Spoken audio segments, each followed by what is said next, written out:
Our journey begins by the explanation of a game. It's one of those mobile with an automatic system generic AF. Blessing of Miracle. Probably choose because of course, it's full of the top tier waifus. Still, despite enjoying the game, our man never spent a cent and didn't even film at the end of it. Then the unthinkable happened. He was sucked into the game. As a playable character? As an NPC?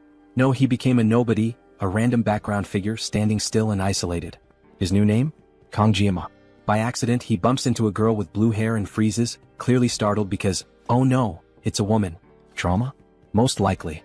He awkwardly asks if she's okay and she apologizes for the inconvenience. Fortunately for him, the game setting is Korea. Names, locations and geography are familiar, allowing him to adapt quickly.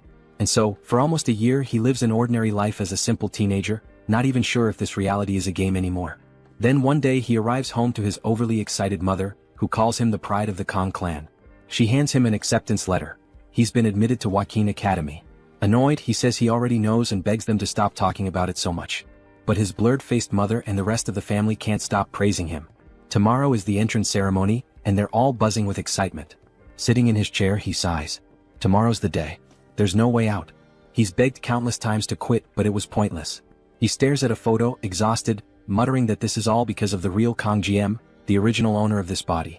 Apparently, this Kong GM passed the Academy's difficult admission test just before he took over. The parents don't know anything, but for our guy there's no excuse. Getting into this academy is insanely difficult. Was Kong GM a genius? Did he have a blessing? In this world, blessings, special abilities, are a big deal. Not everyone has one because most powers are genetic, passed down from birth.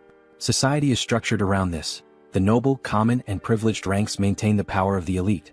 Joaquin Academy was built to train heroes, exclusively for the most important families.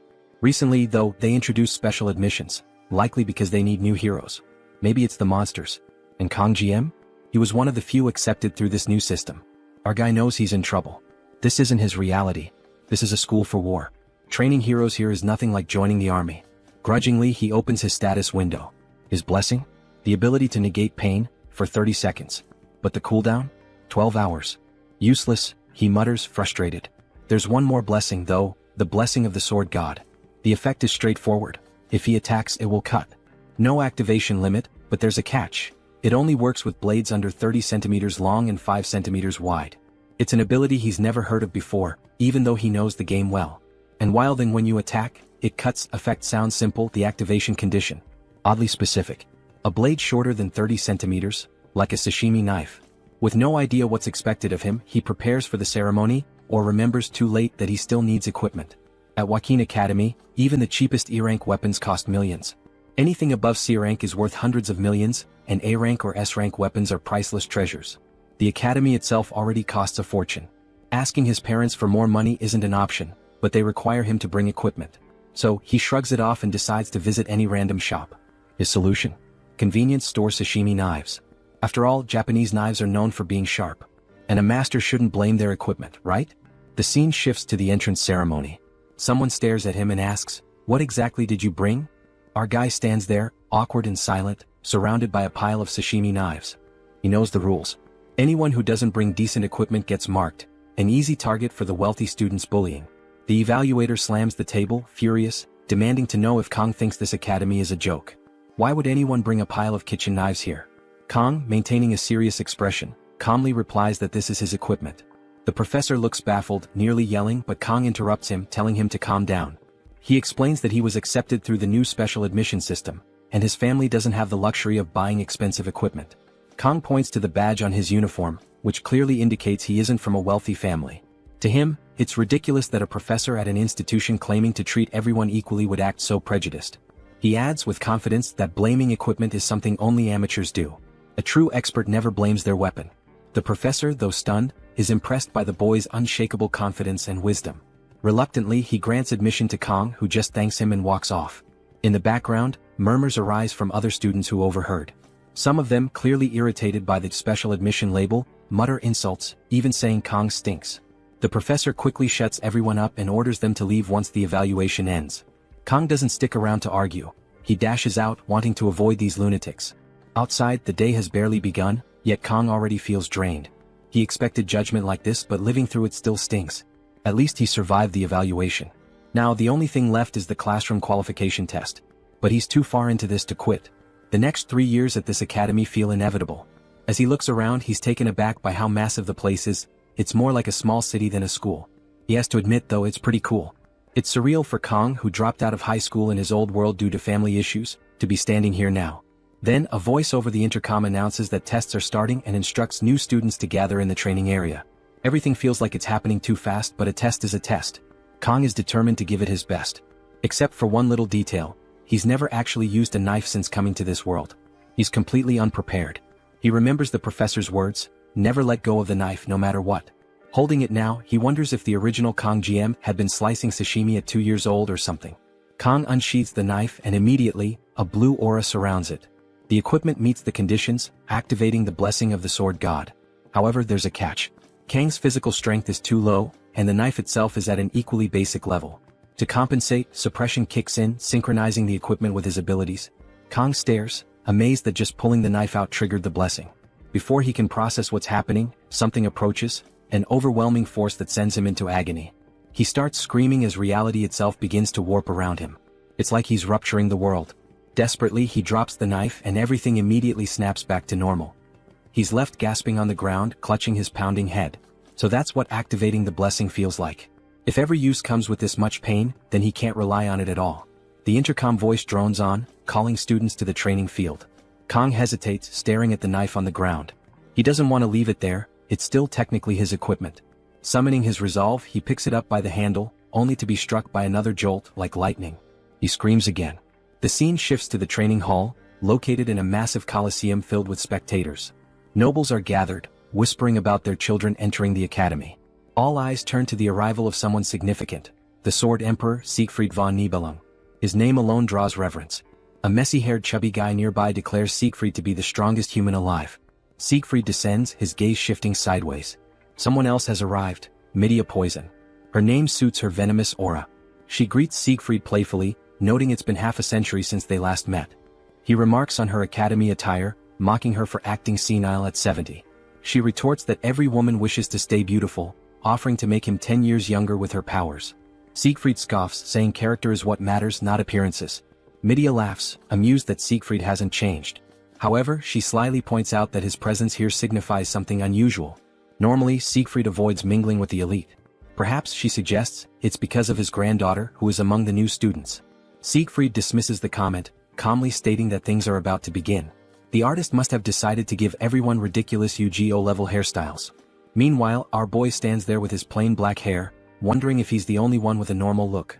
Everyone whispers about him being a special admission student. So, this is what it feels like to come from humble origins. Suddenly, there's a flash from the back and the murmurs intensify. Who's arriving now? Oh, the blue-haired girl. He already knew she studied here. Abel von Nibelung, the granddaughter of the sword god and, more importantly, the heroine of that game. The reason he got addicted. Hot and sneaky. The story explains the existence of a subspace, a separate reality where all attacks feel real, and the pain is fully experienced. However, since it doesn't interfere with the actual world, even murder is allowed there. The upcoming test is revealed. A battle royale competition inside the subspace. Students will be grouped in tens and their survival will determine their ranks. Midia announces there will be no equipment restrictions, while Siegfried points out this unfairly benefits the wealthy. She counters that the wealthy fund the academy, and the new special admission system was already a huge concession. In the crowd, Kong blushes. She's so much more beautiful in 3D, just looking at her leaves him rattled. Seeing the hopeful gazes of the other guys, he feels sorry for them. He knows the game well. Abel von Nibelung has a miracle blessing. In other words, she's tied to another protagonist. Beautiful people always have someone destined for them, so Kong decides it's best not to get involved. His goal is simple: live a peaceful, ordinary life. Finish school without trouble, get a safe desk job, and that's it. Then a paper catches his eye: heroes earn the highest salaries. But after the agony he felt from drawing that knife earlier, he knows hero work is out of the question. Those roles are for people who can protect the world. He'll stick to his comfortable desk. A crystal in the sky suddenly announces the Academy's test, a battle royale. Last one standing receives the star rank. Second and third place earn the dragon rank. Fourth through seventh get the wolf rank. And 8th to 10th? They're labeled common trash. The scoring is automatic and there's no time limit. Kong recognizes it immediately. This is just like the game. His strategy is to avoid drawing attention and finish quickly. A blue energy spreads as the test begins. May the blessing of the heroes be with you. Kang, however, is determined not to use his weapon. Cut to the next scene. Most students are already defeated. The top rankings are announced as 24 groups wrap up. Siegfried observes that this year feels unfair, with Abel and the descendants of the Shang and Jiao families competing. The results were predictable. Abel finishes her match in just 7 minutes and 14 seconds. It doesn't break her grandfather's record, but it's still one of the Academy's top 10 times. Siegfried shrugs it off. It's only natural for a Nibelung descendant to have that talent. With things wrapping up, Siegfried decides to leave. Abel asks if he wants to watch the other descendants, but he dismisses them as a bunch of pigs. Classic humility. He doesn't like nobles at all. Fair enough, he fought in the war and earned his authority. Suddenly the atmosphere shifts. A strange energy surges, startling both Abel and Siegfried. They look up, confused and alarmed. Pieces of the subspace begin to shatter, crashing to the ground and exploding among the students. People panic, wondering if someone fell from the alternate space. A blue light flashes in the sky. Siegfried watches intently as a small knife falls, embedding itself in the ground. Medea immediately calls for medics and orders cadets to help. And lying there, unconscious? Yep, it's Kang. The outcome seems decided already. A blonde noble yells that he'll take Kang out, but another grabs him by the neck and punches him. Kang snaps to his senses, realizing he's now in the middle of the battle royale. Worse, the June brothers are here, infamous for their brutality. Horrified, Kang watches as the brothers torture students for over 30 minutes instead of killing them outright. But why are they leaving him alone? Is he so weak they don't even consider him worth fighting? One of the brothers, holding the blonde noble by the neck, checks if he's dead yet. Then he throws another student to the ground, complaining that it's getting boring. He begins to count the remaining people. He glances at his brother and tells him to slow down, he's killing too quickly. Then he stomps on another person, crushing them underfoot. Sarcastically, he apologizes, saying, "Oops, there goes another one." Pointing to a terrified girl nearby, he says, "You can have her for some fun." The girl freezes in fear. Hiding nearby, Kang is paralyzed. Ever since the torture began, everyone has panicked, but the brother's sadistic behavior hasn't changed. The brother in red begins walking toward the girl. He smirks, saying she's just his type and that he's already imagining the screams coming from her mouth. His brother in blue calls him a pervert, but the red brother insists, "I'm just going to start tearing her apart." Suddenly, a voice shouts out, "You damn bastards." It's Kang, his voice trembling as he calls them out for their psychotic behavior. Even if this is a separate space, this is too much. The brothers pause and turn toward him, curious about who dared to speak up. They quickly notice he's a special admissions student. The red brother sneers and promises to crush Kang's head in an instant. As he advances, he adds that he'll rip Kang's tongue out for the insult. Kang panics, scrambling for a plan. He considers using his pain-nullifying ability, but it only lasts 30 seconds. The brothers have been at this for half an hour. What chance does he have? Then he remembers something, the sashimi knife in his bag. But there's a problem, activating it will also trigger his blessing. Still, it's his only choice. The brothers hesitate as Kang pulls out the knife, which glows with a faint blue aura. He expects them to be frightened, but instead they burst into laughter. "Are you serious? What's that supposed to do?" Kang glances at the girl, she's alive for now. He steels himself. The red brother laughs again, promising to give Kang a painless death since he's so amusing. Then he lunges, aiming for Kang's head. Kang activates the pain-nullifying ability for 30 seconds, knowing this is his only shot. As the brother mocks him, calling it a kitchen knife, Kang prepares to strike. He knows it's now or never, cut or be killed. He remembers questioning why gangsters always use sashimi knives in movies. Back then he thought it was exaggerated.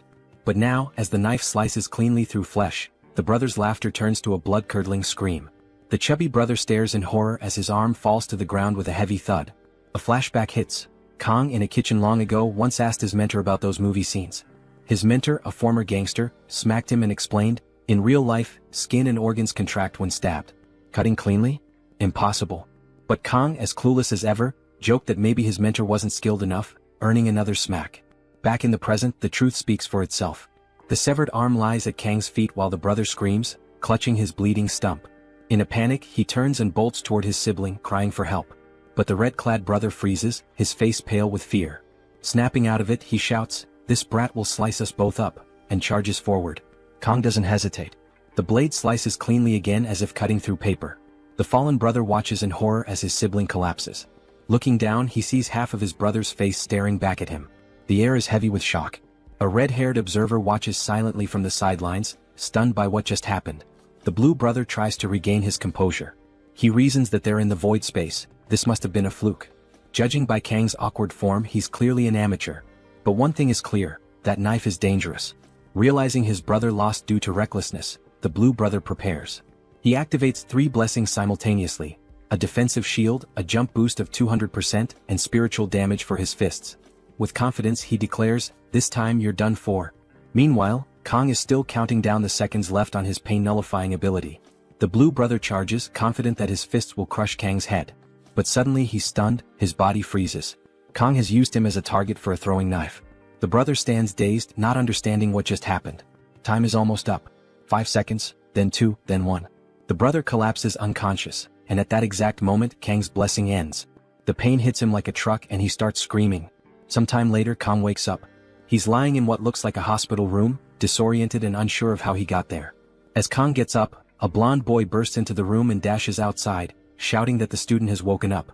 Moments later, someone enters the room and Kong immediately recognizes the man, not personally but from stories. This is Siegfried, one of the 7 heroes of the 7 stars, the strongest man in humanity, and the one who destroyed the Demon Lord's Legion 50 years ago. Accompanying him is Media, the academy director. Kong wonders why 2 such prominent figures are here. Siegfried wastes no time and asks for Kang's name. After Kong introduces himself, Siegfried gets straight to the point, demanding to know what Kong did during the test. Although Kong himself isn't sure, he's painfully aware that he caused everything. He notices Siegfried's hand resting on his sword and feels a wave of dread. There's no way he could survive against someone like him. Nervously, Kong admits he may have gone too far during the evaluation and is prepared to accept the consequences. Siegfried stares him down, but Media interjects, telling Siegfried to stop intimidating the boy. She explains to Kong that Siegfried cleared his meridians while he was unconscious, which stuns Kong further. Media then says she finds him interesting. Siegfried reprimands Media for being so casual, but she brushes him off, saying she reviewed the test footage while Kong was out. She confesses that watching Kong risk everything to protect another student moved her deeply, even calling him a hero. Siegfried, ever the stoic, tells her to act more dignified. Media assures Kong that he won't be punished for his actions, though she mentions that the Mao brothers are on the verge of dropping out. Relieved, Kong feels some weight lift, knowing he won't have to deal with them again.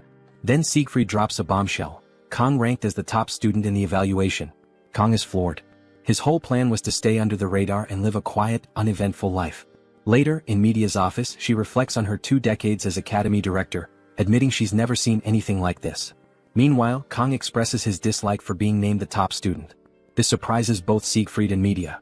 They explain that the subspace itself determines such rankings, but Kong still refuses to accept it. Siegfried, puzzled, wonders aloud how Kong, a seemingly ordinary boy, could possess such extraordinary skills. He admits that if Kong had an incredible physique, immense experience or even natural talent, it would make sense. Yet Kong has none of these. In fact, his untrained body contradicts the master-level swordsmanship he displayed. Siegfried feels an uncharacteristic surge of competitiveness, unable to understand how someone so young could perform at such a level.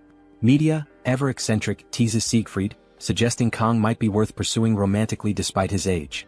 Siegfried, unimpressed, spells out what people at the academy call women like her. Media loses her temper, but the focus shifts back to Kong. Through some maneuvering, Kong manages to get himself downgraded to the wolf class. This is a relief as he had no desire to remain at the top and become a target for power struggles. While some argued for placing him in one of the elite classes, Media ensured the matter stayed quiet, honoring Kang's wish for a low profile. When Kong enters the wolf class, all eyes are on him because of the badge on his chest.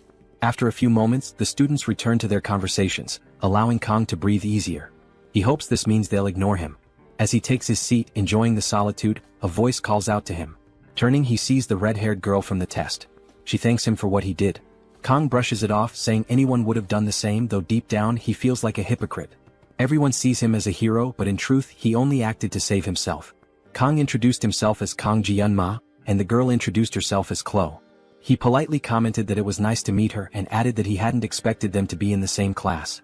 Internally though, he was puzzled. He had played the game countless times and had no memory of a character named Chloe. Since the main story didn't involve her during the Demon Tribe War, he concluded she must be just an ordinary person like himself. Kong asked her to keep what happened earlier a secret and she agreed. Chloe then mentioned she had a question for him, but before she could ask, the professor interrupted, telling everyone to take their seats. They agreed to continue their conversation later. The professor slammed a notebook onto the desk, congratulating the class on their admission and reminding them they carried the pride of the hero Valor Draken. He introduced himself as Lee Won-bin, the instructor for the Wolf class, and ordered everyone to change into their physical training uniforms. Training would begin in 30 minutes. When a boy with glasses asked about the training objective, Kong immediately guessed it: Saitama's regimen. He joked internally, wondering if this meant everyone would eventually go bald. Kang approached the professor, who immediately called him by name, surprising Kang. He explained that he wasn't feeling well. The professor pondered aloud, saying basic training might not benefit the academy's top cadet, and suggested Kang move to the star class. Realizing that media must have informed the instructors, Kang quickly clarified that he just needed to use the bathroom and would return for training. Outside, Kang joined the others in running. Or more accurately, he lagged behind, struggling with his unfit body. He hadn't even finished the warm-up and was already exhausted. Chloe caught up to him, asking if it was really that difficult. Kang denied it, insisting he was fine, though he'd only managed 5 laps, while Chloe casually mentioned she was on her 9th. She encouraged him to keep going and ran ahead, leaving Kang stunned by how unprepared he was. Later, back at home, surrounded by empty bottles, Kang slammed one on the table in frustration. He was completely drained and starving. After just 1 week at the academy, he faced an unexpected problem: food. The scene shifted to the cafeteria, where Kang, desperate for pork, was told by the counter lady that he needed a meal ticket. When he checked the price, 50,000 won, he was devastated. That amount was nearly what he used to spend in an entire month. Frustrated, he leaned against the wall, sipping what little he could afford. Suddenly, a system notification appeared. His physical stats had reached level 12. This meant fewer restrictions and the ability to wield a weapon up to 38 centimeters long. He noticed his body becoming more defined, his evolution progressing rapidly thanks to the sword god's blessing. He realized his fear of using a sword during the ceremony was fading. Now, being without one felt strange. As Kang pondered the system's influence on his psyche, someone knocked on the door. It was Chloe, asking politely if she could come in. She noted she hadn't seen him in the cafeteria all week and wanted to check if he was okay. Kang explained he had been bringing food from elsewhere, reassuring her not to worry. Chloe mentioned she was planning to cook dinner but needed to buy ingredients. Before she finished, Kang was already outside, telling her to hurry up. He offered to cook instead, and later, after Chloe finished her meal, she praised how delicious it was. Noticing the empty plates, Kang asked why her fridge was stocked with so much fish. Chloe explained she lived near the beach. Kang remarked that it was perfect, as cooking fish was his specialty. Deciding to show off, he prepared sashimi using the sword god's blessing. With impressive precision, he finished in just 21 seconds, marveling at his own work. When Chloe asked how he became so skilled at cooking, Kang explained he had worked part-time at a Japanese restaurant.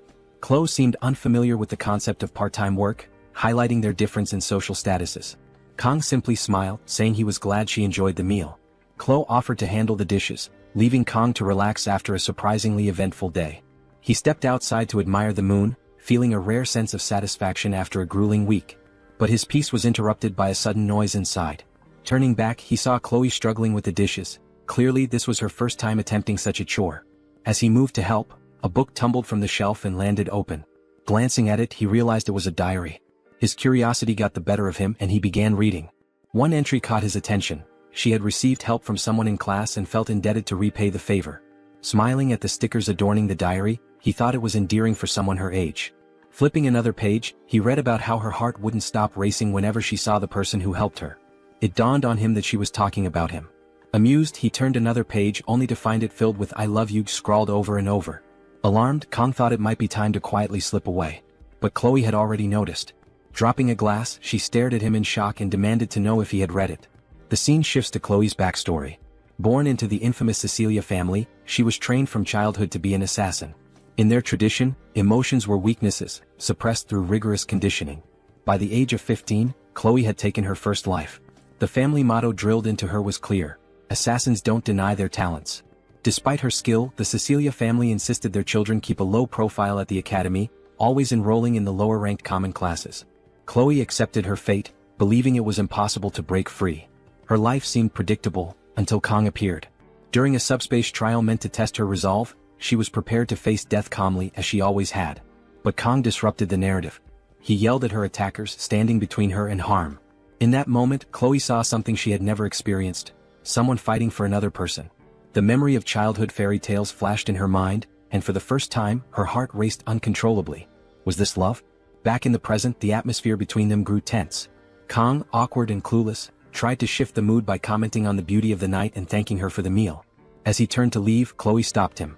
"Did you see it?" she asked, her voice sharp. Feigning ignorance, he stammered, "See what?" But Chloe pressed on. He tried to deflect, mentioning the book and hoping she'd let it go. She didn't. Realizing there was no escape, Kang admitted he had read the diary. The air around her changed instantly. Chloe's demeanor grew cold as she reached for her sword. Kang's mind raced. He was on the 4th floor with no chance of jumping out the window. The only exit was through the door, but she stood between him and it. As she dragged her sword along the ground, her eyes lifeless and her movements mechanical, he realized she had entered an entirely different state, one far more dangerous. She wasn't the shy, awkward girl he had spoken to moments ago. This was her assassin side, awakened and intent on eliminating him. Piecing things together, Kang understood her diary was the trigger, and now her lethal instincts were in full control. He needed a plan. His sashimi knife was in his room, but the only nearby weapon was a box cutter on the table. Chloe lunged. Kang snatched the box cutter, regretting that it had come to this. All he could do now was defend himself and hope for a chance to break through her icy resolve. Kang activated the sword god's blessing, hearing the familiar phrase, "May the blessing be with you." As Chloe charged at him, he made an offhand remark about her hair being too long. With a single clean strike, the scene shifted and Chloe was lying unconscious on the floor. When she woke, she seemed dazed, muttering about where Gemma had gone. Her memories were fragmented. She recalled glancing at him by the window while washing dishes and wondered where her katana was. Spotting it nearby, she felt relieved but also remembered how she often lost consciousness after wielding it. Typically, her only memory after such moments was the old man's voice, praising her talent as an assassin. Collapsing face first onto her pillow, Chloe groaned in frustration. She had fainted at the worst possible time, while he was in her room. Her mind raced as she wondered if she had said anything embarrassing. Then she noticed the box cutter on the floor and touched her hair, realizing it was shorter. Confused, she checked the trash and saw the strands he had trimmed. As unstable as she was, Chloe interpreted this as an act of kindness. To her, he had been considerate enough to give her a haircut.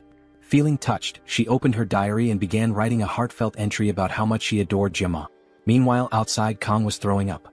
The blessing had saved his life, but he had overused its effect, burning through 5 extra seconds beyond the 9-second limit. Completely drained, he slumped onto a bench, lamenting how even the energy from dinner was gone. He started reflecting on Chloe's fighting style. Unlike most swordsmen who aim to disarm or incapacitate, Chloe's every move was designed to kill. Her strikes targeted vital points with terrifying precision, like a trained ambush specialist. Fighting her, Kang had genuinely feared for his life and instinctively aimed to counter with a lethal blow. Thankfully, the box cutter's short blade only managed to give her a haircut. Though she had fainted afterward, Kang was grateful the situation resolved itself. Life at the academy was proving far more dangerous than he had anticipated. Sitting there, Kang thought back to his life before falling into this world. He had been ambitious, a master of sashimi knives who had reached the pinnacle of his craft. Now in this game-like world, everyone seemed bound by their roles. The game was called Blessing of Miracles, named after the legendary blessing granted to the protagonist. Another blessing, Valor, was tied to Baylor Joachim. As far as Kang could remember, these two blessings were central to the story. The protagonist's mission was straightforward: save the world from the Demon King. But Kang? He had been chosen by a sashimi knife. Slapping himself in frustration, he tried to make sense of his predicament. The events at the academy were making him lose sight of his original goals. While he knew the key characters and major story beats, he didn't fully understand how this world worked. What he did know was that the game's main storyline was about to begin. The protagonist's blessing should have activated by now, signaling their arrival at the academy. According to the storyline, major events would escalate in the second semester of the 3rd year. That's when the demon race would attack the academy, igniting a war between demons and humanity. This conflict would eventually spiral into a full-scale world war. Kang couldn't deny the story's cliches. Back when he played the game, he had quit halfway through, finding it predictable despite its challenges. But now, living in this world, the looming war felt terrifyingly real. The question wasn't if it would happen, it was whether he could survive it. For now, Kang had 3 days to prepare. He could either find a way to escape this world or, failing that, grow stronger to endure it. Somewhere in this chaos, he hoped for a happy ending. After all, the protagonist would surely survive, but Kang needed power to protect himself. Yet he couldn't draw too much attention, or he'd be dragged into the front lines against the Demon King's army. The day's events taught him he needed to be more cautious when using the Blessing of Pain. Checking his stats, he noted that his performance was better than expected. Strangely, the interface seemed to reveal more information each day. While stats like mental strength made sense, the assimilation rate stat puzzled him. Clicking on it only brought up a message: access restricted. The more he tried to unravel the mysteries of this world, the more questions arose. But one thing was clear: he needed a real weapon. Relying on a box cutter and the Blessing of Pain for 30 seconds wasn't going to cut it anymore. He needed a sword that wouldn't activate the blessing. Luckily, he remembered that next month's exams offered a reward: Murasame, a rank B blade. If he could master it, it would be sufficient to graduate from the academy. Its design ensured the sword god's blessing wouldn't trigger, making it an ideal primary weapon. Of course, this meant more effort than he wanted to put in, but there wasn't much choice. As he sat, someone called out and he turned to see a girl with cyan-colored hair. It was obvious who she was. Looking battered, she boldly claimed the bench as hers. Kang just stared at her, dumbfounded and unsure how to respond. "Say something, man," she yelled again, telling him to move aside. Caught off guard, Kang couldn't help but notice how surreal she looked, even after seeing her multiple times. Spacing out for a moment, he was about to get up when she clarified that he didn't need to leave, just sit next to her. Even though she was stunning, her claim about the bench being hers was ridiculous. It was public space after all. Deciding it was best to avoid any unnecessary interaction, Kang stayed quiet, hoping to steer clear of the protagonist's storyline. Still, her beaten-up appearance caught his attention, and he found himself glancing at her, marveling at her beauty despite her condition. Out of nowhere, she mentioned that the stars were most visible from this spot. Her sudden comment left Kang scrambling for words, his lack of social skills painfully evident. Was this really Abel? The granddaughter of the Sword Saint and the protagonist known for being hard to approach? She turned to him asking if he used the sword. Kang, confused, wondered how she knew. She explained that her grandfather had told her that swordsmen have a certain look in their eyes. For a moment, Kang worried that she might have figured out his secret. Abel then asked if he wanted to hold her sword, making it clear she knew he recognized her. Kang found it odd. Why would she bother asking that when everyone at the academy knew who she was? He admitted he sort of knew her, to which she replied that she didn't know him. Her bluntness only added to his confusion. She commented that it was a cliché for someone to know her name while she didn't know theirs. Kang, uninterested in getting involved, questioned why he should share his name with someone he'd just met. Abel explained it was always good to know people. You never knew who might be a spy for the Demon King. She added that it was suspicious for him to be alone in a spot where she usually trained. Realizing he was being indirectly threatened, Kang quickly turned the tables, suggesting she could be the spy. Abel clarified that she was there to train. Kang responded that he was doing the same.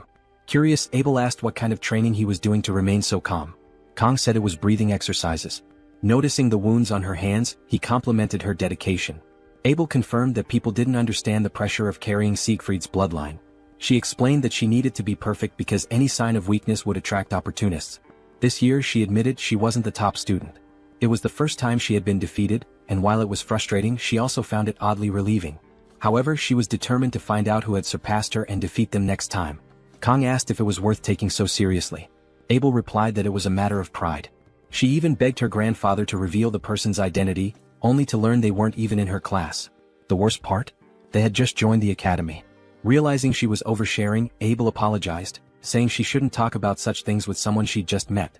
Intrigued, Kang asked why she was telling him all this. Abel replied it was because he seemed weak. Her family's motto was to be firm with the strong and kind to the weak. Finally understanding her kindness, Kang realized she thought he was trash. Well, that explained why she was so difficult to approach in the game. Deciding it was time to leave, Kang wished her a good night.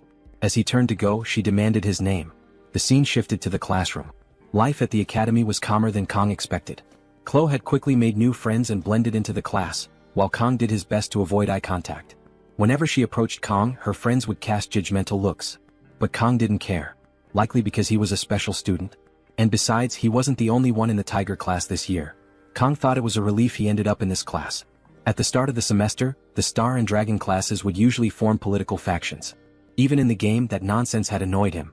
Now he was glad he didn't have to deal with it. Walking with his phone in hand, Kang wondered what to eat. That's when Medea handed him a black card, apologizing for forgetting to give it earlier. Apparently it was her personal card. Kang was stunned. So this is what being a sugar baby feels like, he thought. Still, the best part was that he hadn't disrupted the flow of events so far. If he kept this pace for the next 3 years, the future he envisioned might come true. Despite this optimism, the war looming ahead was never far from his mind. Later, in class, a professor lectured about a war 700 years ago between the Demon King and the hero of Wacken. Afterward, Draken founded the academy with his 7 disciples to prepare future heroes. The professor emphasized this would be on the test, but Kang was nearly falling asleep. He already knew the story. Jaqen Baylor, the founder, had fought demon commanders for 20 years, leading humanity against the demon army. In the end, he lost an arm and could no longer fight. The war ended in a bloody stalemate, resulting in a fragile truce between humans and demons. Jaqen then established the academy to ensure peace. The professor reminded the students that this truce was why they had peace today. But Kang knew better.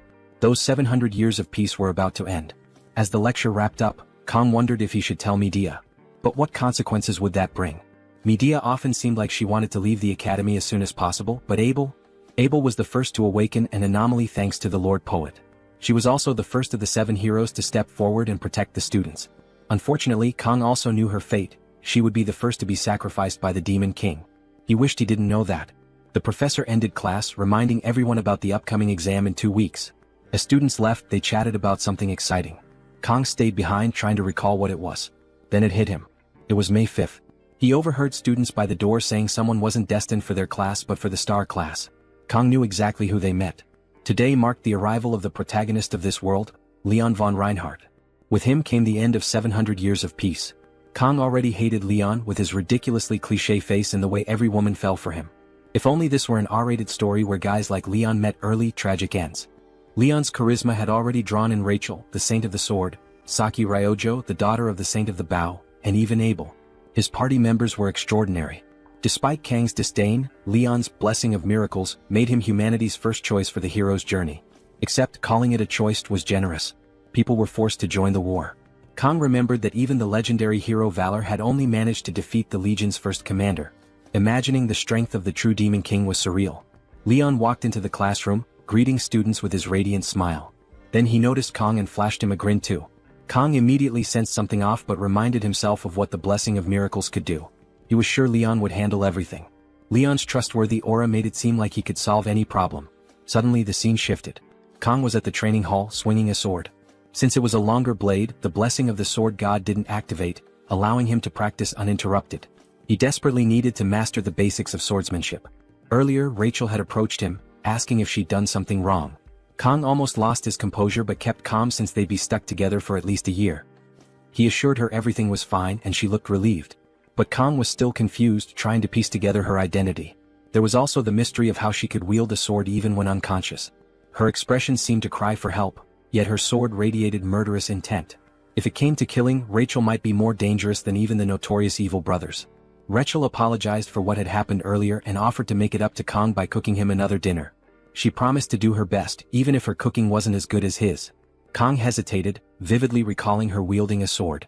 The problem was the way she seemed to glow as she begged. It was hard to refuse. But in his mind he pictured himself waking up in the morning, sliced into pieces and stuffed in the fridge. That's when an idea struck him. Instead of dinner, he asked if she could do him a favor. Rachel looked puzzled and Kang explained it was something only she could help with. Blushing, she asked what it was. Kang then requested her help with swordsmanship training. At the training hall, Kang realized how urgently he needed a teacher. Chloe with a sword in hand was terrifying. Every night before bed he'd watch YouTube videos on how to survive Yandras. When Chloe arrived, cheerful as ever, she asked when he'd gotten there. Kang, already on edge, replied he had just arrived. Chloe mentioned she'd been waiting for him since 6:30. Kang frowned, reminding her they'd agreed to meet at 8. Her innocent expression didn't fool him, and he was reminded of her unhinged nature. Still, his attention momentarily drifted to her toned abs, finally understanding the source of her strength. Chloe handed him a sword and asked why they weren't using real ones. Kang was stunned. Who trains with a real sword? He explained that, since it was just practice, wooden swords were safer. Chloe gave him a sweet smile and said he was kind for not wanting to hurt her. Then she swung the wooden sword, slicing through the air with a sharp whoosh. Kang broke into a cold sweat, realizing even a wooden sword could shatter his skull. He checked the system, relieved the blessing of the sword god hadn't activated. Yet, the synchronization stats still confused him. Chloe called out, asking if something was wrong. Kang quickly reminded himself only he could see the system. Turning to her, he said, "It's my first day, so maybe go easy on me." Preparing himself, Kang asked if they could start. In his past life, he had always valued practice. He believed that mastery required more than just physical effort. It demanded total dedication. At the academy, his progress came from observing himself and learning to self-correct. He noticed his sweaty palms and unsteady stance. Reminding himself that swordsmanship required precision, he braced for the training. But Chloe leaped toward him. Kang wasn't fully prepared and the blade was already near his neck. It wasn't clear if he dodged or if the blade nicked his cheek. Panicking, he yelled, asking why she wasn't going easy on him. Chloe, unfazed, switched the blade to her other hand and prepared another strike. Kang managed to block it, but the force sent his arm flying upward, leaving him trembling. Feeling a surge of confidence after the block, he attempted a counter-strike. But before he could land it, Chloe was already airborne. Kang found himself questioning how Chloe kept getting faster with every move. Perhaps her first attack had been just a warm-up. He blocked again, but the force cracked the wooden hilt, sending him stumbling backward. Chloe's relentless barrage continued. Though Kang managed to hold his defense, each strike made him fear for his life. Worse, he couldn't find any opening to counterattack. Suddenly his wooden sword shattered. Chloe apologized, saying she didn't mean to break it, but admitted she hadn't thought it was so fragile. Then she froze.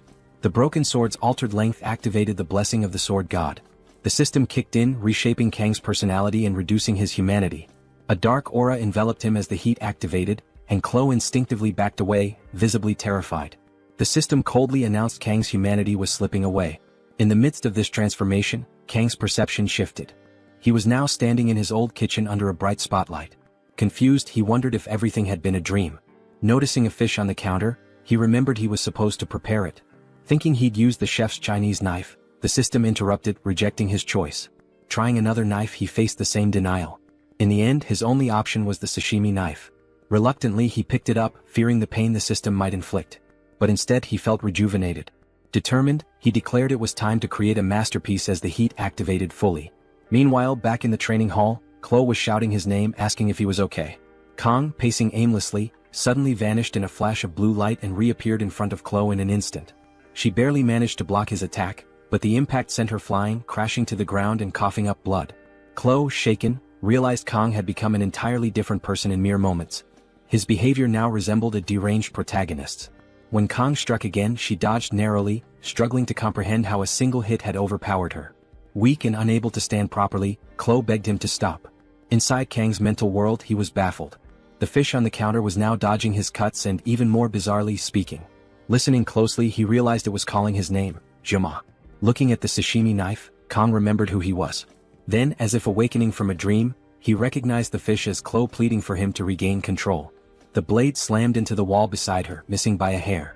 Kang, barely managing to stop himself, let go of the sword just before it struck her. Chloe opened her eyes, stunned she wasn't hurt. Kang suddenly pulled her by the waist. For a moment, it seemed like a setup for a kiss, but instead he told her they should stop for the day. Chloe asked if he was okay, but Kang casually thanked her for the practice and walked away. She couldn't believe this lunatic had almost killed her and then left as if nothing had happened. Later, as Chloe returned to her room, she reflected on the day. Kang's power wasn't just raw strength, it carried an unusual, almost instinctive energy. Even with the broken sword, she realized she had no chance against him. Suddenly, a voice interrupted her thoughts. Nox Audier, a second-year student she addressed as her brother, commented on her enjoyment. Chloe's demeanor shifted instantly. Nox mocked her, asking if she was now associating with insignificant people like Kang. Chloe snapped back, telling him not to insult others. Smirking, Nox warned that if she continued spending time with Kang, the Audier family would eliminate him. Lowering her head, Chloe retorted that even if the entire family came after Kang, they wouldn't be able to defeat him. Without waiting for a reply, she walked away. Nox remained behind, pondering Kang's name. Meanwhile, Kang was beginning to realize that his power wasn't a blessing or divine favor. It felt more like a curse. Determined to stop relying on the sword god's dangerous influence, he resolved to find new equipment. Yet the strange power seemed to defy his will, controlling his body and urging him to cut deeper, destroy more. For a fleeting moment, he lost all control, feeling utterly free yet bound like a puppet. It was only Chloe's desperate scream that finally snapped him back to reality. He glimpsed fragments of another reality and instinctively let go of the sword, breaking its hold over him. His body seemed to know that holding onto the blade any longer would mean losing himself forever. Strangely enough, it was Chloe, the Yandra girl who once wanted to kill him, who snapped him back to his senses. While part of him resented that the power had activated because Chloe broke the sword, he couldn't deny his gratitude. He left quickly, but the question lingered, how could he prevent this power from ever awakening again? This so-called blessing from the sword god was far more of a curse. Kang began to realize that activating it came at the cost of pieces of his life. 3 days later, the classroom buzzed with energy. A purple-haired student tried to chat with Chloe, but she brushed him off, saying she'd check it out later.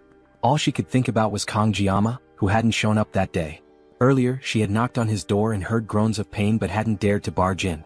She feared breaking the door might make him hate her, so she left. Yet she realized how much she enjoyed secretly watching him, whether he was fighting or simply lost in thought. Oh Chloe, you're the definition of a Yandra. She'd lost count of how many times she'd spied on him, always making sure not to get caught. Another day passed, making it 4 since anyone had seen Kang. The teacher silenced the class, scolding them for wasting the opportunity to study at such a prestigious academy. Since it was raining, they would have an indoor study session. But even the teacher couldn't help noticing Kang's prolonged absence. He chose to trust the boy and hoped he'd return soon. As the lesson began, the classroom door opened, startling the teacher. "Who dares to arrive late?" he barked. The figure approaching was unfamiliar, taller, colder, and more imposing. Chloe called out to him in confusion. Wait a second, where was the kind-hearted Kang Jiama? This version looked like a bad boy and naturally the girls were swooning. The teacher dismissed the commotion, urging everyone to take their seats. Whispers filled the room as students wondered if this was the same special admission student. Someone even commented that he looked more handsome now. Of course they love bad boys. Kang sat with a brooding expression that practically screamed he hated the world. When class ended, everyone headed to the cafeteria. Chloe approached Kang asking what had happened. He brushed it off, claiming it was nothing serious. She pressed further, mentioning his absence and expressing her worry. Flashing a faint smile, he thanked her for her concern, but Chloe could tell he wasn't being entirely honest. In truth, Kang had endured a harrowing 3 days. He had been bedridden, convulsing and mentally drained. The curse of the sword god had inflicted unbearable pain, leaving him too weak even to eat.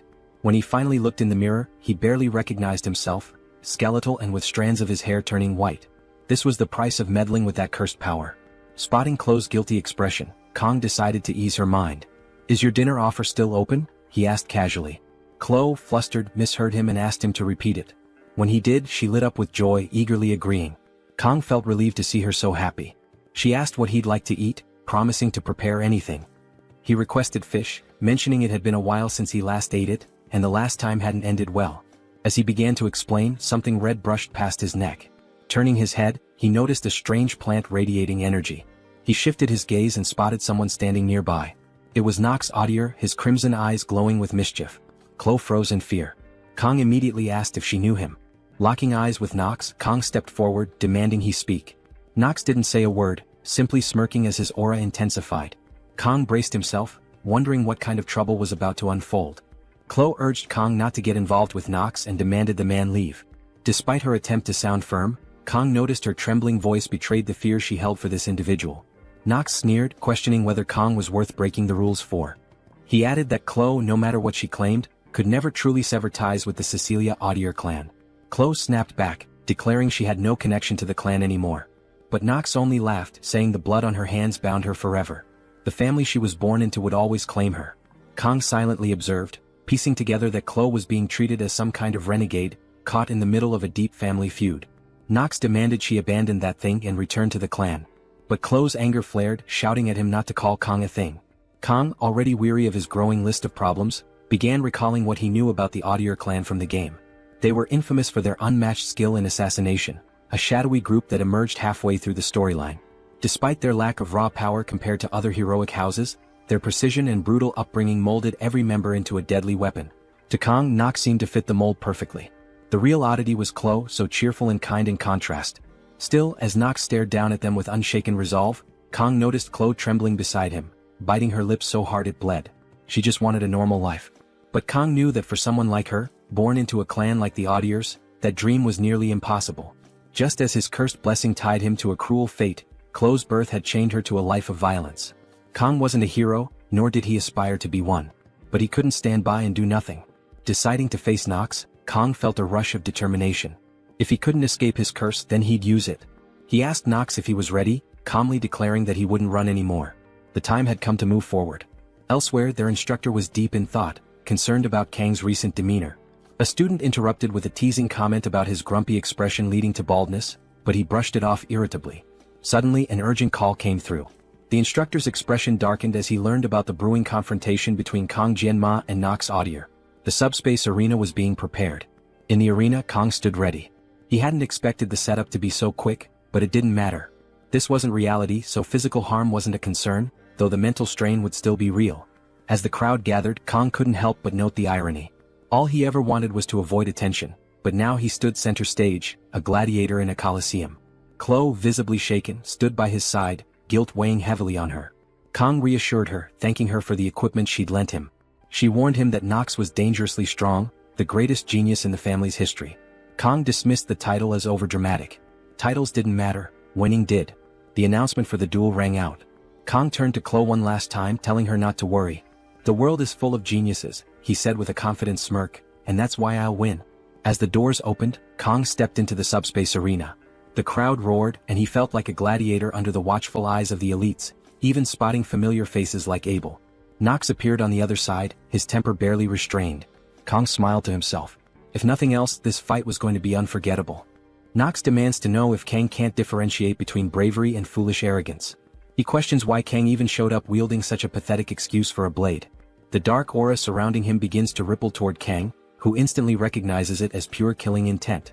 Kang smirks, replying, a skilled fighter never blames their weapon. Nox, visibly on edge, opts to end things swiftly. A crow materializes behind him, and he declares he'll begin by ripping out Kang's insolent tongue. Kang takes a moment to analyze the situation, noting Nox's outrageously overpowered equipment. Wait, he's using a Hongran blade? An S-rank weapon? That's just ridiculous. Still, Kang isn't surprised. He expected the guy to have an advantage, but Kang came prepared too. His weapon of choice? A simple sashimi knife borrowed from Cielo's kitchen. The drone descends, signaling the start of combat with a radiant blue light. May the blessings of the heroes guide you, it announces. The crowd quiets as the two opponents face off. Kang wastes no time, activating blessings to suppress pain and calling upon the sword god's blessing. His eyes glow white, giving him an almost demonic presence. The spectators whisper in shock. Was this going to be more than the simple mismatch they expected? The battle erupts with a flurry of strikes, each faster than the last. A blonde observer comments on the unexpected speed of the duel, while Edbull, watching from the sidelines, struggles to reconcile this skilled fighter with the supposed weakling he'd seen before. Nox presses the attack, sending purple slashes of energy ripping through the ground toward Kang. Yet every strike misses. Frustrated, Nox leaps into the air, activating his three-headed crow technique. A violent purple aura surrounds Kang, and Nox is confident the boy's finished. But in a blur of blue, Kang vanishes, reappearing on the opposite side of the arena, untouched. The crowd gasps as whispers ripple through the stands. Even Abel can't figure out how this newcomer is holding his ground against someone as formidable as Nox. Nox recalls Cielo's warning that Kang wasn't ordinary, but he convinces himself Kang is merely relying on agility. Still, seeing Kang fight with kitchen knives fuels his rage. When one of Kang's knives falls to the ground, Nox sneers. What kind of plan is this, he demands? Kang remains silent, extending his arm and pointing the remaining knife, adorned with floral designs, at Nox. The absurdity of the gesture leaves Nox baffled, but he decides to end this farce with his full power. He boasts about the might of his Hongran blade, but before he can strike, Kang disappears again. Time seems to freeze as Kang reflects on his desire for a simple, unnoticed life. But since he can't escape this path, he resolves to cut through it perfectly. In an instant, Nox's arm is severed, flying across the arena. The audience falls silent as Nox stares in disbelief, and Kang appears behind him. The crowd erupts in chaos as Kang slashes again, this time decapitating his opponent. The once calm protagonist transforms into a merciless warrior, leaving everyone stunned. Nox collapses, motionless, while Kang calmly sheathes his makeshift blade. Abel watches in shock, while her friend gazes at Kang with heart-shaped eyes. The drone hovers overhead, announcing, "Winner, Kang Jayama." Duel completed in 26 seconds? The crowd roars in disbelief. A first-year student had just defeated a second-year prodigy. Though victorious, Kang knows he's shattered any chance of staying under the radar. The academy buzzes with gossip about the boy who defeated an Audier, and Kang resolves to face whatever comes next head-on. Meanwhile, Abel finds herself unable to stop thinking about him, hearing his name at every turn, a constant reminder of the duel that changed everything. When Nox's arm hit the ground, Abel stood frozen, her mind racing to comprehend how Kang wielded such flawless swordsmanship using nothing more than kitchen knives. She had always been proud of her knowledge, being the granddaughter of a sword master, but this moment made her realize just how naive she had been. A memory flashed in her mind, her smugly saying she was curious about the person who had beaten her. She'd vowed to crush him the next time. She also remembered teasingly making a cute face, claiming to share everything with him because he seemed weak. Now, as the puzzle pieces fit together, she wondered if Kang was this year's top student. Her face turned crimson as she muttered under her breath, "It must be this damn guy who's stronger than me." Abel's thoughts spiraled, and she desperately wanted to know what had been going through Kang's head at that moment. Suddenly she woke up startled, her heart racing. Her blonde friend Rachel leaned closer, asking what was wrong. Abel quickly brushed it off, saying it was nothing. Rachel wasn't convinced. "Are you sure? Did you forget your gear? Are you hungry? Do you need the bathroom?" she teased, one question after another. Abel snapped, telling her to shut up. Then Rachel smirked. "Wait, is it about a boy?" Abel's face turned tomato red and Rachel burst into laughter. "I never thought the legendary Abel would be caught up in romance." Abel stammered, denying any romantic feelings, but Rachel was already curious. "Who's the lucky guy? Is it Leon? He's handsome." Abel's expression gave nothing away, but Rachel's gears were turning. Then it hit her. "Wait, is it that special student from yesterday? Kang?" Abel froze and Rachel's grin widened. "Oh, I'm a genius." Grabbing Abel's hand, Rachel announced, "We're going to the Tiger's classroom." One dramatic entrance later, Rachel burst through the door, stunning the students inside with her beauty. She climbed onto a table shouting, "Where's that black-haired guy?" Someone meekly pointed out that standing on tables wasn't appropriate, but Rachel waved it off. "I'm pretty enough to get away with it," she said confidently, and the poor guy agreed. Abel meanwhile stood awkwardly at the door, mortified by the scene. Then Rachel's eyes lit up as she spotted Kang. "Found him," she exclaimed. But she also noticed Kwa, a girl nearby, looking at Kang with unmistakable admiration. Rachel's grin turned mischievous. "This just got even better," she muttered, starting to unbutton her shirt and loosen her tie. Kwa, sitting quietly until now, suddenly felt a chill run down her spine. Rachel approached Kang, sniffing him playfully, leaving everyone including Abel and Kwa thoroughly confused. Rachel shrugged and dramatically flopped onto the table in front of Kang, who was just waking up. Kang blinked groggily, his brain struggling to process Rachel's presence. "Are you Kang Jayama?" she asked, leaning in closer. Kang's instincts screamed danger, but before he could react, Kwa grabbed Rachel's arm, demanding to know who she was. The tension in the room skyrocketed as Rachel smirked, clearly enjoying the chaos. Kang finally understood why his gut had been warning him. Rachel's demeanor shifted and she pulled out a dagger. A fight was about to break out in the middle of the classroom, something Kang had never expected.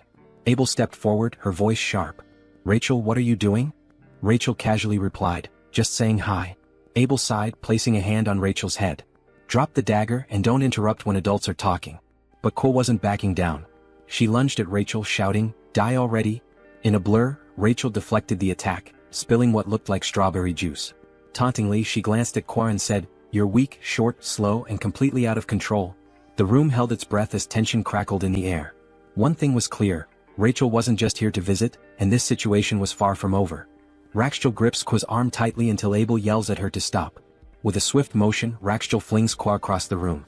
Miraculously, Kwa lands gracefully on her feet like an angel. The guys in the room are enjoying the drama unfolding.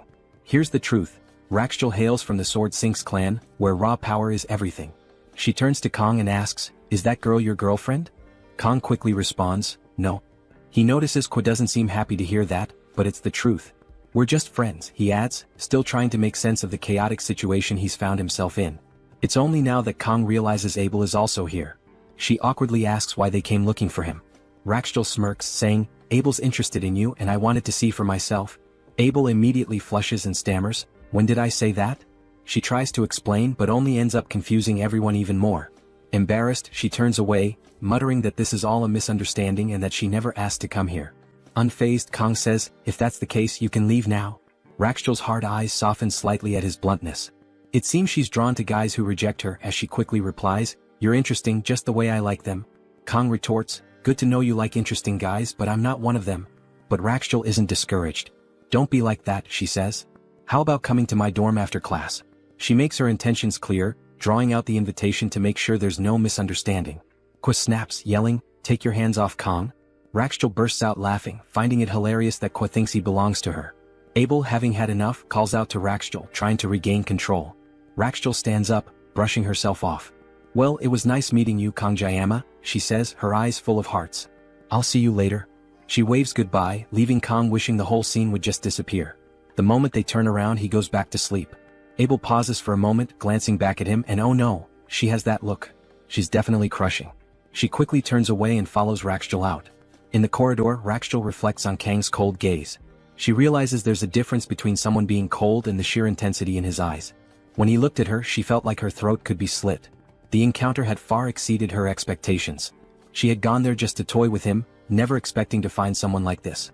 For her clan, finding exceptional warriors for breeding purposes is a priority. She starts considering Kong as a valuable resource. Maybe that Netflix invite could lead somewhere after all.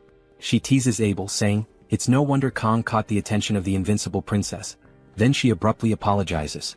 Abel brushes it off, saying, "You should apologize to the students whose class you interrupted." But Rachel replies, "I'm not apologizing for that. I'm apologizing for Kang Jayama. Unfortunately, I'm the one who's going to enjoy him." Meanwhile, in the hospital, Knox has just woken up, muttering, "I'll kill that bastard."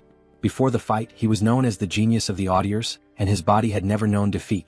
Knox considers sneaking into Kang's dorm at night to kill him but hesitates as he recalls the sheer aura Kang exuded during their duel. Determined nonetheless, he shoves a nurse aside and storms out, vowing to rally every audier to take Kang's head. Knox also plans to reclaim Chloe, whose potential he believes might even surpass his own. The timing feels perfect. His nocturnal techniques are at their peak effectiveness. Confident, he opens the door only to freeze in shock. There sits Kong casually eating an apple. Knox expected some sort of peculiar defense, but Kong simply looks up and asks, "What's the senior doing here?" Knox is caught off guard and can't respond. Nothing happens and we cut to the next day where Chloe nervously bites her nails. Despite her frustration, she's the one who drew her blade. Irritated, she mutters about whether Kong prefers women with huge airbags. If that's the case, she might have to kill someone. Kong interrupts her thoughts by calling her name. Snapped back to reality, Chloe asks what he needs while reluctantly lowering her blade. Kong calmly asks, "How's Nox doing?" She hesitates before replying, "He's in the medical wing." "That's strange," Kong muses. "I don't remember injuring him." Chloe shrugs, saying she hasn't visited him but heard he was admitted despite showing no visible injuries. "Don't worry, I'm sure he's fine," she adds. Kong doubts Nox is the type to break down from a trivial defeat but can't shake the feeling that he might be planning something. Curious, he asks Chloe, "Where's Nox's room?" Back in the present, Nox trembles as Kong calmly eats an apple in his dorm room. Nox, his voice shaky, asks, "See, can I have an apple?" Kong raises a brow and points out, "You're asking while I'm already eating it?" Kong glances around and comments, "The Audier family must be loaded to give you a room like this all to yourself." Nox, still confused, stammers, "How did you even get in here?" Kong doesn't answer. Instead, he picks up a knife, making Nox tense up. Is Kong here to finish the job? But Kong simply resumes slicing his apple with expert precision. Nox can't help but marvel at his skill, wondering why he's so good at cutting fruit. Kong places the neatly sliced apple on Nox's desk. "When your digestion's not great, fruit can help," he says. Nox realizes he's being humiliated. Anger twisting his face, he grabs his blade, ready to retaliate. But Kong freezes him with his next words. "If you even think about revenge, I'll personally go after the entire Audier family." Nox is stunned into silence. Kong walks to the door, shuts it behind him and leaves without another word. Outside, Kong sighs, a smirk creeping onto his face. "Just a candlelight can snuff out any moment," he mutters, referring to Nox. He knows he likely crushed whatever willpower Nox had left. Of course it was all a bluff. Kong couldn't possibly wipe out the entire Audier family in 30 seconds. Maybe a few, but he'd rather avoid unnecessary bloodshed. As he walks away, Kong reflects that he feels like he's in the eye of a storm. This wasn't the plan, but he's adapting. If Nox backs off, it'll be one less problem to deal with.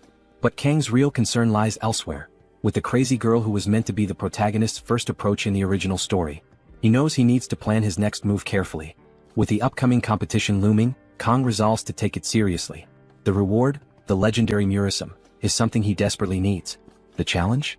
It's going to take longer than 30 seconds to win. The test involves defeating demonic monsters in teams of 5, emphasizing teamwork over individual strength. Fortunately, Kong already knows the monsters will be D-ranked mermen. Unfortunately, he remembers how awful they were in the game. Facing them in real life? Not ideal. At least they aren't sirens, demonic humans far worse than mermen despite their pleasing appearance. Sitting on a bench, Kong reflects on his month in this world. The peaceful evening reminds him of the tranquility he once hoped for. Even though 700 years have passed since the humans and demons signed a peace treaty, skirmishes and conflicts have persisted. He recalls the Vasman dispute 50 years ago, when the 6th Legion's commander claimed to have resurrected the 1st Legion commander, breaking the treaty. Flashes of the past surface in Kang's mind. Vasman landing a punch on a white-haired soldier while media clamored for Sieg. A younger version of the legendary hero emerges, cutting through demons with his blade. Humanity triumphed, birthing 7 heroes, sacrifices in their own right. The outcome deterred both factions from escalating the conflict further. Yet, Kong vividly recalls someone mocking, calling him humanity's strongest as absurd when all he did was kill the 6th commander. Sitting on the bench, Kong reflects, is this really the peace they fought for? Memories flood back, especially of the 1st commander, Baylor Jokum, who sealed away the 1st Legion leader. He knows that in 4 years the demons will launch their second assault, bringing the Demon King's first appearance. But for now, dwelling on it won't help. Kong shifts his focus to the upcoming tests. Annoying as it may be, he knows he needs allies. The problem? His phone's contact list is completely empty. No friends, no connections. It dawns on him that his newfound fame at the academy could work in his favor. If that's the case, he's determined to recruit the best people to secure the top score. Despite his dream of a quiet life, he's resigned to the fact that he'll have to achieve it the hard way.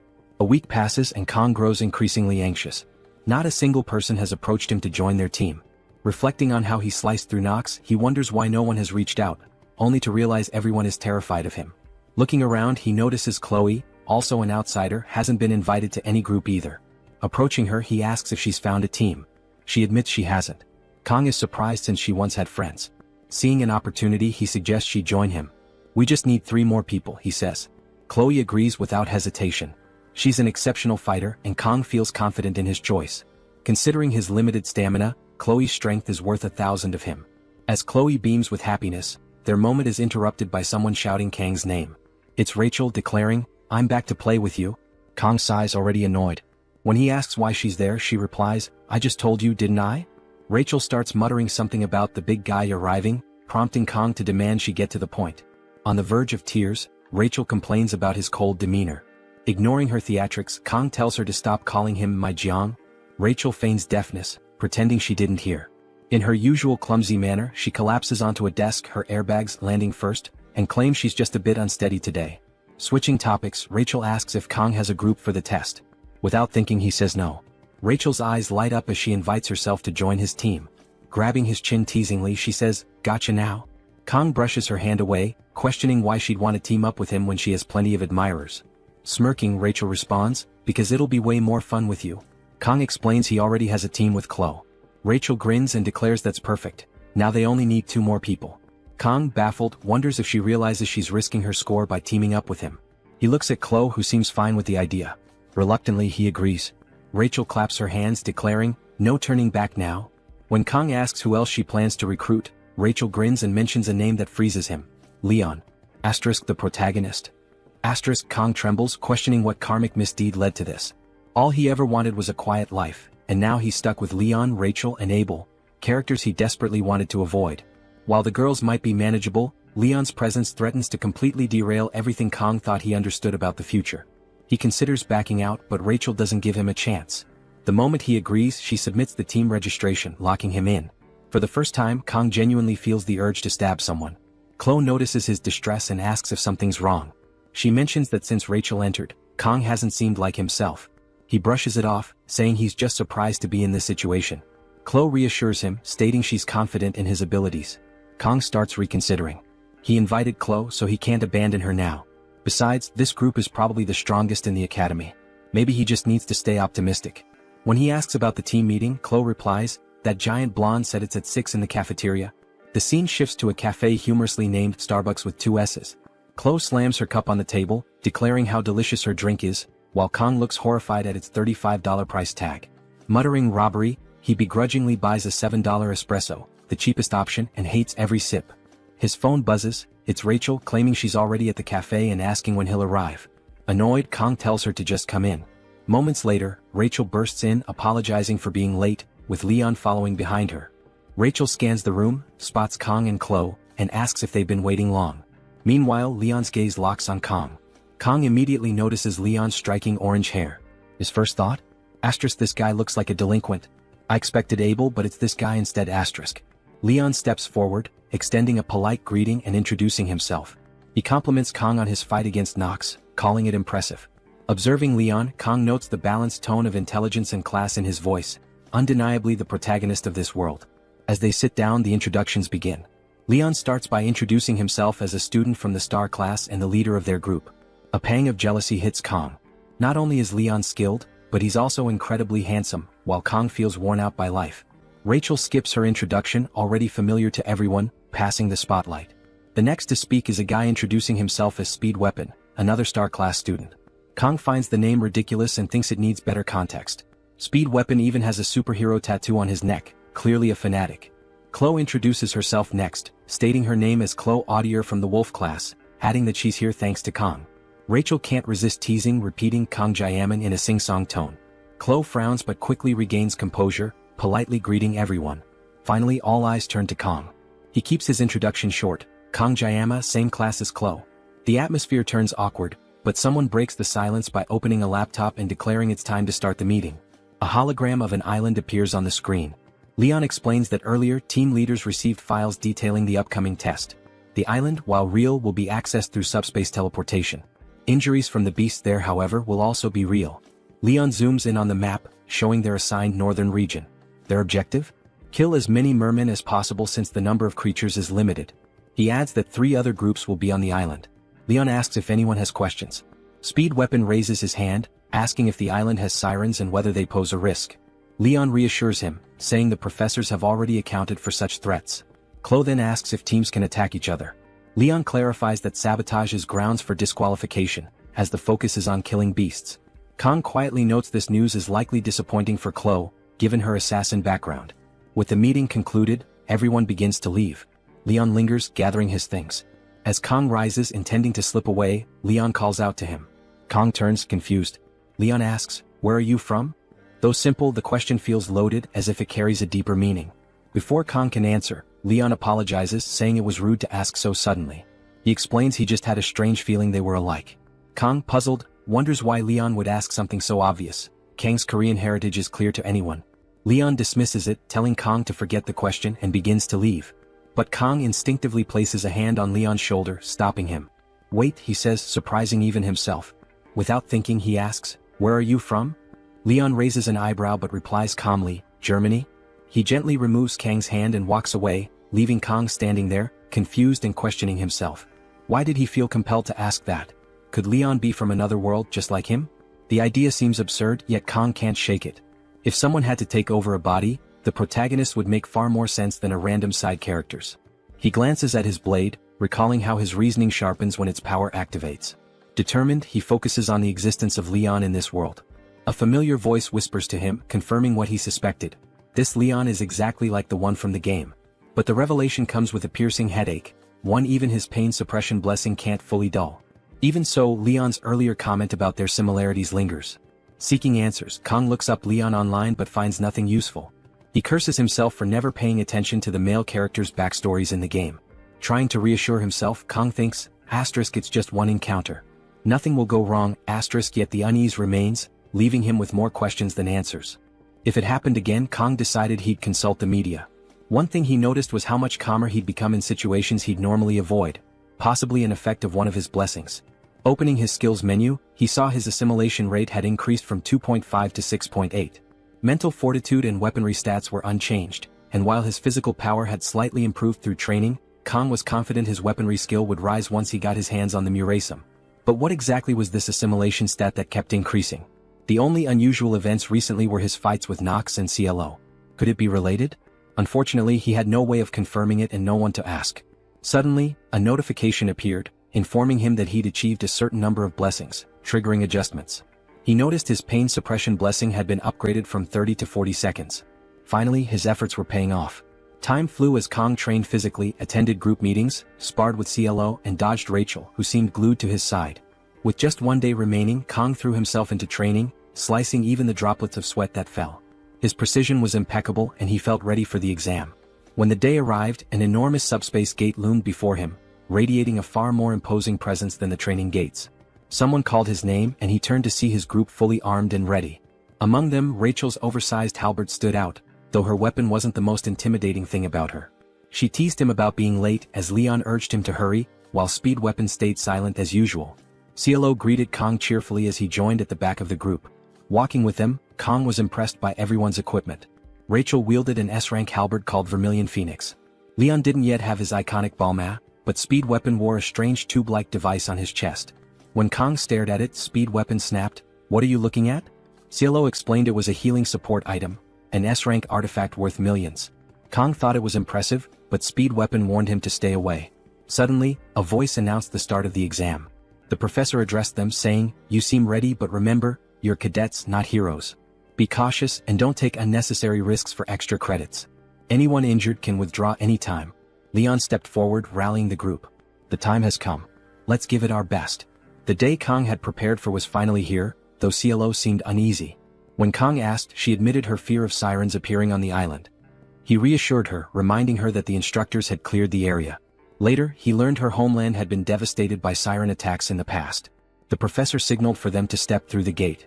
Ruffling CLO's hair, Kong said, "Let's go." Blushing, she stammered, "With Jayama around, there's nothing to worry about." As they entered the portal, CLO suddenly heard Kong shouting her name. Snapping out of her daze, she realized she had zoned out. The group was discussing whether to call an instructor, frustrated by their lack of connection in subspace. Someone was already sprawled on the ground. The nightmare had begun. A siren appeared before them. Before that moment, the group had arrived on the island of Scapulae. The journey left everyone vomiting except Kong, who stood unfazed. Leon, impressed, asked how he was fine. Kong shrugged. "I never get seasick." Before they could regroup, a merman appeared. Smaller than expected, Kong felt foolish for taking the mission so seriously. It seemed easier than anticipated. Leon clarified these were the smallest mermen, and they'd grow larger closer to the central area. Their priority was finding CLO, who had somehow been separated. Moving through the forest, Leon warned everyone to stay alert, sensing her nearby. Suddenly, a red blur descended from the trees. Cielo landed in front of them. Leon scolded her. "Why were you swinging like a monkey?" Cielo admitted she was trying to stay unnoticed. She reported a cave 500 meters ahead. The group soon stood before the cave, its entrance dark and foreboding. Inside, dozens of glowing eyes reflected the firelight. Mermen filled the cavern. Rachel estimated 50 to 60 of them. They discussed their options. Clearing this horde could secure first place, but the risks were high. Ultimately, the decision rested with Leon. Earlier they had agreed CLO would scout the island. Now their resolve was about to be tested. Leon had assigned Kong to the rearguard to deal with any threats from behind, a role Kong gladly accepted, appreciating the relatively light responsibility. Leon himself planned to stay in the center, ready to step in only if absolutely necessary. When Rachel asked about his strategy, Leon revealed his plan. On the island, Kong noticed the determination in Leon's eyes. Leon called on Rachel, who prepared her halberd, charging it with energy. With a Spartan-like throw, she sent it hurtling toward the merman's fire pit. The rest of the group stood in shock, questioning if such an elaborate move was necessary just to deal with fish. Before the merman could react, CLO darted in, snatched up the halberd, and used it to cut through two of the creatures with swift precision. She recalled Leon's directive, "Take down as many as you can." Her confident response echoed in her mind, "Of course." Meanwhile, Speed Weapon played a melody on his flute, activating a blessing that threw the mermen into a panic, scattering them in confusion. Empowered by the blessing, Rachel began dispatching the creatures with astonishing speed, counting each kill. 11, 18, 22, 24, she muttered as her blade danced through the air. Thanking Speed Weapon for his support, she switched to her personal weapon, activating her cat blessing. With a single strike, she felled 8 mermen. 2 more lunged at her from above, only to be swiftly cut down. On the other side of the battlefield, Rachel had already dispatched 45 enemies. The 2 women soon found themselves heading toward each other. Just as they seemed on a collision course, a massive merman leaped onto their path. Without breaking stride, they obliterated it simultaneously, its remains scattering in all directions. Rachel smirked, "You're faster than before." CLO replied sharply, "That one was mine." The 2 then separated, continuing their carnage in opposite directions. Kong, relieved that their competitive clash hadn't turned violent, observed Leon taking down a merman with pinpoint accuracy. Leon turned to him and said, "You're worried about them?" Kong shrugged. "I was, but clearly I didn't need to be." The 60 mermen in the cave had been utterly decimated. Leon, satisfied, reminded Kong to trust in his allies and declared it time to move forward. Kong couldn't help but admire how well the plan had worked. Though in truth, it mostly relied on sending the 2 powerhouses to handle the heavy lifting. As Kong mulled over their success, a sudden blue flash appeared. Before anyone could react, the light pierced Leon's chest. Time seemed to stand still as gasps echoed through the group. Kong turned to see the source, a demonic siren, its presence chilling. Rachel screamed in disbelief, "Why is it here?" Speed Weapon questioned how this could happen when the cave had already been cleared. Panic threatened to overwhelm the group, but Kong forced himself to stay composed. He stepped forward, his voice cutting through the chaos. "I'm the only one thinking clearly right now." Kong ordered Speed Weapon to heal Leon immediately. Turning to CLO, he instructed her to escape and warned the cadets and instructors to evacuate. CLO hesitated, but Kong reasoned that fleeing with Leon in his condition was impossible. It was imperative to alert everyone before more enemies arrived. After a moment's hesitation, CLO nodded and ran off to carry out the orders. Rachel, furious, demanded to know Kang's plan. He simply told her and Speed Weapon to focus on the smaller threats. Closing his eyes, Kong muttered, "I've never enjoyed dealing with small fish. It's the big catches that show real skill." He then turned to them with a smirk. "This is my specialty. Demons wield a unique power akin to human blessings. Magic." Leon fell to a single ordinary attack powered by it, underscoring the stark difference in strength between humans and demons. Despite wielding the blessing of the sword god, Kong isn't confident he'll emerge victorious. As he moves forward, the narrative highlights that even in the original game, subduing a magic-wielding demon required a full party. Now standing face-to-face with the demon mermaid, Kong acknowledges the impossibility of soloing a raid boss. But with Chloe still 10 minutes away, his only option is to cut down this monstrous fish in 40 seconds. Equipping 2 sashimi knives, Kong shifts from a single sword style to dual wielding. The system informs him that his nerves have steadied, his mental fortitude has increased, and his blessing will now adjust to his level. The blessing of the sword god activates, and Kong, now looking more demonic than the mermaid, thinks it's been a while since he's done proper sashimi. While Kong readies for battle, Rachel is a powerhouse on the battlefield, skewering mermen left and right with her halberd. One slimy creature attacks her from the side, but she blocks and retaliates, obliterating several in a single strike. Despite her strength, Rachel begins to tire as the merman keeps spawning. Speed Weapon, overwhelmed with healing Leon, can't assist her. Leon's wounds are deep but slowly recovering. Watching Kong prepare, Speed Weapon recalls the absurd strength he saw in their duel and wonders if Kong is simply insane. The mermaid powers up but Kong doesn't care, he's ready. Speed Weapon, unnerved by the oppressive presence of both Kong and the mermaid, fears it might be too late to stop him. The mermaid launches a water beam but Kong, fully focused, dashes forward, evading it. While dodging, Kong assesses her as a long-range attacker using water magic. He doesn't know much about magic but to him she's just flesh and bone. When the mermaid fires another beam, Kong jumps over it and slashes at her.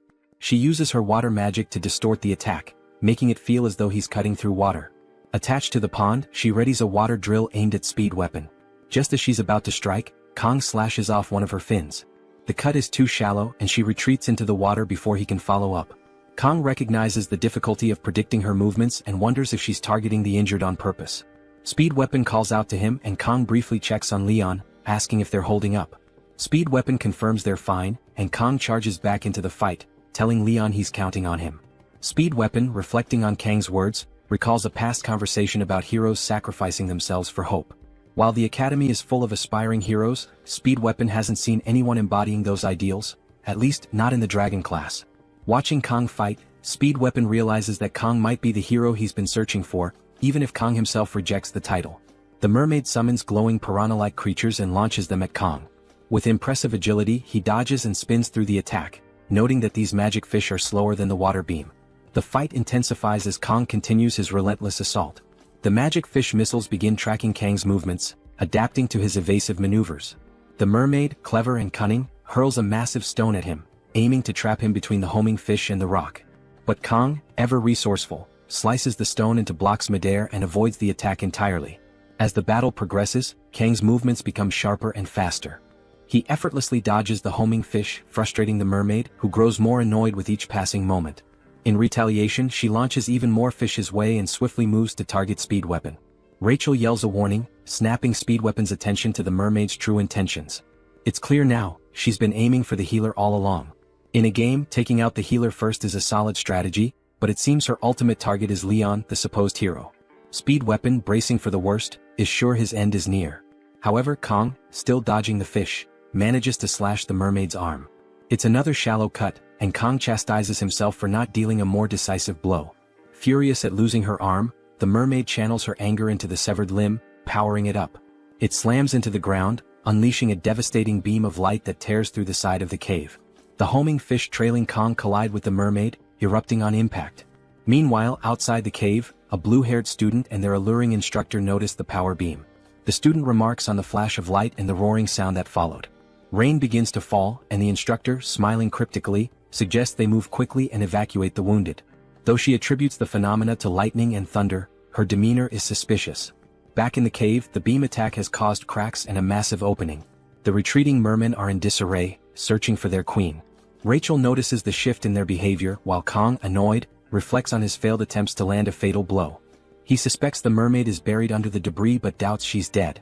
His suspicions prove correct when a sudden surge of aura emanates from the rubble. Emerging dramatically, the mermaid leaps from the debris, her aura flaring and anger palpable. Kong removes his jacket and tosses it to Rachel, instructing her to protect Speed Weapon and Leon now that the smaller mermen are gone. Rachel acknowledges the order while Speed Weapon, still playing his flute, watches in disbelief. Initially thinking Kong was a madman, he now wonders if he's witnessing the rise of a legend. Kong rolls up his sleeves, finally free to focus on the fight. With only 10 seconds left, he resolves to make up for lost time. The mermaid, enraged and wielding all her power, charges at him with relentless fury. Kong, undeterred, closes his eyes to center himself. When he reopens them, a sinister darkness envelopes his left eye. His demon mode has activated. "I'll cut everything down," Kong declares, dashing toward the mermaid. Chloe bursts out of the cave, her only thought being to run faster and faster. She can't stop, won't stop, even as her legs scream in protest. Her blessing fuels her desperate sprint, slicing through trees in her path with sheer determination. Despite the pain and exhaustion, she pushes forward, Gioma's instructions echoing in her mind. She must find the instructors. Thoughts of Kong flood her mind. To Chloe, he's the strongest person she's ever known, but fighting has never come naturally to him. He only draws his blade when absolutely necessary, and even then, it's with reluctance. She reassures herself that Gioma made the right choice in trusting Kong with this battle, though the mermaid's strength unnerves her. Chloe wishes she were stronger, capable of lending a hand, but her doubts are interrupted by a distant explosion from the cave. She stops briefly, glancing back at the blast, her eyes welling with tears. She whispers a desperate prayer for Gioma's safety, but there's no time to linger. With renewed urgency, she sprints forward, dodging obstacles, sliding through mud and shouting for anyone to help. Her voice cracks as she cries out, rain mixing with her tears, but her sharpened senses detect something, a merman presence to her right. Acting instinctively, she leaps and attacks, only for her strike to be parried. The defender is none other than Abel, the main waifu, who meets Chloe's gaze with equal surprise. As Chloe lands, she gasps out an apology for the attack, relieved beyond belief to have found someone. Exhaustion overtakes her and she collapses to the ground. Abel's group, busy fighting off mermen, accuses Chloe of being insane for ambushing them. They prepare to retaliate, but Abel halts them, recognizing Chloe's face. Barely conscious, Chloe begs for their help, explaining that Gioma is in grave danger. Meanwhile, Speed Weapon is awestruck by Kang's battle against the demonic mermaid. Watching him fight is like witnessing a master chef skillfully handling a live fish on a cutting board. Speed Weapon realizes Kang isn't just holding his own, he's overwhelming the enemy. Each move is precise, each deflection calculated. Using his severing technique, Kang slices the mermaid's tail into perfect sashimi-like cuts, a display so clean it almost makes one hungry. Even Rachel, heir to the Spear clan and no stranger to power, is stunned by Kang's skill. Speed Weapon, noticing her amazement, begins to think the mermaid might actually die at this rate. But their moment of awe is shattered when Rachel spots an attack headed their way. She pushes Speed Weapon aside, angrily scolding him for daydreaming in the middle of a fight. The destruction from the attack reminds them of the stakes. They aren't facing an ordinary fish, but a demonoid mermaid with devastating magic. Kang and Speed Weapon share a moment of doubt, wondering how they'll handle the mermaid if she uses magic too powerful to counter. The mermaid, now infuriated by Kang's resilience, unleashes her needle squall technique, transforming raindrops into acid-tipped spikes. Kang moves swiftly, dodging and parrying as best as he can, but the acid begins corroding one of his knives. Without hesitation, Kang hurls the knife at the mermaid, slicing her cleanly in half. The mermaid freezes, stunned, her expression one of disbelief as she processes what just happened. Kang, looking more like a demonoid himself, steps forward, ready to end her.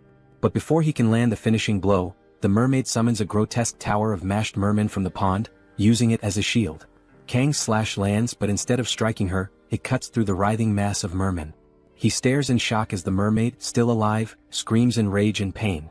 The mermaid grins wickedly and digs her claws into her own stomach, ripping out her demonic core. Without hesitation, she swallows it. The core begins to radiate power, swelling in her throat until it looks like she's got a grotesque goiter. With her glowing throat aimed at Kang, she prepares a devastating magical beam, her desperate all-or-nothing final attack. Speed Weapon, watching in terror, screams at Kang to get out of the way, but it's too late. Kang freezes, unable to evade, and the beam hits him directly. The scene shifts, and we see Kang standing in a vast expanse of water, bewildered and trying to piece together what just happened. He touches the water, realizing he's not alone. Surrounding him is an endless blue ocean under a sinister, demonic red sky.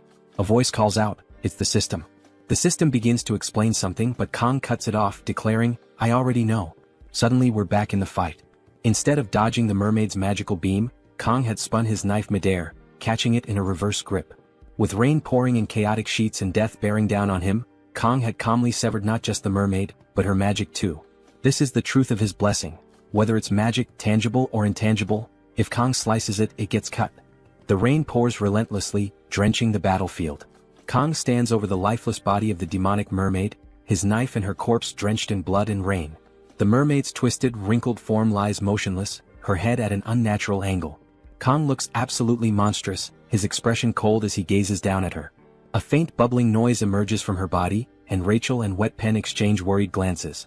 "Is it really dead?" Wet Pen mutters nervously. Without hesitation, Kang raises his knife and delivers another slash, severing the mermaid's head. He kicks it into a nearby crater without a second thought. Wet Pen stands frozen in disbelief. "He did it?" Kang Jayama, a freshman, defeated a demonoid on his own, he whispers. Rachel and Wet Pen are still reeling from what they've witnessed when blood suddenly pours from Kang's wounds. His body falters as he drops his knife and collapses to his knees. Rachel rushes to his side, cradling him as she calls out for help. Meanwhile, Wet Pen notices movement near the cave's entrance. His hand instinctively moves to his weapon as he braces for another attack. But instead of the merfolk returning, he spots familiar faces, Abel and her group, carrying an unconscious Chloe. Relief washes over Wet Pen. "It's about time they showed up," he mutters. One of Abel's team members shouts, What the heck is that? Their eyes land on the wreckage and the mermaid's mutilated body. Rachel clings to Kong, tears streaming down her face. Why is a mermaid here? And why is everything destroyed? Abel demands. The students gather around, taking in the scene. Abel's sharp gaze lands on Kong, her annoyance growing as she notices Rachel holding him close. Jealousy flickers across her face. Abel takes a moment to evaluate the situation. Despite the chaotic battle that left Kang's team battered and bruised, he seems relatively composed, though gravely injured. Abel thinks to herself, how can someone this young achieve so much? When she asks what happened, Wet Pen doesn't hold back. You expect me to believe the Academy scouted this island properly? What a joke, he says bluntly. Abel tries to rein him in. Explain properly, she insists. Wet Pen narrows his eyes. You don't have to believe me, but here's the truth. A demonic mermaid appeared out of nowhere and Kong defeated it, alone. Abel listens intently, but skepticism clouds her expression. A freshman killed a demonoid on his own? That's absurd, she mutters, though the evidence lies before her. As she processes Wet Pen's words, Abel reflects on her own prestigious lineage, descended from legendary heroes. Yet compared to Kong she feels ordinary. The sheer gap in their abilities stirs a mix of admiration and dread within her. Finally, Abel orders her group to start healing Kong. The guy is dying here, Wet Pen grumbles. Rachel continues to hold Kong tenderly, marveling at his strength. He's my age, yet he fought a demonoid alone and won. It's unbelievable. Abel, both impressed and irritated, watches silently. Wet Pen interrupts her thoughts, asking, You contacted the Academy, right? Yeah, Abel replies. Wet Pen hesitates before continuing, Don't tell them everything. Something doesn't add up. What do you mean? Abel asks. Wet Pen explains, If they scouted this island, how did a demonoid just appear in a cave cadets could easily find? It doesn't make sense. Abel stiffens, glancing toward her unconscious teammate. Suspicion creeps into her mind as Leon, standing nearby, speaks coldly. You think there's someone from the demon faction within the Academy, don't you? Wet Pen shakes his head. That's not exactly what I meant. But the uneasy tension lingers, and Abel's sharp gaze suggests she isn't ruling anything out. They can't rule out the possibility of a spy, and it's undeniable that this cave isn't easy for cadets to miss. As Wet Pen points out, if it weren't for Kong Jayama, Leon's group would have been slaughtered by the demonoid. But the question remains, how did this even happen? The story reveals that, despite conflicts during the 700-year truce, demons had never dared to target cadets of the Joaquin Academy. There was even a clause in the truce stating such an act could justify war. Abel begins to comprehend the potential gravity of the situation. This could be a spark for war. Wet Pen notices Abel's frozen expression and snaps her out of it. I know what you're thinking, he says, but we're jumping the gun here. Sure, it's wise to be cautious about the possibility of a spy, but it's way too soon to assume that's the case. Leon nods and adds, if there really is a spy in the Academy, Kong will become their prime target as soon as word gets out that he defeated a demonoid alone. Wet Pen agrees but expresses his concern. I don't think it's fair to keep all of this under wraps after everything Kong did for us. Abel steps forward with a plan. We should talk to my grandfather, the Sword Emperor, she suggests. He's outside the Academy's authority and can keep this confidential. The scene shifts to a sunny day. A light breeze flows through an open window as Kong wakes up in a hospital bed. He stares at his hands in disbelief. I'm alive, he thinks. His mind flashes back to the battle, recalling how the mermaid fired a magical sphere before its death. He couldn't dodge the attack but managed to see it clearly. In a beautifully illustrated moment, Kong remembers how his sashimi knife cut through the sphere like a straight line.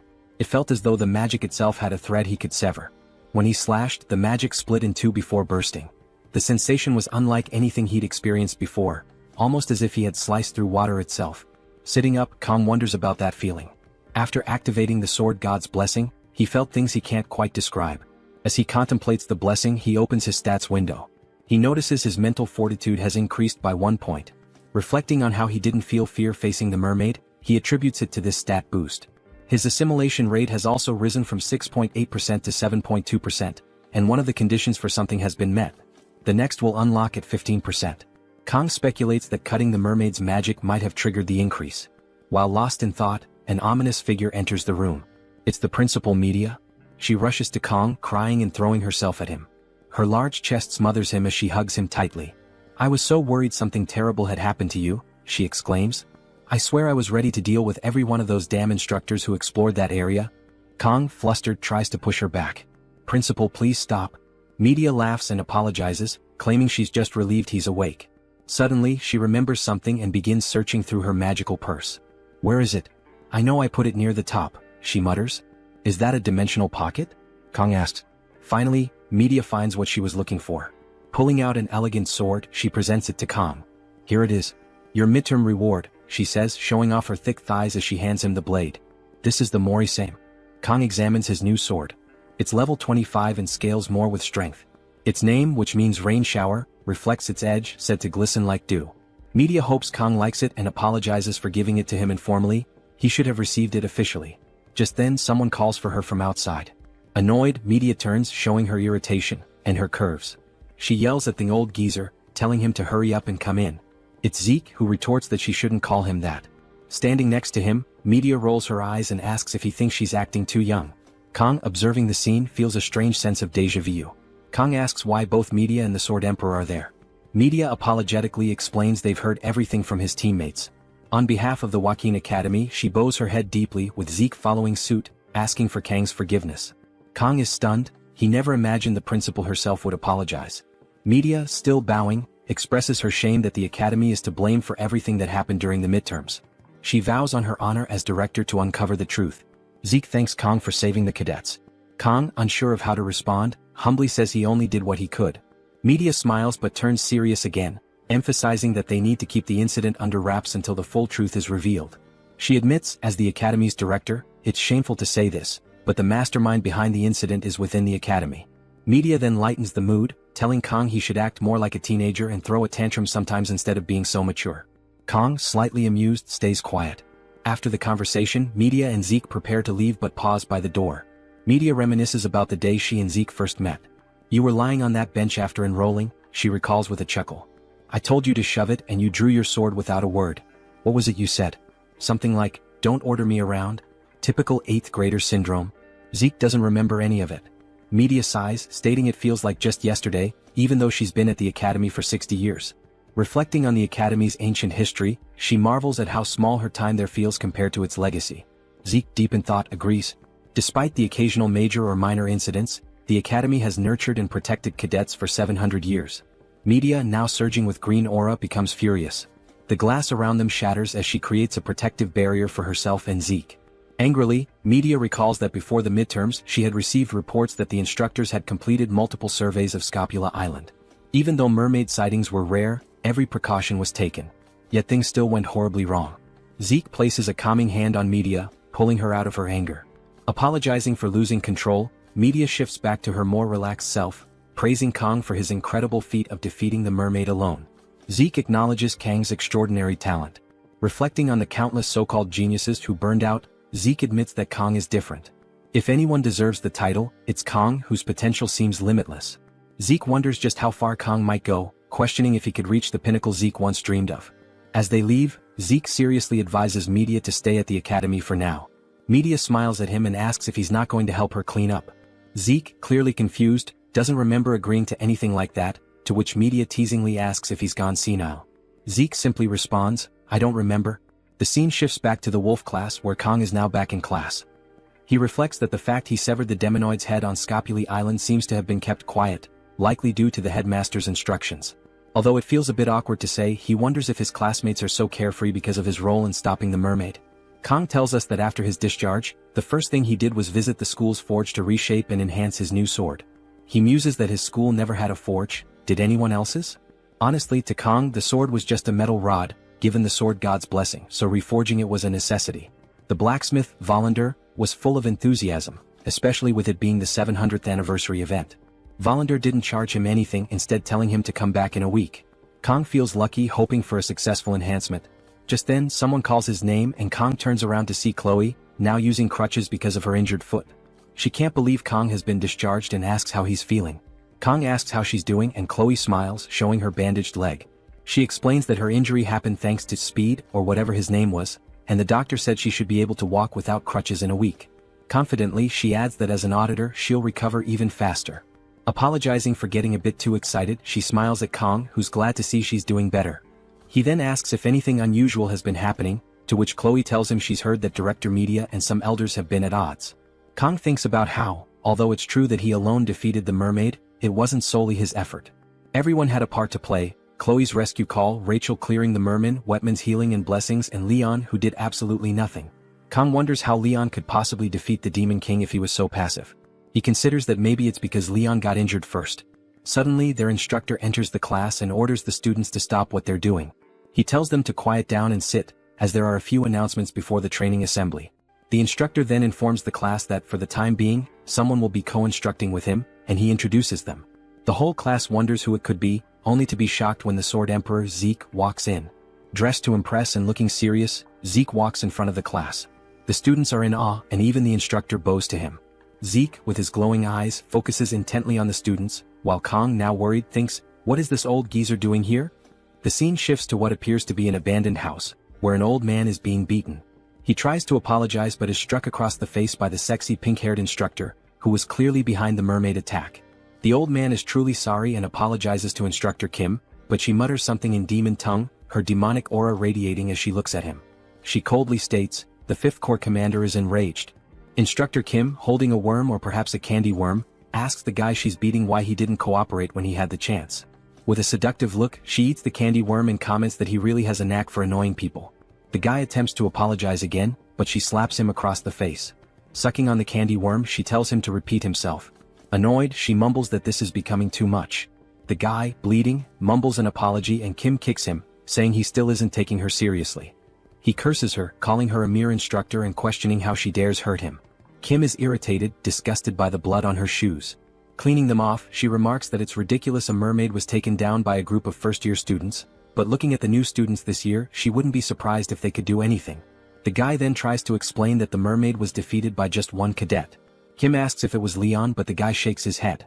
She demands to know who it was, and the bloody guy reluctantly reveals that it was this year's top student, Kong Jiama.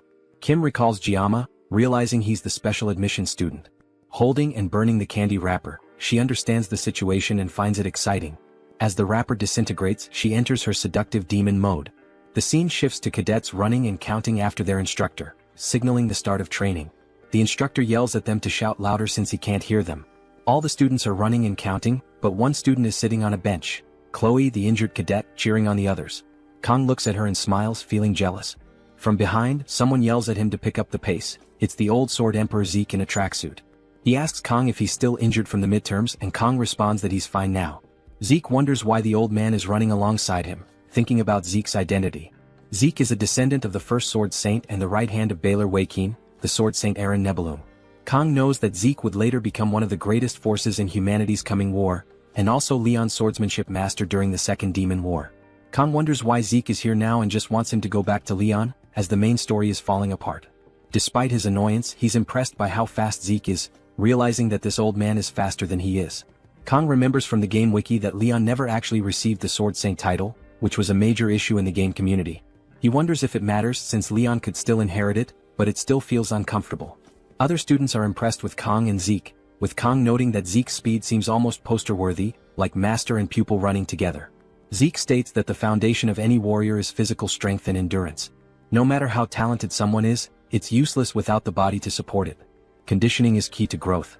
He tells Kong not to cut corners and keep up. Kong, out of breath, shouts back, "Yes, sir." Zeke is pleased and urges him to keep up, dashing forward quickly. Kong struggles to keep up, wondering if Zeke is aging backwards. The cadets are then informed that, unless it's for field training, personal weapons are strictly prohibited. Instead, they must choose from a pile of rusty old farming or training weapons. Zeke tells them to pick one and master it. Some students can't believe it as they have family heirlooms they'd rather use. Kong looks at the pile and notices a sashimi knife. One student raises his hand to ask Zeke if it wouldn't be better in the long run to get used to the weapons passed down by their families. When asked why personal weapons are prohibited, Zeke responds that it's a good question. He explains that mastering the basics is more important than relying on high-grade weapons. The more someone depends on superior equipment, the more they risk neglecting their training. A good warrior shouldn't rely on their weapon alone to make up for shortcomings. A student argues loudly that learning how to use these weapons is even more important. The other students get annoyed, sensing he's just trying to get attention. Zeke responds firmly, saying that no matter how well equipped you are, if your skills are lacking, your weapon will be like a pearl necklace on a pig. A true master never blames their equipment. These words hit Kong like a truck and he agrees, saying it's 100% true. Zeke taps his cane on the ground, stating that once they master the basics, they'll become comfortable with any weapon. He adds that cadets who handle basic weapons well are likely to receive higher scores in the class promotion evaluation at the end of the year. Hearing this, all the students rush to grab their weapons. Kong thinks Zeke knows how to motivate people, and the other students are completely inspired. He had always thought of Zeke as a punching bag for the media, but now he's seeing a different side of him.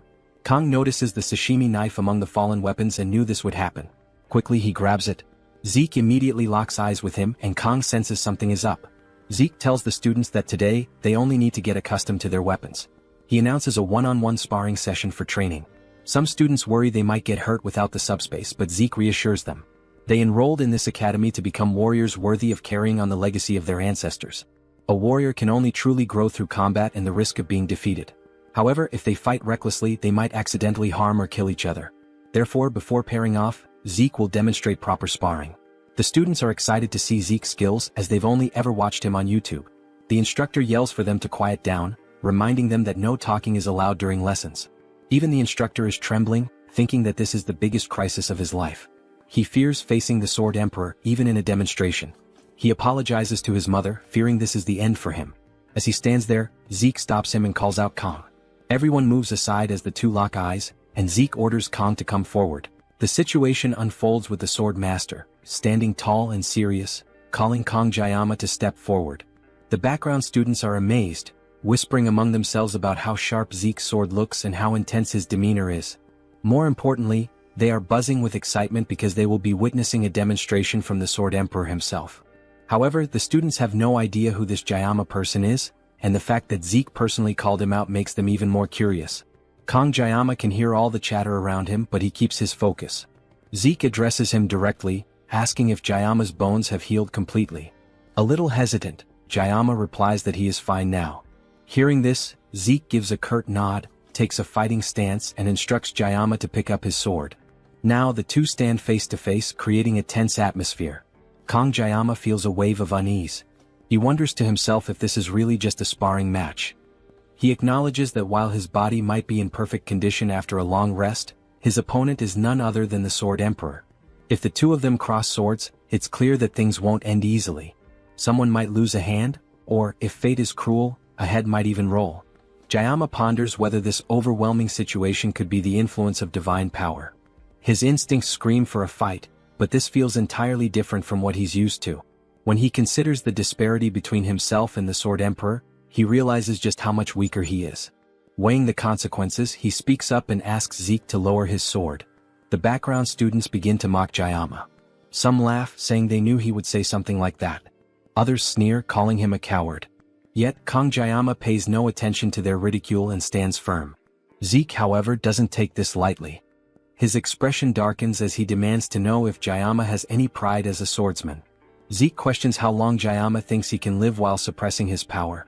He scolds Jayama further, pointing out that extraordinary talent is wasted on someone cowardly. The words cut deep into Jayama. Pride is not a foreign concept to him.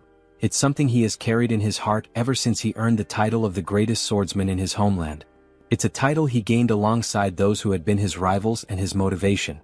He realizes Zeke's provocative words are not just insults but a deliberate test of his resolve. Even the class instructor and Chloe are taken aback by Zeke's approach. They watch as Jayama processes the situation.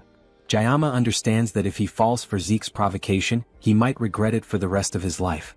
However, the fire within him refuses to be extinguished, and the craving for a fight intensifies. The class instructor rushes forward, intending to stop Jayama. Before he can intervene, Zeke steps in, blocking the instructor's path. Zeke confidently declares that Jayama has already made up his mind. Jayama steps forward, equipping his sashimi blade. The act summons the blessing of the sword god, manifesting a faint divine aura. This marks the start of a clash between the sword god and the Sword Emperor. Zeke observes Jayama's movements closely while his mind drifts to memories of his youth. He recalls an encounter with a one-armed wandering knight, whose swordsmanship left an unforgettable impression on him. Even now, Zeke feels the same clarity and determination as he did when he first witnessed that knight's skills. Returning his focus to the present, Zeke initiates the fight with a powerful slash. Jayama reacts swiftly, dodging the attack and moving to counter. Zeke anticipates the move, changing the trajectory of his strike mid-swing to target Jayama's new position. Despite the shift, Jayama's reflexes allow him to evade the attack once again. The fight intensifies as Jayama boldly charges forward, displaying a sword style reminiscent of a swallow in flight. Zeke notes the peculiar nature of Jayama's techniques while parrying each strike with precision. Jayama doesn't let up, launching a series of attacks in quick succession. Zeke eventually lands a counterattack, disarming Jayama and sending the sashimi blade flying from his grip. But Jayama reacts immediately, catching the blade midair and slashing at Zeke once more. Zeke blocks the attack, though it forces him to take a step back. The Sword Emperor acknowledges that Jayama's physical strength has significantly improved.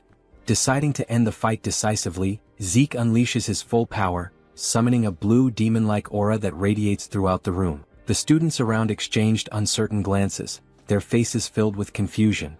None of them seemed to understand what was happening. One student observed the two combatants standing still, their gaze locked in intensity.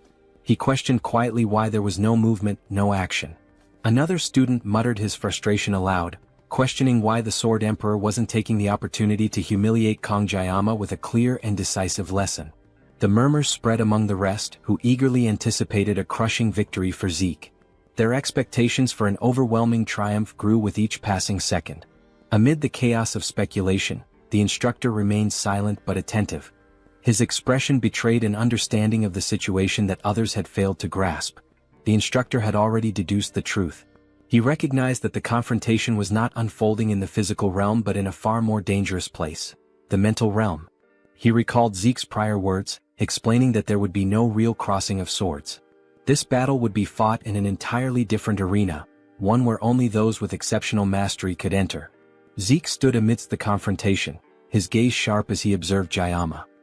His initial doubts had dissipated, replaced by a sense of amazement. The rapid development of Kong Jayama's skills had surpassed all expectations. Determined to bring the duel to an end, Zeke unleashed his power. A brilliant blue aura burst forth from his form, materializing into the shape of a demonic entity. The sheer pressure radiating from the aura bore down on Kong, who struggled visibly to maintain his footing under the immense weight.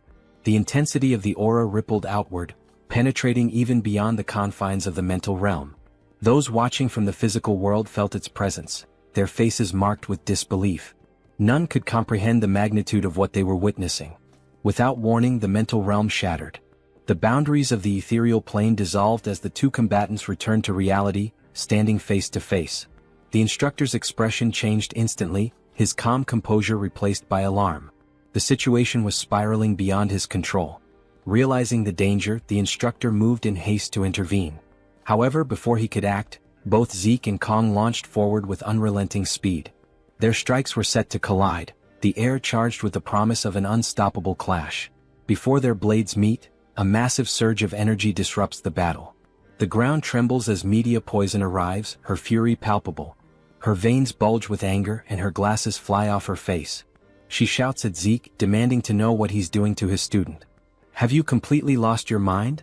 she yells, her voice echoing through the battlefield. Hours later, in Media's office, Zeke stood with a deeply remorseful expression, apologizing for his actions. Media, still visibly irritated, found his behavior unusual. Her annoyance grew as she recalled the effort it took to place Zeke as an instructor in Kang's class, only for him to take such reckless action. The outcome of the battle could have been disastrous had Medea not intervened. Zeke, reflecting on the events, admitted that causing such chaos was never his intention. He acknowledged losing complete control during the battle, leading him to unleash his aura to its maximum. Medea, recalling her arrival at the battlefield, muttered in frustration, trying to regain Zeke's attention. Lost in thought, Zeke apologized once more, surprising Medea. She emphasized how uncharacteristic it was for the Emperor to express regret. In 50 years she had never seen him apologize, and now it had happened twice. Medea pressed for an explanation as to why Zeke used his aura against the student. Zeke explained that without doing so, he would never have gained the upper hand in the battle. Medea, taken aback, realized the gravity of his words. For someone as proud as Zeke to admit inadequacy against a student was a rare show of vulnerability. Zeke then revealed that Kong had achieved control over the mental realm. Medea was struck with disbelief. A young man of only 17 years mastering such a skill seemed unfathomable. Zeke had no answer for how this was possible. Medea recalled her brief encounter with Kong at the conclusion of the battle. His gaze had emanated an intimidating aura. His resolute expression exuded an unshakable determination that left her unsettled. The fear she felt mirrored an encounter from her youth with a commander named Vaesen. Yet the source of her apprehension toward Kong remained unclear. Composing herself, Medea questioned whether Sieg considered himself defeated. Sieg, incensed, rejected the idea outright. Despite Kang's exceptional talent, he could never compare to Sieg. Medea chuckled at Sieg's exaggerated reaction and teased him, remarking that it was unlike him to make excuses. She joked about the emperor blaming his equipment, finding the notion almost comical. Sieg responded with playful irritation, masking his fondness for his old friend. The exchange ended with an affectionate reconciliation between the two. The scene transitioned to a flashback of the battle. The intensity of their clash replayed in Kang's mind. He woke suddenly in his room, relieved the battle had concluded without catastrophic consequences. Despite Sieg's hot-headed nature, the presence of Medea had clearly prevented things from escalating further. As he tossed in bed, Kang pondered whether what he experienced during the battle truly was the mental realm. The sensation was peculiar. The mental realm could only be accessed by mastering a weapon and required specific conditions to activate. Only those with unique weapons and mastery could enter it. Even heroes struggled to use the mental realm freely. Kang reflected on Leon, who had spent 3 years training as a hero to achieve access to this skill. This thought gave Kang pause. How had he managed to achieve it so quickly? The answer was clear. It was the knife. In his previous life, Kang had spent over 2 decades perfecting its use. Each time the spirit of the blade was unleashed, Kang reached new heights. He contemplated how events in this world intertwined with those of his past life. Realizing the futility of avoiding challenges, Kang resolved to address his problems head-on. Rising from his bed, he decided to strengthen his control over the mental realm. With his knife in hand, Kang focused intently, attempting to enter the mental realm. As he succeeded, an unfamiliar energy began to draw closer. The force intensified until it collided with him, causing the realm to shatter along with his knife. Dazed, Kang struggled to comprehend what had just occurred. Meanwhile, a heated discussion unfolded at a grand table. Members of a clandestine group deliberated their next move. Some proposed dispatching demons, sworn enemies, to handle a certain individual. One member, resembling an elderly woman with green hair, questioned if Leon, the aspiring hero, was the real issue. Another member, appearing like a vagrant, dismissed the notion. He argued that Leon barely managed to manifest his blessings and insisted the true threat was the student ranked first in the academy. This was the one who had defeated the twins during the entrance exams. This student had garnered Medea's protection, which only confirmed his importance. The group agreed this individual posed a significant threat. They concluded that Kang, the very student who had drawn the emperor to the academy, needed to be eliminated. The vagrant muttered that Medea's leadership as director had weakened their influence. He worried that the emergence of a hero could spell disaster for their plans. A hero capable of challenging the Demon King must not be allowed to exist. Privately, the vagrant reflected on the urgency of his argument. He dreaded the consequences of meeting the fifth commander again without satisfactory results. The meeting concluded with the family auditor tasked with hunting Kang. Elsewhere, in a weapon artisan's shop, Kang stood seething with anger while the craftsman cowered on the floor, pleading for mercy. The reason behind the heated argument quickly becomes clear. It was about Murasame, which had now dropped to rank E. Kang glared furiously at the blacksmith, who scrambled to explain himself as if his life depended on it. He confessed that in over 30 years of his craft, he had never encountered such an issue. It seemed like the blade outright refused to be forged. With utmost care and technique, he did everything possible to shape the weapon, but with a single strike of the hammer, everything fell apart. Kang, recognizing the blacksmith still managed to deliver decent results, tried to maintain an air of strictness. The blade met the blessing's requirements perfectly, but Kang didn't want to lose his upper hand in the negotiation. The blacksmith then revealed that, despite its low rank, the weapon had the potential to grow to rank A. With future reinforcements, it could become exceptional. He even offered to perform these enhancements free of charge. Kang, however, remained stern, questioning whether the weapon would break again during the process. Desperately, the blacksmith explained that reaching rank A enhancements would require an unbreakable material, a resource that never fails. However, obtaining such material required battling dangerous monsters from the demon army. These rank A monsters were equivalent to the ones Kang fought during his examination, making him weigh the risks. After all, lower-ranking monsters could also yield upgrade materials, and his funds were limited. Kang ultimately struck a deal with the blacksmith, who promised the plan would succeed. Nevertheless, Kang demanded compensation for the loss caused by the weapon's degradation, 10 million won. Shocked, the blacksmith protested that he had delivered precisely what Kang had requested and even promised not to charge for future improvements. But Kang emphasized that a rank B weapon had been reduced to scraps, and in market value, it was now severely devalued. The blacksmith wondered how Kang dared to outwit an adult like this. Threateningly, Kang hinted at testing the weapon's usability if the merchant kept hesitating. In desperation, with nowhere to turn, negotiations began. The blacksmith countered with 500. Then 1,000.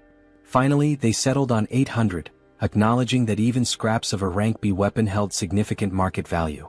With the deal closed, a wave of relief filled the room. The scene shifted to Kang seated on a bench checking his current stats. While savoring his meal, he noticed increases in his weapon points and the unlocking of additional options. Reflecting on the intense pain caused by using the blessing, he realized the pain had lessened and acknowledged the need to improve this stat further. He recalled how unbearable the pain had been when he first tested the blessing. If he could significantly enhance this stat, perhaps he could use the blessing without suffering. Moreover, by mastering his weaponry, he hoped to grasp the full extent of the power granted to him. As he enjoyed his anchovies and pondered who might have sent him to this world, someone approached him. Chloe startled him by calling his attention. After calming down, they greeted each other. Chloe asked why he hadn't finished his meal, and Kang claimed he had lost his appetite. Kang noticed Chloe had removed her cast, prompting him to question whether she was fully recovered. Chloe assured him she felt much better, though she still needed crutches. She even joked, asking if her bones had strengthened after healing. Kang thought to himself that bones don't work like muscles. Out of nowhere, he removed something from Chloe's face, catching her off guard. It turned out to be a grain of rice. But this small gesture was a critical hit to Chloe's heart. She was so overwhelmed that she fell. Kang helped her up, and during the process Chloe noticed the blade on the bench. Observing its simplicity, she enthusiastically remarked that it looked cool. She added that even though it was ranky, it seemed pretty good. Kang recalled that detail and began to reflect. Chloe, thinking her comment might have sounded offensive, tried to apologize, but Kang was preoccupied. He responded that the blacksmith would compensate him for leaving the weapon in this condition through refunds and free services. Chloe praised Kang, saying he was already strong without an exceptional weapon and would become even more formidable with one. But Kang, deep in thought, saw no reason to become stronger. He already handled powerful monsters. What he truly desired was to eliminate the pain caused by the blessing. Chloe, once again apologizing, assumed Kang's silence was due to her words. Kang reassured her it wasn't the case and told her to relax. Chloe then began to radiate her Yandere tendencies. Anyone who wronged Gioma or his precious weapon would face her wrath. She declared she would kill them all. Kang snapped her out of it and she regained composure. Suddenly, he felt something strange and turned his gaze toward a tree. Chloe, however, seemed unaware of anything unusual. Both moved toward the tree, and Kang delivered a powerful kick to the trunk, revealing the source of his concern. Nox fell to the ground, exposing that he had been spying on them. Kang looked at him in disappointment, while Nox, now on alert, lamented being caught. Simultaneously, Chloe recognized her brother and Kang armed himself. Both stood ready, anticipating trouble with Nox's arrival.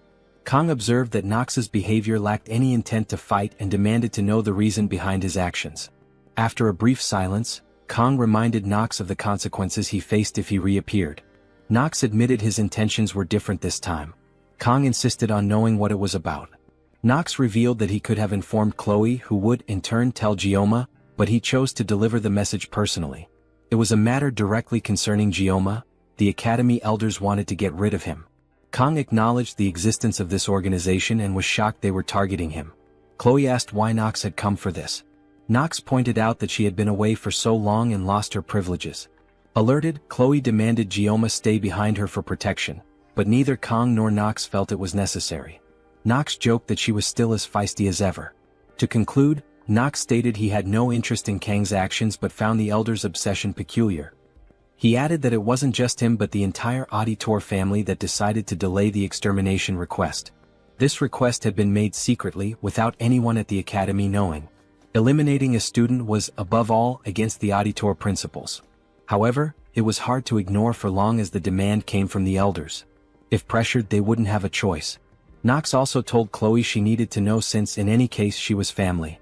Kang realized Nox's actions were driven by principles, though his true concern was for his sister.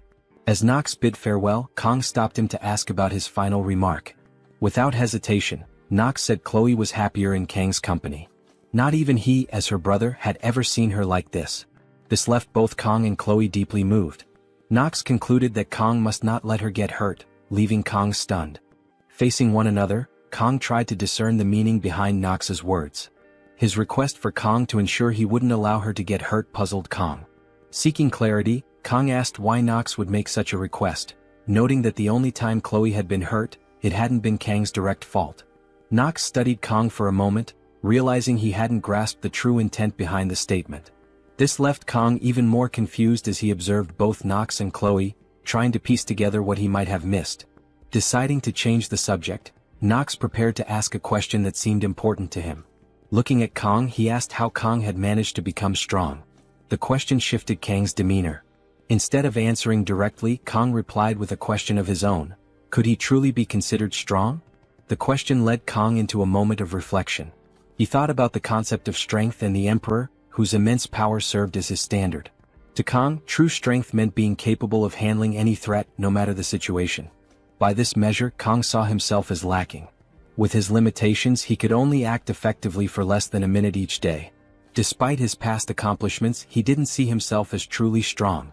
As these thoughts passed, Kang also realized that Nox had used Chloe as an excuse to share something personal with him.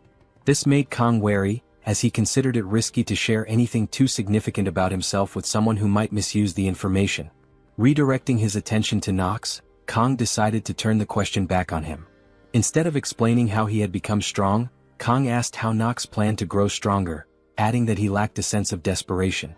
Nox, clearly caught off guard, asked what Kang meant by that. Kang explained that Nox's experiences as a member of the Auditor family and a student at the academy were too limited, confined to those controlled environments.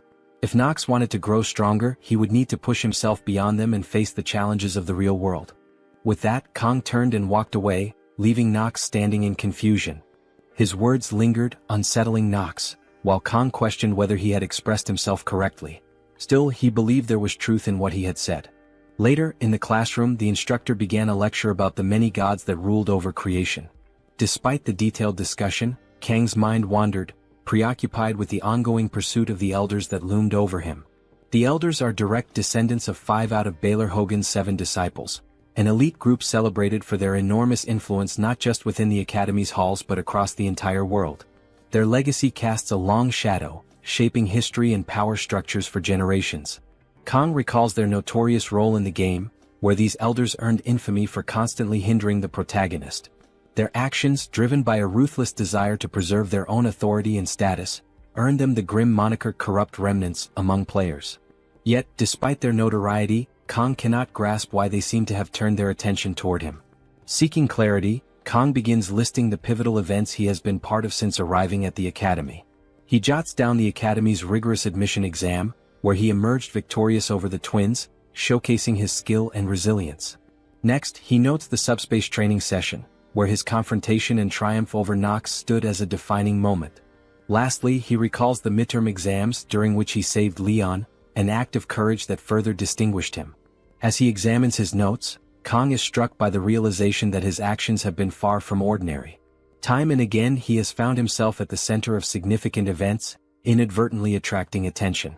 However, this self-awareness only deepens his confusion. None of his actions fully explain why the elders would single him out.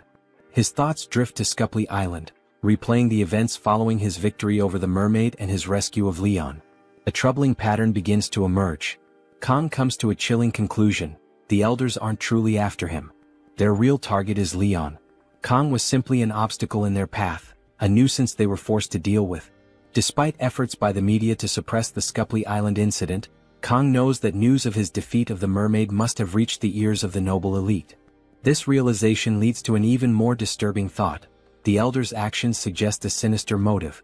By targeting Leon, a hero candidate, they reveal their willingness to conspire against humanity's future. Kang cannot ignore the implications. Someone among the elders, or perhaps all of them, may be colluding with demons. The betrayal shocks him to his core.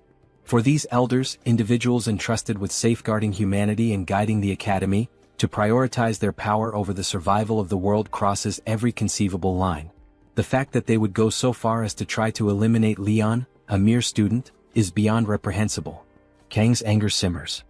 He briefly entertains the idea of barging into the elders' chambers and confronting them head-on. But he reins in his impulse. The time to act hasn't come yet, and he knows he must bide his time.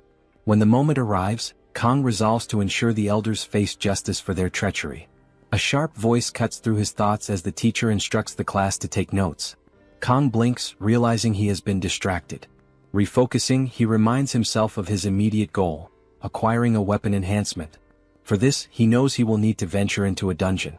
However, he understands that clearing a dungeon solo is a near impossible task. He needs a party. Kang considers his options. Chloe comes to mind as someone who would undoubtedly assist him. Yet, instead of relying on someone with overwhelming power like Rachel, he decides a more strategic approach is preferable. This train of thought brings Speed Weapon to the forefront of his mind, and Kang resolves to seek him out for help. The scene shifts to the bustling dragon class. Kang's presence immediately draws attention, with a student stepping forward to confront him. "This isn't a place for someone like you to come and go as they please," the student sneers. Kang eyes him, unbothered, and thinks to himself, who is this two-bit extra with an overinflated ego? With 2 decades of experience in the food industry, dealing with all sorts of difficult customers, Kang finds the situation almost laughably familiar. He calmly warns the student, "Don't waste my time or I'll deal with you myself." Enraged, the student lunges at Kang. To Kang, the attack feels sluggish, almost comical. He notes how easily he could counter it, but before he needs to act, a figure intervenes. Speed Weapon steps in, delivering a decisive punch that sends the aggressor sprawling. The commotion draws a crowd, with students gathering to witness the scene unfold. Kang's confidence remains unshaken as he exchanges a glance with Speed Weapon, silently acknowledging the start of their next collaboration. Kang reflected on the situation, considering the unique abilities he had encountered. The thought of a strength healer struck him as unusual, something beyond the norm of strength mages. As he pondered this, Speed Weapon interrupted his thoughts, asking if Kang had come to find him. Without waiting for an answer, Speed Weapon suggested they move their conversation outside, and the two stepped out to talk in private. Kang outlined his plan, explaining the need to form a party as quickly as possible. Speed Weapon agreed, emphasizing the importance of teamwork in tackling the challenges ahead. He proposed a straightforward deal. The rewards from the dungeon would be shared among the team, while Kang would have sole claim to the magical beast materials. After explaining the arrangement, Speed Weapon turned to Kang, seeking confirmation with the question, "Did I get that right?" Kang responded honestly, stating that if he were to attempt to recruit a party on his own, the only person who might agree to join him would be Chloe. He added that Speed Weapon's connections to the dragon class could make the process significantly easier, or so he thought. Speed Weapon quickly corrected him, pointing out that Academy rules required a party to have at least 4 members to secure dungeon clearance permits. He went on to remark that if not for these restrictions, someone like Kang could easily handle 5 or 6 dungeons alone. Kang countered immediately, denying Speed Weapon's claim with, "I can't even clear 1 dungeon by myself." Speed Weapon smirked, accusing Kang of downplaying his abilities. He reminded him of his solo victory against a mermaid, a feat that was far from ordinary. "Your false humility is starting to get annoying," Speed Weapon added with a hint of exasperation. As Kang listened, he realized that Speed Weapon genuinely believed he was being modest. Before he could say anything further, Speed Weapon observed that Kang seemed to be recovering well. Kang nodded in agreement, acknowledging that the rest and care he had received had significantly improved his condition. After some deliberation, Speed Weapon accepted Kang's offer. He saw no reason to decline and was intrigued by the prospect of working alongside him, anticipating it would be a unique experience. Grateful for his support, Kang shifted his focus to selecting an appropriate dungeon for their team. The C-rank Buffalo dungeon in Chilwyn stood out in his mind, a classic challenge that seemed fitting for their current composition. Speed Weapon immediately recognized the dungeon Kang had in mind and noted their existing lineup of 3. Himself, Kang, and Chloe. However, he reminded Kang that they still needed a 4th member to comply with Academy regulations. Kang expressed his preference to avoid including either Rachel or Leon in their group. Speed Weapon reassured him, explaining that Rachel was currently in seclusion, recovering from injuries sustained during intense training, while Leon was occupied with preparations for upper-grade dungeon raids alongside senior students. Relieved by this information, Kang agreed to proceed with Speed Weapon's plan. Speed Weapon then mentioned having someone in mind for the 4th slot on their team. As their conversation progressed, Speed Weapon suggested they take a detour to the cafeteria to pick up something before heading to the person he had in mind. Later that evening, they arrived at a modest house nestled within the academy grounds. Kang surveyed the area, noting how unfamiliar the location felt to him. Despite his extensive experiences, even as a Japanese cuisine chef in his previous life, this hidden corner of the academy struck him as something unique. Inside, the house was cluttered with archery equipment, arrows scattered haphazardly across the space. It was clear the resident had an affinity for precision and skill, though the disorganization suggested a more carefree attitude. Speed Weapon navigated the clutter with ease, locating a young woman fast asleep in the middle of the room. Approaching her, Speed Weapon attempted to rouse her by gently shaking her shoulder. When that failed, he leaned closer and mentioned her favorite treat from the cafeteria. At the mere mention of it, the girl's eyes snapped open, and she bolted upright with startling speed. She spotted Kang holding a bag and rushed toward him, her movements so swift that she collided with him, causing them both to tumble to the ground. Kang found himself momentarily stunned as the blue-haired girl hovered over him, clutching the bag with a triumphant expression. Inside, as she eagerly opened it, she discovered chocolate. Her face lit up with delight, and she immediately began enjoying the treat, oblivious to the awkward position they were in. As Kang tried to process what had just happened, the girl looked up at him with sparkling eyes, her expression filled with anticipation. It was clear she was already hoping for more chocolate, her joy at the moment seemingly boundless. Kang, still on the floor and taken aback by her energy, realized this was the person Speed Weapon had in mind for their team. Kang then recalls the time when he was at work and rushed to hide in the bathroom to check the game. Excited, after spending his hard-earned money, he smiled at the possibility of obtaining the heroine in the game. Kang, tired of being surrounded by men everywhere, thought he would finally find some relief right after making the game's payment. However, the RNG betrayed him and reality was far from joyful. Instead of Abel, the character who was supposed to be one of the game's main leads and the reason he became obsessed with it, the system rewarded him with Saki. Yes, the oddball who threw herself at him for chocolate. The cursed Yangang. Kang was in shock at the outcome. Reflecting on the game's narrative, where Leon was the protagonist surrounded by waifus, there was one standout among them, Abel, highlighted as the primary heroine. While various heroines possessed and demonstrated their unique abilities throughout the game, Abel was the one who, in addition to her skills, also embodied the overcoming of adversities and challenges. Such a bond could only result in a romance. This story left Kang so captivated that it drove him to invest 149,000 won in an attempt to obtain Abel. Her prominence also rendered the other waifus less significant when it came to relationships, reducing them to mere weapons. Among these lesser-valued waifus, there was one who was the ultimate champion of failure, the strong contender for diabetes. Now, inside the game, Kang once again found himself face-to-face with the chocolate fanatic. His first rank S. Kang was still deep in thought as she asked for more chocolate. When she didn't receive a response, she became frustrated at how lost in his thoughts Kang seemed. Kang then realized why Speed Weapon was so confident about choosing the fourth member. Knowing the character, she was in fact one of the best DPS characters with long-range capabilities, thanks to her skill-based attacks, which differed from Leon's. Finally, one very important point stood out. Since she was a failure in terms of narrative importance, her participation in the group wouldn't heavily impact the story's plot. Or would it? Kang then wondered if everything would work out.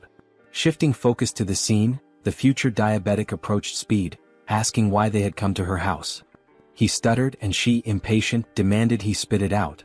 Speed then introduced Kang, asking if she remembered him. She ate a piece of chocolate again as if to activate the part of her brain responsible for memory, and only then responded that she did. Speed explained that they had gathered that afternoon. He stammered again and she once more urged him to hurry up. Speed continued explaining, this time recounting how he had arrived in class and been approached by the big guy. Once again she hurried him along. Finally, Speed declared that they had come to recruit her for the group that would be tackling the Buffalo Dungeon the following week.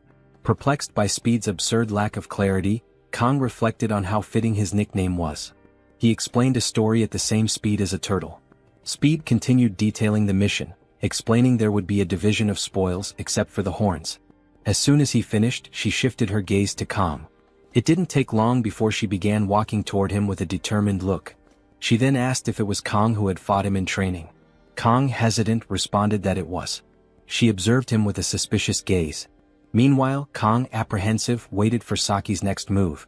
She then turned and remarked that although she had no reason to refuse, given that the rewards would be divided, she wouldn't accept because of the lack of determination she had expected. Kang was surprised by her lack of sense in judging someone who had just woken up. He watched as she added that she didn't want to work with such unmotivated people. Speed then tried to argue that it wasn't possible for her to make such a decision after seeing Kang's duel against Nox. She then suggested that his victory was only possible because the opponent was weak. Speed became irritated and emphasized that the opponent was none other than an auditora.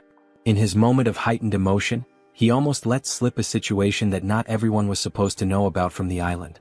Realizing this, he immediately held himself back, leaving Saki confused. Meanwhile, Kang observes with a look of someone who has completely lost patience for all this back and forth. Speed, somewhat composed but still shaky, tries to explain himself, using the chocolates he brought as leverage. Saki counters, retorting that she's not his pet and questioning why she would be obligated to accept his request. Kang watches the argument between the two, trying to decipher what kind of deal Speed imagines in his head. Simultaneously, he's amazed at how someone can be both greedy and rude at the same time. In his view, the worst-case scenario should only allow for one of those traits, not both. There's no plausible reason to keep insisting on this pre-diabetic individual. Deciding enough is enough, Kang interrupts Speed, declaring there's no need to waste time on someone unwilling to cooperate, as it would harm the team's performance. The priority now is finding someone better. Hearing this, Saki challenges Kang, questioning whether the urgency of the raid justifies his attitude. Kang, without saying a single word, looks at her calmly before opening his vest and pulling out a knife. Both Speed and Saki are stunned, unable to figure out what Kang plans to do. Then, with the knife in hand, he swings it laterally, not to attack but to throw it. The blade flies swiftly toward its target, landing precisely in the center. This surprises Saki, but she has no time to process the feat before being caught off guard by a second throw. The second knife lands so quickly that she barely has time to track it. Before she realizes it, the second blade is lodged right in the same spot as the first. Her morale now hits rock bottom. Recognizing her shaken state, Kang delivers an ultimatum, asking if she will join the team or not. Perplexed and struggling to comprehend the situation, Saki remains deep in thought. The scene transitions to a Starbucks, spelled with 2 S's. The first to arrive, waiting for the others, is none other than the troublemaker herself. Now her demeanor is entirely different. Speed, surprised, comments on how early she arrived, while Chloe greets her warmly. Kang, as usual, simply observes as Saki takes the initiative to greet him. He responds while internally reflecting on how persuasive a sashimi knife can be. Speed, astonished at how quickly Saki prepared for the meeting, hears her nonchalantly say it was easy to manage before she formally declares the start of the meeting. Speed rises and begins explaining the mission details, preparing a precise drawing to illustrate the task. He elaborates that the enemies are rank C monsters known as water buffaloes. They have the ability to charge long-range attacks, making close combat risky. Thus, the best strategy is to attack from a distance. Kang and Chloe marvel at the impressive drawing, while Saki focuses intently on the explanation. Speed then outlines a critical rule: there's a gate at the dungeon's center that must not be opened. Curious, Chloe asks what happens if the gate is opened. Speed admits he doesn't know the exact consequences, mentioning only that there appears to be a seal, though it's merely a hypothesis. Saki, however, emphasizes that the academy mandates the gate remain closed, and there's no reason to disobey that order. Kang listens and agrees aloud not to disobey, but his expression betrays his true thoughts. Everyone notices his reaction, and it doesn't take long for Kang to realize he's let slip his curiosity about opening the seal. He finds himself the center of attention, with everyone staring at him in confusion. Speed Weapon, unable to contain his curiosity, presses Kang for an explanation, asking if he knows anything about the seal. Kang denies it, but deep down he knows something. He silently concludes there's undoubtedly a boss behind that gate. While outwardly stating it's obvious no one should touch the seal, he begins contemplating the conditions necessary to open the gate. Satisfied with Kang's answer, Speed relaxes, relieved he misunderstood Kang's earlier reaction. Kang's mind, however, remains occupied, analyzing the dungeon's potential scenarios for unlocking the gate. Meanwhile, Saki watches him with curiosity while indulging in her favorite pastime. Kang is baffled by how much she enjoys those sweets, and she responds that intelligent people need them. Kang jokes about her barely being able to talk while eating until he notices something strange. Chloe is on high alert, her knife in hand, prompting him to become vigilant as well. They are being watched. Chloe is confused and asks what is wrong. Kang then tells her to stay calm and wait. The observers will reveal themselves at the right time. After the meeting ended, sometime later the team prepared to face the dungeon. On the way to Chorwan, Kang seemed already familiar with the place. As he reflected on his time in the military, he remembered swearing never to set foot near that place again. Yet, despite his personal vow, he had no choice but to press forward. His mission was clear. He needed to collect the necessary materials. But that didn't stop the weight of his broken promise from settling heavily on his mind.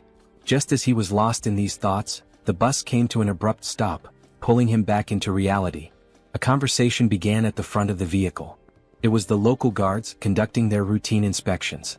The guards scrutinized the passengers carefully, ensuring that they were indeed academy students. After a brief exchange, their identities were confirmed, and the group was permitted to pass through the checkpoint. As the bus continued its journey, Kang silently observed the operation, paying attention to the movement of the guards and the way they monitored incoming travelers. It didn't take long for him to piece things together. This was likely a civilian access checkpoint meant to regulate entry into the dungeon.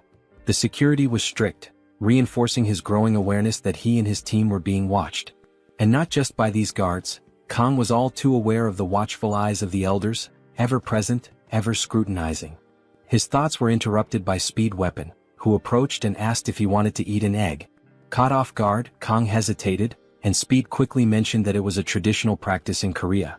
Kang thanked him while thinking that it was a somewhat outdated tradition.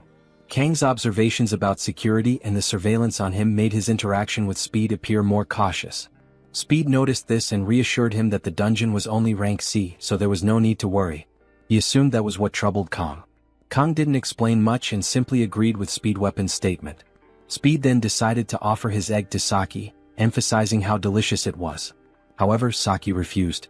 Her eyes then shifted toward Kang, observing him as he resumed his conversation with Speed Weapon.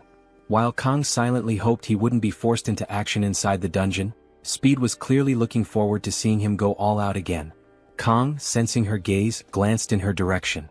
The moment their eyes met, Saki quickly averted her gaze, pretending to be more interested in the passing scenery outside the bus window. Kang, however, was unsettled by Saki's suspicious gaze, as being marked by the elders was already bad enough. Finally, the bus stopped and Chloe took the lead, stepping out first and celebrating their arrival, enjoying the local atmosphere. As the group disembarked, Kang realized that this was a place where demonic beasts had once nested, but now it was nothing more than a simple dungeon. Restless, Speed Weapon asked what Kang was carrying in his bag, given that his backpack looked quite bulky. Kang asked if Speed really wanted to know, while Saki observed and Chloe was preoccupied with admiring the view. Kang then decided to open the bag to reveal its contents. Unsurprisingly, it was knives. Lots of knives. A huge amount, in fact. With this quantity, one could make a good profit selling knives, and Speed immediately pointed that out. Kang simply replied that excessive caution never hurt anyone. This made Speed compare Kang to an old man in the way he spoke, but he understood that Kang must have his reasons for being so prepared. Chloe interrupted the conversation, urging them to move forward and leading the way, while Kang placed his trust in her leadership. The group then proceeded to the dungeon's entrance area, and as they approached the gate, they encountered two guards. The guards noticed the group and, analyzing their appearance and clothing, concluded that they were students, requiring each of them to write their names in a logbook. Chloe, Speed, and Saki wrote their names, and when it was Kang's turn, one of the guards seemed surprised, his expression carrying a hint of malice upon recognizing him. Kang noticed his behavior and immediately became more aware of the atmosphere forming around them. Speed, noticing Kang's delay in writing his name, called his attention. Kang responded that he was on his way. They then proceeded into the dungeon, which had a rather unpleasant smell, while Speed reminded everyone to be cautious. Kang entered last, still thinking about the guard's trembling gaze. As they advanced and the doors closed behind them, he declared that nothing bad could happen. As they walked, the scenery caught Kang's attention, as some inscriptions on the walls suggested that the dungeon was actually a tourist site for nobles. Suddenly, a hand tugged at Kang's jacket sleeve. When he turned around, he realized it was Saki, complaining about being tired. So soon, and this diabetic was already exhausted. Kang replied that her fatigue was quite noticeable, and she asked if he had something sweet to give her energy. Without responding immediately, Kang opened his backpack and started rummaging through his belongings, searching for something that would suffice. As she waited, Saki began to sway slightly back and forth, humming softly, as if she were about to receive a precious gift. Her expression was so exaggerated for someone who was merely expecting candy. He finally found a small piece of candy and offered it to her. However, she frowned, saying it wasn't to her taste, and asked if he had that chocolate instead. Losing patience, Kong bluntly stated that he wasn't some kind of storage unit to always have what she wanted on hand, and was sure she had brought something herself. She admitted that he was right but argued that she was saving it for later. As they argued, something caught everyone's attention. Chloe suddenly announced the presence of enemies, 4 of them heading toward the group. Speed quickly reminded everyone to follow the plan to avoid any problems. He then called out to Chloe and Saki, informing them that he would grant them buffs and wish them luck. They were already in position to start the battle. Saki immediately drew her bow, catching Kang's attention. He noticed that her weapon was an S-rank item, which meant dealing with the dungeon's monsters wouldn't be difficult. Saki, analyzing her weapon more closely, admitted that she hadn't used it in a while and that the equipment felt a bit stiff. This revelation made Kong doubt whether he could trust its effectiveness. Suddenly, she announced that she had something to help. To everyone's surprise, or perhaps not, it was one of the chocolates she had been saving for later. After satisfying her sugar craving, even the bow seemed to have loosened up. She smiled confidently, but her attitude didn't convince Kong that she was reliable. With that commotion over, everyone focused on the approaching monsters. As they advanced rapidly, the team prepared for the attack, with Speed weapon granting buffs to everyone while Chloe charged toward the monsters. Chloe moved ahead alone, leaving the others in the rear, with Saki ready to use her bow and observing the monsters' reactions. Then, Chloe leaped into the air, hoping to get a better view of their enemies, and unleashed a volley of arrows. One monster was struck in the eye by an oddly different grain of sand and collapsed, but the remaining 3 continued advancing unfazed. Chloe's attacks weren't enough to halt their charge. Frustrated, she decided to launch more attacks, this time using her sword. Speed weapon immediately warned her to fall back as per the plan. She ignored him and pressed on, but before she could reach the monsters, Saki stepped in and began her attack, aiming between their eyes. She fired 3 arrows simultaneously at the monsters that were already dangerously close to Chloe. Upon impact, all of them turned to ash, such was the power of her arrows. Chloe stared in shock, while Saki sarcastically lamented that the monsters had exploded. Saki resumed eating her chocolate, while Kong internally regretted that such powerful attacks could also destroy the materials he needed. Though this was a concerning issue, Kong acknowledged that Saki's class was truly impressive and unstoppable. But he quickly returned to worrying about his enhancement materials when Chloe urged the group to move deeper into the dungeon. Suddenly, the monster that had been hit by the strange grain of sand stirred. With an oddly pitiful groan, it got back on its feet and without hesitation, charged straight toward Saki, who was caught off guard. Realizing it was the first monster she had hit, she tried to reposition herself but tripped and started falling, leaving her defenseless against the creature's attack. Her only option was to protect herself with her arms and shut her eyes, an obviously effective defense strategy, capable of stopping even nuclear bombs. Noticing the delay in being struck, she opened one eye and saw Kong standing in front of her, holding her up with one arm, a knife in his other hand pointed upward, and the bowl that was once one now split into 2. She stared in shock at the knife, processing the fact that Kong had just protected her, remaining motionless for a moment as she absorbed the situation. The creature, or rather its halves, collapsed to the ground and Kong, a small smirk on his lips, turned to her and asked if she was okay. Then, a faint flush crept up her cheeks as the weight of the situation settled in. Her heart pounded slightly, her mind replaying the scene of Kong effortlessly stepping in to protect her. She had no words, only a lingering sense of awe at his heroism. Meanwhile, outside the dungeon, the scene shifted to a ringing phone, its screen devoid of any identification. The guard with the strange gaze picks up the phone and positions it. As soon as he answers, he addresses the caller as Master. Kong firmly grasps the horns of the defeated bull monster, focusing on the real reason he entered this dungeon. Buffalo horns, classified as a C-rank reinforcement material, hold significant value for weapon upgrades and other practical uses. With this in mind, he decides to gather as many as possible. As he collects them, Saki approaches and hands him a piece of chocolate, a silent gesture of gratitude for saving her earlier. Meanwhile, Chloe's gaze sharpens, her demeanor shifting into something more intense. Kong quickly catches on and turns to her, snapping her out of it. Lowering his voice, Kong leans in and whispers something to Chloe about the guard they had encountered. Her expression shifts and she responds with a brief nod. Nearby, Speed Weapon observes their interaction and wonders aloud if they are a couple, suggesting that it would make sense. Chloe's face immediately flushes red, while Kong dismisses the assumption, stating that assuming every male-female relationship is romantic is a narrow perspective. Chloe's reaction remains frozen in surprise, and Speed Weapon, caught off guard, questions if he had been mistaken all along. Saki watches the exchange with a quiet smile. Kang, however, remains puzzled by Chloe's lingering stare. Before he can dwell on it, she shifts the conversation, questioning whether buffalo monsters are always this scarce. The group's attention turns forward as Speed Weapon notes that, regardless of the dungeon's popularity, it should not be this empty. Looking to Saki for insight, he prompts her for an opinion. After a brief pause, she points out something odd: the buffaloes had been running away from something. Their behavior was unnatural, raising concerns. Speed Weapon agrees, recalling that buffaloes are typically docile and even used for farming by the locals. Kang momentarily processes this information, internally questioning the absurdity of using demonic creatures for agriculture. Despite the unusual circumstances, Speed Weapon reassures the group that they have received signals ahead, implying that there is no immediate danger. Kang turns his attention to Speed Weapon and Saki, curious about how they know each other. With confidence, Saki proudly explains that she secured the top position in the written exam, while Speed Weapon came in second. She adds that he bragged about it for weeks. Frustrated, Speed Weapon attempts to dismiss her words, but Saki continues, revealing that she also ranked third in the placement tests. Hearing this, Kang is surprised to learn that Speed Weapon ranked second, as he had assumed the guy was just a loudmouth. Noticing Kang's reaction, Speed Weapon quickly clarifies that he should not be compared to Rachel, revealing that she is his cousin. This revelation takes Kang by surprise, as he finally understands why, as a player, he never knew about Speed Weapon's connection to the main characters. The answer lies in their familial ties.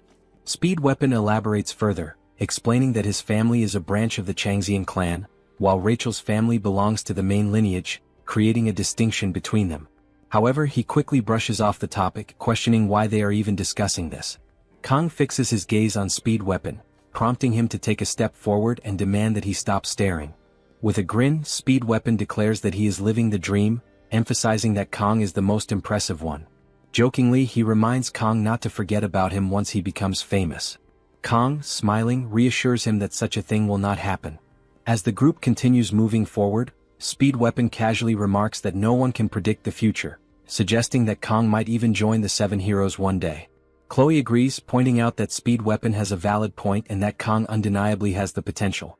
At that moment, Saki steps ahead of them, suddenly turning to face the group with a serious expression. Without hesitation, she declares her hatred for the Seven Heroes.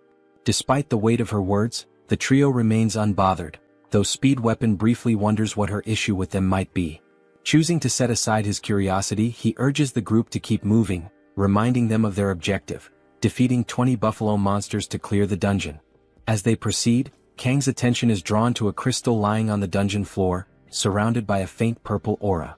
Before he can examine it further, Speed Weapon calls out, urging him to keep moving and questioning what he is waiting for. Hesitating for a brief moment, Kang ultimately steps forward, dismissing the crystal as nothing. Outside the dungeon, a guard speaks on the phone, confirming that everything has been arranged. The academy students should have already encountered the enraged buffaloes by now, leaving no cause for concern.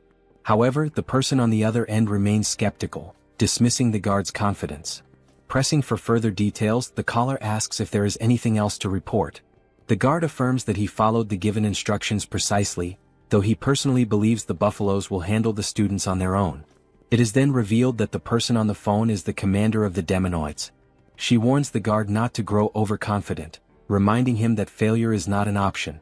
With a cold tone, she questions whether he is prepared to take responsibility should things not go as planned.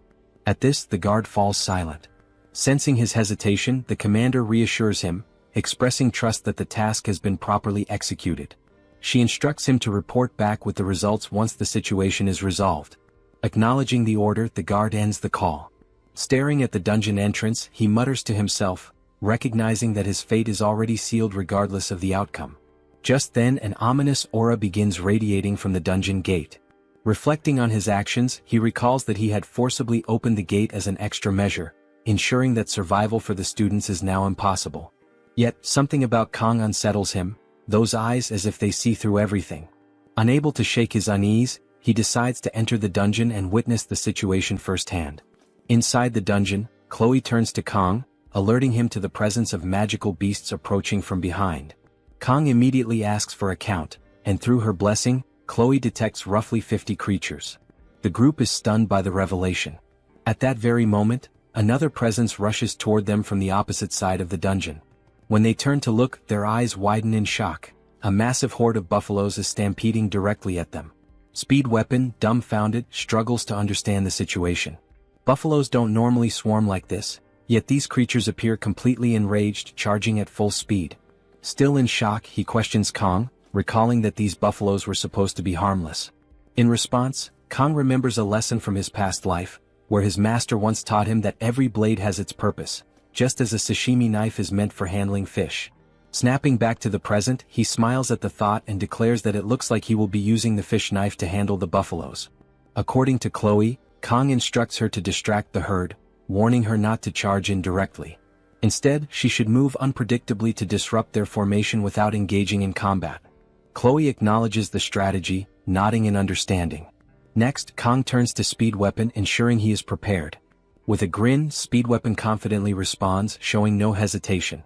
Meanwhile, Saki struggles to understand why Kong remains so composed despite the overwhelming odds. He assigns her to hold the front, ensuring that nothing gets too close. Though she acknowledges the command, she remains puzzled and turns to Speed Weapon, questioning Kang's unwavering confidence. Speed Weapon, wearing a knowing smile, advises her not to be surprised. Still, Saki remains confused, unable to grasp Kang's plan. With his resolve unwavering, Kong steadies himself, refusing to overthink the situation. He came prepared. No matter how many enemies stand before him, he will take them all down. With that determination, he draws his weapons and activates the blessing of the Sword God. As one of the buffaloes charges at him, ready to attack, Kong makes his move. Without hesitation, he surges forward, swiftly launching his daggers at the oncoming beast. Meanwhile, Saki remains in shock, unable to comprehend how Kong intends to handle the horde alone. Saki, stunned, lets the chocolate bar slip from her hands as she struggles to process Kang's overwhelming efficiency in combat. Perched atop a pile of defeated buffalo-like creatures, Kong remains unshaken, scanning for any remaining threats. In mere moments, he had effortlessly neutralized the ferocious charge of the monsters. Meanwhile, Chloe refuses to be outdone. Activating her ability, she charges into the horde targeting her, executing her signature move, Schrodinger's cat. With fluid precision, she takes down multiple enemies at once, delivering her attacks with the style and flair of a Power Ranger. As Kong readies himself for the next wave, he leaps forward, slashing through his opponents with a flurry of strikes, reducing them to mere fragments. However, as his assault concludes, he finds himself surrounded.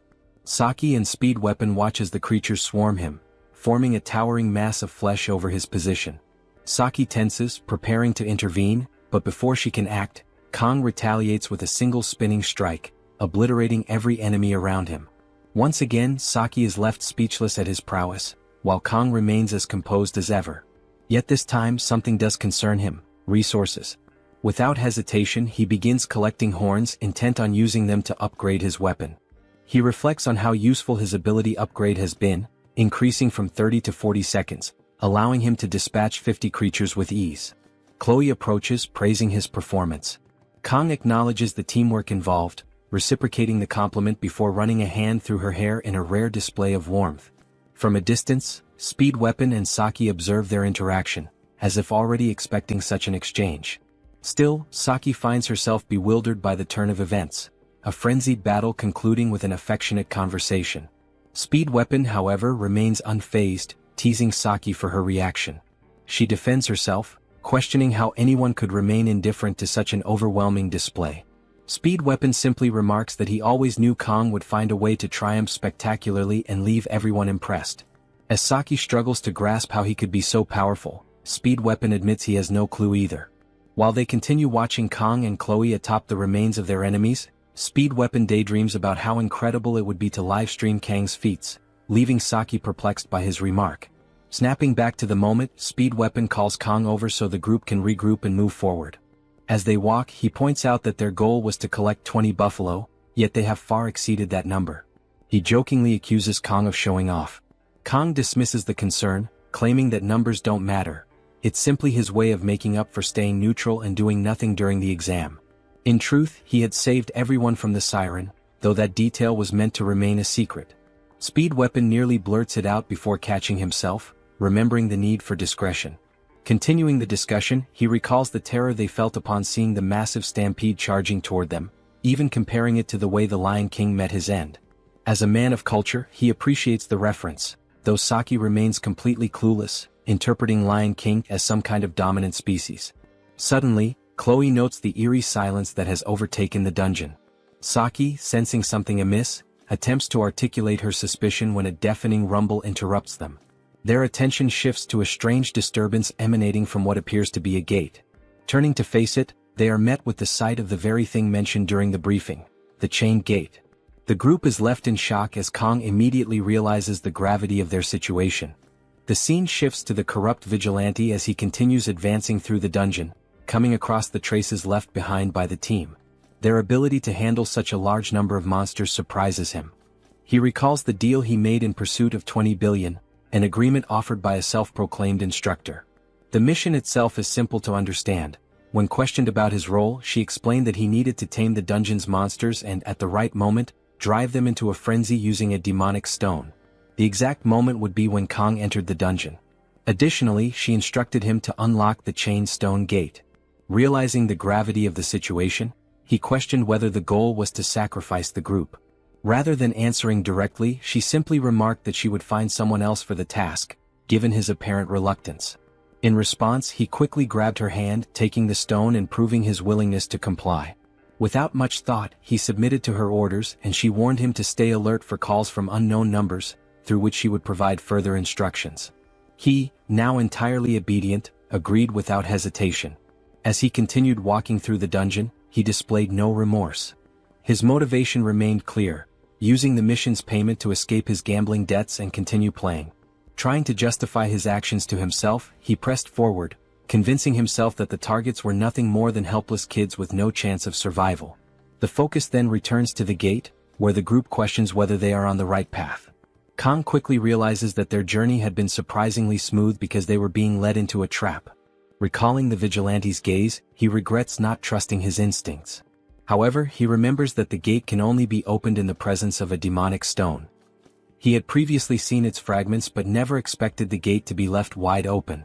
Though he briefly considers the dungeon's reward, he dismisses the thought, prioritizing survival above all else.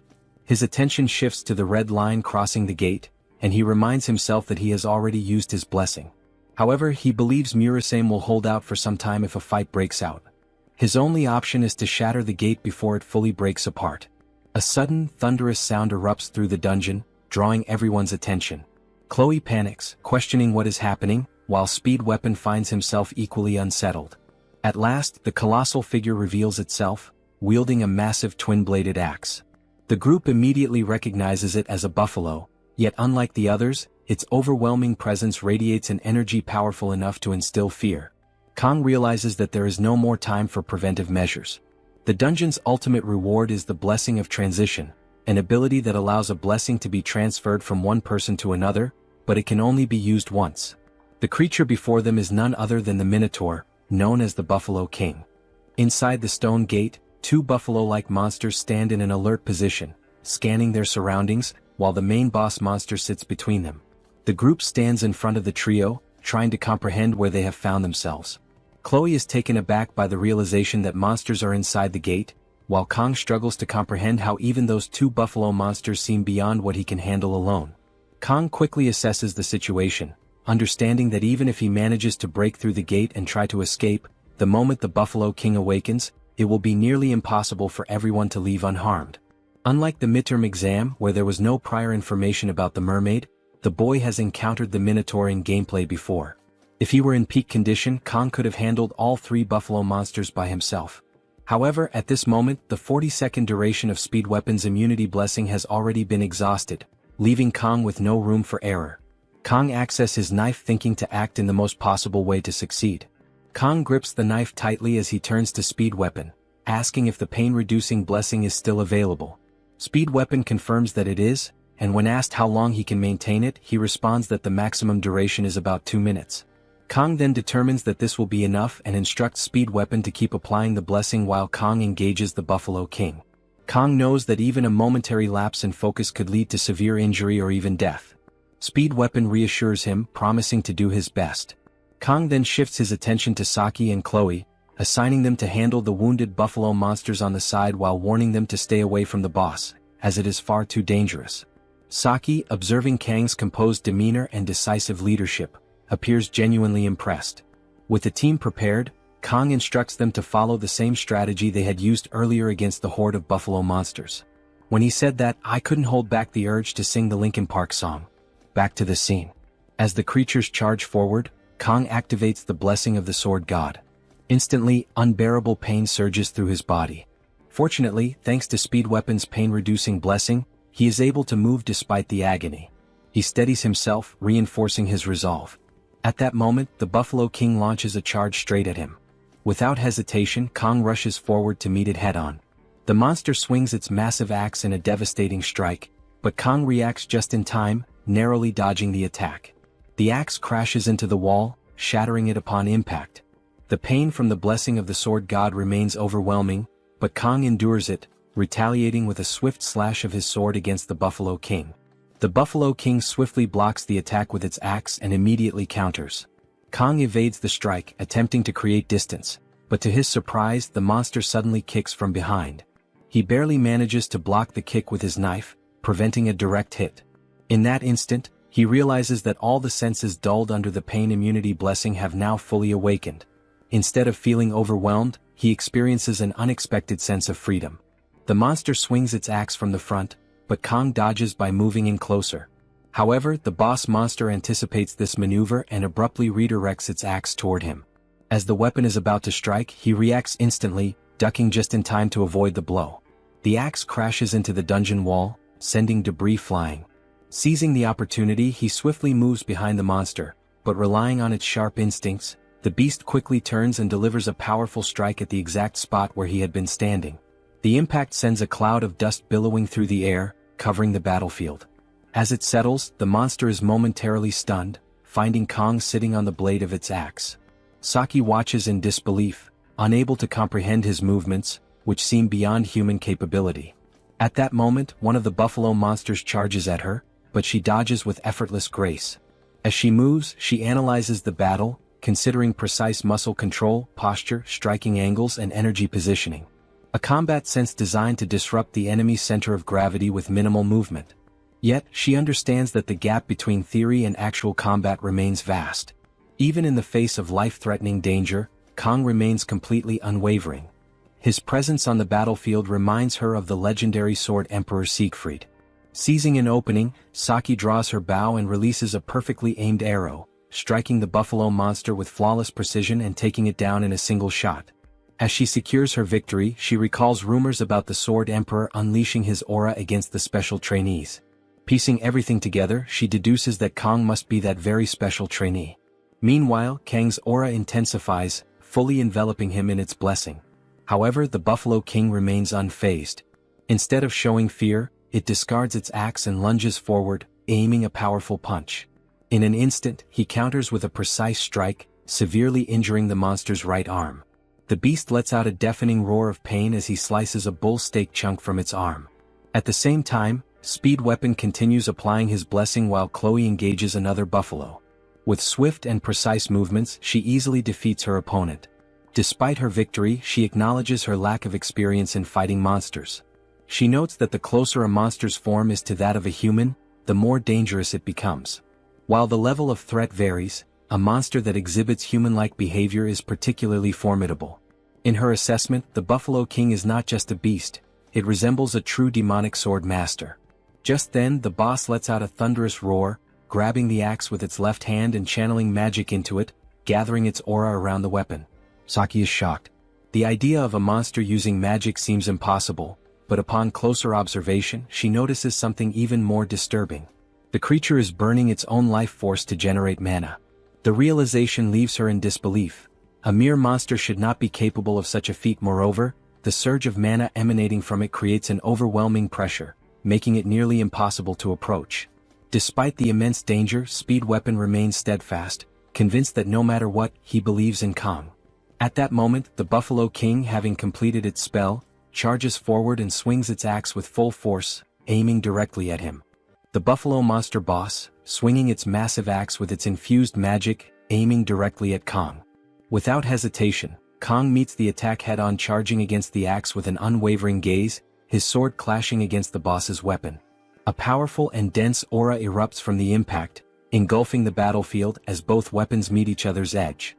As he locks blades with the monster, he exchanges gazes with the monster and then quickly realizes that the density of its magic is overwhelming.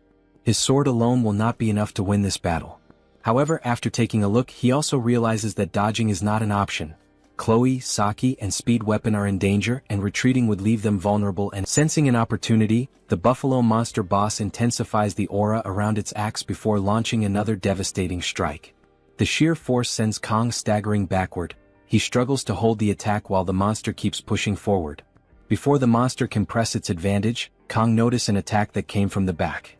It was Saki who swiftly drew her bow and fired an arrow, striking the buffalo face. The attack momentarily distracts the beast, buying precious time. Kong hesitates, confused by the situation for a brief moment, caught off guard, but Saki's urgent shout brings him back to the fight, asking what he is doing and urges him to cut the monster. Pushing himself beyond his limits, after that call, he unleashes 100% of the sword god's blessing.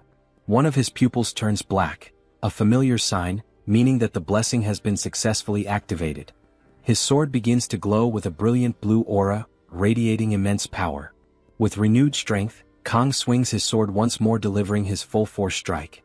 The overwhelming force of his attack finally starts to slowly cut through the boss monster's giant axe. The once impenetrable massive weapon with infused mana begins to crack, unable to withstand the sheer energy surging through Kang's blade. Chloe watches in shock as the brilliant blue light intensifies, remembering the fight between Kong and Professor Zeke, the first time she saw the blue light. Kong, channeling his aura to its peak, presses forward his attack, leaving the boss unarmed, creating now the final opportunity to put an end to this fight. He then delivers a decisive final strike. The buffalo monster boss falls instantly, defeated in a single blow. Silence fills the battlefield as everyone stares in disbelief. The demonic beast, once an unstoppable force, has been vanquished in minutes. It's now turned into pieces. Exhausted, Kong remains standing, his breath coming in heavy, uneven bursts. Lifting his gaze toward the ceiling, he acknowledges something significant. This is the first time he has ever fully unleashed the sword god's blessing. Every muscle in his body protests from the strain, but he stands firm, absorbing the weight of what just transpired. Saki observing him intently. Kong takes mental notes. This time he measures, Kong sustained the blessing for precisely 12.7 seconds. The number lingers in his mind, a benchmark that speaks volumes about his rapid progression. Meanwhile, Speed Weapon, utterly drained from the intensity of the battle, collapses onto the ground with a weary sigh. His body feels heavy, but his mind is even more burdened by what he has just witnessed. As his gaze fixes on Kong, a thought escapes him in a muttered breath. Kong Jiama continues to defy all logic. His mind replays the pivotal moment when Kang's aura erupted, flooding the entire cave with its overwhelming brilliance. The sheer presence, the raw force, was something beyond comprehension. The fact that someone his age is already capable of manifesting such power seems almost absurd. It is not simply talent, it is something far greater, something that should not be possible. Just then, Saki approaches him, her steps measured. Her voice, though calm, carries an unusual note of concern as she instructs him to control his breathing, slow, deep inhales to steady himself. The unexpected kindness catches him off guard. His instincts bristle at the gesture, prompting him to question her sudden interest in his well-being. For a brief moment, she remains silent, as if weighing her words carefully. Then, with a certain finality, she states that she finally understands what he meant earlier. Her words pique his curiosity, and his eyes sharpen as he silently urges her to elaborate. Without hesitation, she references a legendary event, an incident that had long been a mystery to her. The pieces click into place in his mind, and with a knowing nod, he acknowledges the connection. But before the weight of the revelation can settle, she pivots the conversation, shifting the focus to Kang's current position at the academy. Her expression remains composed as she brings up a crucial fact. According to the academy's regulations, Kang is not eligible to transfer to their class this year. Speed Weapon blinks, slightly thrown off by the sudden change in topic. His confusion is evident as he asks why she even brings it up. Unfazed by his reaction, a smirk tugs at the corner of her lips. If Kang cannot transfer to their class, then there is only one alternative. The academy rules may prevent him from joining them, but nowhere does it say that they cannot transfer to his class instead. Her proposal hangs in the air, challenging, almost daring him to refute it. Speed Weapon hesitates, mind racing as he searches for any loophole, any contradiction that would invalidate her logic. But no matter how he looks at it, the rules do not forbid it. Begrudgingly he concedes the point. Saki, satisfied, lets a grin spread across her face. The idea takes root in her mind, unfolding possibilities she had not considered before. If the path to Kong is blocked, they will simply carve a new one. The thought alone is exhilarating. Meanwhile, Kong reflects on the battle. Even with Speed Weapon's blessing, the toll on his body is undeniable. However, the progress is clear. Fighting without the blessing of painlessness is a step forward. Before he can dwell further on his thoughts, Chloe rushes toward him, embracing him tightly. Tears stream down her face as she desperately checks for any injuries. Still recovering, Kong struggles to respond, prompting Chloe to step back, embarrassment flashing across her face.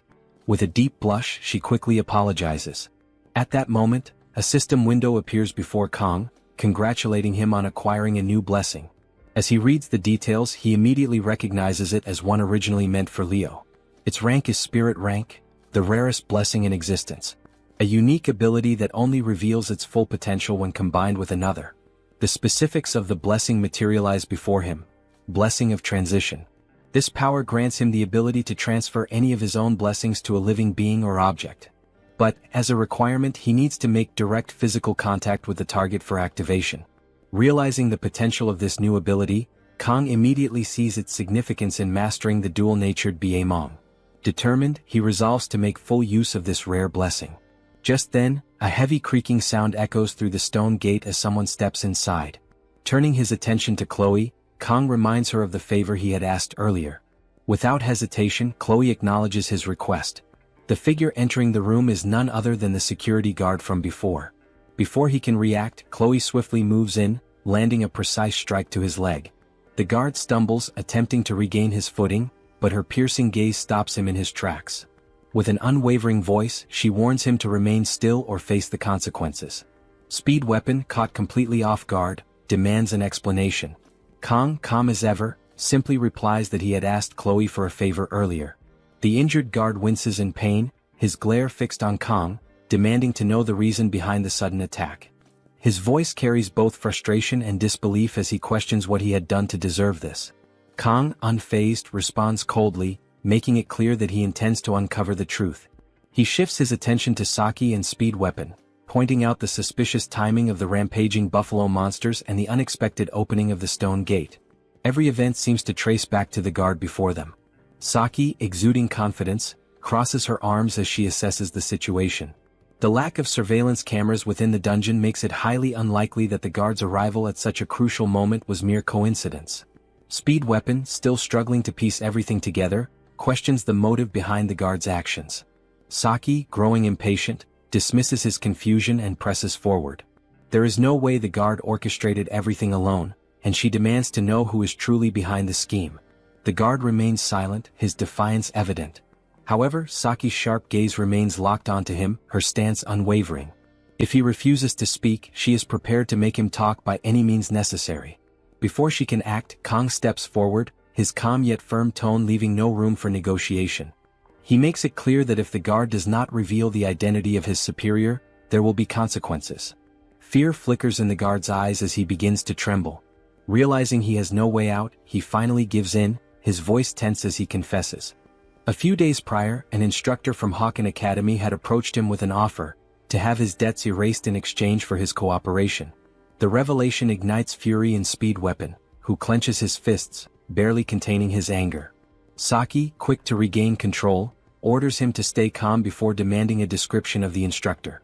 The guard hesitates momentarily before revealing what he remembers. The instructor was a tall woman with purple hair and sharp eyes. At this, Saki's expression darkens. The details match someone she recognizes, a familiar face that immediately stands out in her memory. She turns to Kong, her voice steady yet grim. If her guess is correct, the instructor being described is none other than the assistant instructor from her own class.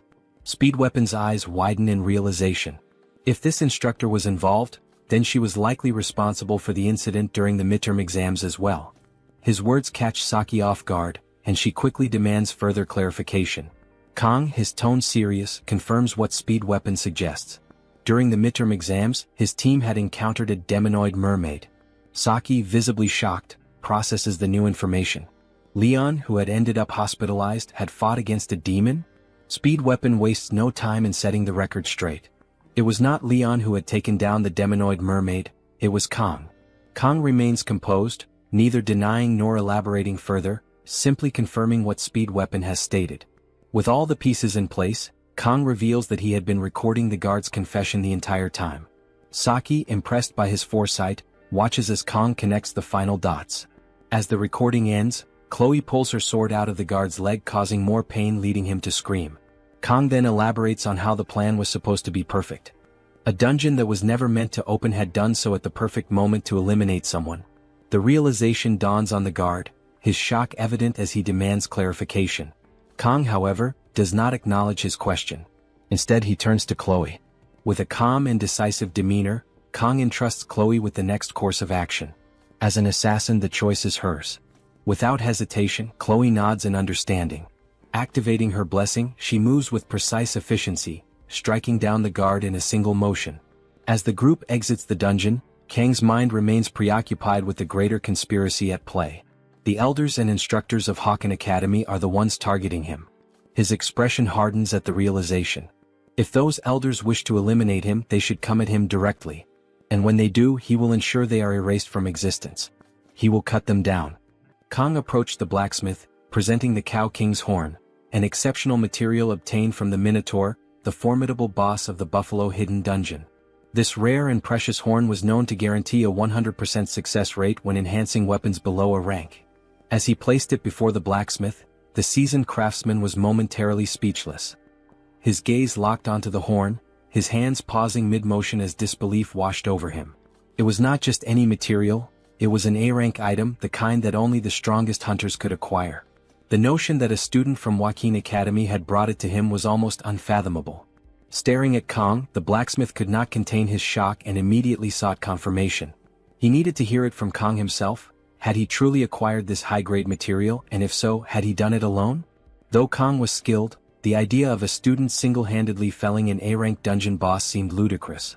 Kang clarified that it had been a team effort, dismissing any absurd notion that he had defeated the Minotaur alone. Without further ado, Kang placed his weapon, a Musarame, onto the table. The blade was in deplorable condition, its edge dulled, its structure battered from intense battle. There were nicks and cracks along the surface, evidence of the overwhelming force it had endured.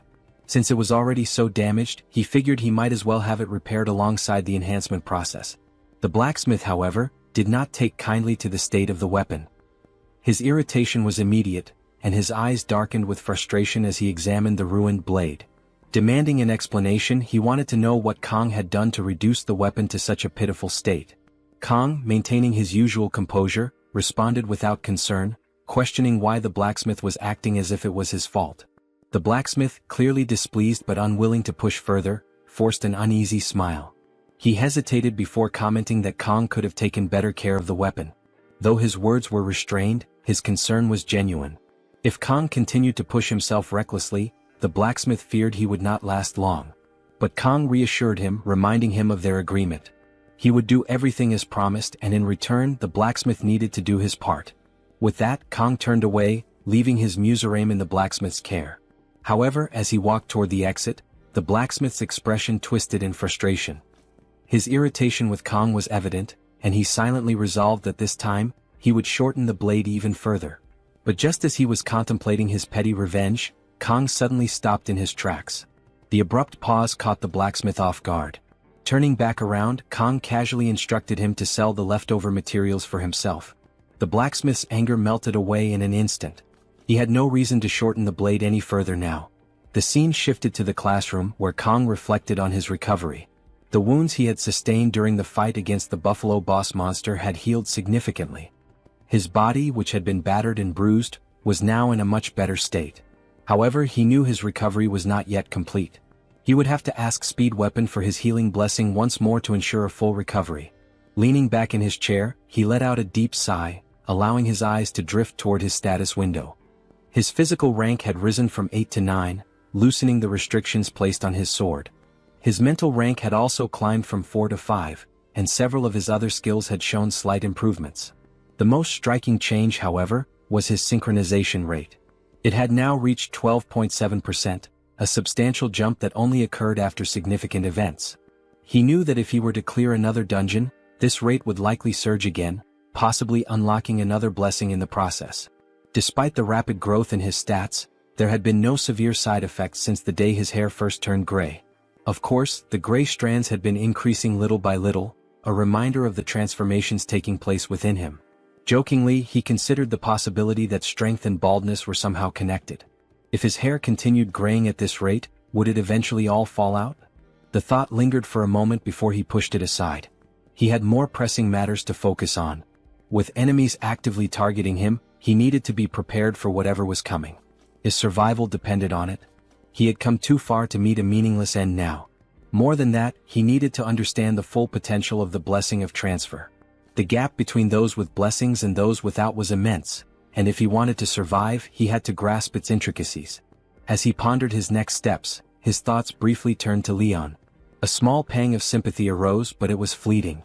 Leon, as the protagonist, would inevitably amass an absurd number of blessings. His skill window would be overflowing in no time, so there was no need to feel bad for him. Kong had his own battles to fight. For now, his immediate priority was to ensure his complete recovery. As if on cue, a gift was placed before him, a small package seemingly from Chloe. It was a subtle yet significant gesture. This was the first time Kong had formed his own party and successfully cleared a dungeon together. Though being targeted had become a part of his daily life, it was not without its silver linings. He had gained 2 classmates whom he could genuinely call friends, Speed Weapon and Chloe. Neither of them had played a major role in the main story, and he was not even sure if Chloe considered him a friend. His eyes fell on the chocolate inside the package, triggering a memory. Chloe had been hospitalized with a fever after the dungeon raid. He had not checked in on her since then, but perhaps he should visit her when he had the time. At that moment, the classroom door opened, and the instructor walked in, accompanied by Siegfried. The instructor's commanding presence settled the murmurs in the room, and he instructed the students to return to their seats. Kong watched the scene unfold, his mind shifting from his own musings to the impending lesson. His attention turned to Siegfried, the Sword Emperor. How long was he planning to make them wait? Kang's phone suddenly vibrated, displaying a message from an unknown number. The sender's question seemed ordinary, asking what he was doing. Assuming it was a mistake, Kong ignored it, but the next message immediately followed, instructing him to look forward. Lifting his gaze, he was met with a startling sight: Saki Ryoso standing at the front of the room beside Siegfried. Before Kong could fully process her presence, Instructor Lee addressed the class with an unexpected announcement. As of that day, Saki Ryoso had been officially assigned to their class. The room erupted in whispers and murmurs of disbelief. Few could comprehend why someone like Saki would request a transfer to their class.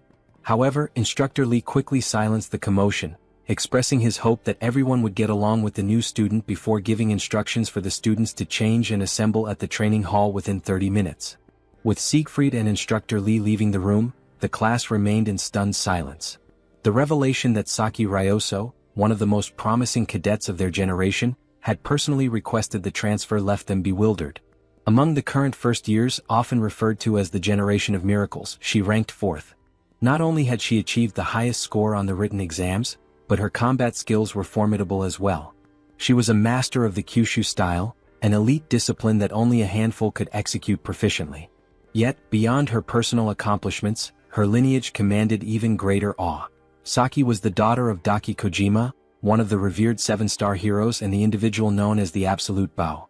Furthermore, Daki Kojima was not just a legendary warrior but also the Prime Minister of Japan, making Saki nothing short of a princess in her own right.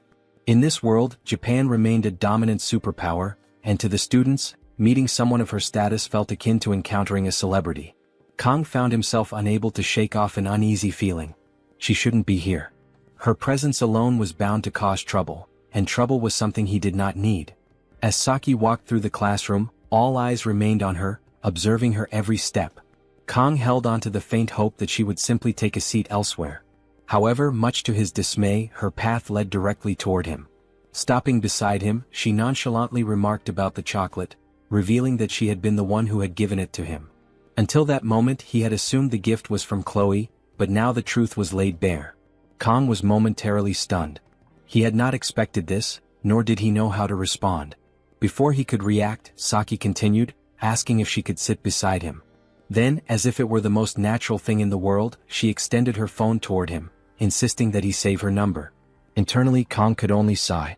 His instincts had been correct once again. This was going to be a problem. Meanwhile, in a dungeon far from the classroom, an investigation was underway.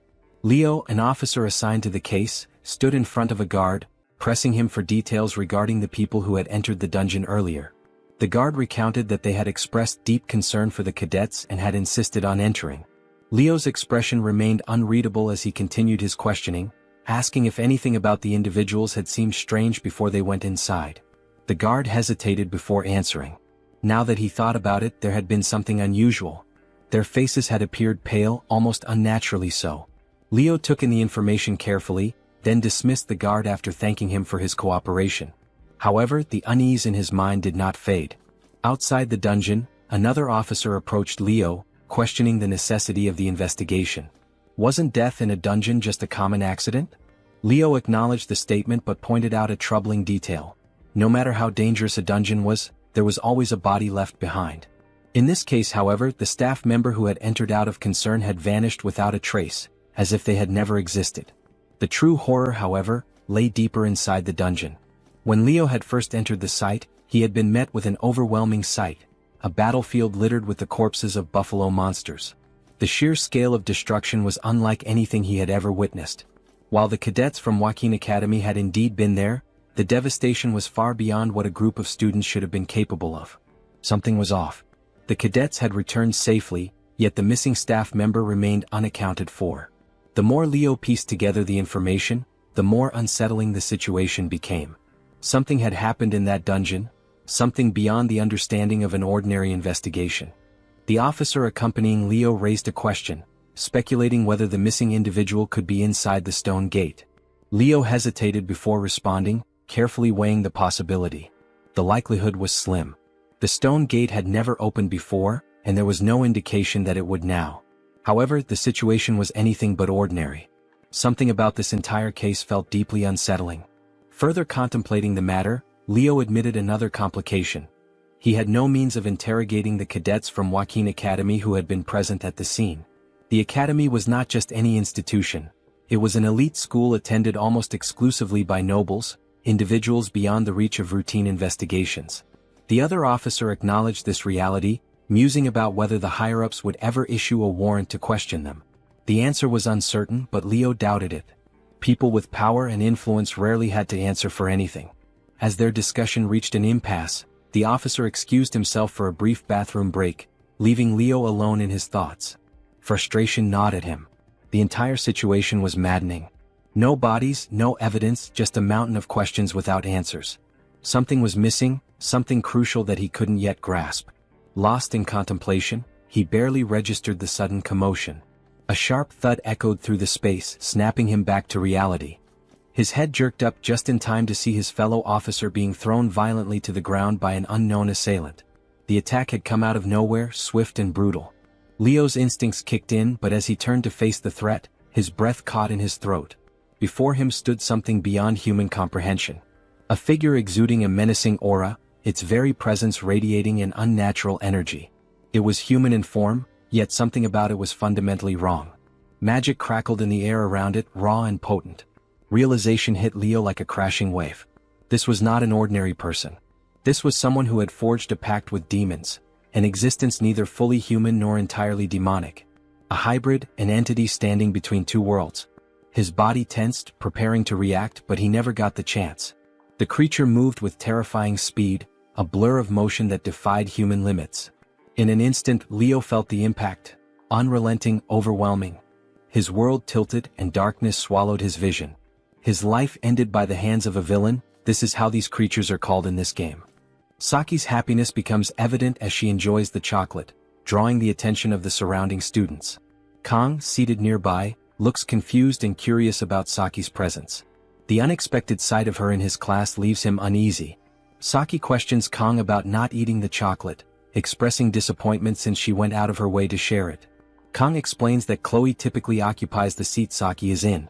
Saki dismisses the concern, questioning if the class has assigned seats and suggesting it should be a first-come, first-served system. Kang reluctantly agrees, still processing the unexpected situation. Saki compliments the chocolate's flavor, prompting Kang to ask why she transferred into the class. Before she can respond, the instructor's voice resonates, announcing an assembly in 5 minutes. The students groan but comply, gathering their belongings and preparing to head out. Kang informs Saki about the class's routine morning training and asks if she's joining.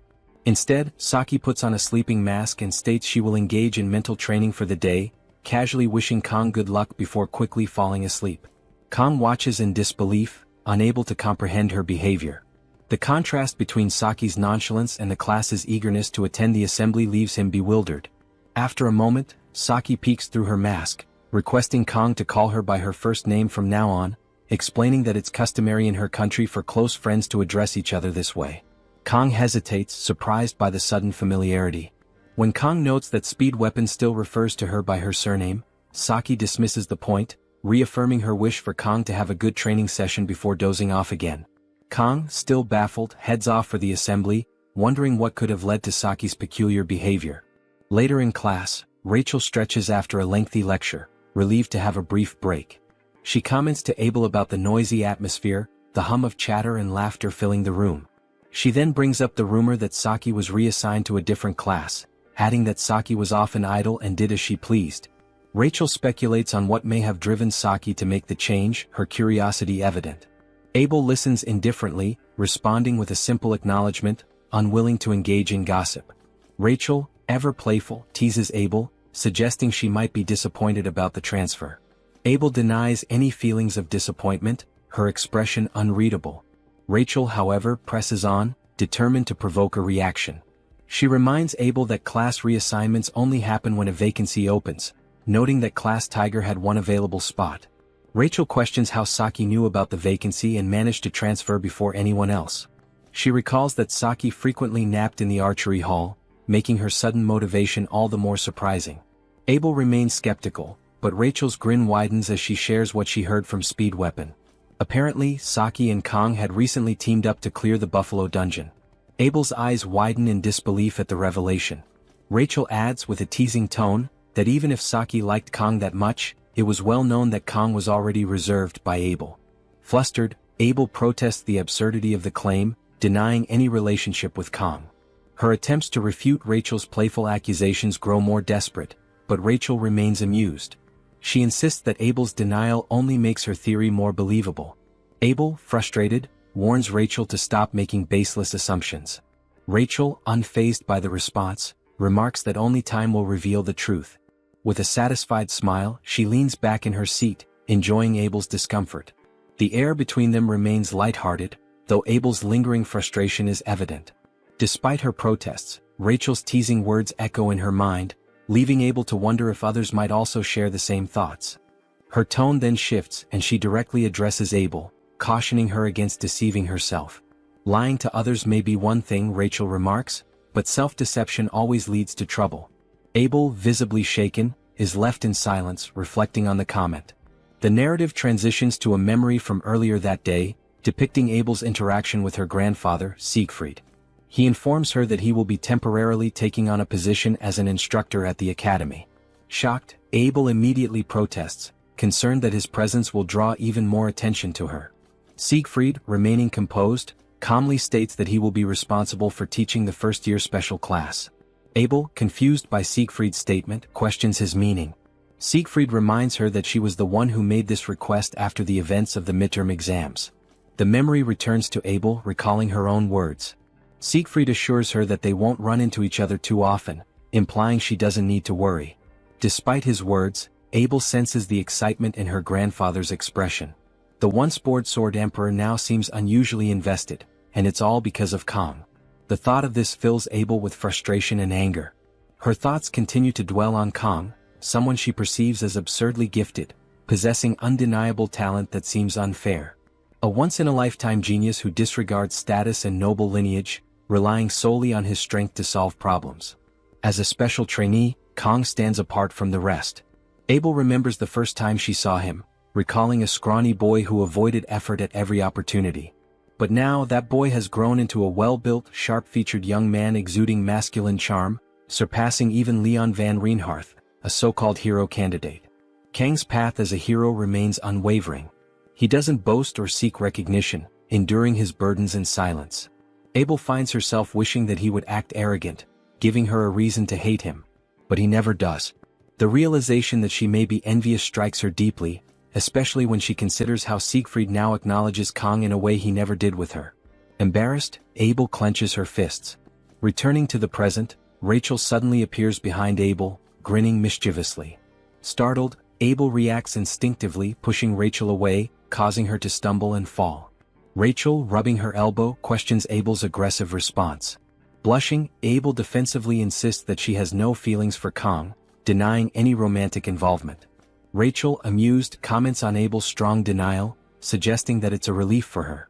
If Abel truly has no feelings for Kang, Rachel jokes that it's one less competitor to worry about. She even claims that while she could handle rivals like Saki and Chloe, competing with Abel would be impossible. Abel, visibly flustered, grows irritated as Rachel continues to tease her. The scene then shifts to Kang's classroom, where the instructor is delivering a lecture. He explains that the rank of a blessing is determined by the nature of the entity that resides within it. A guardian spirit leads to a guardian class blessing, while a spirit within results in a spirit class blessing. One student raises a hand, humorously inquiring if dreaming of a deceased grandfather would classify his blessing as an ancestor class. The instructor laughs it off, explaining that ancestors don't inhabit blessings, joking that perhaps the student's grandfather is just motivating him at the gym. During the lecture, Saki momentarily wakes up from her nap, only to fall asleep again moments later. The instructor, though noticing her behavior, chooses to ignore it. Kang observes this, wondering if Saki somehow possesses immunity from consequences, even from the professors. The class eventually concludes and Kang's thoughts linger on Saki. It has been 2 days since Saki transferred into the class, yet she has given no explanation for her arrival and has spent most of her time sleeping. Kang can't understand why she would bother coming to class just to nap, especially when a corner seat would be much less conspicuous. Still, a part of him feels relieved that Chloe is currently hospitalized. He imagines the chaos that might ensue if Chloe saw Saki sitting next to him. Despite his frustration, Kang acknowledges the undeniable truth. Saki's competence is unquestionable. After the Buffalo Dungeon incident, she efficiently handled all the post-dungeon cleanup, ensuring a smooth resolution. Compared to even experienced individuals like Speed Weapon, Saki's abilities are clearly on another level. Kang sits in the classroom, his gaze fixed on the blackboard where the instructor has outlined the classifications of blessings. The professor explains that most cadets likely possess personal class blessings, encouraging them not to feel disheartened. Despite their lower rank, these blessings can still rival the performance of Guardian Class ones with the right skills. He also remarks on the rarity of Spirit Class blessings, noting how uncommon they are in the world. As Kang listens, he can't help but reflect on his own situation. Just a few days ago, he unexpectedly obtained one of those exceptionally rare Spirit Class blessings, the Blessing of Transfer. A student raises a hand, inquiring about Heroic Class blessings. The professor acknowledges the question, referring to them as hero-grade blessings. He admits his reluctance to discuss them, given their near-mythical nature. Since the first known manifestation of blessings in human history, only one person has ever awakened a heroic class blessing, the legendary founding hero Baylor Joaquin. The class buzzes with admiration at the mention of this historical figure. The professor continues, suggesting there may be one more such figure in modern times. However, before he can elaborate, the bell abruptly rings, signaling the end of the lecture. With a sigh, he announces that the topic will resume in the next class. Just as the instructor prepares to leave, Kang raises his hand, seizing the moment. He asks the professor if he knows anything about the phrase, "May the blessing of the gods be with you." The question causes a noticeable shift in the professor's demeanor, and even Saki, who had been peacefully napping through the lecture, stirs awake upon hearing it. After a brief pause, the professor responds, suggesting he doesn't fully grasp Kang's intent but points out a contradiction in the statement. Kang, confused, waits for clarification. The instructor calmly explains that the contradiction lies in the absence of gods in the world. His words linger in the air, leaving a strange silence in the room. Some students exchange uncertain glances, while others remain deep in thought. The instructor acknowledges Kang's curiosity, commending his thirst for knowledge. He invites Kang to visit his research lab if he wishes to explore the subject further before exiting the classroom.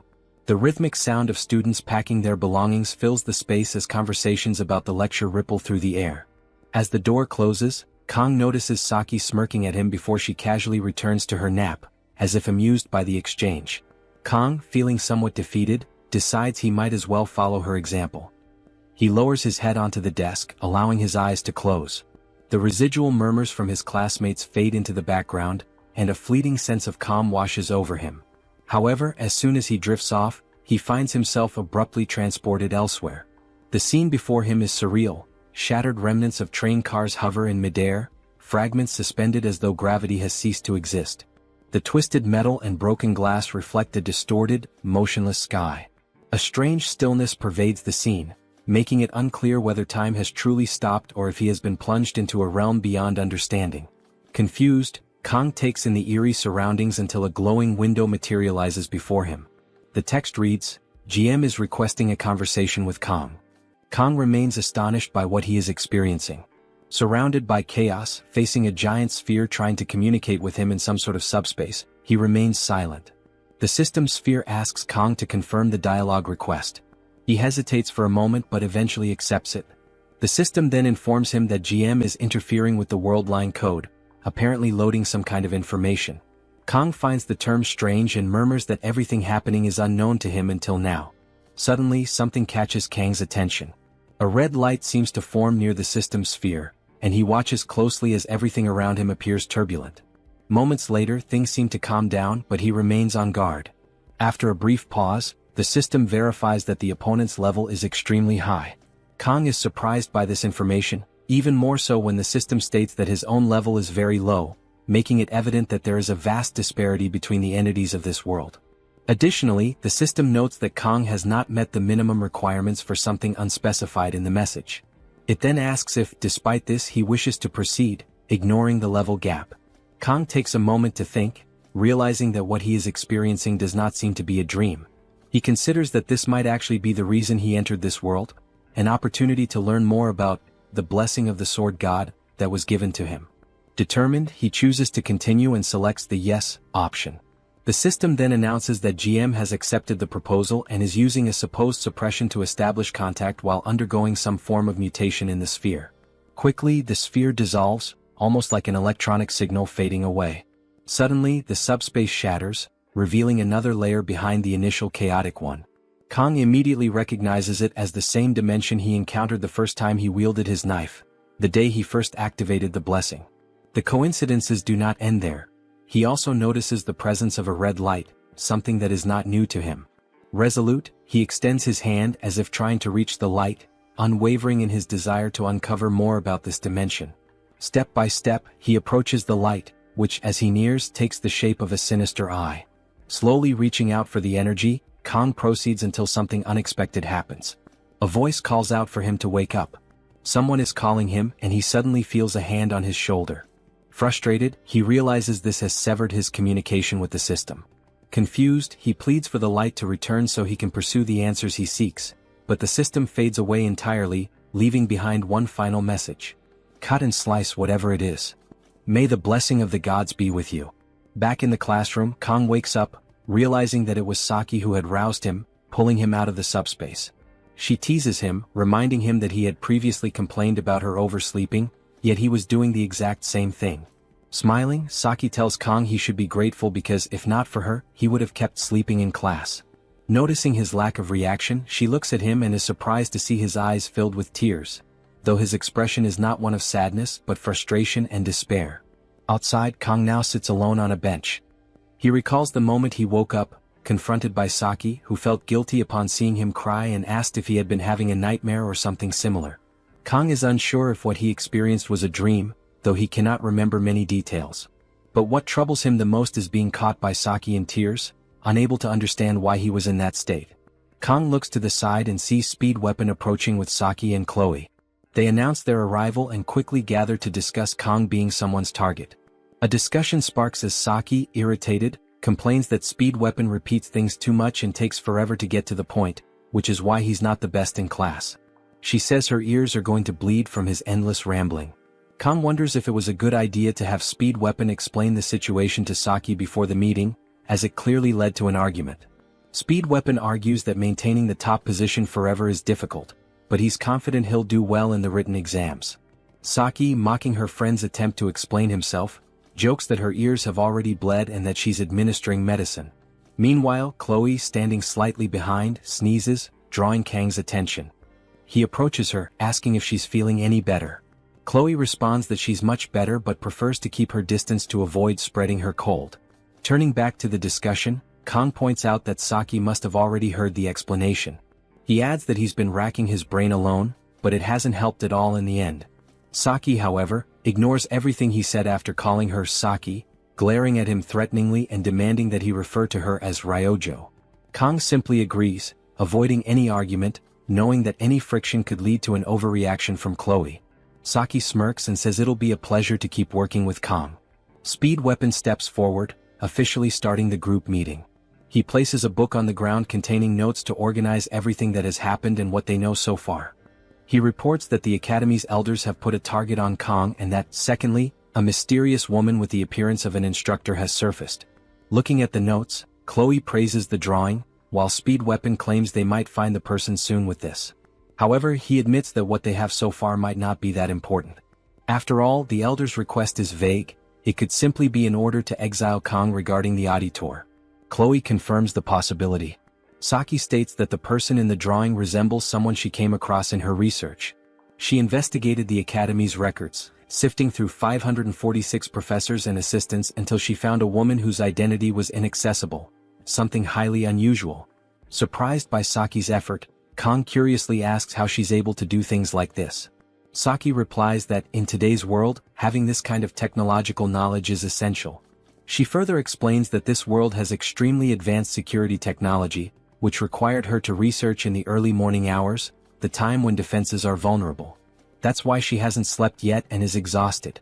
She claims that these things are routine for her, which is why she sleeps in random places. Kang jokes that she's like a ghost. Then he realizes that's probably how she got his number, since he never gave it to her.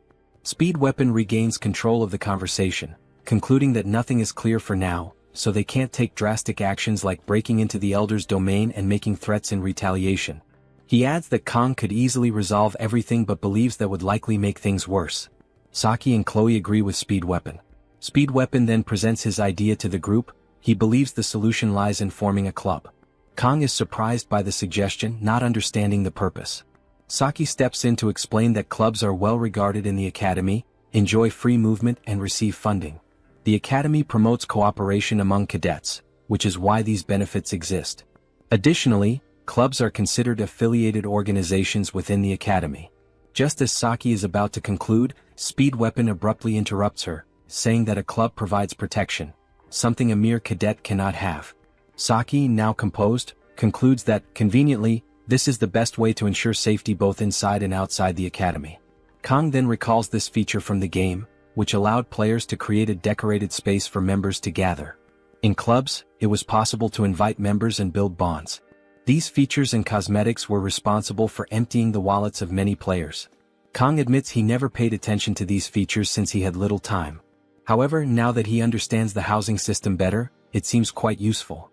Kang then asks what the specific requirements are for starting a club. Speed Weapon responds that, first, they need at least 5 people and must submit a proposal to the relevant department. Kang reflects that, since the minimum requirement is 5 people, they are 1 person short. Before anything else, he decides to check if everyone present is willing to join the club. Speed Weapon answers yes and adds that he wouldn't have suggested creating a club if he weren't willing to follow through from the start. Chloe also confirms, saying she will do everything to help Kang. Saki also agrees, claiming she owes a debt for what happened in the dungeon and that someone as brilliant as her couldn't be left out. Kang then starts reflecting on his life before the game, where, as he got older, his relationships were nothing more than a cycle of give and take. However, now, these people who barely know him trust him completely and are willing to follow him, even in a world where social class is everything. He thanks everyone, and Speed Weapon points out that this would be a good time to think about the club's name. Chloe is the first to give her opinion, suggesting Memories of Assassination, considering they are a group determined to assassinate corrupt powers. Everyone gets frustrated with the idea, and Speed Weapon mentions that such a name probably wouldn't work well. Chloe feels disappointed and Saki then shares her opinion. She says it would be best to pick a generic name since in the end the name doesn't matter much. They could just choose one randomly. Speed Weapon gets irritated and asks her once again to be quiet. His suggestion for the name is Fight Club. Chloe ignores his suggestion and insists on something like Assassination Memories or similar variations. Everyone falls silent for a moment until Kong decides to contribute. He thinks of something like Travel Club, where the purpose would be to clear dungeons and explore the outside world as well. To validate the idea, he asks everyone if they think it's a bad choice. To his surprise, everyone is in favor of his club name suggestion, and Speed Weapon follows up by saying that the next step is to find an advisor. He mentions that the written test is next week, so they should sort this out as soon as possible. Saki comments that this will be the biggest challenge since advisors must be professors or someone of a higher rank. Chloe suggests they try the professors of blessing studies, mentioning that one of them is popular in kind. Speed Weapon immediately realizes she's talking about Professor Damien, but he is too busy, and Speed Weapon doubts inviting him would work, though he acknowledges that finding someone like him will be difficult. Saki then reflects on the challenge of finding an advisor, noting that out of 500 school staff members, only 30 are professors, and only 10 of those teach first-year students. She points out the contradiction of the academy encouraging club activities without a system capable of providing proper support. Saki then turns to Kong and asks if he has anyone in mind. Kong confirms that it has to be a professor or someone of a higher rank. Saki acknowledges this but reminds him that there's no one above a professor likely to accept their request. Kong then says he has someone in mind and pulls out his phone. He shows them the screen with the image of the person he intends to be their advisor. Everyone is shocked upon seeing the image, stunned and in disbelief. The setting shifts to the administrative office of the academy, where a staff member informs Kong that any new club must be registered in person by its founder. Kong, calm and composed, confirms he is the founder. The young woman behind the desk, clearly unimpressed, scans him with a condescending expression and enters his name into the system. Despite trying to maintain a professional demeanor, she can't suppress a mocking laugh. Her dismissive attitude irritates Kong, who questions internally whether someone so rude could truly represent the academy's staff. The triviality of judging someone based solely on their grade strikes him as absurd. Despite her tone, Kong keeps his composure and insists that as long as he follows the procedure, the application should be processed without issue. In response, the yellow-haired staffer rises from her seat, putting on a false air of authority. She declares that first-year cadets must secure a faculty advisor in order to create a club and goes further, suggesting no professor would ever consider advising someone like him. Her words are laced with disdain, targeting his background as a special admissions student. She implies he should know his place. Kong listens in silence, his fists clenched. Deep down he's not surprised. He senses that even the smallest shred of justice within the academy is fading. Though tempted to respond harshly, his years in the restaurant business have taught him that restraint is often more powerful than words. Still, this time, something inside him wants to make sure she remembers this moment. Without arguing, Kong takes out his phone and makes a call. His composed demeanor unnerves the yellow-haired girl. The call is brief, but the voice on the other end says she's nearby and will arrive shortly. Kong ends the call with a calm assurance, which confuses and rattles the staffer further. She demands to know who he thinks he is to act so boldly. Kong replies with steady confidence, insisting they proceed according to the rules. Her composure begins to slip. Visibly shaken, she questions who could possibly be backing him. Desperate to reassert control, she blurts out that she's the cousin of the principal's close friend and threatens to ruin him with a word. Kong says nothing in return, only offering a quiet smile that enrages her even more. He takes a step closer and in a low voice, tells her she's being too loud. Stunned and visibly furious, she lashes out again but his gaze grows colder. He declares that her hypocrisy is now fully exposed, exactly as he intended. Suddenly the door to the office is blown off its hinges. The room falls into stunned silence as Media, a powerful presence radiating authority, enters with force. Every eye turns to her. Kong addresses the stunned yellow-haired staffer, reminding her to show respect. Media is his club advisor. The girl's face goes pale as realization sets in. She is too shocked to speak. Media steps inside with a warm expression, clearly pleased to see Kong in person. He bows slightly and politely apologizes for the inconvenience, acknowledging how busy she must be. Media reassures him that any request from him is worth her immediate attention. It becomes clear to the yellow-haired girl that Kong is not just any student. He is the Academy's top incoming cadet. Media turns to him, requesting the registration paperwork and reminding him of his upcoming written exam. Kang hands her the documents, expresses his thanks, and exits the office confidently. As soon as he leaves, another staffer rushes to bring a chair for Media. She sits and casts a sharp glare at the yellow-haired girl, whose earlier arrogance has completely vanished. In a panicked attempt to recover, the girl stammers that the situation was simply a misunderstanding. Inside the administrative office, the yellow-haired staff member tries to explain herself, claiming she didn't mean what she said to Kang. Media, cold and assertive, cuts her off without hesitation. She makes it clear that she does not require blessings or permission to see the truth. Her words are sharp, pointing out the staff member's prejudice, which was based entirely on Kang's background. Media emphasizes that both she and Siegfried have personally acknowledged Kang as a cadet worthy of being a successor. With a flick of her hand, she casts a wind spell that sends the registration form flying toward the girl. She gives a strict order: the form must be completed within 5 minutes. Without giving any room for protest, she tells her to begin. The focus then shifts back to Kang. He checks his device and sees a message from Media confirming that the club registration is officially complete. A smirk forms on his face. He suspects the staff member likely got fired. He sends a polite message of thanks to Media and promises to visit her soon. In response, Media instructs him to stop by the headmaster's office after classes. Later, Kang arrives at the blacksmith's shop. The heat inside the workshop is stifling, and sweat starts to form on his brow. The blacksmith, whose name is Violent, informs him that he'll need to wait a few minutes if he's come to collect his gear. Hearing this, Kang internally notes that for once, Violent actually sounds like a proper shopkeeper. He's unsure of Violent's true opinion of him, but given his memories from the game, Kang remembers this character with mixed emotions.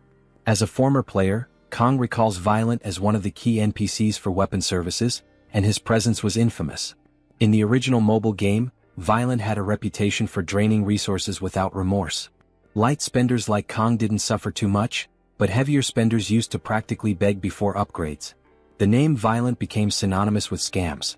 Kang remembers a particularly bitter moment when Violent downgraded his mirror same from B rank to A rank, a sting he hasn't forgotten. Violent notices Kang's silence and asks what he's thinking about. Kang responds vaguely, saying the blacksmith reminds him of someone he once knew. Violent laughs and takes it as a compliment. With a sense of pride, he presents the upgraded weapon to Kang, claiming the work is not only perfect but might even include a special option. Kang examines the weapon and notices a definite improvement. The mirror same's active time has increased from 40 to 50 seconds, which is a significant boost, especially considering the upcoming dungeon challenges. Kang reflects on how 10 extra seconds might seem minor but can be game-changing in combat. He considers the potential of combining this upgrade with his transfer blessing during future enhancements. Despite his past frustrations, he acknowledges that the blessing of painlessness, his unique commander-class blessing, is surprisingly adaptable. Following Violent's advice, Kang checks the weapon's rank. It's now at D rank with the potential to reach A rank. For a weapon made with A rank beast materials from Kayaking, Kang had expected at least a C rank outcome. Still, the increase in the weapon's hardness by 2 levels is encouraging. It will no longer shatter on contact, which is vital for aura infusion down the line. Suddenly, a new window appears in front of him. He hesitates, sensing that something is off. Clicking on it, a message appears, revealing that due to the successful enhancement and the weapon's growth potential, it can now hold up to 3 special abilities. These will activate randomly and require mana stones. This is unexpected. Kang's eyes widen, and he immediately begins to think about his supply of mana stones, only to remember that he had already handed most of them over to Violent. In a dimly lit room within the academy, one of its elders lies on the floor, eyes fixed on a photograph of his deceased father. That man, Lyman von Bienhark, was once known as the Mad Tiger, a figure of legend among the 7-star heroes. Revered by the public, Lyman's life came to an end 40 years earlier during the 6th Legion's campaign in Bauman. His death, however, marked not just the fall of a hero but the beginning of a relentless assault on the Bienhark family. Rival factions, hungry for dominance, pounced on the perceived weakness. Left behind in the aftermath, the elder bore the weight of his family's survival. Consumed by vengeance and necessity, he navigated a bloody path, using internal betrayal to eliminate his own kin. Only through ruthlessness did he restore the Bienhark legacy. By the time he turned 30, he had secured his place as an elder of Joaquin Academy, embracing his role as a guide for humanity which he deemed foolish. He devoted himself to enforcing the supremacy of the chosen, believing that the masses could only be controlled by rallying them against a common foe. Demons served that role perfectly. With their terrifying presence, the elders could justify their rule, tightening control under the guise of protection. Yet unpredictability remained a constant threat. Lyman, with his destiny to challenge the Demon King, had been one such disruption, selected by the heavens themselves. The elder knew all too well the staggering power gap between humans and demons, and he doubted Leon's chances of success. Still, ancient tales like that of the hero Joaquin sealing the First Legion commander kept hope alive among the people. That sort of myth had no place in the elder's carefully constructed world. His thoughts drift to a more recent memory, the day a humanoid demon entered his chambers. Mistaken for a mere instructor at first glance, the truth became clear the moment their eyes met. She had already passed the threshold. She had bound herself to a Legion-class demon, abandoning her humanity. Beings like her, half human, half demon, were labeled only one way: villains. Her presence was a grim reminder of the chaos rising beyond the elder's control. Faced with Leon's defiance and now Kang's unsettling influence, the elder mutters about the growing complications. Even the auditor seems reluctant to act without a clear cause. Rising from the floor, he calls for his butler, who answers from the shadows. Without hesitation, Clady von Bienhark issues a cold command: summon the Undertaker squad. There is work to be done. Meanwhile, the scene transitions to a classroom, where Kang sits scribbling notes in a notebook. His thoughts remain fixed on mana stones. Ever since acquiring one had turned his world upside down. Having 3 open slots available to embed them felt surreal, like striking gold. In a game setting, such stones would drop only from A-rank beasts or dungeon bosses, extremely rare and high-risk materials. These magical creatures, despite sounding impressive, posed threats on par with demons. Kang glances towards Saki, fast asleep at her desk. He assumes she had another long night. It's been a week since they cleared the Water Buffalo dungeon as a club. Through that experience, Kang learned that mana stones were the key to unlocking the Stone Gate, which held the Cow King.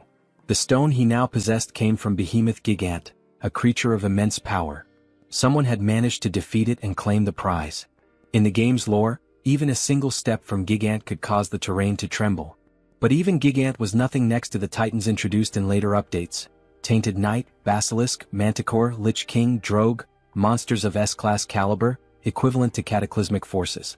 As these thoughts swirl in his head, Kang questions whether the risk of hunting such beasts simply to enhance his gear is even worth it. That kind of grind was supposed to be Leon's responsibility, not his. Chloe arrives and asks if the seat beside him is taken. Kang greets her casually. She spots the sleeping Saki and pauses, observing her for a moment. Kang remarks that Chloe seems fully recovered from her previous injuries. She confirms it, smiling, but reminds him that it was Kang who had been seriously wounded during their last battle. She also recalls something peculiar from that day: his weapon had glowed a brilliant blue during the fight. Kang, hearing news about Leon's recent progress, silently reaffirms that farming mana stones is worth the danger. Despite abandoning dreams of peace or stability, his core objective remains survival. However, survival now seems more elusive than ever. Unlike when he was merely a player following a scripted path, the presence of unpredictable variables throws everything off balance. The world appears to be actively rewriting itself, subtly but unmistakably shifting the plot Kang once knew. A full month has already passed since his arrival at the academy, and the secrets surrounding the Second Demonic War, set to erupt in 3 years, are gradually approaching the surface. In light of this, strengthening King's physical prowess and enhancing his gear has shifted from strategic decision to absolute necessity. Meanwhile, Speed Weapon takes notice of Saki sleeping through class again. Chloe voices her annoyance, pointing out that if Saki intends to sleep, she should find a more suitable place. Speed Weapon, attempting to wake her, is promptly rewarded with a punch to the face from the still slumbering Saki. Back at his desk, Kang reflects with a mix of concern and irritation. Just then, Kang notices Speed Weapon standing beside him and questions when he arrived. Speed Weapon complains about being hit by Saki, prompting Saki to grumble in her sleep that he's still a decade too early. Speed Weapon shifts the conversation to club matters, checking on their progress.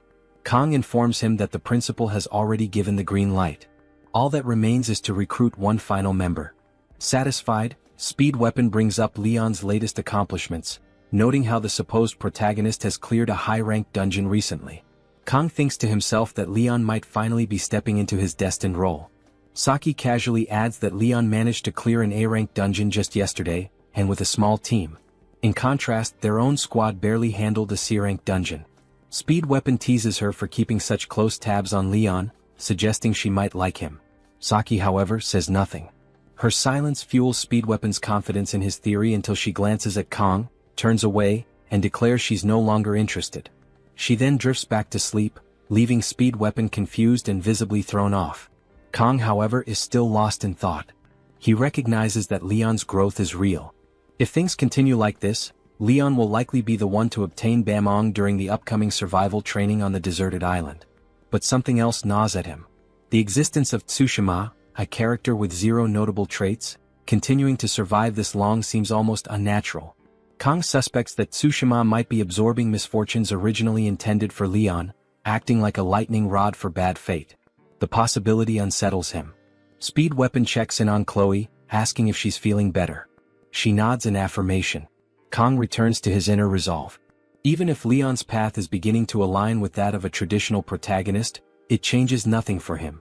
Should King's life be threatened, Kong won't hesitate to draw his sword. He has neither the inclination nor the obligation to follow a heroic script. He is not the main character of this tale. He is Kong, the sword demon, a man determined to carve his own fate. Elsewhere, the setting shifts to an ornate palace. A maid escorts 3 individuals through a grand corridor. Among them, a man enthusiastically tells his boss that they've succeeded in being summoned by one of Joaquin Academy's elders. He sees this as a massive opportunity. The woman leading them, clearly the boss, immediately scolds him, warning that another outburst will cost him. Nervous, the man attempts to calm her down, trying to dispel the tension. Another man, brown-haired and clearly more familiar with their boss, tells the blue-haired newcomer that she harbors a deep dislike for the Academy's leadership. The new guy, puzzled, asks why she accepted the mission in that case. The answer is simple: the money. The brown-haired man reminds him of the enormous payout, 100 million won up front and double that upon completion. Hearing that, the blue-haired man agrees. To him, this is nothing more than business. Their boss, growing tired of the chatter, coldly orders them both to be quiet. As tension fills the air, the group of men falls into silence out of fear. Approaching an elaborately designed room, the maid addresses Clady, announcing the arrival of the visitors. Clady instructs her to let them in. Inside, the boss of the group is revealed to be Rei Shun, a known villain. Accompanying her are 2 subordinates, the brown-haired Jang Taepeng serving as vice-captain and the blue-haired Parak. All 3 are members of a notorious assassin-villain organization known as Undertaker. Clady formally acknowledges Shun's presence but receives no response. Without delay, he hands over a file containing the next target, a student named Kong. Upon seeing the photo, Parak reacts dismissively, making assumptions based on appearance. Clady outlines the assignment: eliminate Kong during the upcoming survival training exercise on the deserted island. The job comes with an upfront payment of 100 million won, along with a bonus to be paid upon completion. When asked about the post-mission cleanup, Clady responds curtly, leaving the responsibility to Shun. He remarks that the island is isolated, surrounded entirely by sea. The narrative then transitions to exam day. Kong sits alone, eating lunch while reviewing material about the emergence of divine blessings, which began nearly 700 years ago following a major revolution. Feeling somewhat reassured by his strong midterm performance, he doesn't feel particularly anxious. Still, with final rankings displayed publicly on the Academy's board, he knows he can't afford to be careless. Without the pressure of rankings, he would have simply scribbled random answers, but now the competition, especially with his clubmates ranking first and second, pushes him to maintain his pride. Lacking answers during the test, he has already decided to stick with the third option by default. Just then his phone vibrates. Curious about the early message, Kong sees it's from Saki. She reminds him about the exam and checks if he's eaten. Although he doesn't see her as his mother, he responds that he had a sandwich. Saki follows up with a detailed recommendation to consume red bean jelly, citing its benefits for brain function, metabolism, weight management, anti-aging, and circulation. Bewildered by the flood of health tips so early in the morning, Kong offers a cultural reply. In Korea, sweet snacks are traditionally eaten before tests. Saki, surprised by his quick reply, asks for specifics. He answers with a local snack, yote. Saki grows annoyed at what she perceives as a joke and demands a serious response, but Kong ends the conversation there. Placing his phone down, he mentally prepares to conquer the exam, determined not to be outshined by someone obsessed with jelly. Later that day, after the test concludes, Kong reflects with dismay. His confidence from earlier has evaporated. This time he truly feels like the fool. Meanwhile, Saki and Speed Weapon argue over specific questions, while Chloe checks in with Kong to ask about his performance. He admits to selecting option 3 across the board. Chloe laughs, teasing him for his consistent simplicity. Kong internally admits that relying on his past gaming knowledge is no longer a viable strategy. Chloe playfully remarks that he can be quite the schemer when he wants to be. Meanwhile, Speed Weapon considers his own performance, silently estimating that he likely outperformed Chloe. Kong brings up the topic of Nox, asking Chloe whether she has heard from him lately, since there has been no recent contact. Chloe responds that her brother did try to call the day before, but she missed it because she went to bed earlier than usual. She mentions that the call came in around 7 p.m., though she's been keeping late nights lately, making her unusually sleepy that evening. This explanation causes Kong to grow slightly suspicious. He quietly considers the possibility that Chloe may have intentionally avoided the call. Given that the contact information of auditorium members is restricted, Kong realizes that unless Nox appears in person, there is no straightforward way for him to confront Chloe or dig deeper. Nonetheless, he assumes Nox must have a personal reason for staying silent. Even with the emotional distance between Chloe and her brother, Kong sincerely hopes they will eventually find common ground and reconnect. Across the room, Speed Weapon suddenly erupts in distress over the exam results, lamenting his decision to stay up late the night before. Saki wastes no time in teasing him, suggesting the problem lies less with his sleep schedule and more with his intelligence. Her teasing then turns toward Kong. With a playful smirk, she asks what he and Chloe were whispering about moments earlier. She adds a lighthearted question about whether the two of them are secretly dating. The comment immediately causes Chloe to flush with embarrassment, and Kong internally rolls his eyes at how obsessed the student body seems to be with romance. He firmly repeats the same explanation he has given before, that there is nothing going on between him and Chloe. Upon hearing this, Chloe's face calms down and her usual demeanor returns. However, Saki leans in close, challenging Kong more directly. She wants to know why he has been ignoring her messages lately. The question catches Kong off guard. He asks her to clarify what she means by lately, pointing out that he only ignored her one time. In that exact instant, something shifts in Chloe. The mood darkens as she enters a jealous state, her aura changing sharply. A flare of intensity surrounds her, and her expression turns serious. The moment she realizes that Saki has been messaging Kong, Chloe's entire posture stiffens. With a low, threatening energy, she demands to know whether Kong and Saki have been secretly talking to each other. The two lock eyes and the tension in the air is undeniable. Saki is confused. She wonders why Chloe didn't react when she sat near Kong but is now blowing up over a simple exchange of messages. Speed Weapon, surprised by Chloe's reaction, tries to grasp what is going on. With a provocative smile, Saki directs the question to Kong, asking him to explain what's wrong with Chloe. Kong, however, only asks Saki to move away from him, visibly irritated by her provocation. Saki doesn't back down. She keeps pushing, trying to understand why Kong can't answer, even after knowing Chloe for such a long time. Kong grows more irritated but doesn't respond.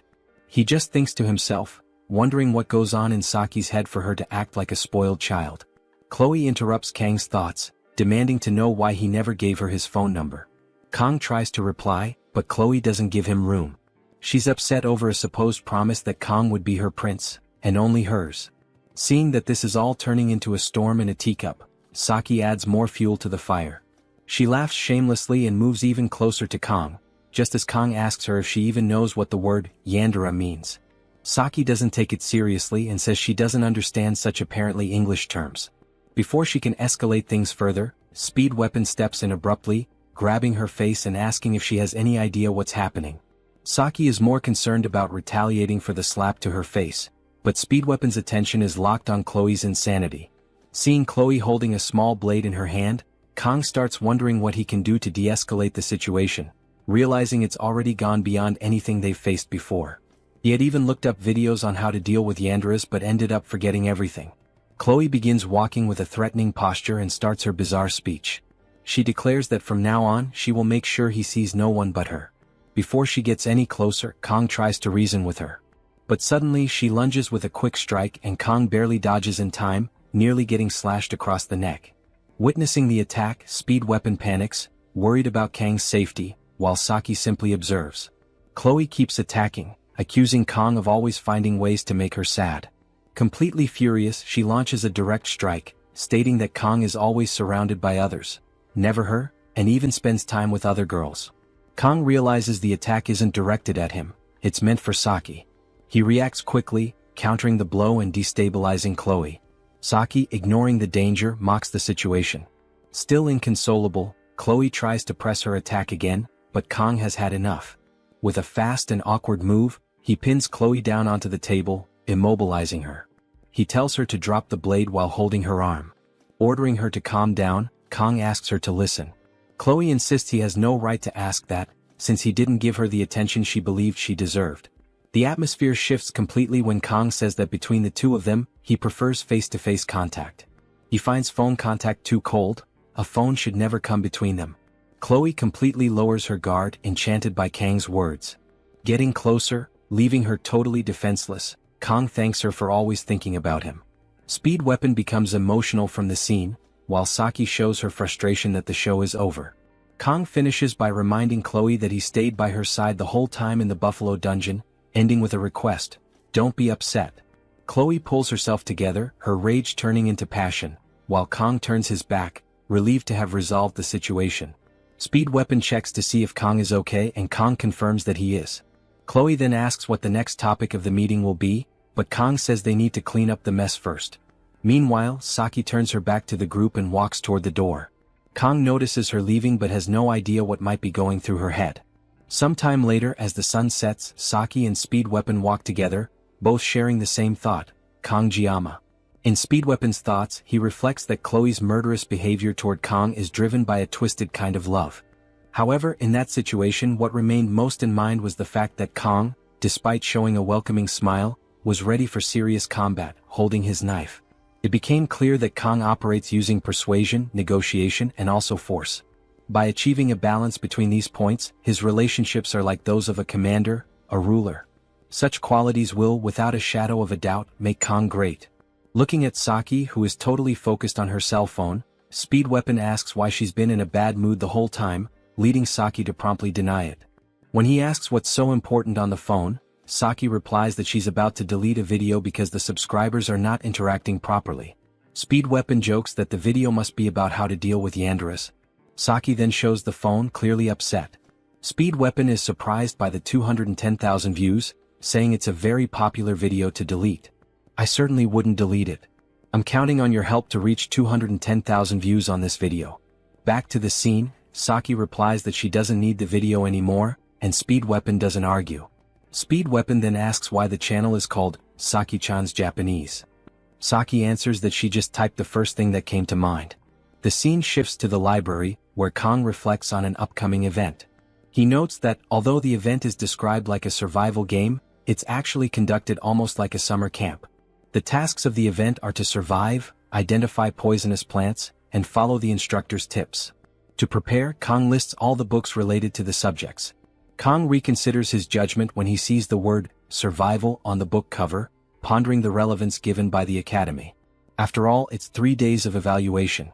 Remembering the story of the game, Kang, as a former player, knows that during this event Leon obtains the fist of his legendary weapon, Bamung. Not only that, but it's also during this period that emotions between Leon and Abel emerge.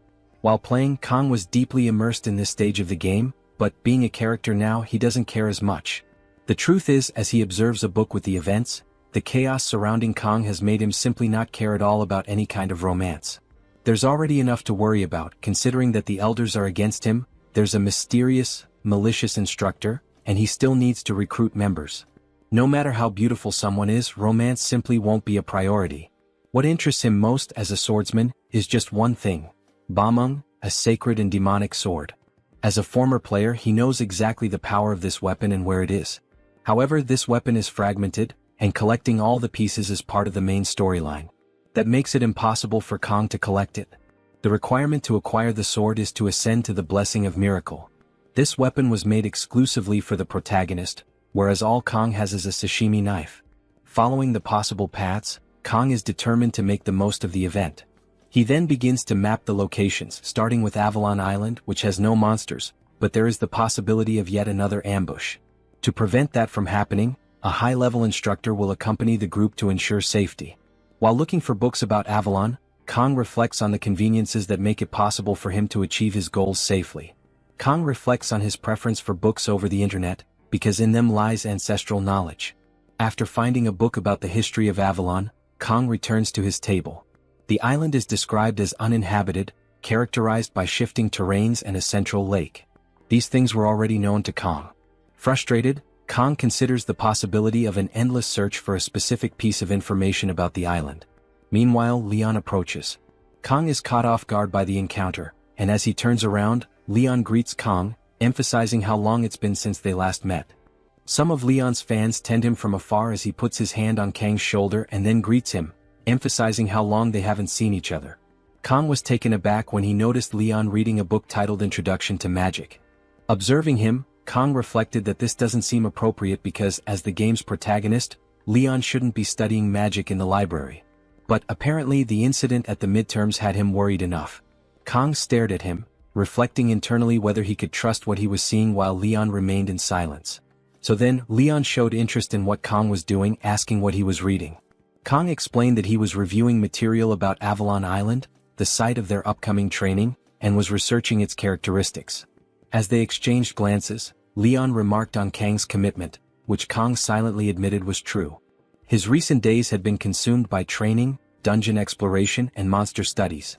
Knowing what disasters awaited 3 years into the future, Kong felt a heavy pressure to prepare. After a while, Kong answered Leon by saying that he needs to take care of the future. Leon then responded that they were different individuals, implying that Kong and he were fundamentally unlike each other. The comment left Kong puzzled. Though Leon's general path still mirrored the one he followed in the original game, something about him had undeniably changed. A sadness lingered in Leon's demeanor, hinting at an inner struggle. Leon encouraged Kong to keep working hard and reminded him that the library would soon close, wishing him a safe return. Kong thanked him and offered the same. As Leon departed, Kong wondered if this melancholy was the burden borne by a hero responsible for humanity's survival. It felt as though both light and darkness weighed heavily on Leon's shoulders. Yet Kong returned his focus to the book, determined to extract the necessary information before the library closed. The scene shifts to the training grounds on a remote deserted island where all the students had gathered for their survival exercises. The atmosphere buzzed with anticipation as the instructors made final preparations. Among the crowd, Rachel and Abel spotted Saki approaching and immediately commented on how elusive she had been lately. It had been quite some time since they had last seen her, and her sudden appearance caught them slightly off guard. Saki was accompanied by Chloe, who stayed quietly by her side. Offering only a brief hi, Saki greeted them with her usual calm demeanor. Facing her directly, Abel asked if she was prepared for the training ahead.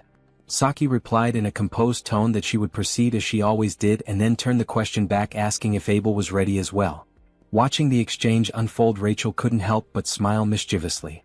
Leaning in slightly, she teased Saki, suggesting that she had quietly managed to advance to the higher class without anyone even noticing. Rachel joked that school life must have been quite entertaining for her lately. In response, Saki clarified with her usual bluntness that everything had been handled properly and there was no reason to inform them about it. Rachel cast a sideways glance toward Abel and muttered under her breath about having to sit back and watch Kong be taken away.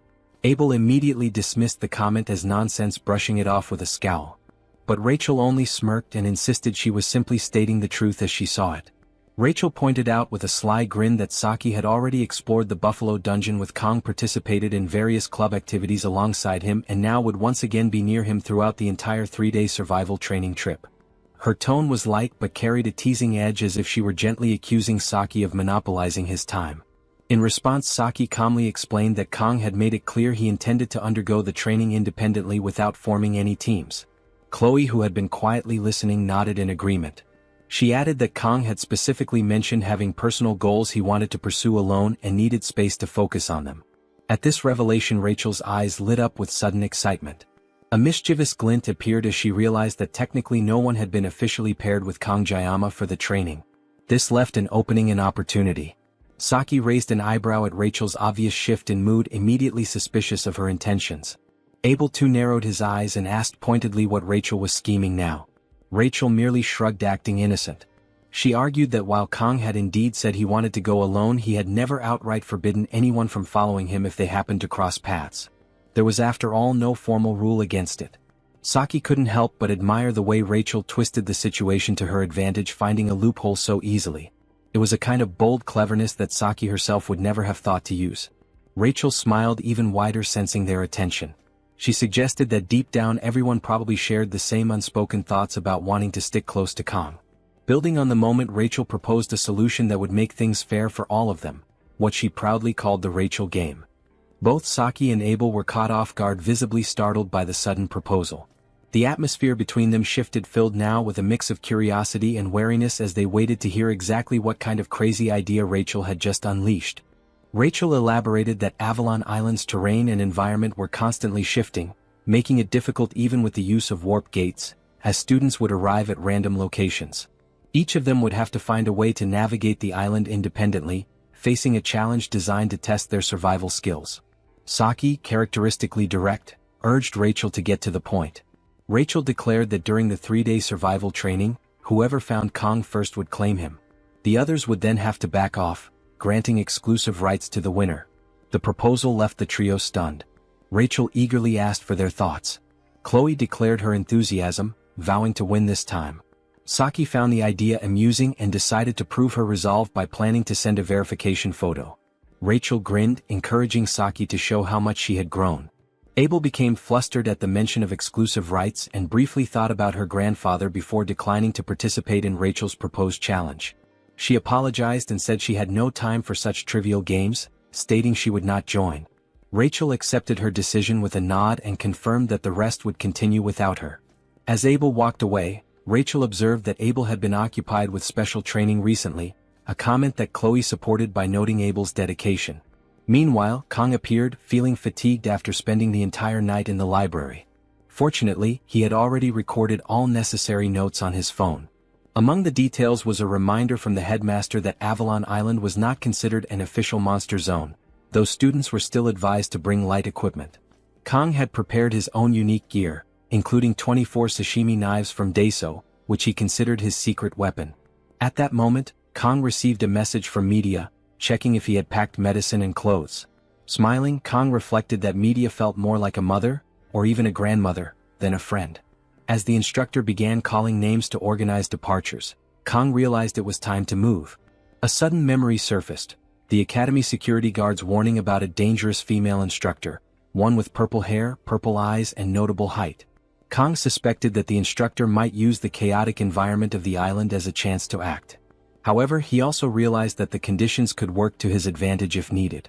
Kang recalled that Speed Weapon had sketched a picture of the suspicious instructor, but when he compared the drawing to the women present, he noticed that many female instructors had purple hair, rendering the sketch useless. Feeling frustrated, he wondered how he was supposed to identify anyone with such vague information. Sieg then arrived, dressed casually in a vacation shirt, accompanied by Abel. Sieg complimented Kang on his recent dedication to training, observing that when talent combined with effort, results did not just add up but multiplied. He also reminded Kang about the importance of rest and encouraged him to enjoy the training exercise. Kang thanked Sieg and wished him good fortune as well. Amused, Sieg laughed, praised Kang's cleverness and walked away. Watching Sieg leave, Kang thought he seemed genuinely cool. Abel, on the other hand, stared silently at Kang before turning and walking away without a word. Kang mused that Abel needed to relax more and predicted she would probably have a boyfriend soon anyway. Suddenly, Saki attempted to sneak up on Kang, intending to startle him. However, Kang's instincts reacted automatically, and he flicked her forehead before she could succeed. Caught off guard and annoyed, Saki complained that she had only wanted to joke around because she was bored, and now he had hurt her. Kang smiled apologetically, explaining that he had sensed a presence and reacted out of reflex. Despite his apology, Saki remained upset, insisting that her forehead was not a punching bag. She explained that she had come to wish him luck before sadly walking away. Watching her retreat, Kang found himself unable to understand Saki's behavior. She seemed to lack sleep and constantly lingered around him. Ignoring her made her even more persistent, and Kang remained uncertain about what exactly she found so interesting in him. Although she was officially recognized as a heroine now, Kang was determined not to form any unnecessary attachments. An announcement then interrupted his thoughts. informing all students that the dimensional gate to Avalon Island was activating. The voice encouraged everyone to be cautious and enjoy the experience. Kang steeled himself, deciding that he would focus solely on finding what he needed without getting entangled in needless trouble. In a flash, he was teleported to a random location on Avalon Island. Stunned by the breathtaking scenery, Kang reflected that although it had been a year since he fell into this world, this was the first moment it truly felt like he was living in a fantasy. Surveying his surroundings, he realized he stood before one of Avalon's sacred sites, the Apple Tree of Beginning, which he identified with awe as Yggdrasil. A loudspeaker then echoed across the landscape, announcing the official start of the deserted island survival training. Kang resolved to postpone any sightseeing, focusing instead on the opportunity to find a new blessing. Kang meticulously studies the map of Avalon Island, a copy he obtained from the library archives. The map, worn but detailed, bears a crucial annotation made by him: the location of the blessing of regeneration. This rare and coveted power is rumored to be hidden somewhere on the island, and Kang, having played through the game that this world seems to mirror, believes he knows exactly where to look. As he cross-references the map with the vivid images in his memory, he recalls that the blessing lies near an odd rock formation, not far from the heart of the island, where the majestic world tree towers above the landscape. With this realization, it becomes clear to Kang that his journey must take him toward the lake at the island's center, a route that will lead him through rough, rocky ground and densely wooded areas. Time is on his side, at least for now. Kang still has 3 full days to accomplish his goals. The Academy hadn't sent the students to Avalon Island for leisure or relaxation. This expedition is no leisurely outing. It's a carefully structured trial. The students were tasked with a specific mission: to locate and retrieve magical orbs scattered across the island. The purpose? A test of skill, endurance, and strategy. Each orb adds to a student's score, and some contain magical properties that can enhance abilities. Recognizing this opportunity, Kang decides to collect whatever orbs he can during his trek to the lake, killing 2 birds with 1 stone. Before embarking on this difficult journey, Kang prepares according to the advice he read in a survival manual. He gathers essential gear, and finally pulls out his secret weapon, a machete. It's not just any machete, but one he had specifically purchased from the hiking section of a local supermarket. It was a bit of a luxury item, something he normally wouldn't buy, but he had splurged on it for this exact scenario. Holding the weapon now, Kang reminds himself to grow familiar with it, since he intends to reserve the use of his 50-second blessing of painlessness for an emergency. He takes a few experimental swings. The blade cuts cleanly through the air, and the grip feels solid in his hands, though the overall feel is not yet second nature. Still, if the machete fails him, he has a backup plan: his trusted sashimi knife. Just then, movement in the underbrush catches Kang's eye. A rabbit bursts out from the foliage, startling him. Seeing an opportunity to test his weapon, and possibly secure dinner, he prepares to strike. But as the creature bounds into clearer view, Kang's eyes widen. This is no ordinary rabbit. It's enormous, far larger than any rabbit should be. Nevertheless, he reassures himself with bravado, muttering under his breath that if he could once defeat the Cow King, a rabbit shouldn't be a problem. He lunges forward, preparing to activate his blessing of God. But to his dismay, the blessing does not respond. Nothing happens. Elsewhere on Avalon Island, Abel encounters a rabbit of her own. Unlike Kang, she is immediately captivated by the creature's appearance. It's fluffy, small-eyed, and entirely adorable. She hesitates to harm it. Questions form in her mind. Where is its mother? Why is it alone? Overcome with a mix of curiosity and affection, she reaches out to pet it. But in an instant the rabbit snaps. It bites her finger sharply and darts off with lightning speed. Abel gasps, then curses. Her affection turns to fury. She charges after the rabbit, calling out for it to stop, her voice echoing through the woods. Initially she had planned to let it go, touched by its cuteness. But now, after being bitten, her pride and patience are bruised. She sees this chase as a perfect opportunity to test the results of her sword training. Declaring aloud that a rabbit like this is nothing to her, Abel sprints forward.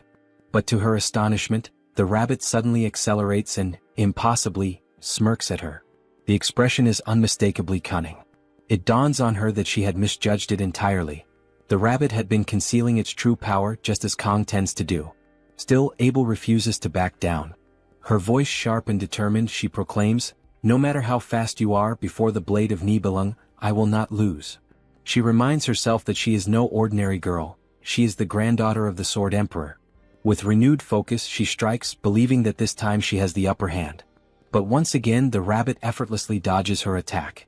Then without warning the earth beneath her feet crumbles, and Abel plunges into the waters below. As she sinks into the cool depths, the image of the rabbit grows distant, and unexpectedly her mind turns to thoughts of Kong. Meanwhile, deep in another stretch of forest, Kong remains locked in a taxing battle against the oversized rabbit. Sweat soaks his clothes and each breath comes harder than the last. Gasping, he mutters bitterly to himself that all his training amounts to little without the aid of his blessing. He had believed his physical condition, honed since his past life, was sufficient. But clearly he was mistaken. Reality hits hard. He is outmatched and out of breath. Eventually he slumps to the forest floor, resigning himself to defeat. It's not worth chasing a rabbit he cannot even touch. He tells it to go, waving it off. But the creature doesn't run. Instead it stands tall, looks him in the eyes and smirks, mocking him. Then it speaks, calling him weak. The insult cuts deep. Fury surges through Kong. Without hesitation, he hurls the machete aside, his hand reaching instinctively for the sashimi knife. His grip tightens around the handle as he finally activates his blessing of the sword god. In another quadrant of the forest, Rachel is dashing through the undergrowth, her blessing of agility helping her glide over roots, stones, and uneven earth. She leaps over a fallen log, lands in a crouch, and pauses. Looking around, she realizes with a growing sense of dread that she's been running in circles. "This is bad," she mutters, her voice barely above a whisper. Despite the situation, she tries to keep her spirits up, referring to the ordeal as the Rachel game, though the term feels more like nervous self-reassurance than confidence now. Lost and unsure of her next move, she lets out a shaky laugh. Rachel suddenly notices a bird soaring across the sky above her. Its dark feathers, sleek and gleaming in the sunlight, instantly remind her of Kang's hair. This resemblance sparks something in her, and in a flash of spontaneous conviction, she takes it as a sign. The bird, possibly a crow, is moving swiftly in one direction, and Rachel doesn't hesitate, she decides to follow it. In her mind, the message is clear. If she runs in that direction, she's bound to encounter Kong. She affirms this belief to herself with confidence, her inner voice telling her that there's no point in overthinking things. Acting on instinct is better, and hesitation would only slow her down. Her resolve surges anew, and with renewed purpose she charges ahead, chasing after the bird's flight path. Her thoughts are entirely focused on reuniting with Kong. As she runs, Rachel yells out with unwavering determination, her voice echoing through the forest as she announces, loud and clear, that she's going to see Kong now. Elsewhere, Saki suddenly stops in her tracks. She pauses, ears straining, almost certain she just heard Rachel's voice echo faintly in the distance. She's not entirely sure, but the sound lingers in her mind. Taking a moment to assess her situation, Saki checks her supplies. Jelly snacks, a soft blanket, a cardigan for warmth, and her weapons, all accounted for and neatly packed. But the one thing missing is Kong. She reminds herself that she willingly agreed to take part in this bizarre challenge Rachel had dubbed the Rachel game, though she refuses to treat it lightly. Losing is not an option. Determined, she surveys her surroundings. Saki is somewhere along the island's outer shore, facing the vast and uneven terrain of Avalon Island. The only landmark that remains consistent on this ever-shifting island is the world boundary. With this in mind, and knowing Kang's temperament, Saki reasons that he would likely choose a more isolated place, something deep in the central forest where he wouldn't be disturbed. It's not going to be easy reaching that area, and she knows it. The journey will be a hassle and potentially dangerous. But she steels herself, there's no turning back.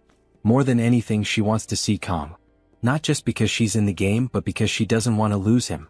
That quiet feeling inside her heart pushes her forward. And when she does finally see him, she already knows what she'll do first. Settle the score for the time he flicked her forehead. With a smirk, Saki says aloud that Kong had better wait for her. The story then shifts again, this time deep within the forest, beneath the moonlight. There, Chloe is locked in combat. She gracefully and effortlessly dispatches a wolf monster with a single fluid strike. Her confidence is radiant, and a slight smile forms on her lips.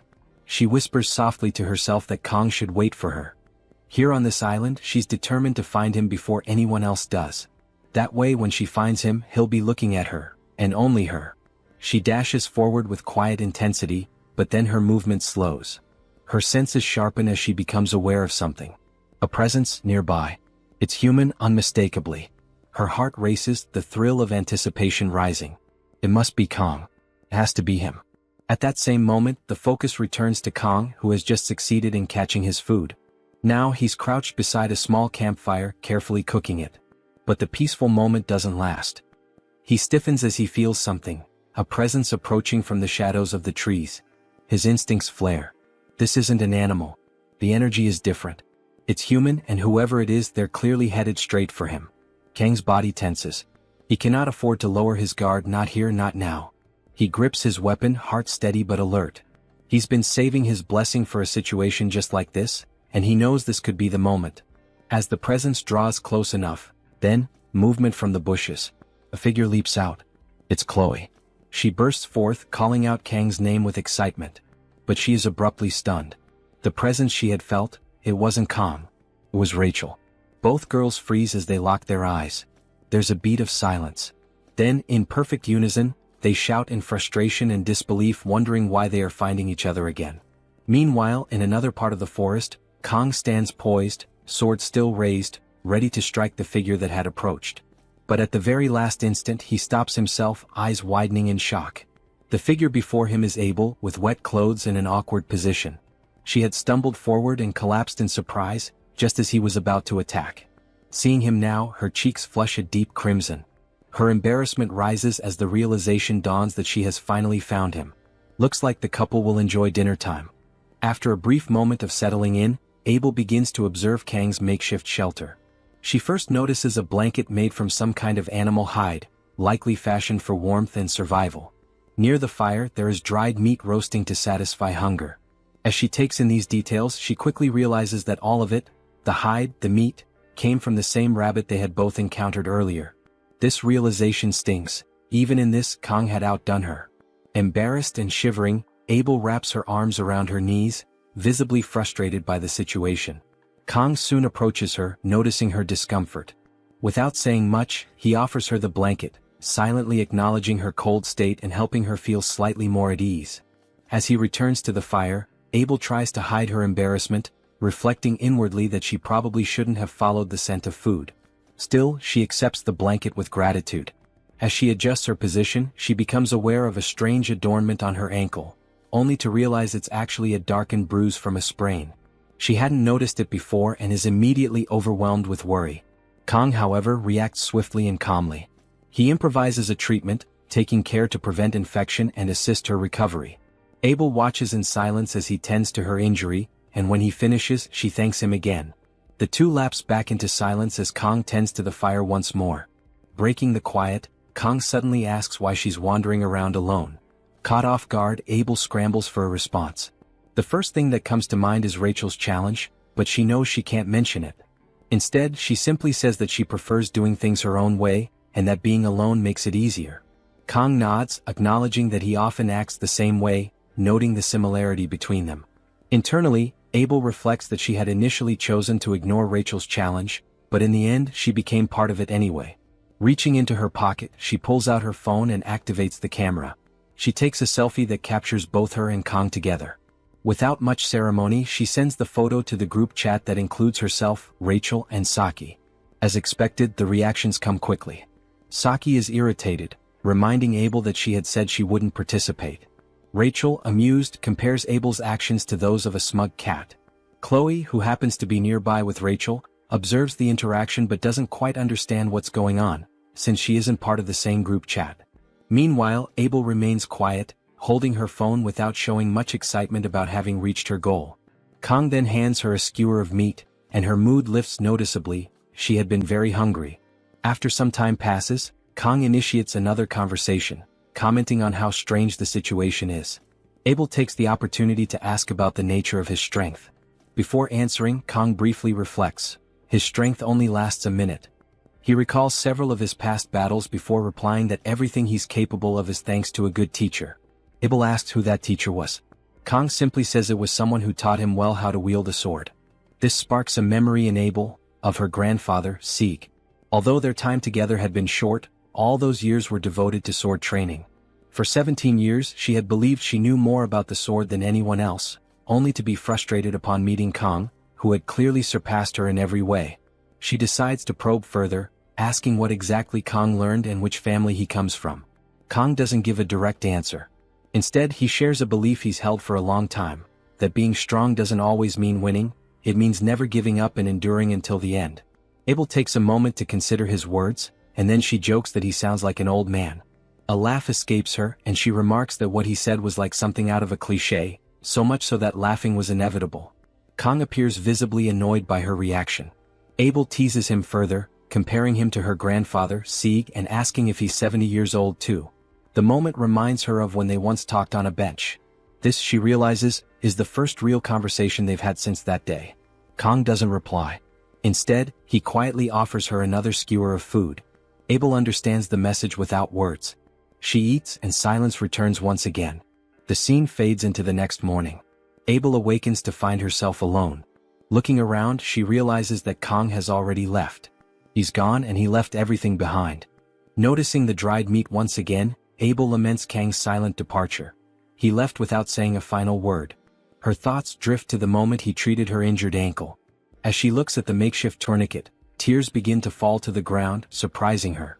She was crying without realizing it. The emotion overwhelms her. This was the first time someone had taken care of her. Until now, Abel had always faced challenges alone. No matter how great the obstacles, she had overcome them through sheer will.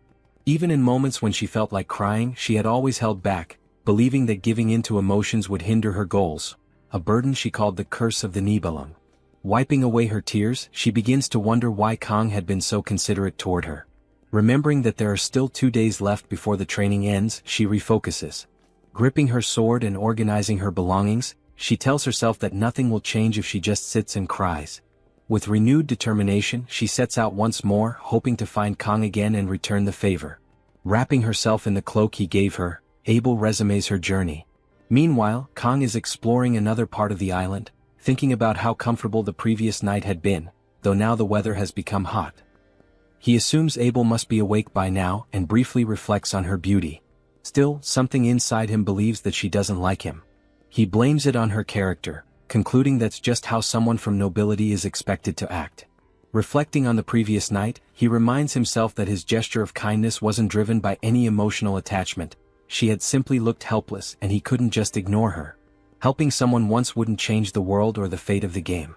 Kong eventually realizes that he's exited the forest biome and now moves across rocky terrain. As he continues, he recalls that this is the day when Abel and Leo are supposed to meet and begin to develop feelings for one another. For a brief moment, he wonders whether it was the right decision to leave the blanket behind, considering it might have been better to take it with him. However, nearing a large tree, he shakes off the distraction and redirects his focus toward finding the blessing before sunset. This particular blessing is one of regeneration, a spirit tier blessing though considered lower ranked than the transfer blessing. Its primary purpose is to enhance healing abilities. Kong begins to imagine ways to make the most of it, such as combining it with the transfer blessing to use Speed Weapon's healing ability on himself, amplifying the healing effects. He even considers using it to repair his sashimi blades. The way he thinks about the blessing makes it sound almost miraculous, though he knows it won't regenerate lost limbs, only heal wounds. Ultimately, what matters most is that this blessing is considered a hidden one and doesn't influence Leon's development. Leon will grow incredibly strong regardless, so there's no harm in Kong taking it for himself. After scaling a rocky cliff, Kong reaches the tree and is stunned by the stunning visuals and the difference between seeing the game's environment from within rather than from a screen. Catching his breath, he's relieved to have located the site of the regeneration blessing. But something shiny among the ruins of what looks like an old temple catches his eye. As he approaches, he sees a massive orb glowing among the rubble and wonders if it's some kind of bonus. Feeling lucky to have discovered it while only intending to find the blessing, he begins to think his fortunes may finally be turning, after enduring so much bad luck. Unable to resist shiny things, Kong decides to stop wasting time and reaches out for the orb. Suddenly, an attack strikes the ground near it, jolting him into high alert. He then wonders what's happening, only to realize that someone else is there with him. The stranger speaks first, remarking that they hadn't expected anyone to come this far, especially since the area around the tree is hardly a tourist destination. Stepping out from the shadows, Leon reveals himself and asks whether Kong had really gone through all that trouble just for the orb. Kong remains silent for a moment, while Leon narrows his gaze at him. Leon then speculates that the orb wasn't Kang's true goal and that he must be there for another reason. Kong defends himself, claiming he saw the orb from afar and simply approached to retrieve it. Leon doesn't buy Kang's explanation and declares that if Kang wants the orb, he'll have to defeat Leon first. With that, both of them draw their weapons and a standoff begins. On the day of Leon's birth, it was as if fate itself had smiled upon him. The world seemed to acknowledge his arrival with silent approval, as though he were destined for greatness. Later in his journey, Leon came across the emblem of the hero, a powerful symbol that confirmed his place in the grand narrative that surrounded him. Meanwhile, Kang stood in growing confusion. By this point in the story, Leon was supposed to be with Abel, sharing in a crucial development. This day was marked as a pivotal moment, one that should have unfolded elsewhere, yet here Leon was, sword in hand, swinging through the air with calculated grace. Kang's thoughts raced as he tried to understand what had gone wrong. He questioned whether he might have inadvertently altered the course of events, perhaps disturbing an essential encounter between Leon and Abel. But nothing unusual had happened the night before. No confrontation, no revelations that could have led to this detour. Even if Leon had learned something troubling, there was no logic in responding with violence. Yet something still felt undeniably off. As Leon moved, his sword caught the light and Kang's heart skipped a beat. The weapon was instantly recognizable, Bamong. But something about it felt incomplete. The sword, known in legend as the most cursed and malevolent of demonic blades, bore a strange addition, a blue gem embedded at its core. This gem, the ether jewel, was no simple ornament. It acted as a divine regulator, muting the chaotic magic of the blade and imbuing it with holy power. However, because Bamong's essence was rooted in magic, the jewel could only control it to a limited extent.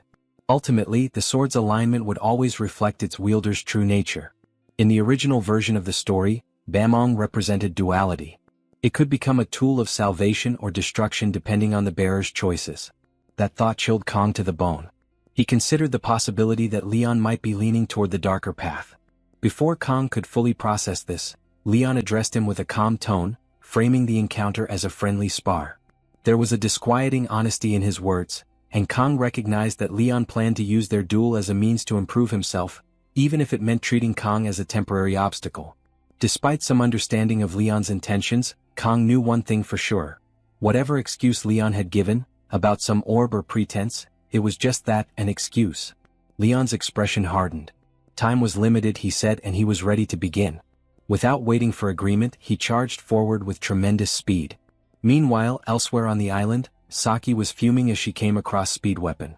Her patience wore thin. Of all people she could have encountered, it had to be him. Speed Weapon was equally displeased, making it clear he hadn't chosen this meeting either. Saki grumbled about the incompetence of those who had assigned Speed Weapon to her path, telling him to stay quiet and follow her lead. Speed Weapon, never one to let such remarks slide, asked if she was looking for someone, perhaps Kang? Her immediate confirmation caught him off guard, but it also gave him fuel for teasing. Speed Weapon suggested that maybe Saki had feelings for Kang. She denied it, but her flustered response only made Speed Weapon more confident in his theory. He pointed out how her behavior had changed dramatically. Not long ago, she had spent most of her time lounging around the archery range. Since becoming involved with Kang, however, she had taken on tasks she used to avoid, like hacking, which she once claimed to hate. Now, she was willingly volunteering for extra responsibilities, clearly acting out of character. Saki suddenly stopped walking. Speed Weapon, unprepared, walked straight into her. Annoyed, he muttered a complaint, but then noticed the faint blush on her cheeks as she quietly wondered whether her feelings had been so obvious. Speed Weapon's tone shifted slightly, teasing her again by suggesting she might be under a spell or possessed. Her response was swift and violent, a clean punch to his face. But their bickering was abruptly halted by a low, deep rumble. Saki immediately sensed something was wrong. Speed Weapon assumed it might be an earthquake, but Saki's instincts told her otherwise.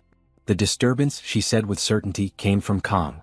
Back at the battlefield, the fight between Leon and Kang escalated. In one clean, powerful strike, Leon shattered Kang's machete. Kang stood stunned, unable to mask his disbelief. The force behind Leon's attack was overwhelming. Leon, closing the distance between them, questioned why Kang hadn't retaliated. Kang stood motionless at first, caught off guard by Leon's unexpected attack. Though the strike had missed, the mere fact that Leon had genuinely attempted to land a blow unsettled him. He hadn't anticipated that level of seriousness. The realization dawned, this was not a mere sparring session. Engaging in battle without fully understanding the stakes could lead to disaster. Kang hesitated. Using his blessing might overwhelm Leon, but if he faltered even slightly, Leon, armed with the miracle blessing of the protagonist, would win without question. It was a dangerous equilibrium, where one misstep could shift the outcome entirely. Leon, aware of Kang's turmoil, pressed forward without mercy. His demand was clear: Kang had to fight. This confrontation was inevitable.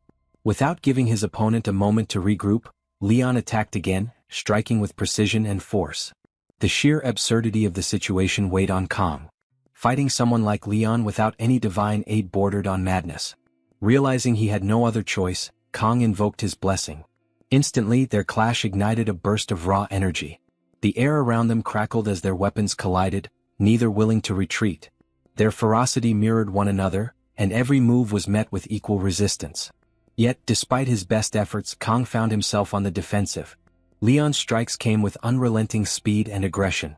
He pressed forward, swinging Bamong with deadly precision. Kang dodged narrowly, evading the cursed blade by the thinnest margin. But the protagonist gave no respite. A new strike from the right came like lightning.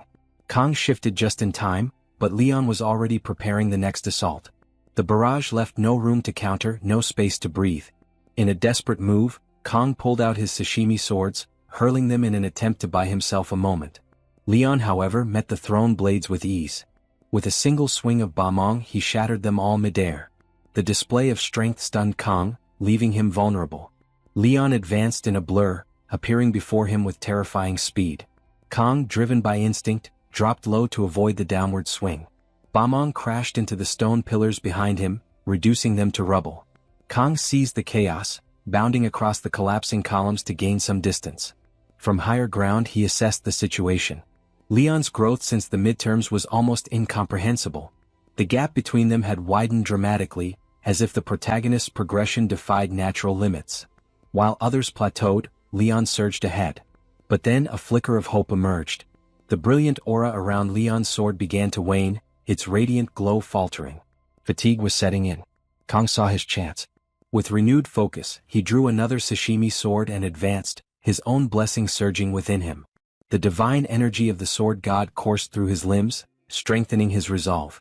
He charged forward, ready to test Leon's limits, now more determined than ever to match the strength of a man touched by fate. Leon stood still, his eyes drifting upward, his face distant as if caught in the grip of a powerful memory.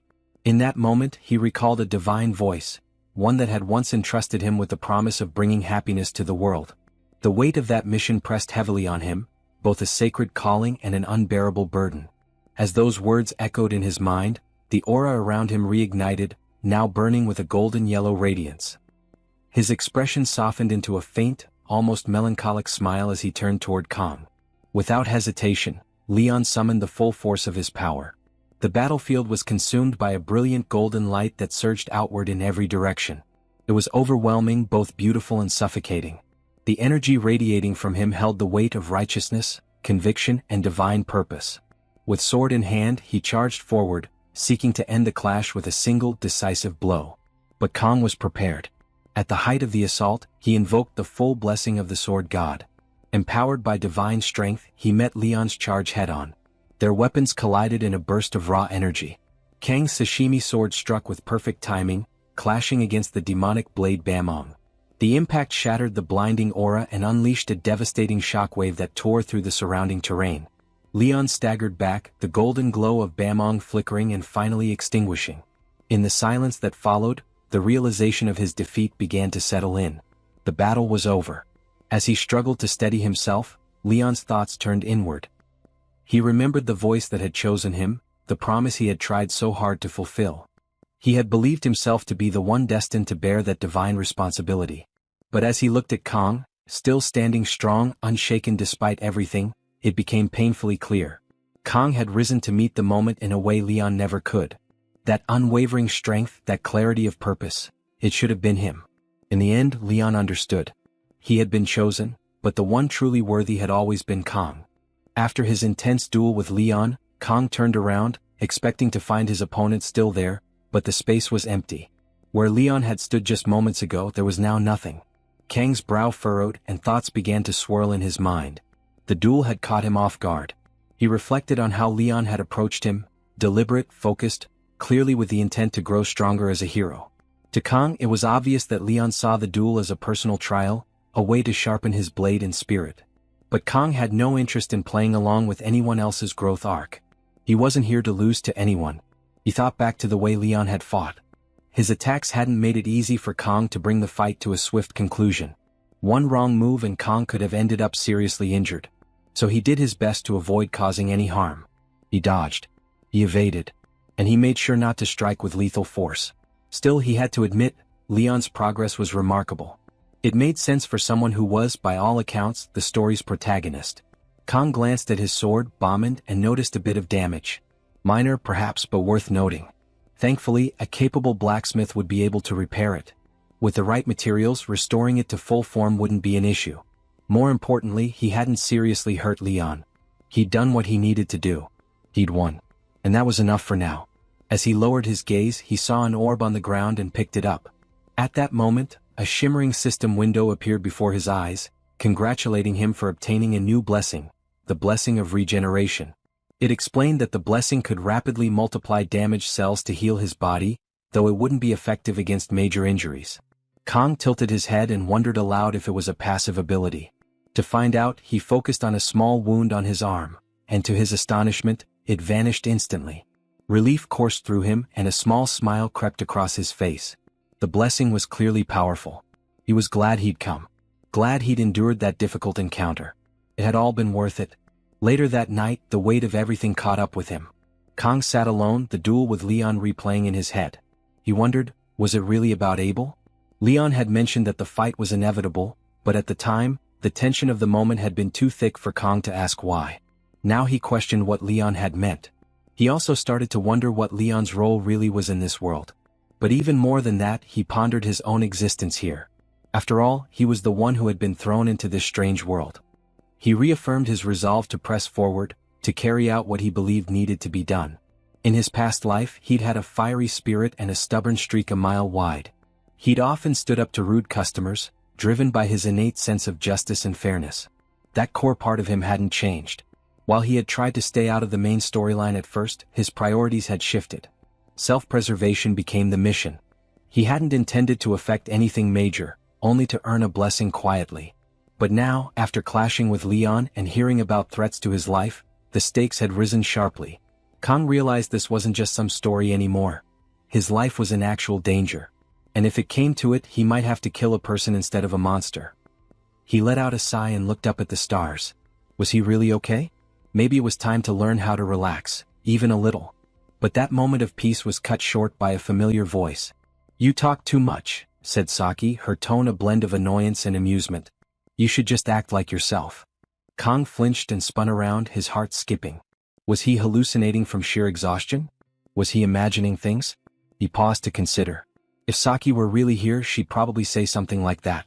She'd probably be nagging him about his brooding. His mind wandered again, wondering what the others might be doing. Elsewhere, Saki and Speed Weapon sat far apart from one another, clearly not on speaking terms. Saki had even drawn an imaginary line between them and warned him not to cross it, or face consequences. At the same time, Rachel sat nearby, showing Chloe a photo that Abel had recently shared in their group chat. Chloe was left speechless the moment she saw the picture Abel had sent. Her wide-eyed astonishment drew a burst of laughter from Rachel, who couldn't contain herself at the sight of her friend's reaction. It was a moment of lightness, fleeting and distant from the growing tension that loomed elsewhere. Far from their laughter, Kang sat alone, silent and reflective. Despite everything that had unfolded, thoughts of his companions stirred a faint smile on his face, a subtle reminder that not all was grim. But the quiet did not last. In a matter of moments, danger crept into his resting place. Fatigued, Kang had fallen asleep, unaware that the shadows had brought a deadly threat. A group of assassins, their presence hidden and silent, had surrounded him. With lethal precision, they launched their blades, aiming to end him before he could awaken. Yet instinct sparked in him like a fire. Kang's eyes snapped open, his body twisting just in time to evade the worst of the strike. One blade grazed his arm, drawing a shallow cut, but it was far from fatal. His survival shocked the would-be killers. Among them, Perrick watched in disbelief. Whispering to his captain, he questioned how someone so young could possess such skill. He even suggested scouting Kang, clearly seeing more than just a target in the boy. His captain, however, dismissed the notion with a cold command to stay quiet. Kang now stood face to face with someone he recognized, Ration, the infamous leader of the Undertaker group. Her name was etched into stories of betrayal and vengeance. Once a noble's daughter, she had fallen from grace and carved her name in the dark underworld as a contract killer. Though Kang knew her tragic past, he saw no innocence in her. She had chosen the path she walked. The tension mounted when Perik addressed Kang, confronting him with half-formed suspicions. The young hero's silence was piercing, and when he finally met Perik's eyes, the intensity in his gaze silenced the man. Even hardened assassins could feel something cold and dangerous beneath Kang's expression. Perik muttered doubts about Kang's true nature, suggesting aloud that he couldn't just be a student. The vice captain, agreeing, began to show his own unease, noting that Kang's abilities far exceeded what anyone would expect of a cadet. As darkness gathered around the vice captain, Kang's instincts sharpened. With calm boldness, he assessed the situation, voicing his deduction that the group's backers had to be at least elders. That statement shifted the air. The assassins froze, no longer confident. Kang's words had struck too close to a truth they didn't expect him to know. Angered, Perik stepped forward, demanding answers, while the vice-captain stiffened, stunned by how much Kang seemed to know. His muttered disbelief betrayed how off guard he had been caught. Ration intervened before things escalated further. Her voice cut through the growing storm, pulling her people back. For a moment, it seemed the encounter might end there. But Kang stepped forward again, calling out Ration and her group. He exposed them for what they were, mercenaries who killed for money. His words were deliberate and sharp, striking at the very thing Ration resented about herself. The accusation burned. The vice-captain trembled with anger, fists clenched. But before anyone could act, Kang blurred into motion, closing the gap between himself and Ration in a single fluid step. The stillness that followed was charged with meaning. No more words were needed. The confrontation was far from over. But a line had been drawn, and it was Kang who drew it. Kang stood mere inches from Ration, his presence electric, his eyes fixed on hers. He challenged her outright, his voice sharp and biting. "What's wrong, Ration? You don't like being called an assassin by a scholarship cadet like me? Just because you used to be a noble?" The words hit hard. The display of speed that brought him so close left everyone, Ration included, momentarily stunned. But it was the venom in his words that struck deeper. In an instant, anger flared in the vice-captain, who launched himself at Kang. Yet before the strike could land, Kang's blessing surged to life. With a single, precise blow, Kang dropped the vice-captain. Silence fell. The rest of the Undertaker group, Perik among them, stood frozen, speechless. Kang, standing tall in the aftermath, wrestled silently with the gravity of his actions. "I've taken down a person," he thought grimly. "Not in a simulation. Not in a subspace. But here. In the real world." The realization was heavy, yet it didn't stop him. He pushed his blessing to its peak.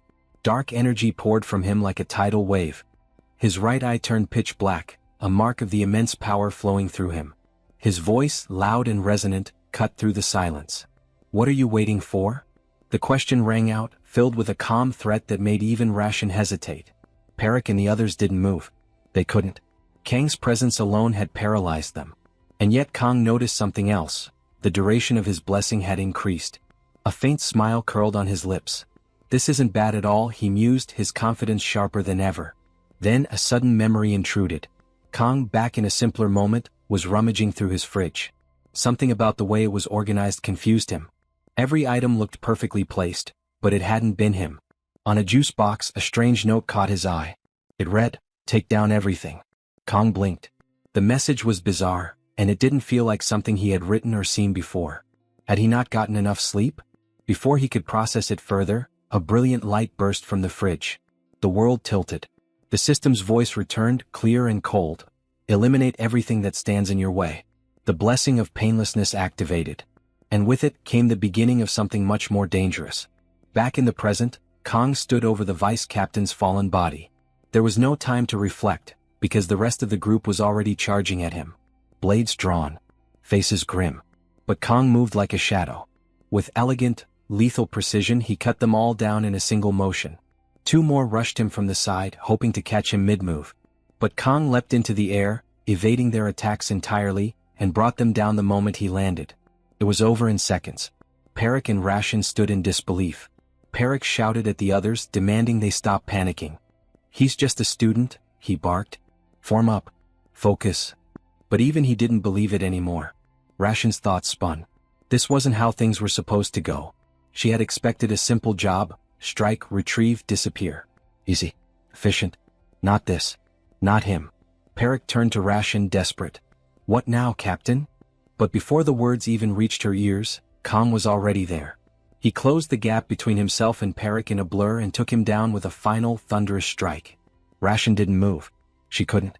This was supposed to be a mission with zero complications, and here she was, face to face with something unexplainable.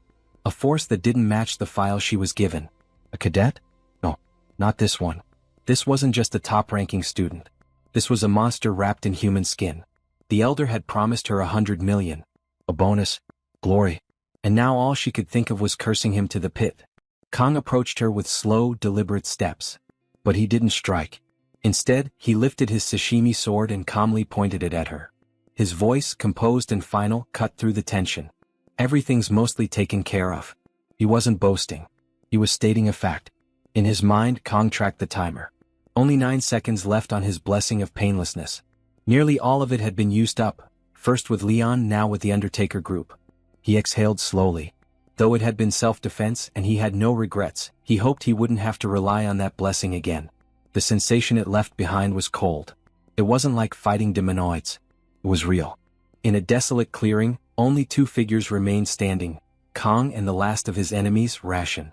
Moments earlier, he had effortlessly dispatched her entire team, leaving no room for doubt about his resolve or his strength. The group that had come after him wasn't just any group, they were assassins sent specifically to eliminate him. In his eyes, that alone justified the brutal efficiency with which he fought. He felt no guilt for what had occurred. What he wanted now was information. He needed to know who had sent them.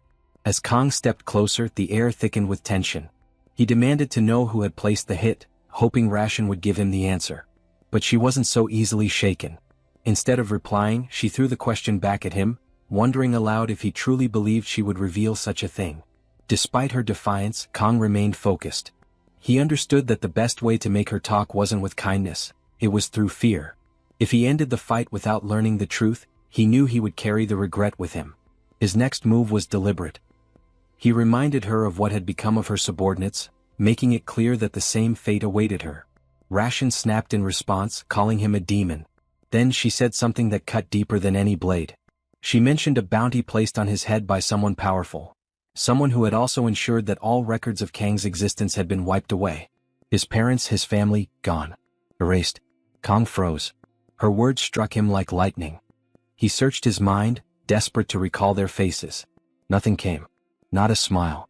Not a voice. Just emptiness. Panic turned to fury.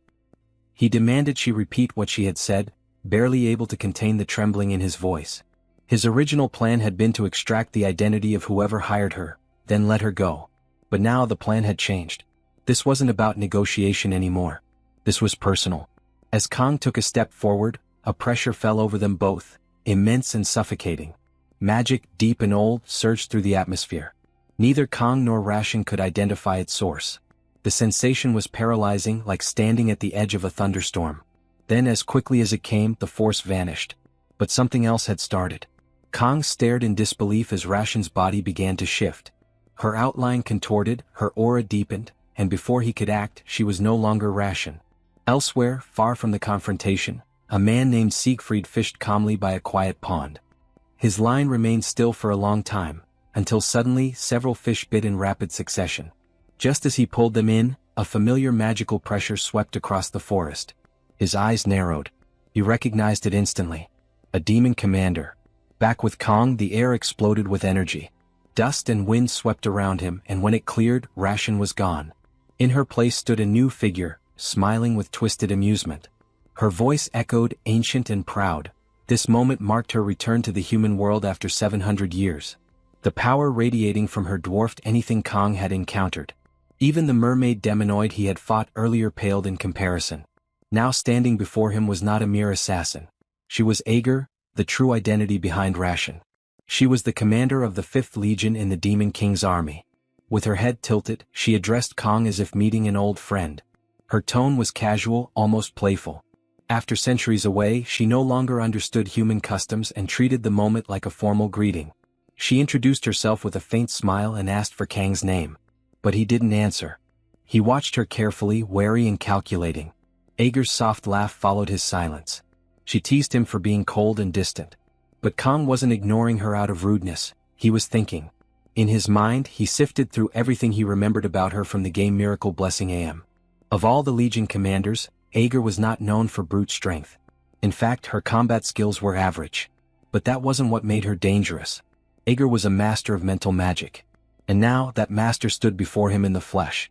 In a quiet moment of clarity, Kang recalled details from the days he had spent playing Miracle Blessing AM, long before he'd been pulled into its world. He remembered Ager well, her traits, her power, her infamy. But something didn't sit right with him. After 700 years, why had she returned to the human realm? And of all people, why had she chosen Rayon as her host? While these questions churned in Kang's mind, Ager surveyed the battlefield with a casual, almost detached gaze. The remnants of the fight were strewn around her, the air still thick with tension and the scent of scorched earth. She acknowledged the destruction with a faint sense of admiration. Kang had defeated them all alone. That made him no ordinary human. Her eyes studied him more intently. Despite the fierce aura he carried, she noted that he still looked like a kid. Yet in him she saw potential, a warrior in the making. And with that, a new idea took shape in her mind. With an unsettling smile, she extended a proposition. A contract. Before Kang could react, she cast her magic, an invisible force surging toward him. He didn't understand what was happening. Her voice wove through the air like silk, offering him a rare opportunity. Her words were laced with temptation, peeling at the edges of his thoughts. She spoke of humans, of how they cloaked themselves in nobility but secretly ranked and judged one another. It was a truth he couldn't deny. As her voice sank into his mind, her presence grew heavier, more alluring. The haze set in. Her argument, once absurd, now felt reasonable. Maybe allying with the Demon King's army would make things easier. Maybe survival depended on compromise. Ager's voice echoed inside him, sweet and persuasive. It was, after all, just a dream, one of glory. But just when the fog seemed ready to consume him, something deep within Kang stirred. His divine blessing activated. A surge of clarity shattered the enchantment in an instant. The weight lifted. His vision sharpened. Reality returned. Kang recognized Ager for what she truly was, not just a Legion commander but a demon queen. She had tried to ensnare him with high-level mental magic, but his blessing had shattered her control. Ager's surprise was palpable. She hadn't expected her spell to fail. She glanced down at her own hands, questioning the weakness. Her host body was new. Perhaps that was the reason. But Kang didn't let up. Amused now, he laughed, low and sharp. Ager's gaze snapped back to him. She hadn't anticipated such defiance. His blade flashed with sacred energy, steady in his grasp. There would be no contracts, no alliances. He made that clear. The atmosphere thickened. Without another word, they launched into battle. Ager moved like smoke, dodging his every swing without effort. Kang gritted his teeth and pushed his blessing further, channeling its divine force through his sashimi sword. The blade shimmered with radiant light. Ager finally took notice. His aura surged. The next strike came with blinding speed. She barely avoided it, retreating with a smirk that suggested both surprise and intrigue. What had begun as a joke was turning into a real fight. Her posture shifted. No longer playful, she raised a hand and began chanting. Flames burst forth in a torrent, rushing toward Kang. He did not waver. With will alone, he tore through the inferno and closed the distance once more. Ager's eyes widened. His resolve burned brighter than her fire. She retreated, weaving through his attacks. Every move he made pushed him further beyond human limits. Though she had only recently returned to the human realm, her new vessel was still unfamiliar. She was adjusting. But Kang, he had already adapted. And when he caught up again, he didn't hesitate. He brought down his blade with full strength. But Ager raised a hand and caught the strike cleanly. Smiling, calm and unbothered, she reminded him of the difference between their worlds. For her, time was endless. For Kang, every second mattered. Kang stood on the battlefield, his thoughts sharpened to a single point. There was no room for hesitation. He couldn't afford to waste even a second. Drawing deep into the core of his strength, he unleashed the full power of his blessing. A brilliant aura erupted around him, wrapping his body in radiant energy. He surged forward, striking at Ager with precision. Each blow landed harder, faster. The seconds were slipping away, only 4 remained. He poured everything into his offense, a relentless storm of attacks driving Aeger backward. Her defenses held, but she could feel it. He was growing stronger, faster with every swing. When the final seconds vanished, Kong stood panting, body trembling with fatigue. The blessing had faded. Across from him, Aeger calmly lifted her hand, still tingling from the blows she had taken. With a single spell, she healed it effortlessly. Her gaze lingered on Kong.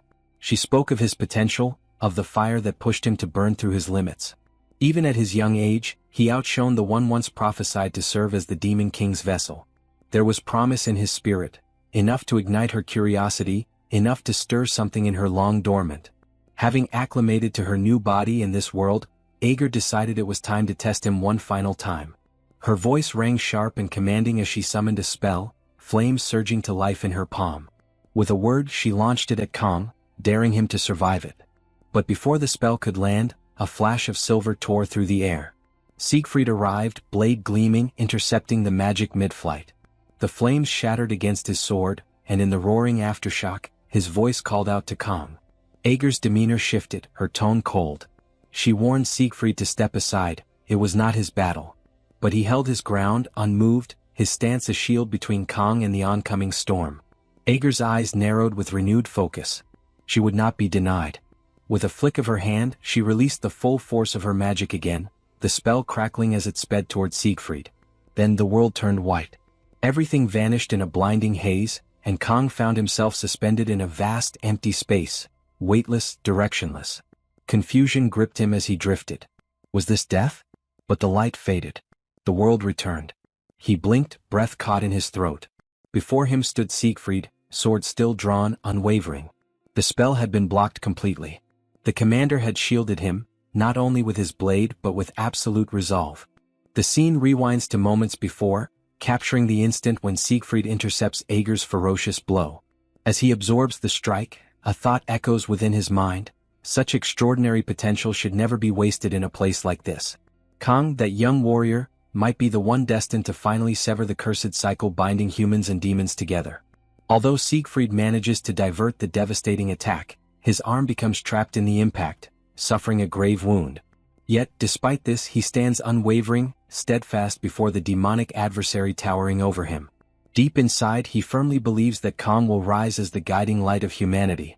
Wincing from sharp pain, Siegfried coughs and shifts his gaze to Kong, who slowly begins to stir, consciousness flickering back. In a gentle, almost fatherly tone, he urges the young man to rest and allow his battered body to heal. Despite the bleak reality unfolding, Siegfried holds onto a composed facade, aware of the grim truth surrounding them. Kong notices the severe injury and reacts with worry, but Siegfried answers with a faint, reassuring smile. He quietly insists that there's no need to worry, tightening his grip around his sword's handle. He reminds Kong that wielding a sword doesn't require both hands, urging him to focus solely on recovery. He promises to keep their foe occupied. Elsewhere on the chaotic battlefield, Aeger's expression twists into pure confusion. She struggles to comprehend how Siegfried, a mere mortal, could endure her destructive power. How is this frail old human resisting my sorcery? She mumbles under her breath, disbelief surging through her. None of it adds up. While they lock eyes, Siegfried calmly assesses the unfolding scenario. To summon a demon commander into this realm, a blood sacrifice is demanded, weakening the veil separating worlds he contemplates. Such beings require a human vessel to act as a conduit, restricting them from unleashing their full might. Even so, these entities remain catastrophic threats. Aeger's face contorts in frustration. This is becoming intolerable. My new body and demonic essence must not be merging properly, she admits to herself, realizing why subduing Kong took so long. The fact that she now struggles against Siegfried only sharpens her rage. She strides forward, her voice dripping with venom. I don't know what deception you pulled, old man, but you won't escape this time. Suddenly, she lunges, but Siegfried erupts with a surge of pure energy, meeting her head-on and delivering a crushing strike to her arm. Aeger reels back, gasping in shock. What just happened? She stares at her injured limb, disbelief freezing her in place. Siegfried narrows his gaze, his voice calm yet piercing. You're trembling, aren't you, Aeger? Aeger, infuriated, snarls and orders him to stop spouting nonsense. Overcome with rage, she lifts her hand and hurls a raging torrent of flame directly at him. Steeling himself, Siegfried stands firm. I may not fully understand why a demon commander crossed into our world, he states, his eyes locked firmly on the roaring blaze. But now I see it clearly, your fear. With deft precision, Siegfried redirects the fire spell as if it were nothing but a breeze. Aeger stares wide-eyed, momentarily thrown off balance. Don't get cocky, she snaps. Blocking a few spells proves nothing. In an instant, Siegfried closes the gap between them, unleashing a strike at full strength. Aeger manages to narrowly evade by leaping backward. Breathing heavily, she stares at the determined old warrior in utter disbelief. Where did this warrior emerge from? She questions internally. His presence radiates an overwhelming, oppressive aura. Then her gaze locks onto Siegfried's eyes, and a spark of realization ignites in her mind. That's it, he's a descendant of Eren. Confronted with this harsh truth, Aeger tightens her fists in frustration. Fortune clearly isn't favoring me today, she thinks bitterly. Yet, despite everything, he remains nothing more than a human, and an exhausted, aging one at that. Sneering with disdain, Aeger scoffs as she readies herself for another devastating assault. Humans truly are pathetic. Let's see if a battered heir of Eren can manage to evade this. She stretches both arms upward, and in an instant countless blazing orbs of fire materialize, blanketing the heavens. Siegfried and Kong both lift their eyes, startled and wide-eyed. What's wrong? Aeger teases, her grin cruel and mocking. Overwhelmed already? Without hesitation, Siegfried propels himself forward, slipping nimbly between the descending infernos with astonishing finesse. Kong watches anxiously, his heart hammering in his chest, yet he knows he's barely hanging on to consciousness. I want to step in, but simply remaining awake is all I can manage now, he thinks. If I lose control over this blessing once more, I might never reclaim it. While flames shower the battlefield, Siegfried maneuvers with a dancer's fluidity, effortlessly slicing apart those that cross his path.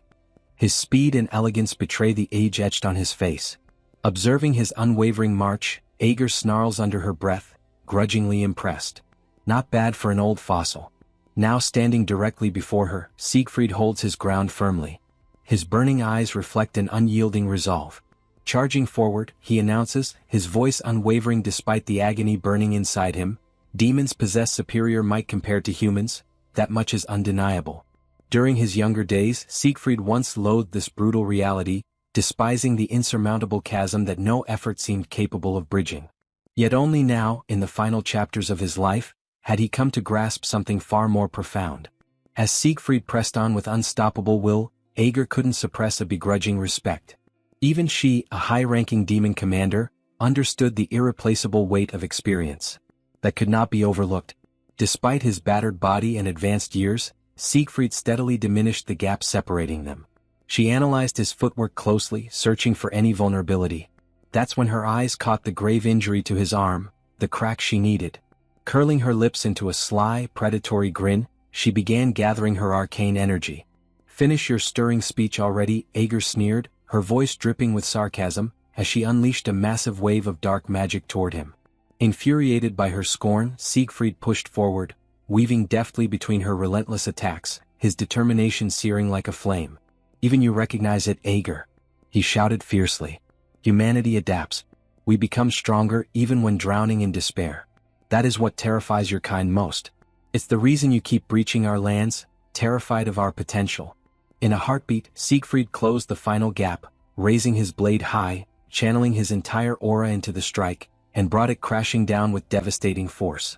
Aeger initially looked stunned, but then a frigid smirk crept across her lips. With a subtle flick of her fingers, she activated a hidden incantation.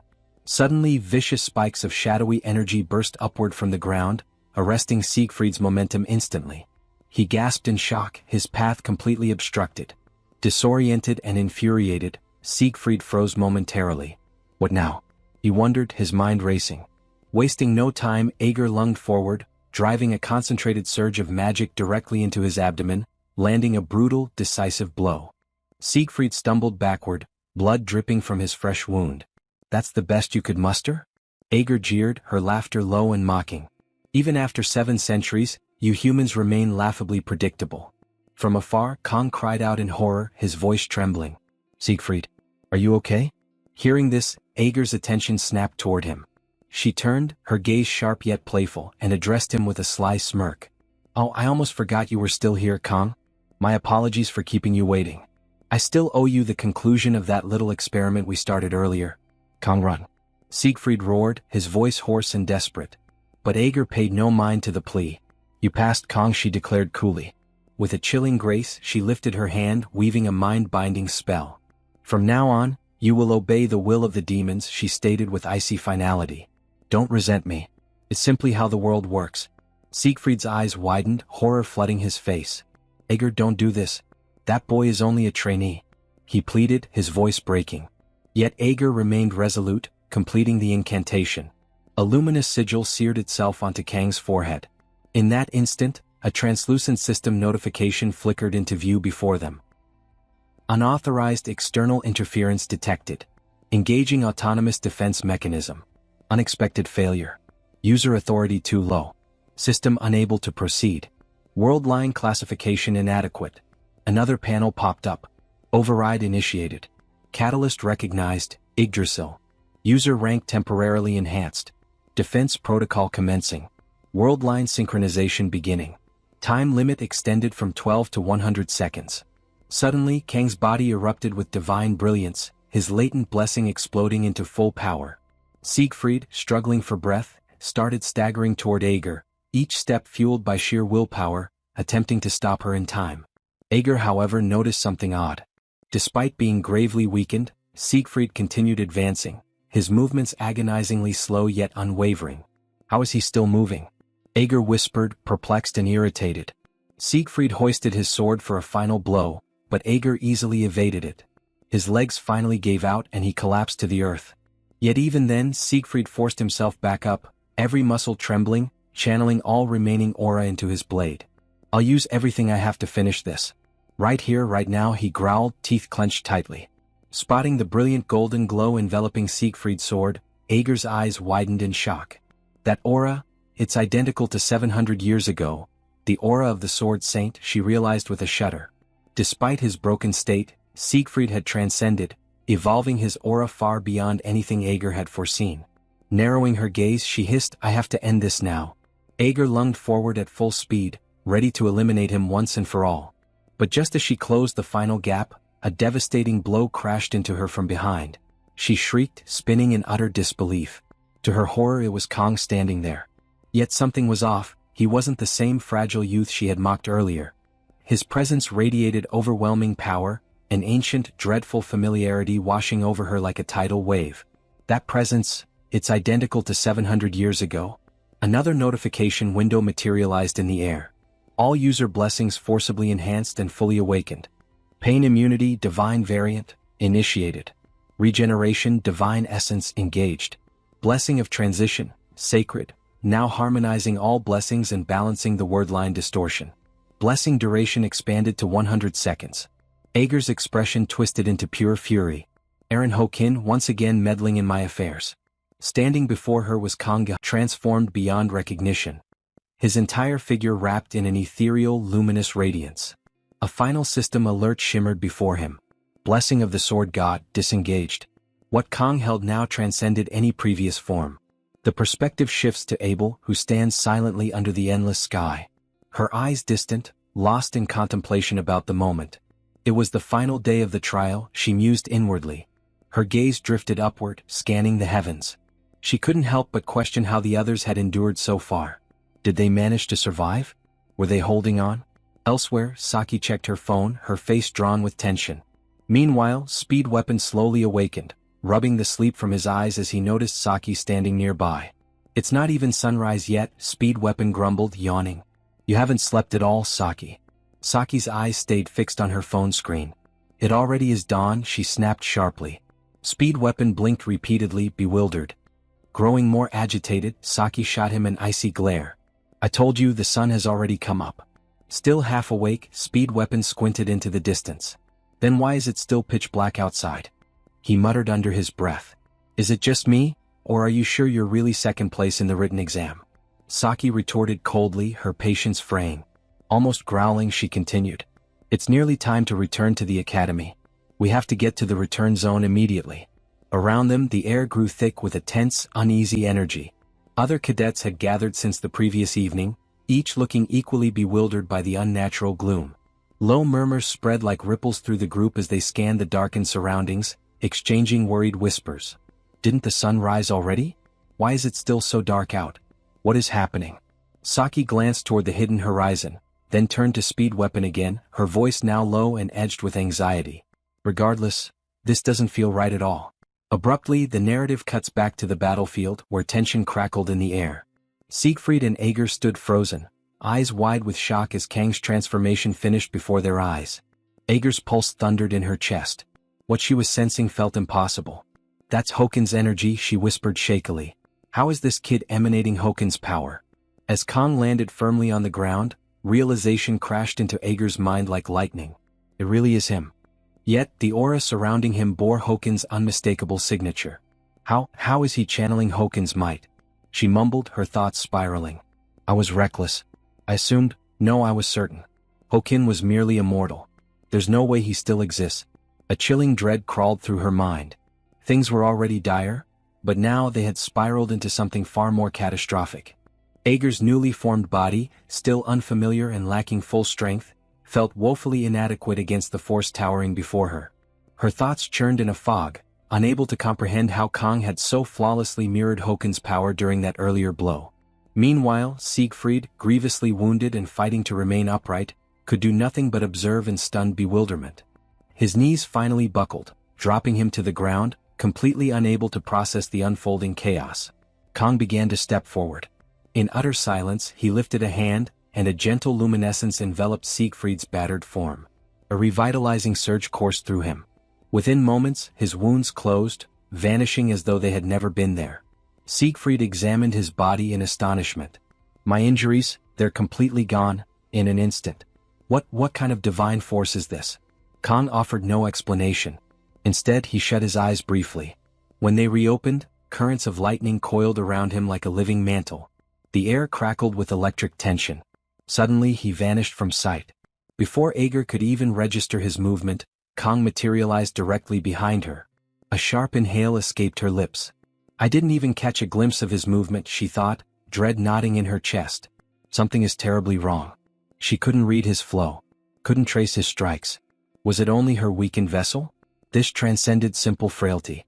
This was beyond any ordinary perception, she murmured to herself. He no longer felt human.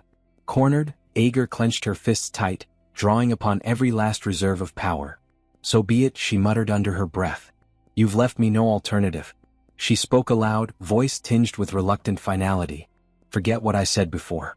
I withdraw my words. You are far more than worthy to serve as the Demon Lord's vessel. Raising both arms, she summoned a monstrous surge of abyssal energy. But if I fail to defeat you right here in this moment, you will become the gravest threat ever to the future of demonkind.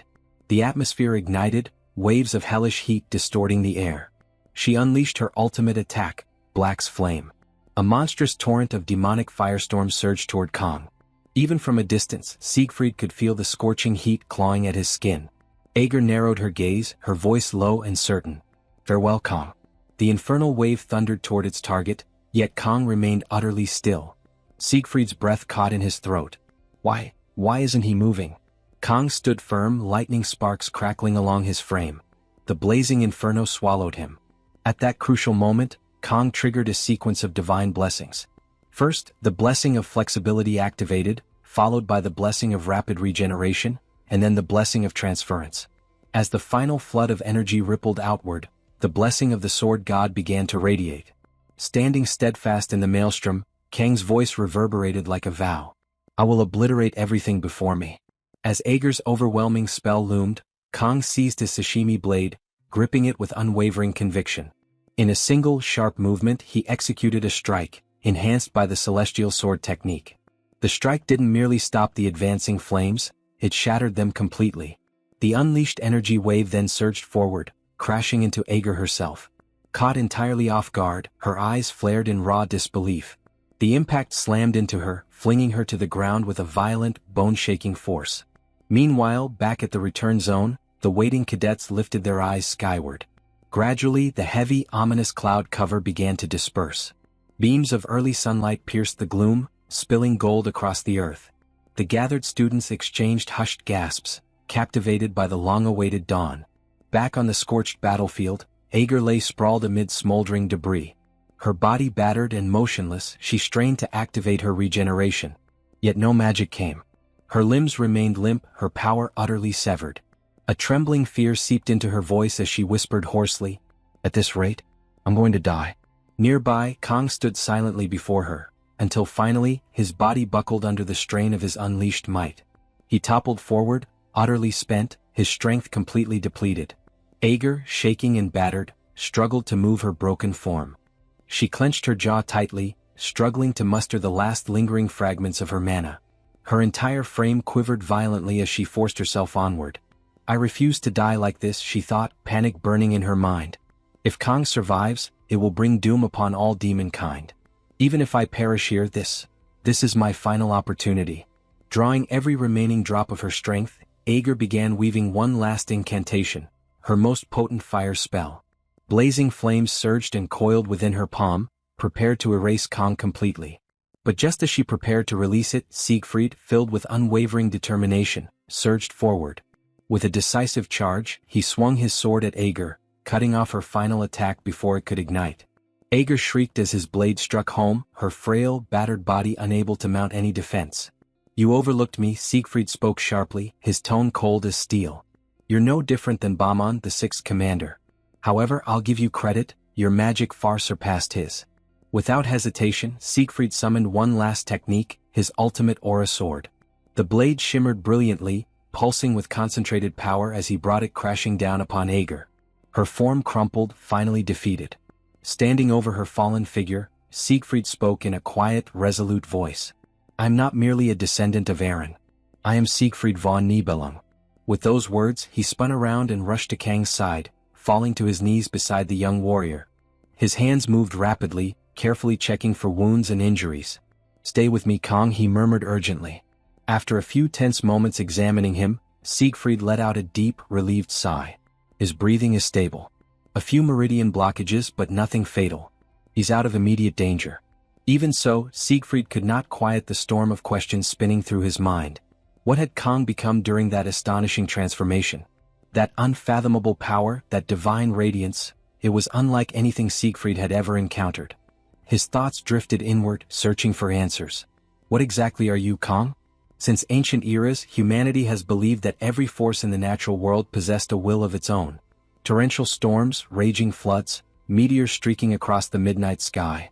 Such phenomena inspired both terror and reverence in mankind's heart. Yet, paradoxically, those terrifying forces were venerated. People offered prayers, pleaded for mercy, sought protection, and craved blessings. Over countless generations, these primordial forces came to be named in many ways. As disasters, as divine manifestations, or as gods themselves. When everything calmed down on the battlefield, a portal opened, giving access to where all the other students were gathered. An uproar formed instantly, with everyone curious about what could have happened. Saki and Speed Weapon stepped to the front and witnessed the unimaginable. Sieg and another professor are carrying Kong, unconscious, on a stretcher. Saki is shocked by the sight, but her attention quickly shifts elsewhere. Chloe, overwhelmed by despair, tries to approach Kong, but is restrained by Rachel and the demonic professor. An argument begins, and before the chaos around Saki is limited to that, another reality comes to light. Her attention now turns to Abel, who is stunned by what she sees. As if Kang's condition were not enough, Sieg is also gravely injured and missing one arm. This causes Abel to break down in tears. Saki, realizing the gravity of the situation, comforts Abel. For now, the only thing to do is reflect on what could have happened in the exam zone that left the strongest people she knows in such a state. Sometime later, Saki watches a live stream where people discuss the matter, pointing to the battle between humans and demons. Some speculate on what happened, since the true event has not yet been revealed. People suspect betrayal, conspiracies, and even that Sieg injured himself. Another pressing concern arises. Will Sieg's position now be considered vacant? For Saki, however, the lack of any news about Kong makes her even more anxious. Maybe he has already recovered by now, but without concrete information, she cannot stay calm. Some nearby students comment that Kong has not been seen in class since the incident that left him on the brink of death, speculating he might not survive. That possibility leaves Saki irritated. She draws their attention, startling them, unsure if she is addressing them at all. Saki tells them to talk farther away, since she did not sleep well and they are too loud. The pair obeys her request and quickly leaves. Saki then refuses to believe in the possibility of Kong dying. Suddenly, Chloe's crying takes over the atmosphere. The redhead laments having spent all this time without being able to see Kong, and for that reason cries all day long. A week has passed since he was last seen, and Saki can no longer hide her concern either. She recalls the moment when she and the team tried to visit Kong, but were blocked by direct orders from the principal. Chloe, impulsive as always, even tried to force her way in, but that did not work either. The fact that visits were forbidden by direct orders highlights the seriousness of the situation. Putting the pieces together, remembering how Avalon Island was left covered in lava and releasing strange mana multiple times, along with Sieg losing his arm, leads to one conclusion. Some demon invaded the exam and fought against Sieg and Kong. Saki used her abilities to search for some useful information, but nothing came. An interesting fact about the lack of information was that Midea was supposed to give updates, yet all communication was cut off, to the point that even she had no news. Saki contemplates her frustration. Recalling the last contact she had with Kong, the flick on her forehead, she wonders when they will stand face to face again. Meanwhile, in the star class, Abel and Rachel are together. Rachel is worried about Abel, who seems distracted. Rachel calls Abel's attention, and at last Abel responds. She had been lost in thought, and the mood is one of complete sorrow. Nearby, more students comment about news regarding the movements of the other members of the strongest group, trying to bring some sense of stability. Abel recalls the scenes of Sieg carrying and acting as a protector, but reflects that, in truth, Kong was the one who got seriously hurt while trying to protect Sieg himself. Abel's seriousness makes Rachel even more concerned for her friend. Elsewhere, the henchman responsible for setting up the entire ambush gets drunk. He smashes his bottle against the table. The scoundrel reflects on how things did not go as he wanted, which only brought more trouble. Looking at the document used to hire the mercenaries, he curses them as useless vermin. The scene shifts to a conversation where it is explained that practically all of Kang's muscles and nerves were twisted and broken. Midea points out that none of this was normal, given her experience. Sieg recognizes the severity, but notes that now Kong has recovered and is probably much healthier than before. Midea then brags about mobilizing every doctor and healer to treat Kong, even threatening each of them to save the hero at all costs. Sieg says that now everything is over, she does not need to worry anymore, or else she will get wrinkles. Midea becomes furious. She soon calms down and breathes with relief that, in the end, everything turned out well, holding on to positive thoughts. Midea then asks Sieg how he has been handling things. The master replies that there have been no major inconveniences, swinging his arm as a gesture to mock and lighten the seriousness of the situation. Midea recalls an encounter with one of the doctors, who expressed astonishment at never having seen such a monstrous recovery in his entire life. The doctor described the case as a miracle, and Midea could not understand what the future had placed before her. Trying to figure out why Sieg had spent an absurd amount of money on Kang's care and never left the hero's side for a single moment, Midea begins to wonder if it was guilt for not having prevented Kong from leaving the exam in tatters. Midea then takes a more direct approach. Since Kong is awake, what really happened? Her curiosity has kept her from sleeping for nights. Sieg replies that he needs to reorganize his thoughts before answering. He himself took time to process everything that happened on the island. Midea demands that he spit it out. Sieg tightly grips the stump of his arm. And finally, the truth: Ager, the fourth commander, appeared on Avalon Island. The information hits Midea hard and she refuses to believe it. Sieg says it is the truth no matter how absurd it sounds. It was she who tore off his arm when he tried to protect Kong. Midea, now accepting, asks if Ager was the one who caused all that to Kong, and also wants to know her fate. Sieg replies that Ager was eliminated. He points out that it is still too soon to make the information public, but he witnessed it with his own eyes. Midea asks if Sieg was the one who finished Ager. The answer comes with laughter. How could that even be possible? Midea relaxes on the couch. Then comes the quick assumption: Sieg was cornered and needed more backup. Sieg does not give her time to confirm and immediately reveals who delivered the final blow. The truth shatters Midea completely. As for the details of how things unfolded, Sieg cannot say more as he still needs further information. Enjoying his drink, Sieg jokes that now it is time for the young lady to visit a certain place before dealing with adult matters. Midea pauses, calls Sieg a boomer, and smiles as the conversation ends. The scene shifts to the school grounds where Speed Weapon tries to lighten the mood, saying they cannot stay depressed forever. That is why he moved forward with the idea of creating a recruitment poster for the club. Honestly, it was something ridiculous, but Speed Weapon showed it off with great joy. Since Kong had always been responsible for leadership, Speed Weapon felt it was his duty to do something for him and take the initiative, now seeking the other's validation for the poster. Saki gives her opinion, saying she is very surprised with the result and that she would never in her life be capable of doing something similar. However, her expression reveals the true meaning of her words. Speed Weapon tries to argue, but while he is speaking, Chloe moves behind the poster and stabs it with a box cutter. When Speed Weapon mentions that the poster is very eye-catching and would easily grab people's attention, Chloe finishes the job in a single motion.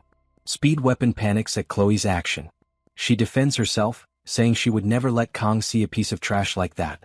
Upset, he asks how Chloe has the courage to so easily throw away something he spent all night making.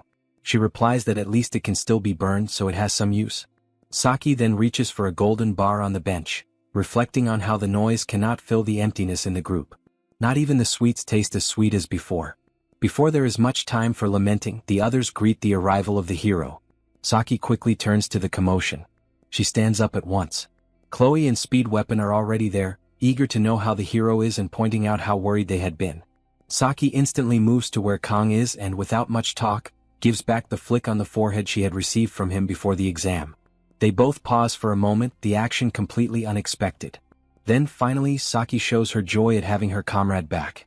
The group resumes their activities, with Speed Weapon saying he made a poster for the club, Chloe calling it trash, and Saki stressing that it should never be shown in public again. Meanwhile, Saki's chocolate is left aside. If you enjoyed this video, don't forget to give it a thumbs up, it really helps. And for more content like this, make sure to subscribe and hit the notification bell so you don't miss any updates. Let me know in the comments if you'd like to see another part. I'd love to hear your thoughts. See you next time. Bye-bye. The scene shifts with Kong standing in a bleak zone where a tall clock tower rises at the center. He grips his sashimi knife, bracing for whatever comes next. Sharp streaks of light appear around the tower, then shoot straight at him, and only then does he realize they're sashimi knives. Caught off guard, he blocks them with his own blade. A few slip past him, ripping the space behind him apart. He looks upward just as a massive long sword tears through the sky and dives toward him. Blurred words hang in the air, urging him to take it. He doesn't understand, but he raises his sashimi sword to meet the strike. When the blades crash, he manages to slice the mysterious sword clean in half. Confusion hits him immediately, the ground has twisted into a red eerie illusion. Another faint message appears telling him to let it in. Kong drifts in the air, trying to make sense of everything, and only then notices he has released his sashimi knife. The strange world collapses right after, and he wakes up. Exhaustion weighs on him as he sits up, recognizing the same dream haunting him again. His phone vibrates and he wonders who would bother him this early. The name Speed Weapon flashes on the screen. The guy sent a message bragging about uploading the recruitment posters for their club, congratulating himself for having the design ready. Kong stares at the hideous poster and mutters internally that they're doomed. Later he stands before a mirror getting dressed. His body feels stronger, maybe even better than ever. He figures it must be from resting in the VIP treatment room. After the fight against Ager, the Sword Emperor had paid for that room with his own money and even looked after him personally. Kong knows he now owes a huge debt. His hand moves to fix his tie out of habit, but the tie isn't there. That moment pulls his memory back to Avalon Island, where he used the tie to support Abel's wounded leg. He wonders what lies ahead and whether his choices are even the right ones. Saki's advice echoes in his mind, telling him to act the way he always would. Kong leaves his dorm with steady resolve. Complaining now won't change anything, so he decides to push forward without hesitation. As he walks through the academy hallway, a woman steps up and offers him Yongang. The message turns out to be from Saki. She offers Kong some of the snack she's holding, but he brushes it off and lets her take it instead. She yawns, annoyed, claiming he's no fun and wondering why he isn't even startled to see her. Kong responds with an exaggerated show of surprise, and Saki gives a flat, unimpressed reaction. She pushes further, wanting him to finally explain what really went down.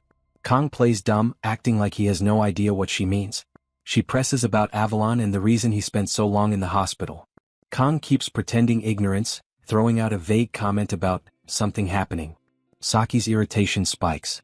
She starts pestering him with a parade of goofy anime voices, first cheerful, then overly flirty, then full yandere, demanding answers. Kong just stares at her, confused, wondering what her problem is. She shoots back with a sly look, flipping the question onto him and claiming that, as the strategist of the travel club, she deserves to know what's going on. Kong doesn't bother engaging. He simply walks off while looking at his phone. She tells him not to brush her off, but he just holds up the screen. She checks her own phone and realizes she received a message from him, the hideous poster that Speed Weapon made. She erupts in frustration, furious that they barely got approval for recruitment and now he's posting that disaster. Kang waves her away, telling her to deal with it, adding that they'll never bring in new members at this rate, especially with her role as strategist on the line. As he leaves, she panics and demands to know where he's heading next. The scene then shifts to the headmistress's office. Siegfried casually remarks to Medea that despite her appearance, her tea pouring is surprisingly skilled. Medea snaps instantly, challenging what he meant by that and demanding to know what's wrong with her looks. Siegfried insists it was just praise, which only irritates her more. A knock interrupts their bickering and Kang steps inside. Watching the messy back and forth, he wonders if he arrived too early, but Medea quickly assures him that his timing is perfect. Siegfried sets his tea down and laughs, commenting that living 70 years with 2 arms makes it strange adjusting to having only one now, even doing basic things around the house. Medea folds her arms and tells him to show some self-respect. Kang stands awkwardly between them, stuck in the middle of their argument. Then the sharp-eyed grandmother fixes her gaze on him, saying she heard from Siegfried about his victory over Ager, the 5th Legion commander. Kang hesitates, unsure how to respond. His thoughts churn instead. His memories stay sharp and judging by everything around him, the truth is undeniable, yet the sensations he felt back then are vague, blurred like a fading dream. Medea notices his distant look and immediately backs off, admitting she's pushing too hard right after he left the hospital. Kang assures her it's fine and she forces a stiff smile, saying she still struggles to accept the whole situation, though she knows neither of them would deceive her. Siegfried cuts in, insisting that it's an undeniable fact regardless. He reminds her he was present when Ager fell. But, in reality, Kang carried almost everything on their own. He apologizes to Medea for only now revealing the truth about Avalon, explaining he had no choice but to wait. By this point, the demons must sense that something is off. They must realize humanity currently has no active hero capable of confronting a demon of Legion commander level. Siegfried reflects on Ager's intrusion into the mortal world. He doesn't know how it happened, but he's certain it had a deliberate aim, almost as if the demons were trying to stop something before it could even begin. This idea startles Medea. Siegfried calmly lifts his cup, saying that if they remain idle, everything will only spiral further. Demons are reckless and sly, and if he had to predict, a clash is inevitable within a few years, far worse than what happened 50 years ago. Kang processes it all in silence. If they reveal Ager's defeat openly, the demons might twist it into an excuse to start a war. At least Sword Emperor's silence is stopping them from reacting publicly. Kang now understands why the Sword Emperor holds such deep respect among humans. His attention shifts as Siegfried explains the real reason for calling them together. Holding his ruined arm, he states that he can no longer fight on the front lines. Medea shoots up from her seat, furious that he's acting like losing one arm means his life is finished. Siegfried responds with an old line, "To create a better future, they raise upright heroes." Medea mutters that it's the Academy's own motto. Siegfried reminds her that this is exactly why she stands as the headmaster here. She turns away and walks off without another word, leaving Kang stuck in the middle of the thick tension. Siegfried lifts his cup again, unfazed, and drops another revelation. Soon he'll step down as one of the 7-star heroes. Kang freezes at the news, but Siegfried tells him to relax. This isn't some sudden impulse. Siegfried explains that he reached his decision while Kang was still hospitalized, and he isn't claiming he'll vanish completely. He intends to keep contributing however he can.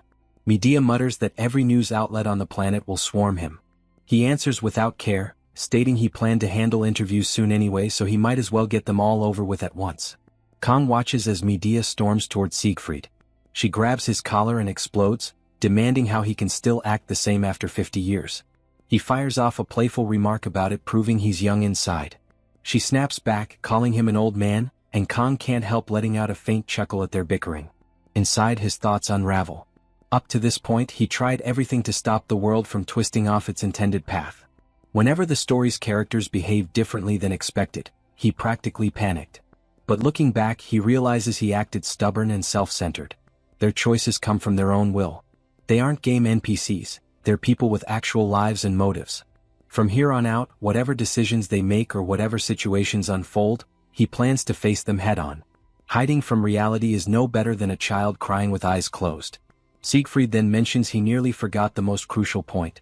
Medea, already drained from the day's revelations, wonders what else he could possibly add. That's when Siegfried states that he intends to pass the 7-star hero title to Cadet Kong. The shock freezes Kong in place. Time shifts forward. The teacup now sits empty. Medea exhales heavily, calling Siegfried a lunatic in her thoughts. Silence settles around her as she recalls the earlier chaos.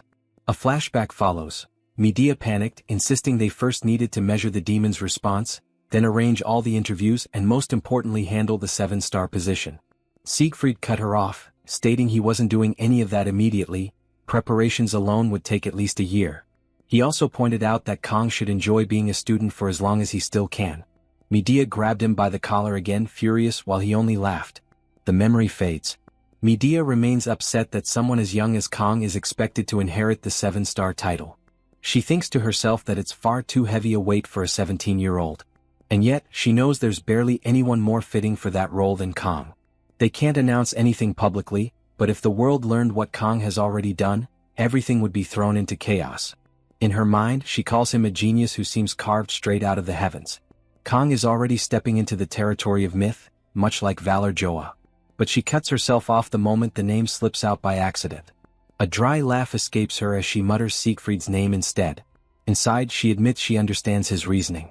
Leaving the 7-star hero position empty could create diplomatic tension with the demons, not just trouble among humans. There will be disagreements, but if Siegfried personally selects a successor, most of the conflict should settle. Even so, they still need approval from the association and the remaining 7-star heroes. She rises from her seat, muttering that it looks like she has to gather the old crew again. Her eyes drift toward an old photo frame showing her and the other 7-star heroes in their younger days. The scene moves to the corridor. Kong walks beside Siegfried, then calls out, asking for a moment of his time. Siegfried stops and turns, assuming it's about the 7-star succession, and apologizes for not telling him earlier. Kong stays quiet. Siegfried then asks if Kong knows why the 7-star heroes have kept the roster at 4 for so long. Kong, confused, assumes it's to honor their fallen comrades. Siegfried answers that while their sacrifice keeps humanity alive, leaving the seats empty purely for that reason doesn't hold up. Kong listens closely as Siegfried continues. The truth is far simpler. No one stronger has appeared until now. The demons hold overwhelming power, far beyond anything humanity can claim. Kang's thoughts drift. Even in the game, the demon race was shown to be absurdly powerful. Probably to push players into spending money, but the brutal difficulty and blessing of Miracle M came mostly from the demon's unfair stats. According to lore, if the demon army mobilized fully, humanity, even with its larger population, would fall in less than half a year. His train of thought snaps as Siegfried adds that in negotiations or deals, strength is the only thing that gives weight to one's words. Kong then questions what this has to do with the 3 vacant seats. Siegfried's tone sharpens as he states that having half-formed power is worse than having none at all. Kong silently agrees. If a 7-star hero were to fall to an ordinary demonic beast, humanity would be doomed instantly. Siegfried finishes by reminding him that being a 7-star hero is not a seat meant for glory. The title carries a massive weight, since it means keeping the demons restrained and standing as humanity's representative. But in the present age, that meaning has thinned out. The 7-star name has become little more than a political weapon. Kong thinks to himself about leaders exploiting the prestige of the 7-star position. A prime minister holding office for 40 years straight, basically for life, practically a dictator. That man is Japan's prime minister, Absolute Bayosaki Kojima. In the game he was only mentioned and never shown, so Kong barely knows anything about him. Even here, Saki has never once spoken about her family. Even Chloe, who barely talks about her own life, mentions hers more often than Saki ever does. Kong remembers Saki saying she hates the 7-star heroes. Kong then turns to Siegfried and says he understands the explanation, but that isn't what he wanted to ask. He wants to know why Siegfried chose him specifically. Siegfried pauses, then asks if Kong is pretending not to understand or truly that oblivious. He states the reason plainly. He's handing the position over because Kong is far stronger than he is. Kang's thoughts swirl. Yes, he was the one who almost killed Ager, but was that really his own ability? Siegfried adds that there's something he's wanted to ask for a while. He faces Kong and says that his power looks like it has a time limit. Kong freezes, stunned. He never told anyone about that. How could Siegfried know? Could he be the game master? Someone from outside this world? Siegfried rests a hand on Kang's shoulder, telling him not to look so shocked. He had only been making an educated guess. No one, not even Kong, could wield power that extreme without some kind of drawback. During the reassignment exam and again on Avalon Island, Kong collapsed after roughly a minute. That was enough for Siegfried to put the pieces together. Kong calls out to him, tightening his fist. He says there is something he needs to reveal about his ability. Time moves forward. Kong has finished explaining.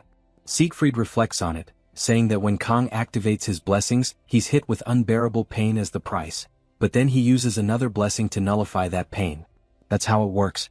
Kong confirms, though inside he reminds himself that he only explained the blessing of the Sword God and the blessing of painlessness in broad strokes. Even if he trusts the Sword Emperor, exposing the full extent of his weakness to anyone is too dangerous. Kong had shared everything for one purpose alone, to get advice, not pity or comfort. Siegfried assures him he won't tell anyone. Using one blessing to cancel the side effects of another is, in his view, a clever solution. Kong has taken his power and shaped it to fit his own needs. Siegfried adds that Kong truly is gifted, but if he doesn't want to keep fighting against the clock, learning to manage that power is just as important.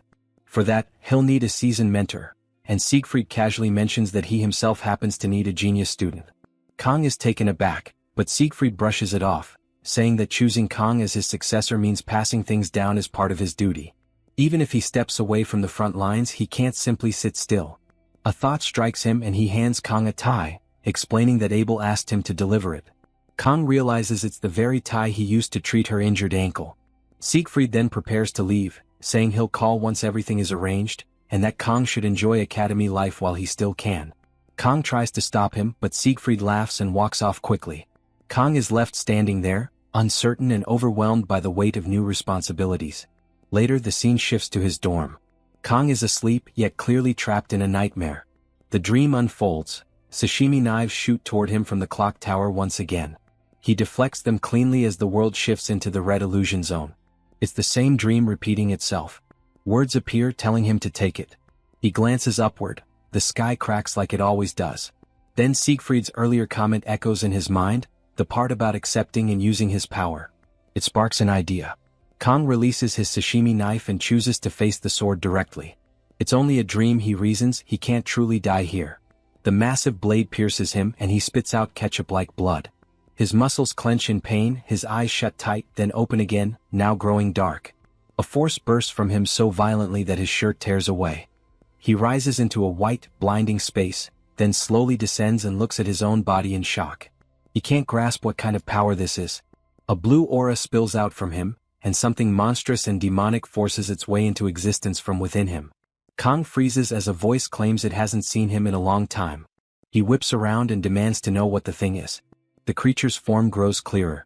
Kong wonders aloud if it might be the game master. The figure looks around, questioning whether this place is incorrect, and then reshapes the surroundings into a location Kong recognizes. The creature apologizes, explaining that this is actually its first time meeting him. It clarifies that it isn't the game master. Kong, baffled, asks if that's really true. The creature answers with a vague twist, saying that, if he thinks about it, the difference barely matters. It could be the game master, or the game master could be it. Depending on how one looks at things, even the reverse could be true. Kong, even more confused, asks who it is then. The creature goes silent for a moment before erupting into sudden laughter. Kong stands motionless, unsure how to react, and questions whether it plans to laugh forever. The creature finally settles down and apologizes, claiming it got lost in old memories. It hints that someone else from the real world might have existed before Kong, someone who faced the same situation. Then it reveals an hourglass, saying it makes sense for Kong to be curious, but a full explanation would take too long. With time running out, it keeps things short. Many names have been used for it: disaster, nature, the universe, even God. Kong repeats the word God under his breath, unsure what to think. The creature clarifies that it isn't just any god. More specifically, it is the Sword God. Kang's expectation cracks, realizing this wasn't what he pictured at all. The Sword God says Kong is probably imagining something different, but he can call it whatever he wants. God or not, it doesn't change what it is. It adds that it would like to say more, but time is almost gone. Kong asks why it only appeared now. The Sword God answers that Kang's restraints were loosened not long ago, something Kong should remember. Kong recalls the moment when his blessing of the Sword God activated. The Sword God confirms it, he guessed correctly. But the restraints weren't completely removed, which is why it stands before him in an unfinished form. The fact they can talk at all is already a miracle. Cracks spread through the hourglass and the space around them begins collapsing. The sword god notes that this is as far as it can go. Kang feels lost. Their interaction lasted barely a moment. As he drops through the empty void, the sword god remembers one more thing. It tells him that while cutting and slashing might be his specialty, he shouldn't rely on doing it blindly. It starts to bring up the power he uses, then stops itself with a dismissive never mind. The sword god says he wouldn't understand even if it tried to explain now.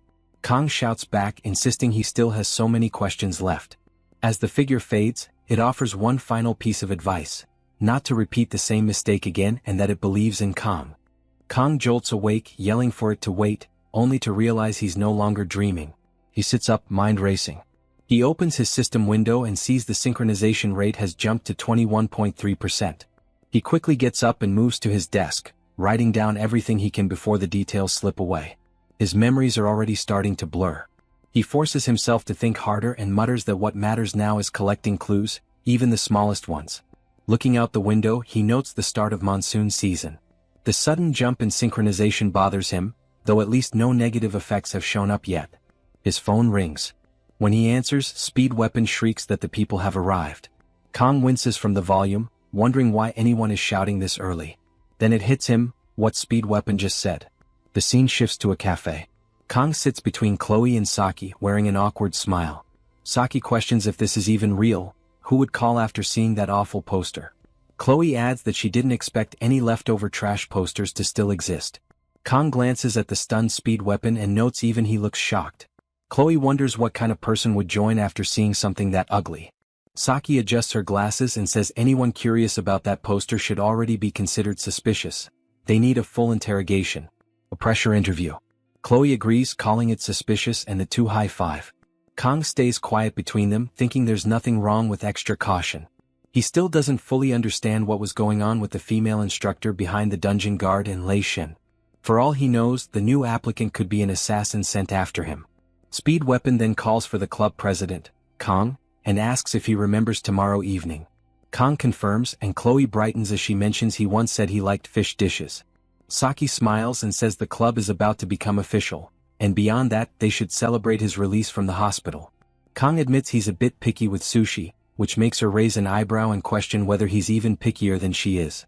Speed Weapon jumps up, proudly announcing that the place they booked is the Academy's most well-known restaurant and that getting a reservation was a struggle.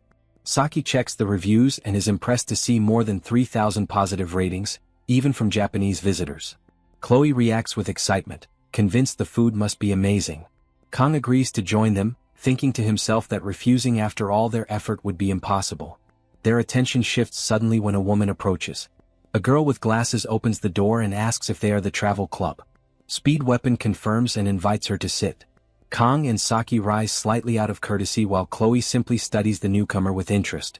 As the girl takes her seat, Saki leans toward Kang and whispers that the applicant seems far more normal than expected. Kang hesitates, then remembers the strange personalities of the friends beside him, and decides that Saki's comment is probably accurate. The newcomer then looks directly at Kang and pushes up her glasses with her middle finger. Kang freezes, wondering if he just got insulted. Speed Weapon coughs to redirect the mood and thanks her for applying. Saki adjusts her glasses and fires off the first interview question, prompting the rest of the group to stare at her strict tone. The newcomer introduces herself as San Hana, a second year from Tiger class, originally from Busan. This catches Kang off guard and he asks if she's Korean. She lifts her glasses with her middle finger again, confirming it. Kang feels mildly assaulted but notes internally that he's never heard of anyone with the surname San in Korea. Then again, he himself belongs to the non-existent Saori Kang lineage, so he lets it slide. He mentions to Hana that back when he lived in Busan, he often ate pork gukbap. She reacts with excitement, describing the dish in detail. Rice mixed into milky broth with spicy paste and garlic. Saki jabs Kang with her elbow, telling him to stay focused. He offers an awkward smile while Saki resumes the interview, thanking Hana for her introduction and asking why she wants to join the travel club. Hana responds by once again lifting her glasses with her middle finger, explaining that the poster mentioned traveling and dungeon clearing. Her practical scores have been borderline this year, so she wanted to clear a few dungeons, and the recruitment notice appeared at the perfect moment for her to apply.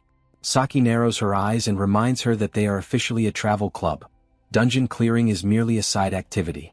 Saki points out that there are plenty of clubs centered on dungeon raiding anyway. Hana hesitates, clutching her shoulder, and explains that by second year, those clubs rarely accept Tiger-class students like her. Someone as plain as she is naturally ends up left behind. The comment makes the others stare at Saki strangely, and Saki awkwardly tells her she didn't need to phrase it that way. Kong notes inwardly that this newcomer is sharp. She managed to make Saki look bad while still flipping them off with her middle finger disguised as a glasses adjustment. Saki moves on and asks about Hana's weapon.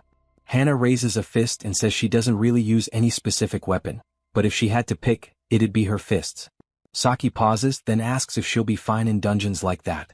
Hana pushes up her glasses with her middle finger again, reminding her that dungeon clearing isn't their main activity. Saki is left speechless, and Speed Weapon is stunned since this is the first time he's seen Saki unable to counter someone. The two women hold eye contact in a tense stare-off until Saki finally breaks away, saying she'll note it. Hana then adds that she truly wants to join the club, not just for dungeons but to make memories before graduating. Kong thinks to himself that after dealing with plenty of unwanted visitors, he has a good sense of a person's nature just from the vibe they give. With the perceptiveness granted by the sword god's blessing, he tries to analyze her, until Saki gives him a look.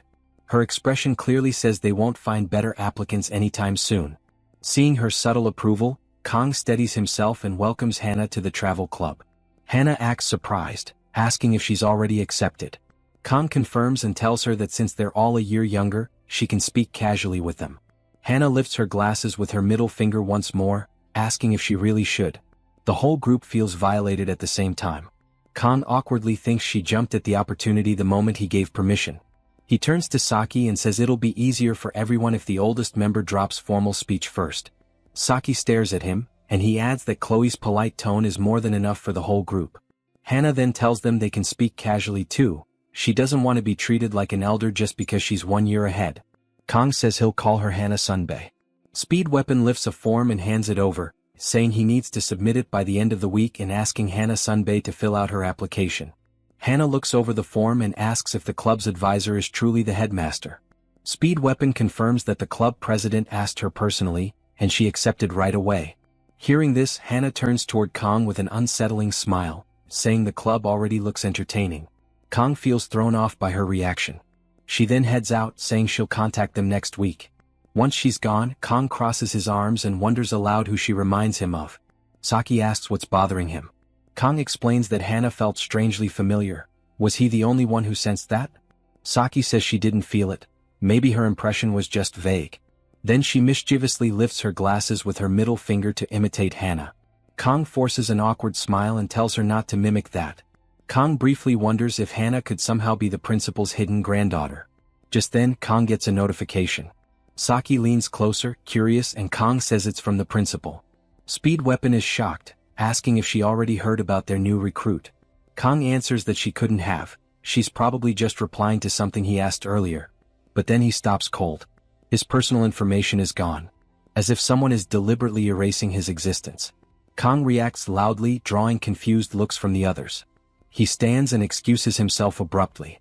Speed Weapon asks the group why he suddenly acted that way, and Chloe guesses the headmaster might have called him in. Meanwhile, Saki watches Kong leave with a thoughtful expression. Outside, Kong walks with anger simmering through him. He remembers Lei Shin explaining that his personal records had been erased somehow. He recalls Medea's message, that she wanted to warn him earlier but had been cautious. Inside, Kong mutters that everything has been wiped out. All information about his parents or relatives, gone. Only his academy records remain. And no matter how hard he tries, he can't recall his parents' faces. He realizes the last time he called home was before midterms, because he didn't want to worry them. He decides to dial his parents. But the moment he calls, the number is marked out of service. He freezes, unable to process the shock. Rage floods through him as he grips his phone tightly. Rain begins to fall. Kong turns away and heads to the nearest bench. He sits, opens his gallery and looks at photos taken with his family. Even those appear blurred. Kong sits in the rain, thinking that even his photos will probably vanish soon. This isn't his imagination and there's nothing wrong with his memory. The instinct granted by the sword god's blessing rejects every excuse he tries to make. He falls quiet, then mutters a chilling thought. Maybe those people only existed to help him adapt to this world. The idea hangs over him as the downpour soaks through his clothes. With a hardened look, he concludes that someone engineered all of this. Was it part of a stage? Was it the sword god's doing? Or the game master's? He pulls his sashimi knife from his coat.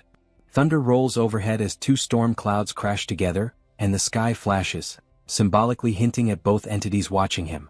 Lightning strikes near him, but he swings his sashimi knife and slices straight through the bolt as if it were nothing, cutting it the same way he intends to cut the game master and the sword god someday.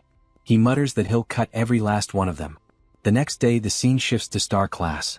As usual, the boys crowd around Rachel, begging her to spar with them. She turns with a sweet face and tells them she's not in the mood today. Immediately they start blaming one another for ruining their chances. Inside the classroom, Abel watches the daily chaos and notes that mornings are always rough for Rachel. Rachel drops into her seat with a sour mood, her chest bouncing slightly with the movement. Abel notices her unusual energy and wonders if the weather is affecting her. Rachel asks if she can talk. Abel tells her to say whatever is on her mind. Rachel rests her face in her hands, looking defeated. Her confidence has been at rock bottom lately. She insists she isn't that bad, she's strong, guys chase her for her looks, and then her gaze drifts directly to Abel's large chest. Abel instantly covers herself in embarrassment as Rachel seems ready to comment. Abel blushes hard and demands to know exactly where Rachel was staring just now. Rachel shifts the topic by calling Abel's name and asking if she knows Gioma started a club. At his name, Abel stutters. Rachel catches her reaction and leans in, wondering aloud if something happened between Abel and Gioma on Avalon. Abel flinches, flustered, insisting nothing happened. She hides her chest again and stammers that she only had a sprained ankle that day, and Gioma left at dawn afterward. Rachel finds her reaction interesting and says that Abel doesn't seem like the type to lie. Rachel admits she was being overly sensitive and apologizes. She reminds Abel that Abel once claimed she had absolutely zero interest in Gioma, not even as much as a speck of dust under a fingernail, and says she should have trusted that. Abel objects, insisting she never phrased it that harshly. Rachel immediately pounces on this, teasing that Abel must have some interest in Gioma then. She leans in with a sly grin, and Abel grows flustered, practically caught in the act. She stammers, asking why the conversation shifted in that direction. Rachel casually returns to her desk, saying feelings change all the time and nothing in relationships is absolute. She then asks what they were even talking about before. Abel sits down and repeats that Rachel mentioned Kong Gioma starting a club.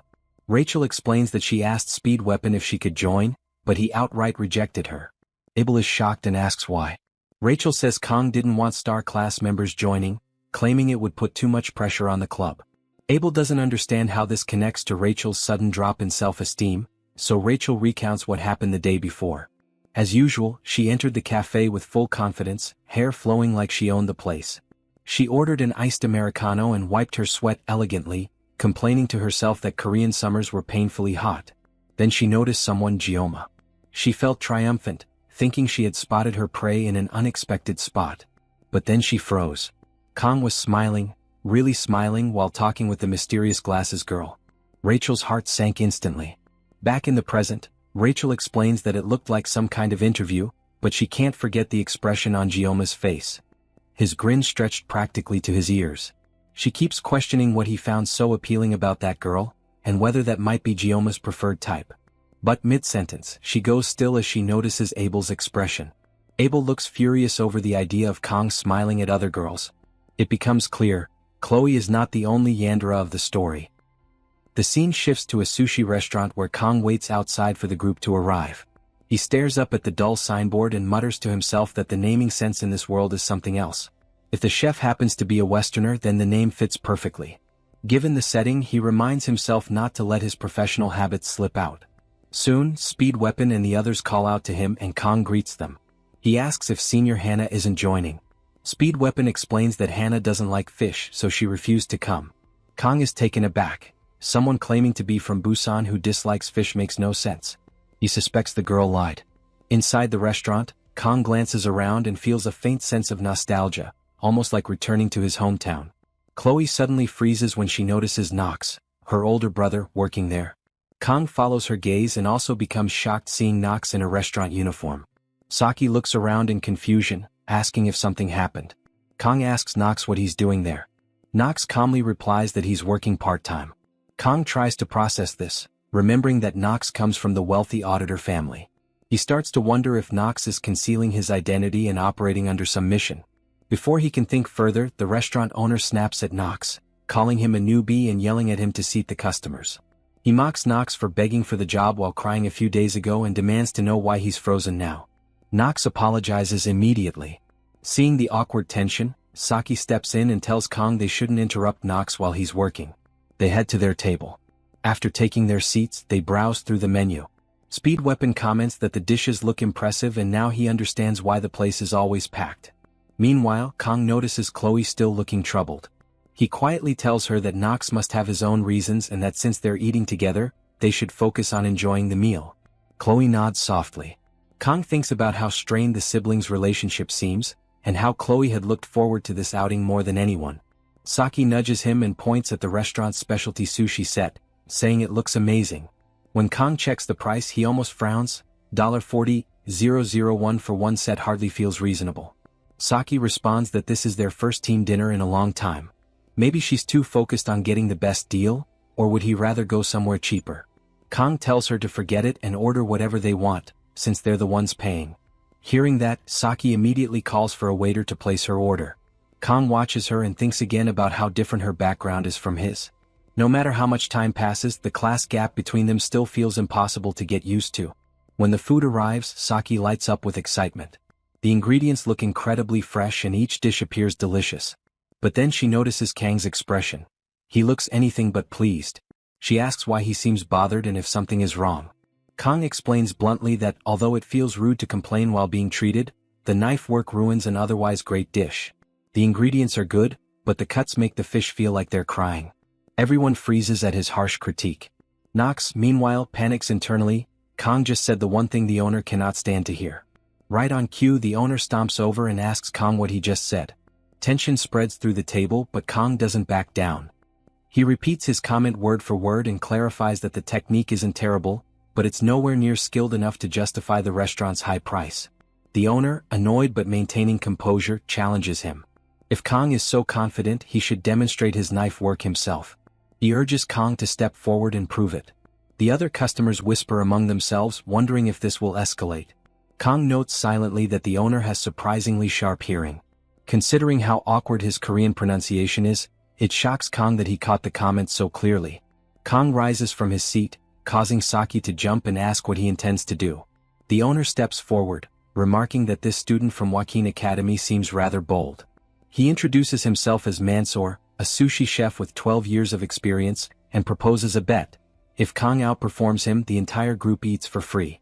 Kong answers calmly, stating that the owner must stand by his words. The owner, meanwhile, assumes Kong is just a kid trying to show off in front of friends. Convinced Kong has no real ability, he decides to teach him a lesson. He tells Kong they'll use flounder, planning to embarrass him in the process. But Kong casually interrupts, choosing sea bream instead, the fish already laid out on the cutting board. The owner tries to stop him, saying he isn't ready, but Knox steps in. He urges his boss to watch first. The owner objects, reminding Knox that letting an outsider into the kitchen is risky and that sea bream is expensive. But Knox calmly replies that even though he normally wouldn't say this as a waiter, his boss can trust Kong. Kong approaches the prep table, removes his coat, and thinks to himself that it has been a long time since he handled fish with this level of seriousness. The moment he grips the knife, the blessing of the sword god awakens, sharpening his precision and awareness. When Kong finishes cutting and plating the sea bream, the owner collapses to his knees in disbelief, completely accepting defeat. The customers stare in disbelief. If even the owner admitted defeat, then the dish must be extraordinary. The owner tells Kong that in 12 years as a sushi chef, he has never seen sushi crafted with such technique. He sincerely asks Kong to take him as a disciple. Kong refuses and urges him to get up, but the owner insists he truly wants to learn. Kong again tells him to stand, saying that while he isn't sure about taking disciples, he can at least offer some advice. At those words, the owner jumps up immediately, ready to take notes. Kong explains that the owner's skill isn't bad, but his knife handling needs work. He recommends that the owner try using a knife designed for left-handed chefs. The owner is stunned. Kong elaborates that in the earlier dish, he noticed excessive force in the owner's right arm, which crushed the fish's texture. Changing knives would naturally improve his cuts and overall results. The owner scribbles down every word. Kong adds that with a few more years of experience, The rest will come to him naturally, so there is no need for Kong to say more. Hearing this level of detail, the owner declares Kong a true master. Kong then brings up their agreement, free meals for winning the challenge, and jokes that since he also gave professional advice, the owner might owe him money now. Fully convinced, the owner addresses Kong as master, and tells him to ask for anything he needs. Kong picks up the knife again and tells the nearby customers that, with the owner's permission, he will be serving them in the owner's place at no charge. The customers cheer loudly, grateful and excited. Kong prepares the fish with ease, unable to hide his smile. Chloe watches him and comments that she never knew Kong was capable of smiling like that. Saki agrees, saying he looks genuinely happy. Speed Weapon abruptly stands and Saki asks where he's going. He says they should help Kong too. If the club president is this fired up, how can they just sit and watch? Saki immediately joins in and calls for Chloe to help. Chloe agrees, but before she can move, Nox steps toward her and offers to teach her. Chloe smiles warmly and thanks him. After some time, Kong steps near a window to catch his breath. He thinks about how this was supposed to be a simple club dinner, yet he couldn't resist getting involved.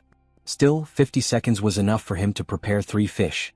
After working so long in dangerous fights against demonic beasts, the simple calm act of preparing fish feels strangely refreshing. He even wonders if he should open a sushi shop after graduating. Nox approaches and Kong asks if he's not busy. Nox says the food for today is fully prepared and the owner is handling the rest. His friends are helping with serving as well, and Chloe asked him to check on Kong. Kong then asks why Nox suddenly started working part-time. Nox, clearly irritated, reminds Kong that he once told him experiencing a real job might teach him something valuable. Kong nods, admitting he did say that.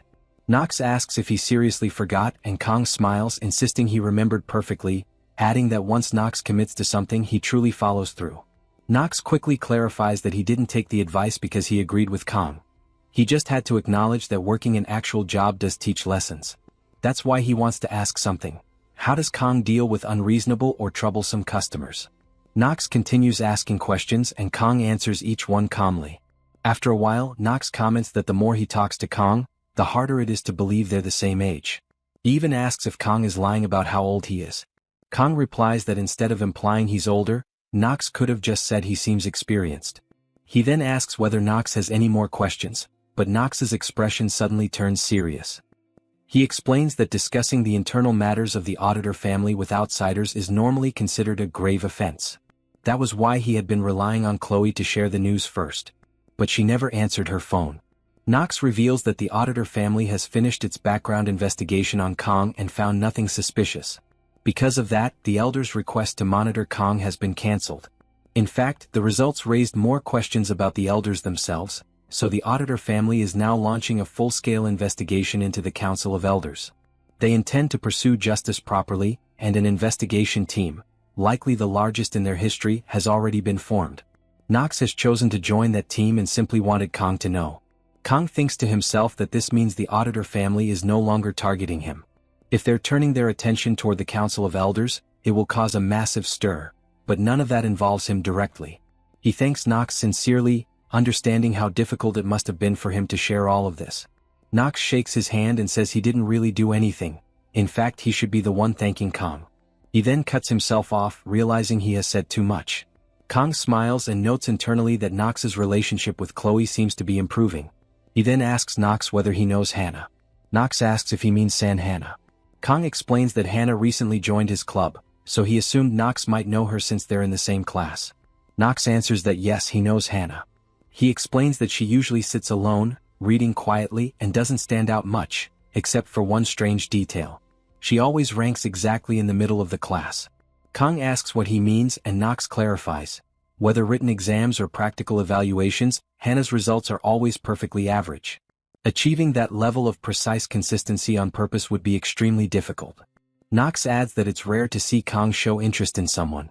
Kong awkwardly asks what kind of impression Nox even has of him. Nox pauses, about to answer, when the restaurant owner bursts outside and scolds Nox for not helping close up. Then he notices Kong. The owner approaches and says he learned a lot today.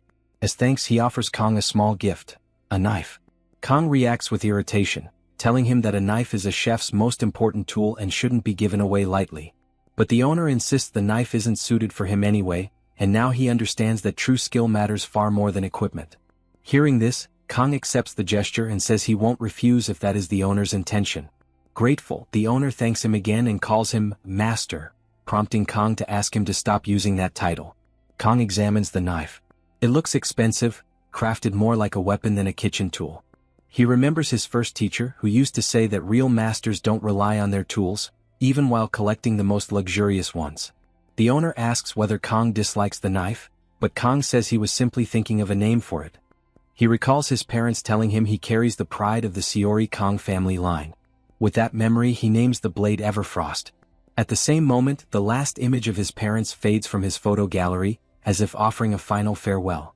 Seori means frost, so Kong chooses eternal frost to carry them with him, even as the world slowly erases every trace of them.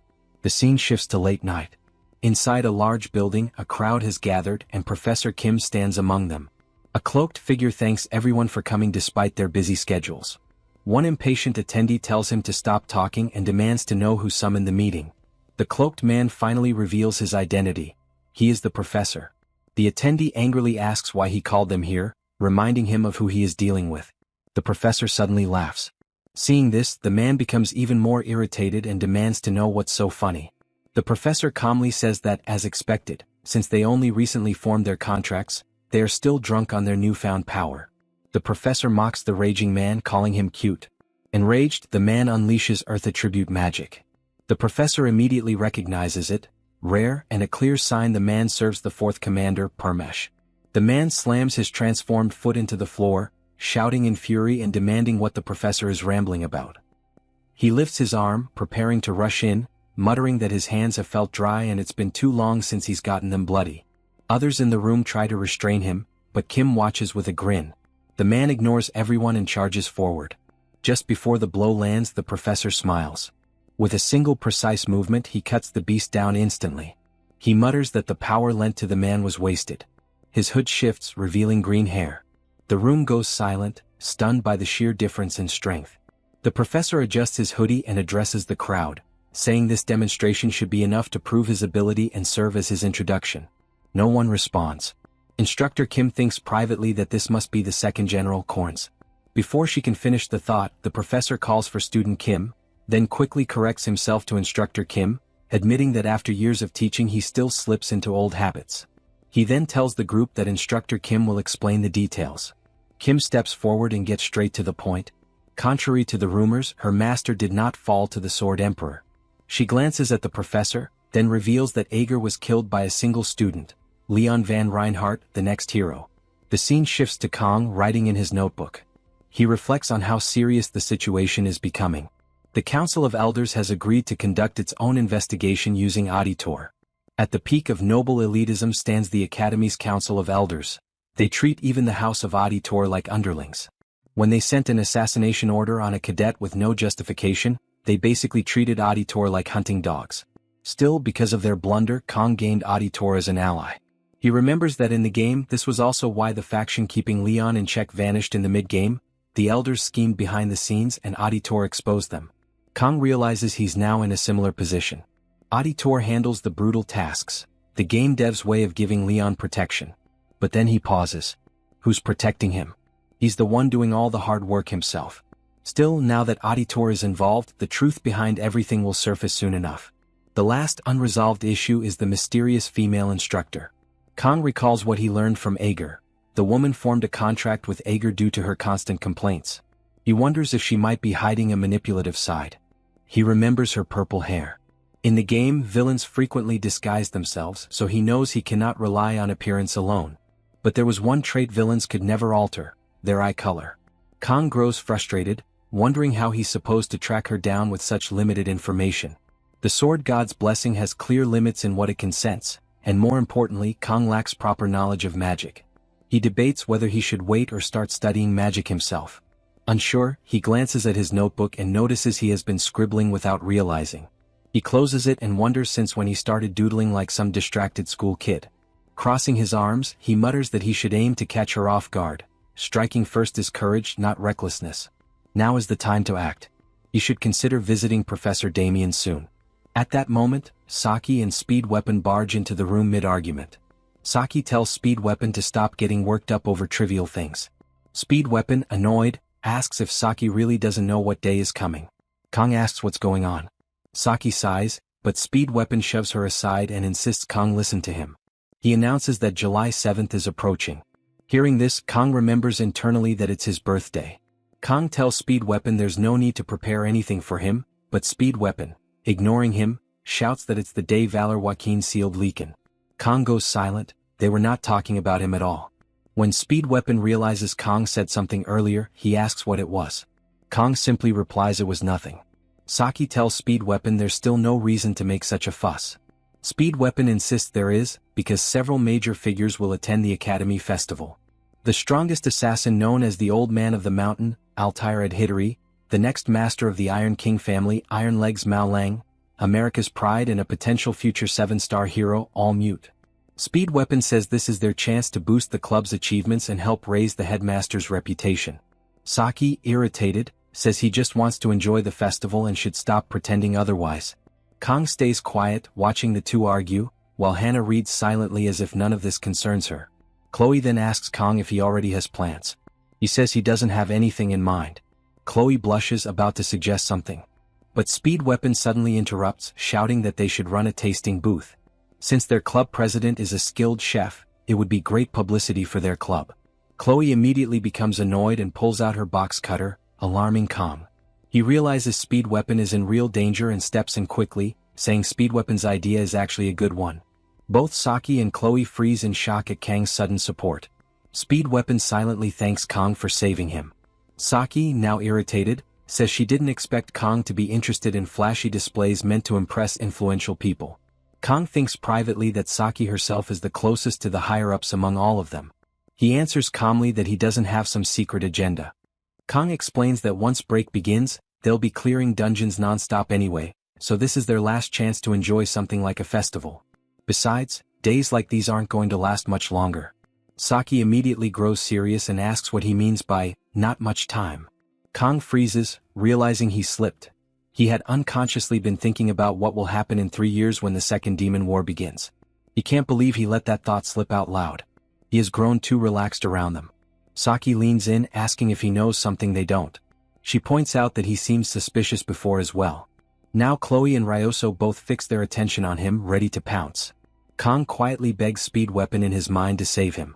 Speed Weapon notices Kang's distress and suddenly interrupts, holding up a poster he plans to make and asking everyone for their thoughts. The group stares blankly at the ugly drawing. Hannah, however, laughs and says she fully supports the idea since she originally joined the club after seeing one of Speed Weapon's posters. Speed Weapon shoots a look at Kong, thinking he just paid off a debt. Saki, however, snaps. She shouts that his dumb posters and constant interference are always getting in her way. She declares she has been thinking it over and now is the perfect time to settle this. Speed Weapon, confused, asks what she's talking about. Saki, with a threatening tone, declares that the club has too many people trying to act like leaders. She intends to establish a clear hierarchy so Speed Weapon will never spout nonsense again. The scene jumps to a few minutes later. Saki and Speed Weapon stand opposite each other, preparing to spar. Speed Weapon says he's excited and warns Saki not to regret it when she loses. Saki counters that if Speed Weapon somehow wins, she will never argue with him again and will follow his entire festival plan without complaint. The rest of the club gathers around with curiosity while Kong wonders how things escalated this quickly. Saki and Speed Weapon face off. Speed Weapon confidently raises his flute, saying he'll show everyone who's more useful to the club president. Saki coldly warns him that comments like that won't slide. Speed Weapon grins, thinking inwardly that Saki's weapon is a longbow and she can't fire arrows unless they're inside a subspace, so he'll just keep his distance and stack debuffs. Hannah, acting as referee, asks if both sides are ready and starts the match. Speed Weapon immediately blows into his flute, unleashing debuffs towards Saki. She swiftly ducks, summons her bow and dashes sideways. Speed Weapon is startled to see Saki summon her bow, but he remains confident. No matter how aggressive she acts, she wouldn't actually fire it at him. As far as he's concerned, nothing has changed. If he stacks his debuffs properly, he can beat her easily. But then Saki suddenly charges straight at him. Speed Weapon is thrown into confusion. She's an archer, yet she's rushing him head-on? He mocks her for being reckless, believing that at this range his blessing will activate for sure. But the very next moment he's struck. Saki uses her bow like a melee weapon, swinging it with frightening force. Her eyes look downright terrifying. She's not holding back at all. With the strength built from years of drawing a bowstring, she swings hard and blasts Speed Weapon clean out of the dojo. The rest of the club watches in shock. Saki then calls out Kang's name, suddenly shifting into elegance, and asks if he's finished evaluating her. Kang is speechless. Meanwhile, Speed Weapon lies outside trembling, trying to heal himself with his flute. The scene moves to the travel club room. 4 days remain until the festival. Everyone is performing far better than Kang expected. Chloe Auditora assists with cooking. She prepares a fried egg, commenting that its heart shape is cute. Hannah handles purchasing and management. She lifts her glasses with her middle finger and tells Kang she placed orders for kimchi, pork shoulder, and vegetables as listed. She ordered enough for 3 days, with delivery scheduled for 3 p.m. the day after tomorrow. Speed Weapon is responsible for booth operation and general affairs. He complains that although he reserved the booth, he still must set up tables, chairs, and gas lines, and it will take forever. Saki snaps at him to shut up. He lost, so he should stop whining and do what he's told. Saki Ryoso now works as administrator. She grumbles that she has never even gotten her hands wet in a kitchen before, and now she's stuck making kimchi jjigae of all things. She mutters that she was the one who won the match, so why does she have to do this? Kang reminds her she asked for his judgment. This is what he decided, so she should help. Internally, Kang admits it would be easier if they were making sushi again, but that would just end up being a one-man show. Besides, the festival is long. Lasting the whole time with only 50 seconds of peak performance would be impossible. He reflects that he has never actually been to a festival before.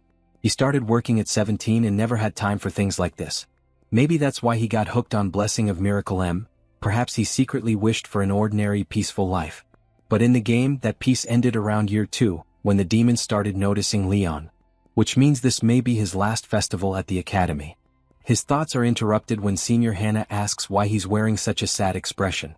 She remarks that he looks like he's treating this festival as if it were his last. Kang is startled and wonders if she somehow read his mind. Hannah asks if he remembers what she said when she joined the travel club. He doesn't and asks her what it was. With a smirk, she dismisses him, saying he should forget it if he already forgot.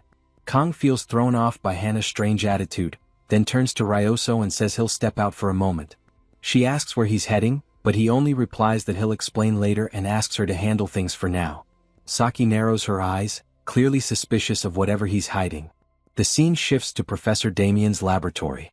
He calmly pours black tea when he hears Kang asking for permission to enter. Damien tells him to come in. As Kang enters, Damien mentions he was just brewing tea and calls it perfect timing. Black tea imported directly from Russia with a rich aroma. Kang declines, saying he's allergic to black tea. His attention shifts to the strange rock-like arm on the table. Kang asks what it is. Damien sets his teacup down and explains that he recently found it. It looks like stone, yet faint mana runs through it. He even offers to give Kang a piece, but Kang says he doesn't need it. Damien changes the topic, saying he's glad Kang came and that he can ask anything. He'll answer whatever he can. Kang brings up his previous question about the phrase "May the blessing of the sword god be with you." Damien stands and says that question bothered him as well, so he dug deeper and found information. He places a book on the table and reveals he even traveled to Russia because of it. Kang is stunned, but Damien shrugs it off, saying Kang gave him the hint and he was curious. Scholars are simply like that. He thanks Kang for the lead, though he says there's something more important. Damien begins his explanation.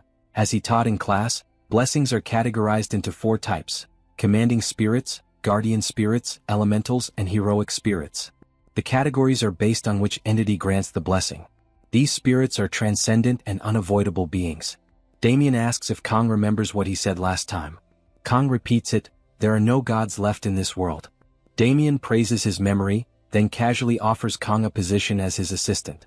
Kang declines, saying he has no interest in academics. Damien continues anyway, saying the flaw lies in that phrase about gods being gone. He rewinds to the Age of Myths, when countless gods existed with unknown origins.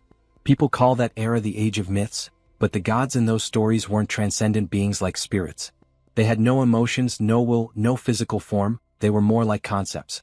Kang struggles with the idea of concepts. Damien explains, their rank was simply on another level. Even spirits, in comparison, are like fireflies next to the sun. These gods were absolute beings that had moved beyond mortality. But even they could not escape death. Despite being of the same kind, one god ended that age, the sword god. Kang tenses at the mention of that name. Damien continues, explaining that the saying "May the blessing of the gods be with you" was used by humanity right after the Age of Myths ended, as they honored him and sought strength from him. Kong stays quiet and the professor asks if that answers his questions. Later, Kong walks through the corridor thinking that he feels like he learned something, yet at the same time feels like he didn't. What bothers him more is that Damien traveled all the way to Russia because of a single comment he made. It makes Kong feel like he used him even if unintentionally.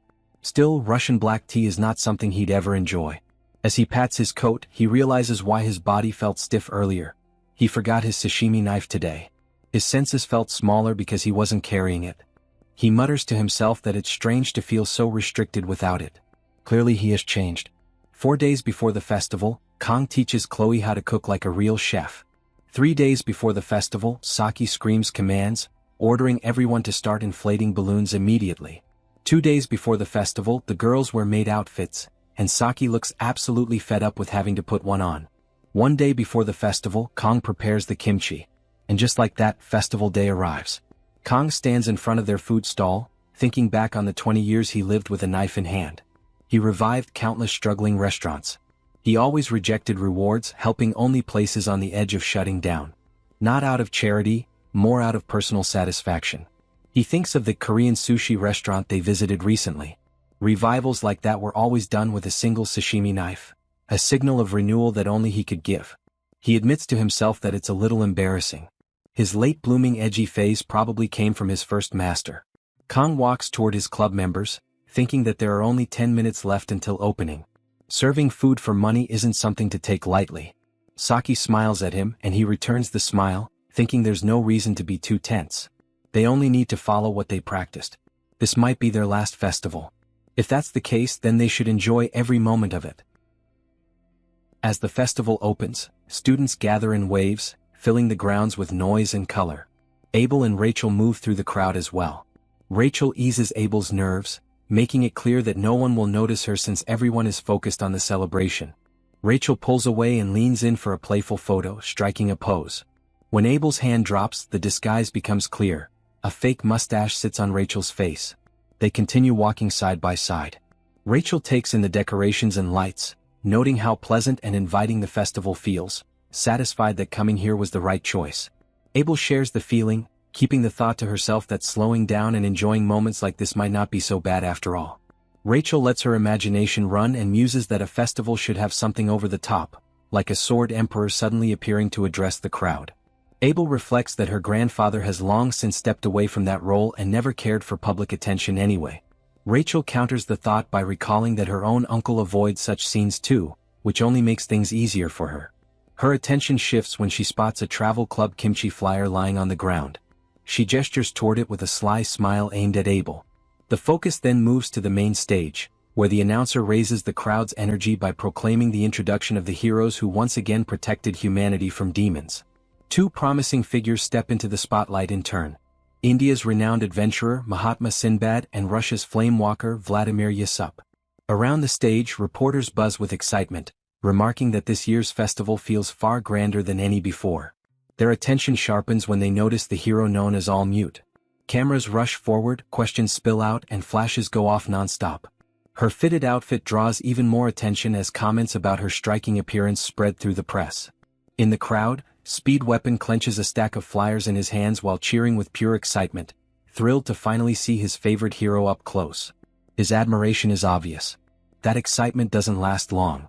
Saki appears without warning, yanks him by the ear and scolds him for avoiding his duties.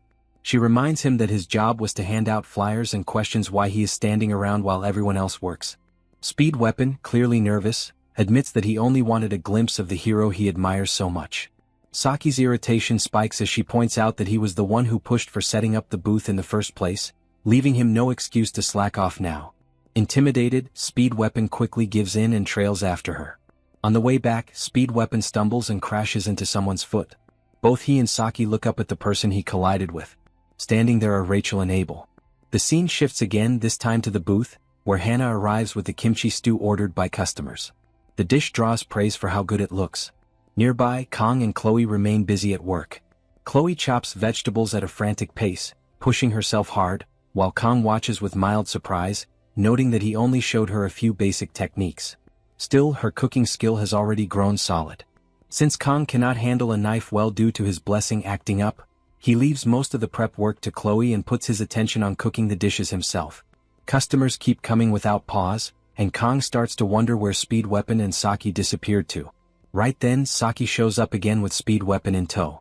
She drops the trash straight onto the ground. At that moment, Rachel rushes toward Kang with open arms, clearly aiming for a hug, while Saki watches with a flat, unreadable stare. Chloe reacts fast and steps in, cutting Rachel off. Keeping a calm smile, Rachel throws out a sharp remark, saying she failed to notice Chloe working with Kang because of how small she is. At the same time, Abel can be seen hiding partly behind Rachel. She timidly greets Kang with a gentle smile. Seeing Abel dressed up with a fake mustache makes Kang slightly uneasy, but he still returns the greeting in a normal way. Once they sit down and order kimchi, Kang reflects that even though he personally advertised the booth, he never thought Abel and Rachel would actually come. With the crowd growing, he decides it would be better to prepare their food first and send them on their way before things get even busier. Soon after, another customer orders and Hannah confirms it. Rachel then leans toward Abel and points out that the girl they just saw is the newest member of Kang's club. Abel glances at Hannah and keeps a calm, careless front. Catching that reaction, Rachel grins and pokes at her, wondering why Abel is acting like she has no interest at all. Abel turns red and denies it right away. Rachel then brings up what they should do next, reminding her that festivals are meant to be enjoyed. Abel counters by thinking about upcoming exams, knowing there is a lot to study and little time to relax. Right then, Saki walks over to their table and catches part of the conversation. She starts staring straight at Abel, which leaves Abel confused and tense under the sudden focus, realizing Saki heard her words. Rachel, on the other hand, looks pleased, clearly expecting more trouble to unfold. Not long after, Speed Weapon approaches Kang with another order. Seeing Speed Weapon's expression, Kang checks on him, wondering if he is okay.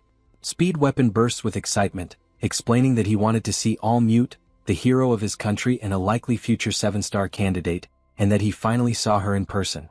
Kang notes how deeply Speed Weapon admires heroes, and Speed Weapon shows no shame in that fact. Kang tells him to put some ice on his cheek once his work is done. As Speed Weapon leaves, Kang's thoughts drift to All Mute. Her real name is Khan Elizabeth, a hero from the United States, often mentioned as a possible 7-star candidate. Even here, the United States remains a top-ranked power, standing alongside Korea. With that much power, an independent system has taken shape inside the hero world. Those under its protection are called heroes without extra titles, and the role itself is treated like an organized industry. Because of that, heroes earn respect, but they are also cheered like stars on a stage. Even so, neither the old-style heroes nor the celebrity-type ones fit Kang's own values. Still, he feels a sense of relief that he did not end up reborn as an American hero, knowing that would mean wearing a tight outfit like All Mutes. Even then, their paths could still cross someday, even outside official duties, since the Sword Emperor named Kang stands as a successor. Despite that chance, Kang has no intention of meeting All Mute. His plan is simple. Stay inside the booth for 3 days and focus on cooking in peace. Someone buried under massive attention like her would never bother coming to a small stall like this. The focus shifts to Abel and Saki. Abel tries to clear the misunderstanding, explaining that her words were not meant the way they sounded. She recalls only knowing Saki from before she skipped grades and remembers how Saki often slept during class back then. Saki pushes back, questioning whether those habits can really be cut off from club work, clearly caught off guard by how biased Abel sounded. Abel insists that it has nothing to do with club matters and that she was only talking about the outfit. That explanation leaves Saki flustered, while Rachel breaks into laughter at the awkward scene. Right then, a new presence steps into the booth. A woman casually remarks that the place looks filthy and asks her follower if this is the correct spot. He confirms it. As she walks in, everyone freezes. Customers react with shock, unable to believe that Mao Rang has shown up in person. She is known as one of the top 2 heroes, standing alongside All Mute. She heads straight for Kang and brings up the incident involving her brothers.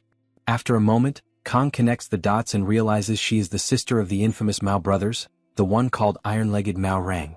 She mentions that her brothers described Kang as a beast, yet adds that he looks far better than Jun and Shun claimed. She follows that by noting that those two never spoke well of anyone anyway. With a sharp gesture, she signals her subordinate. A luxury footrest is brought over at once. Mao Rang drops into a seat with her legs spread wide, plants her left foot on the stand, and claims the chair for herself without hesitation. Kang's eyes lock onto her foot, and he quickly identifies the gear she is wearing. It is the S-rank weapon known as Storm Kick Ramgak. Seeing her arrive fully armed makes her intent clear. Revenge is likely on her mind. Chloe bristles and tries to step forward, but Kang stops her at once and signals Saki and Hana to stay out of it as well. Mao Rang then makes it clear that Kang is misunderstanding the situation. She brushes off the past, questioning the value of stirring up something that happened months ago. Kang, unconvinced, wonders why she came here in the first place, pointing out that someone of her rank should not have the freedom to wander around so freely, unlike all mute.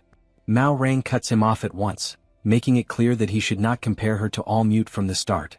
She follows by stating that she has no special motive for coming here. Curiosity alone brought her.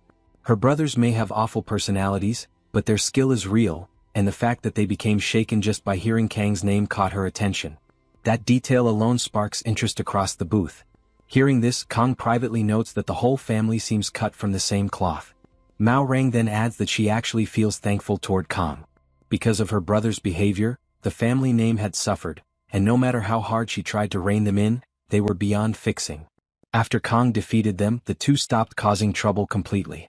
From the family's point of view, this was a relief. For that reason, her thanks are genuine. Kang understands it for what it is.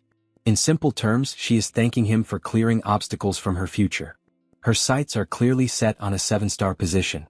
Her reach and fame rival Elizabeth's, but she ranks lower on the shortlist due to weaker ability and the baggage of being one of the twins. Those family matters and the 7-star seat mean nothing to Kang. He owes her nothing. Turning away, he makes it clear that if she is finished, she should leave, since he still has a booth to run.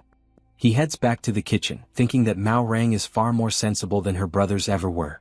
Just before leaving, Mao Rang pauses and adds that there is one more thing she appreciates. With a sharp tone, she points out that he opened his booth using their pao chai and claims pride in seeing their country's food being sold. Her subordinate grins along with her, and the two move to leave. At that moment, Kang freezes mid-cooking and sharply calls out to Mao Rang. He makes it clear that kimchi should not be called by that name. Mao Rang only smiles and repeats the word pao chai. Kang feels irritation rise. He had planned to let it go this time to avoid drawing attention, but this is one thing he cannot ignore. Finally, he calls out again, telling her to stop and warning that he will cut her down. The scene shifts as students rush toward the subspace, excitedly spreading word that Mao Rang is about to spar with the special cadet who once fought Ade-Tor. One of them jokes that Mao Rang will easily crush the cadet. Nearby, Leon overhears them. He recalls his own fight with Kang and quietly walks away from the stadium, already certain of how the clash between Mao Rang and Kang Gaoma will end. Inside the stadium, the crowd roars in support of Mao Rang, while Nox watches from above. Meanwhile, his clan head is also anticipating the outcome. Rachel sits beside Abel and notes that the scene brings back memories of Kang's earlier fight with Nox. Abel smiles faintly, thinking that Kang always ends up standing at the center of events no matter where he goes. At that moment, All Mute arrives as well, calmly looking down at those gathered below. Mao Rang lifts her gaze toward All Mute and mutters that it feels like being back in their academy days. She then turns her attention to Kang with a sharp, mocking look, questioning whether he is truly fine, warning that reckless pride can lead to the same fate as her younger brothers. She comments that his looks would go to waste if he lost his senses, since no one would want to marry him, before casually adding that she herself would accept him anytime, as she always welcomes male concubines. Kang responds by laying out what he believes to be her true goal. He sees her provocation as an attempt to draw out the last weakness of the Iron King family, to defeat him and gain a clean excuse. That, in his view, is why she approached him in the first place. Mao Rang laughs it off, admitting that he is sharper than expected, yet points out that even knowing this, he still reacted to such an obvious bait. At that instant, the subspace barrier forms, sealing the area and signaling the official start of the fight. Kang draws his sashimi knife, convinced that Mao Rang cannot reach the rank of a 7-star hero. She shifts her stance, lifting her leg and mocks him for being clueless. Kang accepts that label and rushes forward. Mao Rang charges as well, half amused, thinking she may need to rethink her earlier offer. Their clash sends debris flying as the field vanishes under thick smoke. Mao Rang assumes Kang is nothing more than a loud child who can only hide behind smoke. As the haze thins, she sees herself still standing. Then the truth hits her. Her head has been cleanly severed from her body. The scene cuts back to the kimchi booth. Chloe continues chopping vegetables with steady hands, while Hana cannot understand why everyone remains so calm. She wonders aloud if no one is worried about Kang. Speed Weapon answers that the customers deserve more concern than Kong ever will. Saki backs this up, certain that Kong will return soon and that their only job is to keep the booth running. Hearing that confidence, Hannah gives a knowing smirk. The focus returns to the stadium. Confusion spreads through the crowd as Mao Rang suddenly staggers, even though no clear exchange took place. Rachel and Abel watch with interest, while the auditory clan head beside All Mute reacts in shock, suspecting that some kind of mental realm was used. Mao Rang clutches her neck, breathing hard as sweat pours down. Inside her mind, she realizes that her neck is still intact. What she felt earlier was real. That power resembles the realm of the mind, something only 7-star fighters or figures like Altair, Aditor's leader, can control at will. It is a martial domain reached only by the highest masters. Yet there is always an exception. When talent overwhelms experience, even the young can touch that realm just as All Mute once did. It stands as an unreachable wall. The sensation is deeply unpleasant, and one question lingers in Mao Rang's thoughts. Why would he use such a domain in a subspace duel? It does not touch reality itself. A sudden thought crosses her mind, wondering if he spared her pride. By showing the gap in talent through a domain while avoiding larger political trouble, his way of thinking runs far deeper than expected. Mao Rang steadies herself and realizes the truth. It was him. There had been quiet rumors among the higher ranks about the Sword Emperor choosing an official successor. She reflects on her own past, remembering how she envied All Mute and felt bitter knowing that All Mute would rise to the 7-star rank. Worse than jealousy was the fear of being left behind. Over time, that fear turned into awe toward All Mute. Now, however, she understands that Kong is the one chosen by the Sword Emperor. Like All Mute, he carries talent that far exceeds his experience. Anger flares up inside her. She refuses to accept being looked down on, believing she did not come this far for nothing. Kong only watches her as she stomps the ground, shouting that Kong Gaoma is the reason she finally woke up to reality. She charges forward while Kong remains still and calm. He waits until the last moment, then slips aside as she unleashes a gale wind kick. A few strands of his hair are torn apart by the strike. She spins without pause and follows with another attack, using the storm kick wheel. Kong avoids it cleanly, each movement sharp and effortless. The shockwaves ripple through the field, leaving the crowd holding its breath. His motions look almost unnatural as his gaze briefly sweeps across the stands. Mao Rang leaps into the air and brings her leg down in a crushing kick, demanding his attention. With a confident grin, she slams into the ground, but Kong is already gone. Her attack does not end there. The earth explodes upward as a second shockwave erupts, yet Kong slips through the debris without a scratch. Seeing this, Mao Rang admits to herself that it is no wonder her brothers were terrified of him. She launches her Storm Strike barrage, sending chunks of rock flying toward him. Kong slices through them one by one without slowing down. Then his focus sharpens as a red marker locks onto his chest. Mao Rang unleashes her ultimate move, the Storm Kick Heavenly Crown. Kong takes the blow head-on, blocking it with his sashimi knife. Shock flashes across her face. Blocking that attack with such a thin blade should have been impossible. Noticing the cracks spreading across the knife, she assumes he has finally reached his limit. That thought shatters instantly. Kong activates a skill and the blade repairs itself in a blink. Electricity surges around him, swallowing his form as he vanishes from sight. Alarmed, Mao Rang scans the area, unable to track him at all. He is simply too fast. She spins and lashes out behind her as a blue, electric shape appears. A grin spreads across her face as she convinces herself that speed means nothing if she can read his movements. Then a flash of blue light cuts through the air. Her right hand separates from her body. Pain tears out of her, but the scream dies in her throat when she catches Kang's expression. In her blurred vision, she sees him moving forward, standing alongside the 7-star heroes, while she is left behind once more. Kong settles into his stance and notes that her momentum was not bad. Mao Rang clutches her injured arm, trembling in disbelief as Kong faces her with the sashimi knife ready. From the stands, Nox and Abel recognize the posture at once. It is the same position Kong used for his finishing move against Nox. Mao Rang is left in tears, unable to accept defeat. Rage takes over as she cries out in denial, refusing to lose. In the next instant, Kong rushes forward. Her life flashes through her mind as the distance between herself and All Mute grows wider than ever. That moment makes it clear how far behind she truly is. Kong strikes without hesitation. The final blow lands cleanly, and her head is severed from her body. In that instant, she understands that this was the absolute limit of her ability. Nothing beyond that awaited her. The crowd falls into stunned silence, unable to process what they just witnessed. Abel smiles quietly at Kang's victory, while all mute looks on in shock, seeing her longtime peer fall. The subspace begins to break apart as the result is announced. Kang Jioma is declared the winner, and Mao Rang, once hailed as the star of the continent, has been defeated. The red-haired girl learned an important lesson: never mock the sword god's kimchi. Back in the corridors of the festival, Saki receives the report about the outcome of the battle. She immediately informs everyone that she was right not to worry, as she knew Kang would return quickly. The scene shifts to Rachel and Abel as they walk away from the arena. Rachel shows a trace of disappointment, bothered by the fact that they never got the chance to taste Kang's cooking in the end. Attention then turns to Mao Rang. After her loss to Kang, her condition is clearly poor, and the defeat has left her deeply unsettled. Those under her care check on her state. She makes it clear that she is not injured, since a subspace duel cannot cause physical harm. Still, she admits that the outcome is a serious problem in a wider sense.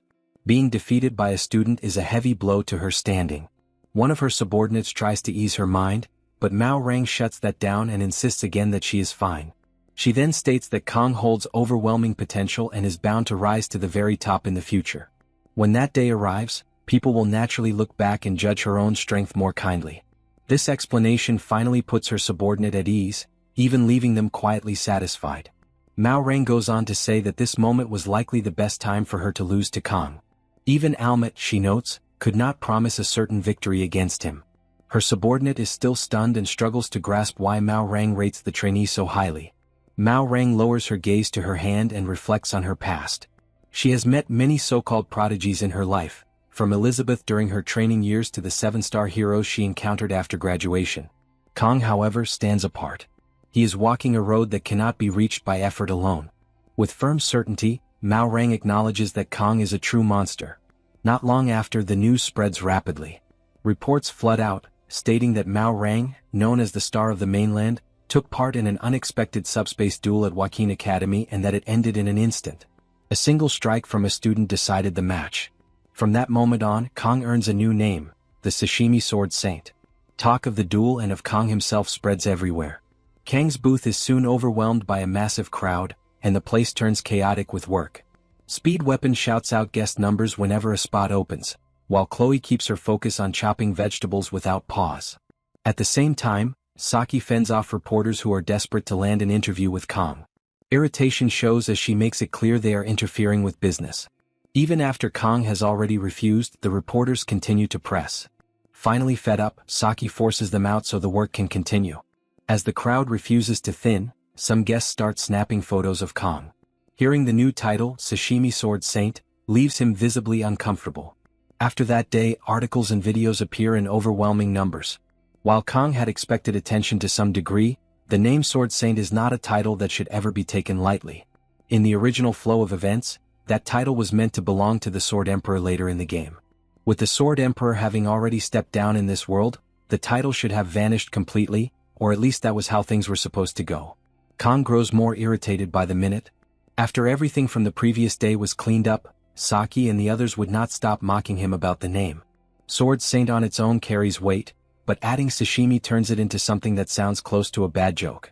At that point, Speed Weapon steps in, asking whether the orders are ready and pointing out that the customers are still waiting. Kang calmly checks how long the line has become. Speed Weapon reports that they have reached number 674, but they have already used up all their paper and will need to buy more later. He estimates that, counting those without numbers, the total may easily exceed 1,000 people. Hearing that figure, Kang feels overwhelmed. Even in his past life, he had never dealt with this much traffic or attention. Around the same time, Chloe seems to hurt her hand. Kang reacts right away, checking on her condition, and she brushes it off as nothing serious. Still, watching her work under this pressure makes him uneasy. With so few hands to help, he even briefly considers whether pulling out his sword just to keep things flowing might become necessary. Right then, Nox and Monsieur show up. Monsieur notes that he has never seen a shop this crowded in his life. Kang tells him that he will visit them another day, since today is clearly impossible. Monsieur makes it clear that they are not there to eat. After seeing the news, they figured Kang would need help and came for that reason alone. Kang thanks them honestly for stepping in. When Nox notices Chloe's injured hand, concern immediately shows on his face. Saki cuts off the chatter at once, making it clear that there is no time to waste. From there, everyone falls into place. Saki and Hana deal with the customers, Mansoor and Nox move into the kitchen to help, and Speed Weapon takes charge of managing the endless line. The scene moves to later in the day. Kong is finally resting, thinking that there is no way he could endure 2 days like this in a row, even if he admits it was enjoyable in its own rough way. Nox comes in and Kong checks on how the cleanup is going. Nox reports that it is mostly done and adds that Mansoor plans to bring the missing ingredients for the next day. Kong expresses his thanks for the help, but Nox shuts that down and tells him that the gratitude should go to the restaurant owner instead. Kong responds by making it clear that Nox should not downplay things, stressing that both he and Mansoor were a huge help throughout the day. Nox then brings up whether Kong has time later. When asked for the reason, Nox explains that the head of the auditor family wishes to meet him. The moment Kong hears this, he understands who is calling for him. Altair Auditor, the leader of the family, the figure who keeps order from the shadows, the one known as the Old Man of the Mountain, is asking to see him. Kong immediately suspects a link to the elders who once tried to erase him. He is also certain that Altair Auditor must have witnessed his clash with Maorang. Anyone who truly understands domains can sense such events even from far away. Nox adds that this is the first time Altair Auditor has ever shown interest in someone from outside. For him to step forward at all, even a 7-star hero would normally not qualify. Nox admits that asking Kong was only a formality, since it was obvious Kong would have his own reasons and questions. Kong thinks in silence and recognizes that Nox is not wrong. He does owe both Mansoor and Nox for the help they gave today, and repayment would be fair. He stays quiet for a few seconds, which makes Nox question his sudden silence. Kong then states calmly that he will not go. The answer leaves Nox frozen in shock. Kong explains that he is simply exhausted and too lazy to deal with it right now. After that, he thanks Nox once more for the assistance and turns away. Nox remains standing there, stunned and unable to make sense of what just happened. The scene then moves to Media's office. Allmute greets Media, noting that it has been a long time since they last met. Media responds with the same warmth, expressing that it is good to see Allmute again. Also asking whether Allmute is enjoying the festival. The blonde replies with a smile that she is. Medea addresses her former student as Ellie and asks whether the blonde came to satisfy some curiosity about Kong. The question, far too direct, leaves Ellie silent for a moment. Ellie then asks what exactly Kong Geoma is. Medea does not understand the nature of the question at first. Ellie explains that she noticed Kong uses the realm of mental imagery, something that is not normal for an ordinary young man. Medea replies that since Ellie herself can also use it, she sees no issue with Kong being capable of the same. Ellie grows irritated and raises her voice, saying that she did not come for a conversation reduced to wordplay and vague assumptions. She wants answers. Medea responds by asserting her authority, without even standing up. She laments that, while Ellie was away, the blonde seems to have lost her manners. Medea's pressure quickly subdues Ellie. Ellie is reminded that Medea's power is not something that can be challenged, not even by the most influential figures she knows. She also recalls a rumor within the world of heroes, that Medea is known as the Sage, Tyrant Medea. Having regained control of the situation, the director smiles and asks how long Ellie plans to remain standing there. Ellie regains her composure and apologizes for her reaction, citing the recent events involving Siegfried as the reason. The director moves on, stating that regardless of whatever rumors may have guided Ellie here, she cannot provide information about Kong. Given her position at the academy, she must treat everyone equally. She also asks Ellie to remember what was always taught to her when she was still a student. The blonde reflects briefly on those words, but before she can respond, Medea adds that if she is curious, she should go and find out for herself. Allmute thanks her for the reception and stands to leave. Medea asks how long the blonde plans to stay in the area. Ellie replies that she intends to leave the following morning. Medea advises her not to rush and to enjoy the festival a bit more. Ignoring the suggestion, the blonde asks whether treating everyone equally also includes Kong. Medea gives a brief smile and replies that he is not a mere cadet. Just as she is about to add more, Ellie slams the door and leaves. Outside the room, Allmute pauses for a moment, stunned, reflecting on how little she truly knows about Kong. The scene shifts to the final day of the festival. Speed Weapon arrives late, claiming he caught some kind of cold, while Saki mocks him for being weak. Kong assesses the situation and proposes that they work only in the morning and take the afternoon off. Speed Weapon immediately approves the idea, prompting Saki to sarcastically point out how happy he seems, considering the idea to do something labor-intensive at the fair was his to begin with. Hannah worries about preserving the food. Chloe asks Kang whether he already has plans for the afternoon, and he replies that he has nothing planned. Kang reflects on how hard Chloe worked on the cuts, something he cannot match due to time constraints. Wanting to reward her in some way and understanding the intent behind her question, he asks whether she would like to take a walk with him. Saki watches from a distance. The redhead jumps in joy at the proposal, unable to believe it, and quickly agrees. To no one's surprise, of course. As she returns to working on the cuts, Kang reflects on her potential. The progress she made in just 2 days feels unreal. Kang then notices Saki's gaze and looks directly at her. Finally, without exchanging a single word, she turns away and returns to her tasks. On the way, she runs into Speed Weapon, scolding him and telling him to take care of the customers. Kang notices Saki's irritation and considers that it might be due to Speed Weapon arriving late. The scene moves forward in time. After shutting down the booth, Kang ends up sitting on a bench, his thoughts drifting once the work is done. As soon as business wrapped up, everyone scattered with excitement. Saki, however, stood out. She looked unsettled. It was likely the result of dealing with reporters since the day before. The exhaustion was obvious. With 30 minutes left before his meeting with Chloe, Kang decides to rest for a while. He leans back and fixes his gaze on the sky. The attempt fails. Rest does not come easily. Then a wooden cane strikes the ground. The sharp sound pulls his focus back. An elderly man approaches alone, clearly someone of senior standing. He moves calmly and takes the seat beside Kang. The man mentions how the heat becomes harsher with age. Kang recalls how similar this feels to the Able bench incident. For some reason, people always ignore empty benches and choose to sit right next to him. He cuts through the moment and pushes for the real reason behind the visit. The old man pretends not to understand. Kang quickly reaches a conclusion. The man had come from far away. This was Altair, the head of the Auditor family. The old man smiles, amused by Kang's awareness, and seems curious about how he was found out. Kang gives no outward reaction. Internally, the answer is simple. He had seen that cane before in a past life. The S-ranked cane sword of the Syndicate. A weapon known for matching the image of an assassin clan leader. Kang had once wanted it himself.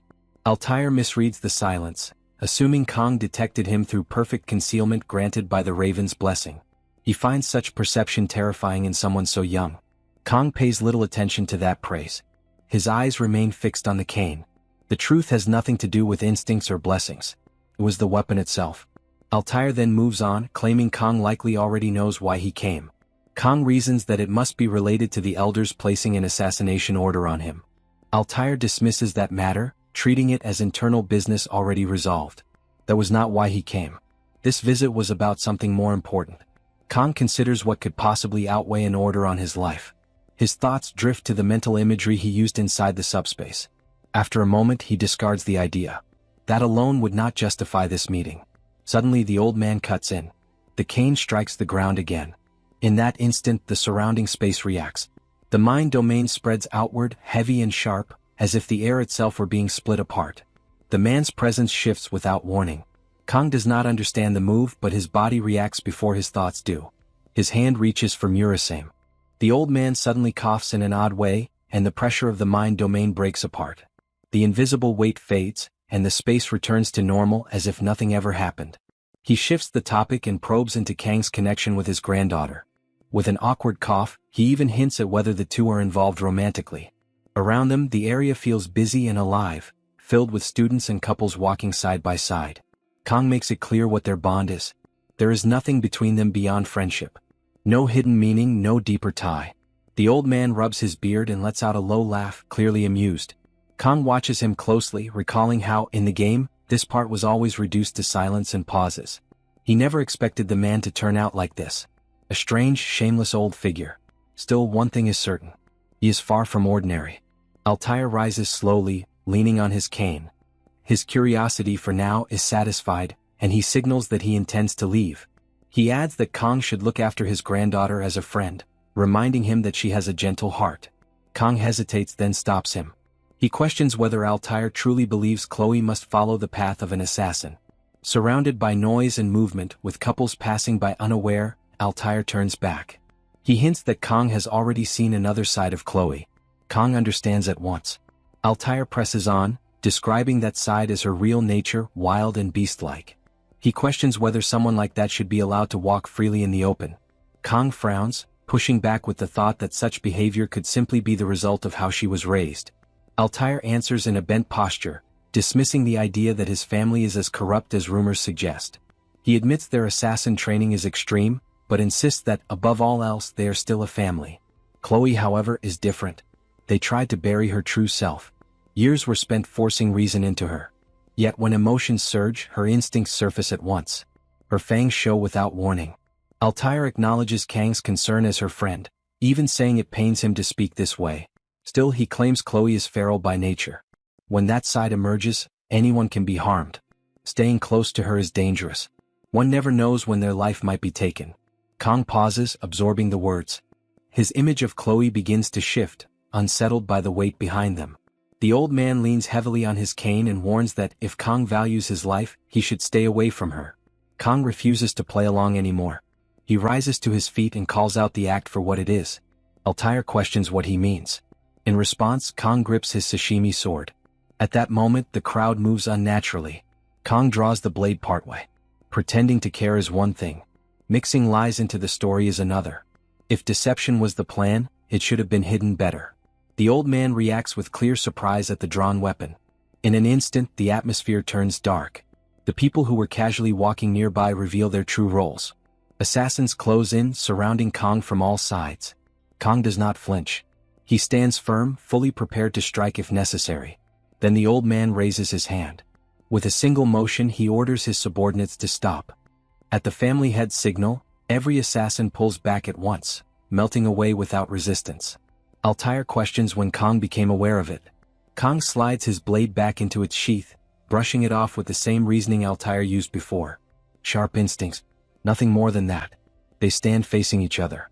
The old man reassesses him, admitting that Kang went far beyond what he expected. Kang shuts his eyes in response, unmoved, judging that Altair himself fell short. Time passes. The scene shifts. Kang is seated alone on a bench, lost in thought.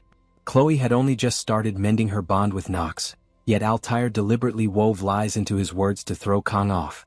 The purpose remains unclear, but one thing is certain. Without Murasame, the deception would have gone unnoticed. Kang quietly curses the old man, disgusted. Right then, Chloe calls his name. She walks over with bright energy, asking if he waited long. Kang looks at her cheerful expression and smiles without thinking. Whatever anyone says about Chloe, that will never change how he sees her. He will remain her friend. Elsewhere, Altair wanders through the academy grounds, deep in thought. The encounter replays in his mind. Perception sharp enough to detect assassins hidden among civilians. Nerve strong enough not to waver before him. Judgment fast enough to respond instantly to a mind realm. This goes beyond interest. It frightens him. Calling Kang Jiamat genius would be an insult. Altair stops in a narrow alley and calls for Nox. Nox steps out from the shadows and greets him properly. Altair remarks that the long trip was worth every step. Nox responds with relief, glad the visit met his expectations. Then Altair drops something unexpected. He admits that this is the first time he has ever felt fear toward another person. Nox stiffens, caught off guard by the statement. Altair only lets out a low laugh, adding that he would like to meet Kang again soon. The scene shifts back. Kang and Chloe stand before a wide-open area. Kang notes how large the place is. Chloe, sensitive to danger by nature, senses something off and checks whether anything happened while she was gone. Kang decides against mentioning his encounter with the head of the auditors. There is no reason to ruin the mood. He brushes it off, saying nothing happened. Chloe immediately lights up and asks what they should do next. Kang recalls the schedule he saw earlier. There will be a parade in the afternoon, followed by fireworks at dusk. With time to spare before the parade, wandering around sounds fine. Chloe takes off running, calling for him to hurry. She soon shows up wearing bunny ears. Kang watches her and smiles again, unable to hide it. They stand together on a bridge, looking out over the entire academy grounds spread below them. After a while they decide to rest. Kang drops onto a bench and lets out a slow breath. Fatigue settles in more than he expected. Chloe notices right away. She hesitates, then wonders if he is tired because of her. Kang brushes the idea aside. Still, Chloe lowers her head, her tone turning heavy. She apologizes, thinking she should have helped more. She mentions that she is just as good at preparing ingredients. Kang thinks to himself that he handled the pot the entire time and even stepped away to fight in the middle of it all. Without Chloe, the cooking booth would never have worked in the first place. He reaches out and lightly pats her head, thanking her and telling her she did well. Her face flushes instantly. Kong notices the change. She struggles to respond, managing a small thanks. Then she edges closer, clearly nervous. With a shaky voice and shy hesitation, she calls out to him, about to confess what she feels. Before she can continue, Speedy suddenly shouts their names. Both of them flinch and turn toward the noise. Speedy approaches with a group, apologizing for taking so long to gather everyone. Saki and Hana are there too. Kong is thrown off. He was sure he and Chloe were supposed to spend time alone. Chloe freezes. Her confession has been completely cut off.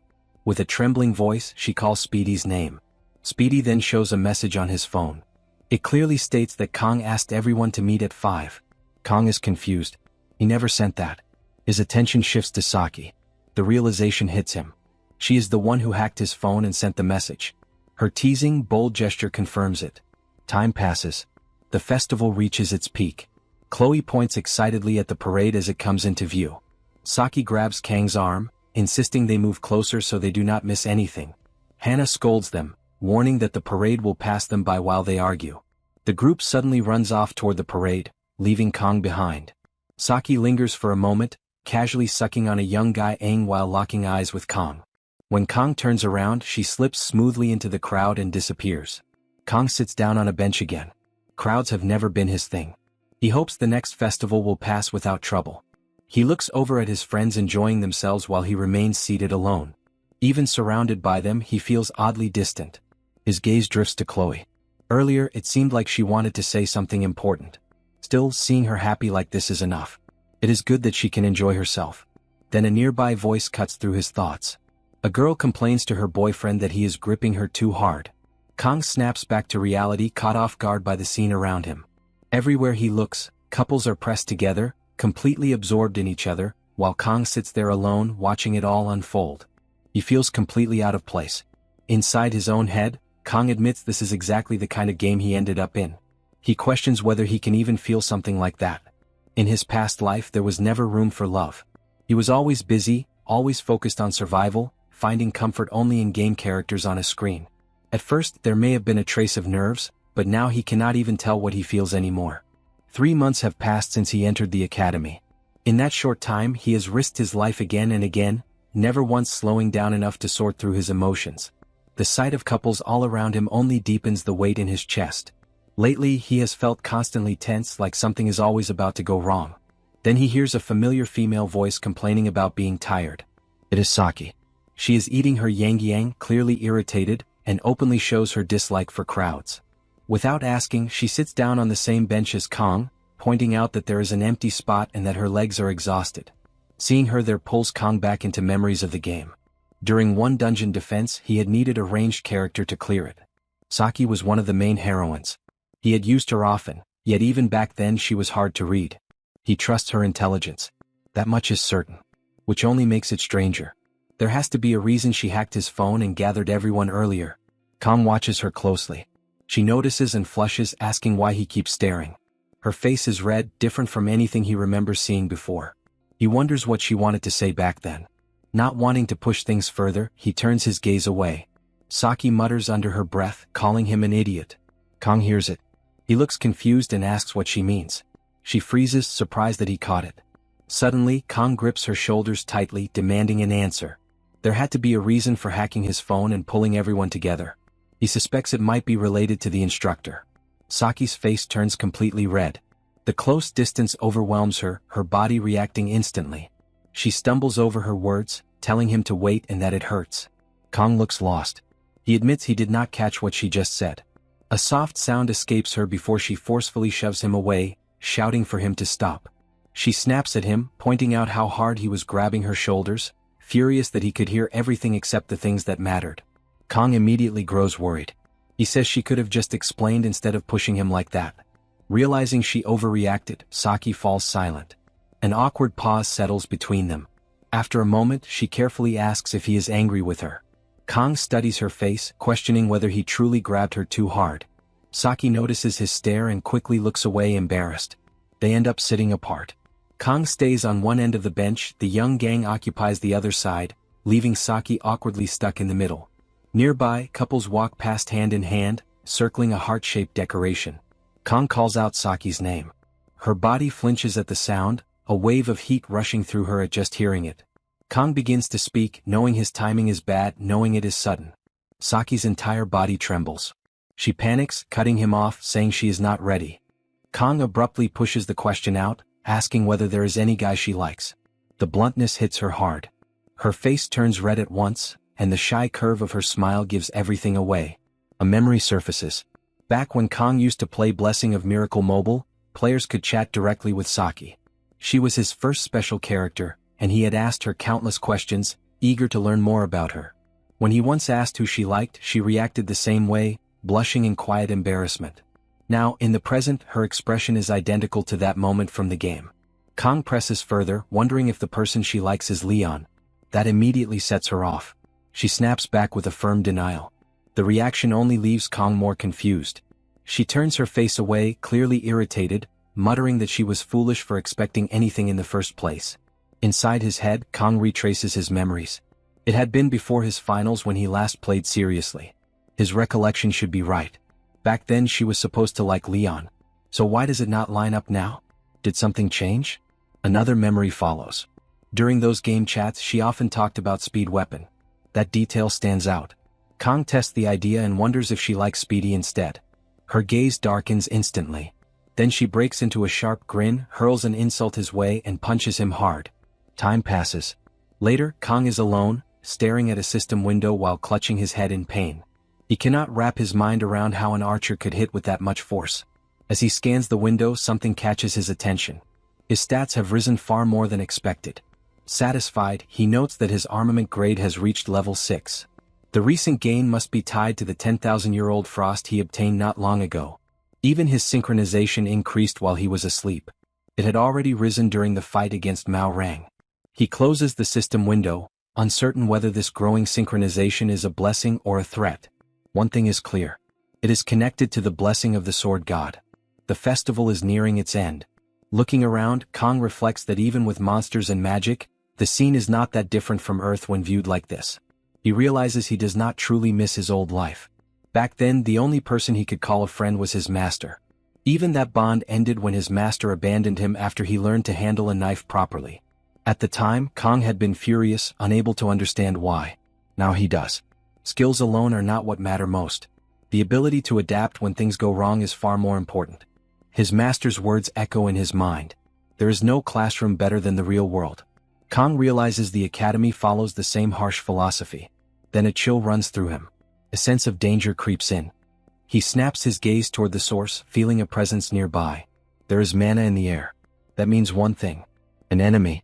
He partially draws his sashimi knife, planning to invoke the sword god's blessing through the ground beneath his feet. In an instant his awareness spreads outward. The range is wider than he expected. The clarity shocks him. Within that perception he spots it. A hostile presence moving casually through the crowd, hidden behind a disguise. Kang moves without hesitation. He bursts forward. The instructor turns too late, startled, barely managing to brace herself. Kang drives the blade straight through her body. Blood erupts from Instructor Kim as the strike lands cleanly. He rips the knife free in one motion and she collapses to the ground, writhing in pain. At last the spy is exposed. Instructor Kim screams, accusing him of trying to kill her. As she cries out, the wound begins to close slowly. Tears spill as she desperately claims she came to talk, to negotiate, not to fight. Kang notices her purple hair and recognizes her immediately. This is the same instructor who has been watching him ever since the Buffalo Dungeon. Time passes. Later, the instructor kneels on the ground, trembling as she spills information non-stop. She even reveals her true name. Choiseola. Kang presses her about why she used the name Instructor Kim for so long. Her answer matches what she said earlier. It was all for infiltration. Blending into the academy. Kang locks his gaze on her, cold and sharp. She breaks down and begs him to spare her life. He asks how many others are hiding inside the academy. She admits she does not know. Their appearances change constantly, making it impossible to track exact numbers. Kang watches her pitiful state and reflects. Up to this point, Choiseola has confessed everything she knows without needing to be pushed. She even revealed that some villains are aware he killed Ager, despite the Sword Emperor's attempt to bury the truth. Still, one question bothers him. He demands to know why Leon was framed for Ager's death. Choiseola hesitates. Then she admits she does not know. Kong draws his sashimi knife again. She panics, bowing repeatedly, swearing she is telling the truth. She claims there is a professor among them, someone pulling the strings. Every plan comes from that person. Someone as low-ranked as her would never be trusted with more. Inside her own thoughts, fear floods in. Kong is far more unstable than she expected. Staying here is a gamble, but returning to them guarantees death. Kong studies her closely. Her fear feels real. The lies do not. He calls her name. Siola stiffens and looks up. Kong leans in close and asks if she wants to live. She bows immediately, desperate, repeating that she wants to live and begging for mercy. Kong calmly notes that there are two conditions. She asks what they are. The first is simple. She must tell him who the professor is and reveal everything she knows. She hesitates. Kong brings the blade to her neck. The cold edge presses against her skin, forcing the truth out. She admits it is a subordinate of Lord Korn. That is all she knows. Sayola breaks down again, begging him to lower the knife. Kong slides his knife back into its sheath, unsettled by the name he just heard. General Korn was not someone he expected to surface. With Lycan sealed away, Korn now holds command and he is somewhere inside the academy. Aola notices Kong turning his back on her. A faint grin slips onto her face as she steadies herself. She adds that even the other villains have no real information about this so-called professor. That is why his reputation is the worst among them. He simply hides behind the role of a professor. Kong turns around again. She immediately stiffens, forcing herself into a tense, harmless posture.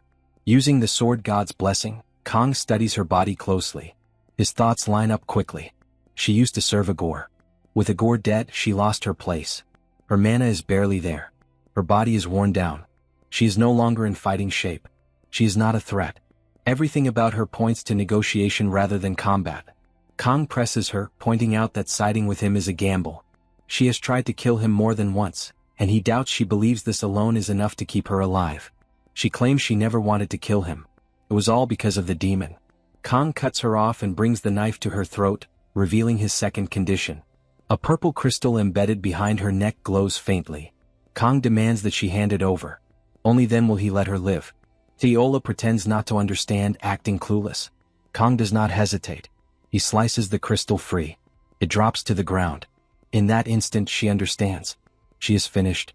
Kong lifts the crystal, explaining to himself what it is. A paired stone formed when a contract is made with a demon general. A seal of subordination. One stone is held by the general to supply mana. The other is carried by the villain to receive it. With Agor dead, the seal no longer functions as intended. Kong knows this because he once used such a system himself. Still, the crystal contains the villain's life force. It is the strongest leash there is. Asiola's face drains of color as her body trembles. Her reaction confirms everything. Holding this crystal means she cannot betray him. Kong calls her name. She responds in fear. He tells her that from now on she will live as a villain. She agrees instantly. Then confusion hits her. A villain from now on. The words do not fully make sense. Kong walks away, already deciding her value. Choi Asaiola is the kind of person who will do anything to survive. That makes her useful. A decent informant. Someone he can control later without effort. A notification buzzes on his phone. He checks it. A message from Asaiola asking where he is. He replies that he is in the bathroom and heading back. Another message comes in, this time from Saki. She complains that they were not even done talking and asks if he could not have held it in a little longer. Reading it, Kong reflects that if he had stayed any longer, he would have ended up taking another beating from her. Saki sends another message soon after and Kong checks it, wondering what she wants now. She starts typing about what happened earlier and seems ready to apologize.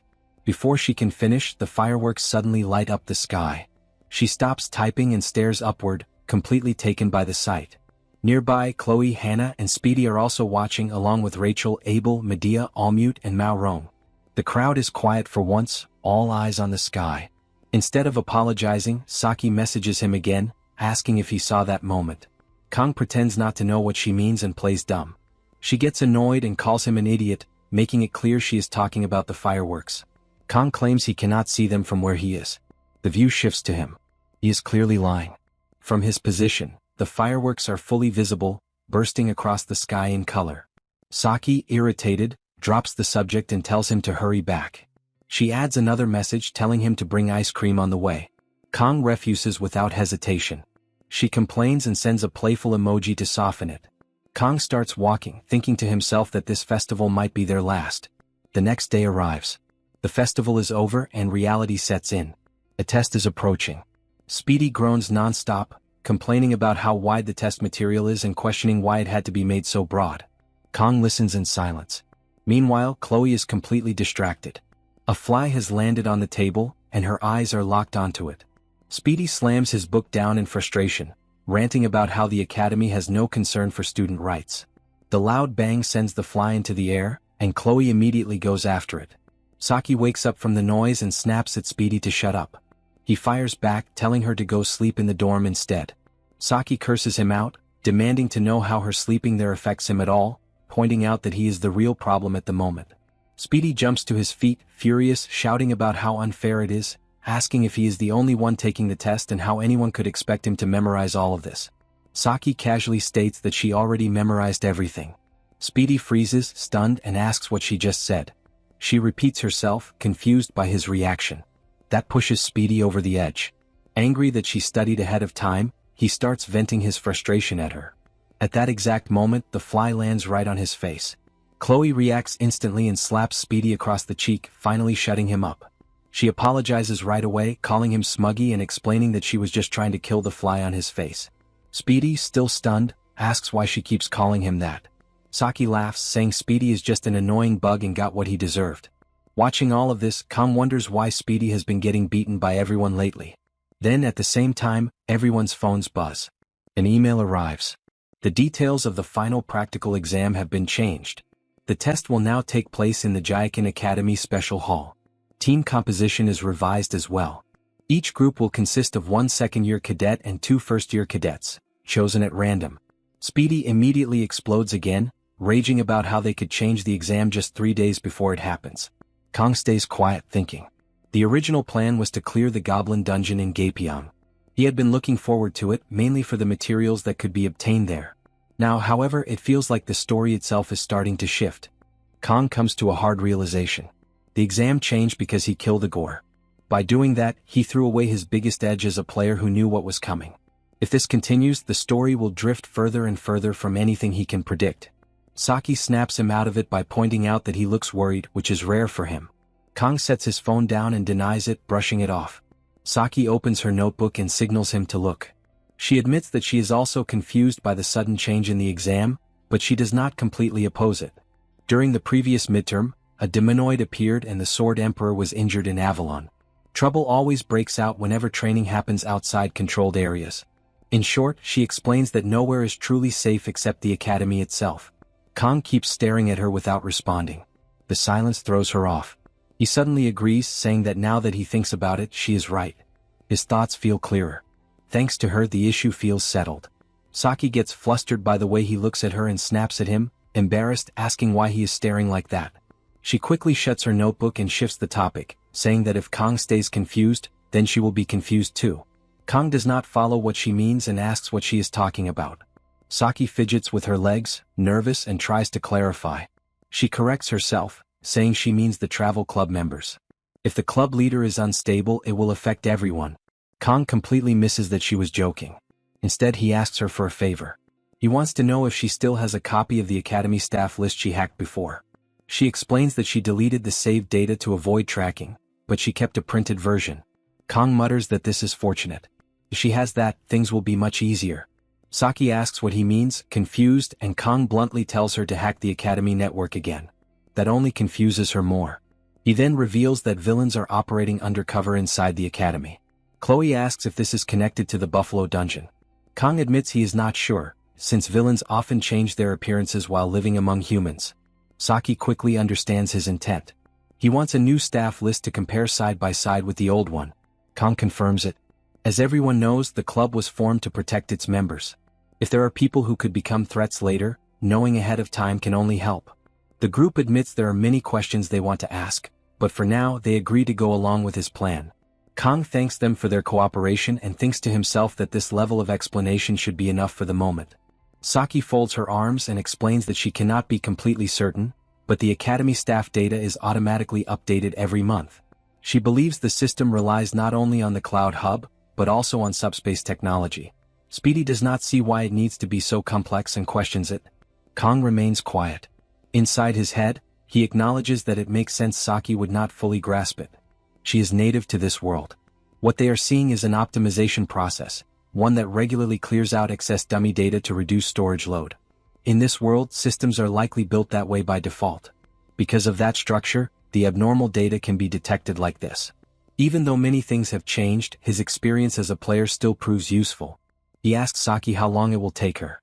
She pauses briefly, then says it will not take long to handle what he requested. After that, she questions whether he has been taking advantage of her too much. Kong falls silent. She is right. He realizes he has relied on her heavily, using the excuse of being in the same club. The thought leaves him feeling guilty. Still, there is little he can offer in return. He has no money, no influence, no reputation. Compared to her status as the daughter of Japan's permanent prime minister, he has nothing. He asks if there is something she wants. The question catches her off guard. She stutters and turns her face away, clearly flustered. After a short silence, she tells him to grant her one favor in the future. Kong presses her, wanting to know what she plans to ask for. She waves it off, telling him not to worry. It is not about money. She will say when the time comes. The next day arrives. Inside the club room, Saki sets down a thick stack of printed papers. Senior Hana is present this time as well. Kong takes a seat and asks if she has already finished. She confirms that she printed all the personal data on the academy staff, including records of suspicious activity. All that remains now is to review it. Kong worries that he may have pushed too much work onto her, but he knows she delivers once she commits. Speedy scans one of the documents and asks if this is really acceptable. He points out that Saki even pulled data on how many times each person went to the bathroom. He argues that this is a clear violation of privacy, and that even with the goal of finding villains, it is still a crime. Saki scoffs at that, stating that it became a crime the moment she hacked the system in the first place, so arguing now is pointless. Speedy pushes back and the two start bickering. Kong is stuck between them. Kong steps in, telling Speedy it is fine. More information, even small details, could help them. Speedy still objects. Kong reassures him that once they finish, Saki will shred all the documents. After hearing that, Speedy finally gives in. Kong looks over the group and reflects in silence. Chloe is an assassin by nature, and Saki has a habit of crossing lines to get results. Neither of them holds clear moral limits. He is unsure where Senior Hana stands, but Speedy's presence is the reason they have not gone too far yet. Saki addresses everyone, noting that there is only about a week left before summer vacation. During the final exam period, the travel club will focus on identifying the hidden villain. She then asks if anyone has questions so far. Senior Hana raises her hand. She says she already understands the outline of the plan from before arriving, but asks what source Kong used for the information he provided. Speedy agrees and adds that he wanted to ask the same thing the day before. Saki mocks Speedy, joking about what kind of kid would die just because the club president said so. Kong stays quiet. He has been cornered. They pointed out the very issue he was trying to quietly avoid. He cannot say that he cooperated with Choi Eola, nor can he explain that Leon was being framed. Any misunderstanding would only pile up, leading to more questions. Worse still, if Chloe learns the truth, Choi Eola, who has no remaining magic power, would not survive. Kong finally responds, saying he cannot reveal the source yet. All he can say is that the informant is reliable. Senior Hana smirks. Kong adds that when the time comes he will explain everything. That time is simply not now. Hana accepts this without pressing further. Kong watches her closely, thinking that he cannot read her intentions at all. She notices his stare and meets his eyes, humming a soft, romantic tune as if teasing him. Saki catches on to the exchange. Kong thinks she reminds him of someone, though he cannot place who. Deciding not to dwell on it, he moves on and officially starts the first real travel club meeting. Time passes. Later, Kong sits on a couch, worn out. Chloe hands him a bottle of water and he thanks her, admitting how thirsty he is. While drinking, he notices her looking guilty, as if she feels she did not contribute much. His attention shifts to Speedy and Saki. They are already deep into the papers, pointing out a suspicious case where someone was absent last month and showed strange movement patterns. Kong turns back to Chloe and reassures her. There is no reason for her to worry so much. Speedy and Saki enjoy this kind of work. On top of that, Chloe has strengths they do not. She proved that in the Buffalo Dungeon and again during the festival. That lifts her mood instantly. Kong praises her effort. Her face turns bright red. She mumbles that she hopes she ends up in the same group as Kang Joam Ma for the exam. At that moment, Kang's phone buzzes. The exam teams have been announced. Kang Jeon-ma, a first-year cadet, and San-hana, a second-year cadet, are assigned to the same team. The leader is Rachel Demura from the Star class. A message from Rachel follows immediately. She writes in an unsettling tone, pointing out that they have been paired together once again. Kang lets the bottle slip from his hand and releases a heavy sigh. Speedy remarks that this exam will be exhausting for Kang again. Chloe agrees, adding that he ended up grouped with that woman. She immediately corrects herself, clarifying that it is that blonde woman of all people. Speedy shrugs it off, saying there is no reason to worry. Hannah is also on the team, so nothing serious should happen. Hannah reassures Chloe, promising to keep Kang from getting distracted by Rachel's body. Chloe thanks her for that. Speedy then turns his attention to Saki and asks who ended up in her group. She answers that it is a second-year Wolf class student named Ario. Speedy follows up by asking who the group leader is. Saki reveals that it is Leon. Kang reacts in surprise and everyone immediately looks his way. Saki snaps, accusing him of imagining something dirty between her and Leon, demanding to know what he is thinking. Kang hurriedly denies it and cuts the meeting short, declaring the session over for the day. Everyone starts heading out, wishing each other luck on the written exam scheduled for the next day. Once the room empties, only Hannah and Saki remain. Hannah prepares to leave as well, but Saki stops her by calling her name. Hannah turns back, asking if she needs something. The camera shifts to a document lying on the desk. Saki, her tone firm, reads the name San-hana aloud and questions why that name appears on the faculty list. She demands to know who Hannah really is. As sunlight pours in through the window, Hannah's expression hardens, losing all softness. Saki notes that Hannah has a balanced personality, and she rarely talks too much. She also avoids giving her own view on things. She has felt off from the start. Saki lifts the paper and calls Hannah by name. Then she hesitates and shifts to a more formal way of addressing her, using the title Professor San-hana. Hannah suddenly laughs and it puts Saki on edge. Saki presses her, trying to figure out who Hannah really is. Hannah pushes back, pointing out that Saki is still tense from what they just went over, and that she is taking it too far. Saki, confused, tries to understand what Hannah means. Hannah slowly raises a hand and indicates the document, making it clear she only found something amusing. It is the idea that Saki mixed her up with someone else just because they share the same name. Saki then notices the document says the professor is away on a work trip. She cannot understand why it would happen during the festival. She wonders if she somehow overlooked it. Then another thought hits her and she suspects the data was edited. She thinks to herself that the subspace system updates this information automatically. It should be almost impossible to access and even harder to alter. Only the principal is supposed to have access to the subspace system. Saki connects it in her head to Principal Medea. Hannah cuts into her spiral and treats it like a simple mistake. She frames it as normal human error, not something a machine would avoid. Saki stays quiet while Hannah adds that, in Korea, it is common for different people to share the same name, even if Japan feels different. Saki finally accepts the explanation and Hannah stands up. Hannah assumes Saki has been guarded because of the earlier talk about villains, and acts like the misunderstanding is settled. She moves to leave. As Hannah walks away, Saki feels shaken by how wrong her suspicion was. Hannah stops and turns back, giving advice from someone older. She points out that a blunt guy like Gaema will not notice anything unless it is stated plainly. She gives a small wave, showing clear support for Saki, then leaves, wishing her well on the exams. Then as the door shuts, Saki starts shaking, thrown off by what was just said. Later the scene shifts to Kang. It is 5:40 a.m. and he lies on the bed, thinking the exam change itself is fine, but the real issue is that Rachel is the team leader. Kang already has too much to deal with, and now the stress gets worse because he has to be in the same group as the person he feels the most awkward around. As a player, he understands that Rachel's approach toward him is not love, but a way to secure a strong seed. He remembers how, in the game, she flirts with Leon and pushes for a Netflix and chill kind of moment. Kang finds it weirdly funny that the developers wrote her as someone who never dated before, calling it a short gap emo. Gap emo is a Japanese term, and it points to how Rachel's outside image and her real self do not match, making her the last one to reach her true love. Even so, Rachel's first feelings were meant for Leon. He recalls how Rachel got flustered when Leon finally made a move on her. She puts on a fearless act, but inside she is a nervous mess. Kang only hopes he will not get dragged into trouble. Right then he gets a call from Saki. He cannot figure out why she would call at this hour. Kang picks up, asking what is going on and whether she is still awake. Saki gives no answer and he says he just woke up earlier than planned and checks on her. She stumbles through it, reminding him that she does not sleep much. Kang accepts that but asks why she called so late and whether she noticed something off. She goes quiet for a moment, then questions if he thinks she only calls when something is wrong. He points out that calling instead of texting usually means it is urgent or important.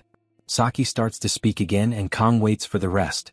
But she suddenly backs off, says it is nothing and wishes him luck on his exams. She moves to end the call but he says her name to stop her.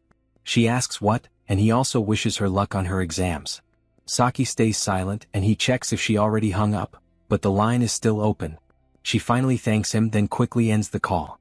Kang is left confused by the way she acted, and he notices the sun coming up so he needs to start getting ready. The scene then shifts to later. Kang stands in front of a plain-looking building, but the mood around it feels different.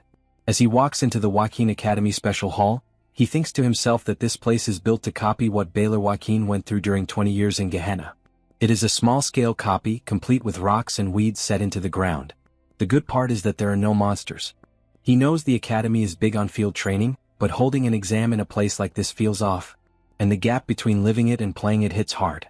Right then someone rushes straight at him. It is Rachel.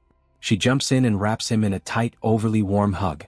He stiffens in disgust and reaches for his sashimi blade, ready to put a stop to the headache. She quickly hops back, telling him to slow down, acting shocked that he looks even more dangerous than before. She adds that it suits him, and claims that is why the girls are all over him. Just then Hannah steps in and greets Guillaume. She is holding a B-rank crowbar as her armament. He looks thrown off and asks if that is really her weapon. She confirms it and asks what he thinks of it. He cannot even answer, unsure if she is messing with him. Rachel then snaps at Hannah for being late right from the start. Hannah takes it without blinking, identifies Rachel, mentions they crossed paths at the festival, and keeps it formal by addressing her as the team leader. The moment the title comes out, Rachel turns awkward and tries to brush it off, then forces a cheerful shake of Hannah's hand. Kang is surprised, realizing Hannah is better at handling Rachel than expected. Just then an instructor calls for everyone's attention. Seeing the group is complete, he starts laying out the rules. The first-year final exam is being held in the special hall. It is a team versus team event, but not in the way most would picture. The test itself is simple. They must pass through the gate and reach a checkpoint within 1 hour. The teams that make it in time move on to the next level. Anyone who arrives late fails. Hearing that, students start murmuring that it sounds far too easy. Rachel quietly reduces it to nothing more than running fast. Kang agrees with the point. A plain race would never be enough for a final. The instructor continues, explaining that once they enter, they will face an artificial Gehenna, a copied version of the demonic realm, only without the demonic beasts. They will not have subspace protection inside, so first years need to be careful. Students whisper again, saying that if there are no demonic beasts, there is nothing to fear. Others guess maybe the air is hard to breathe. The instructor barks for silence. He makes it clear the danger is the students themselves, reckless kids carrying weapons who could cause injuries or deaths. Because of that, weapon use is banned for this exam. Hearing this, Kang thinks to himself that a timed run inside artificial Gehenna feels a lot more fair than the midterm exams. Still, since subspace support cannot exist in Gehenna, he wonders how they plan to grade students in a test where subspace help is not allowed. The instructor explains that each team will have one instructor assigned. That person will judge their performance and also step in to stop any serious injuries. If anyone wants to quit at any point, they must tell their assigned instructor.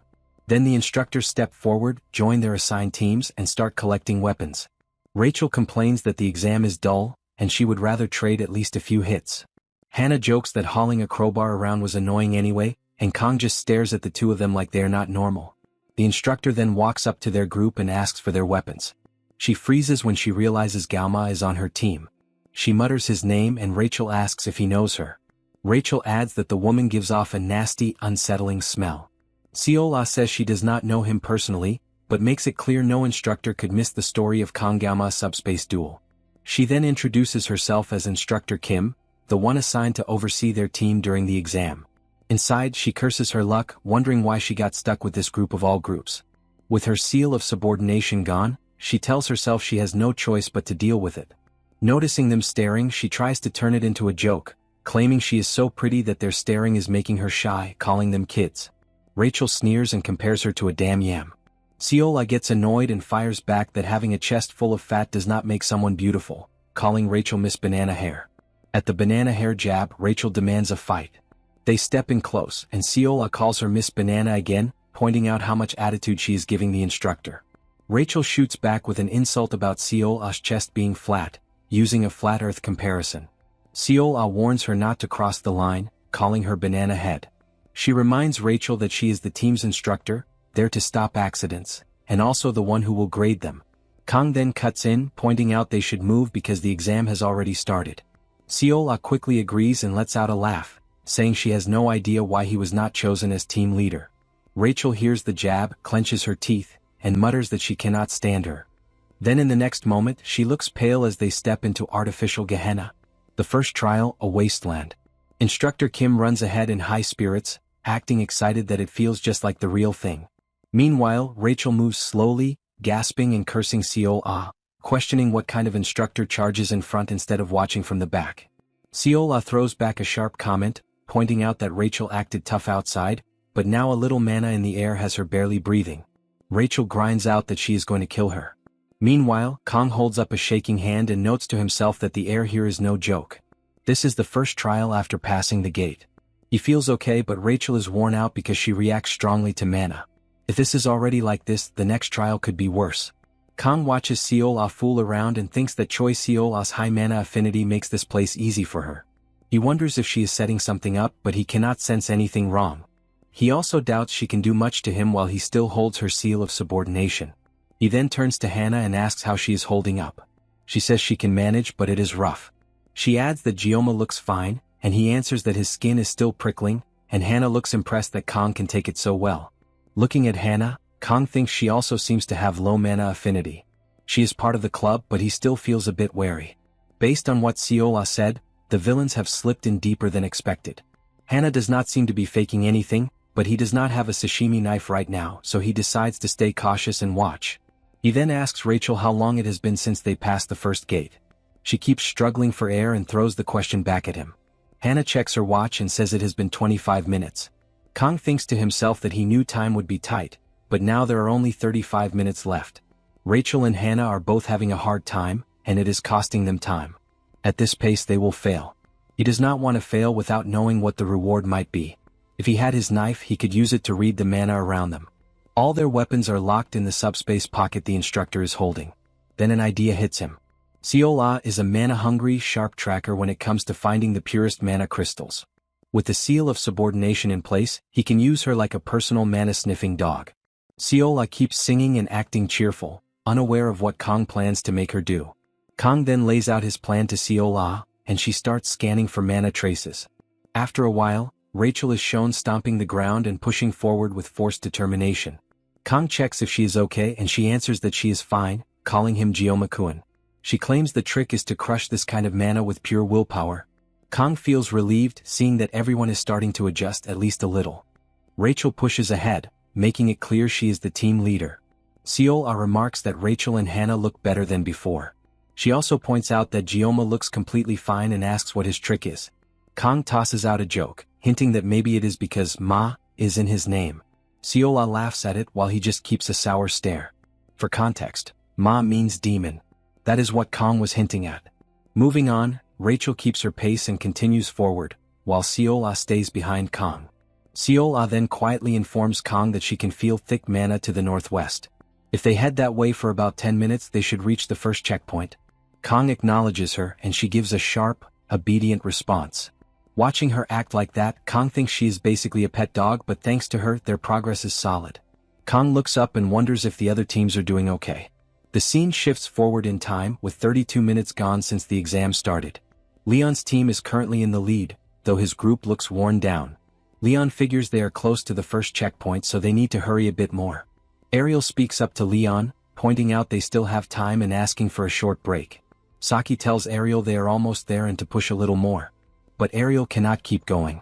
She starts coughing and Saki grows worried. Leon keeps walking anyway and Saki tells him to stop. She confronts him about what he is doing, pointing out that Senior Ariel is struggling to keep up with him. Leon answers in a blunt way, acting like it does not matter. Saki snaps back, calling out how selfish he is being. Leon stays cold and frames it as duty, saying he cannot ignore Ariel's view, but as leader he has a goal and responsibilities. Hearing him talk about responsibility, Saki says it just looks like he is playing boss because he got a title. Leon tells her she can take his words however she wants, but he has no plan to drag along teammates who cannot trust him or follow him. Saki glares at him while he claims he does not know how her travel club operates. He steps closer, says her name and puts a hand on her shoulder. He quietly warns her not to expect him to act like Gioma. Then he walks off and she turns in shock, shouting about why Gioma is being brought up here. Leon makes it clear he only means he is not as thoughtful as Gioma. Saki yells at him again but he ignores it and keeps moving. Angry, she mutters about what kind of guy he is. Ariel then apologizes to Saki, saying that as her senior she became a burden, and that she will try harder. Their other teammate tries to ease the tension, pointing out that people sometimes grow by clashing. Given the situation, the leader is probably under heavy pressure, so the team decides to hold on a little longer. Saki stays lost in thought as she quietly repeats Gioma's name, and the scene shifts back to Kong.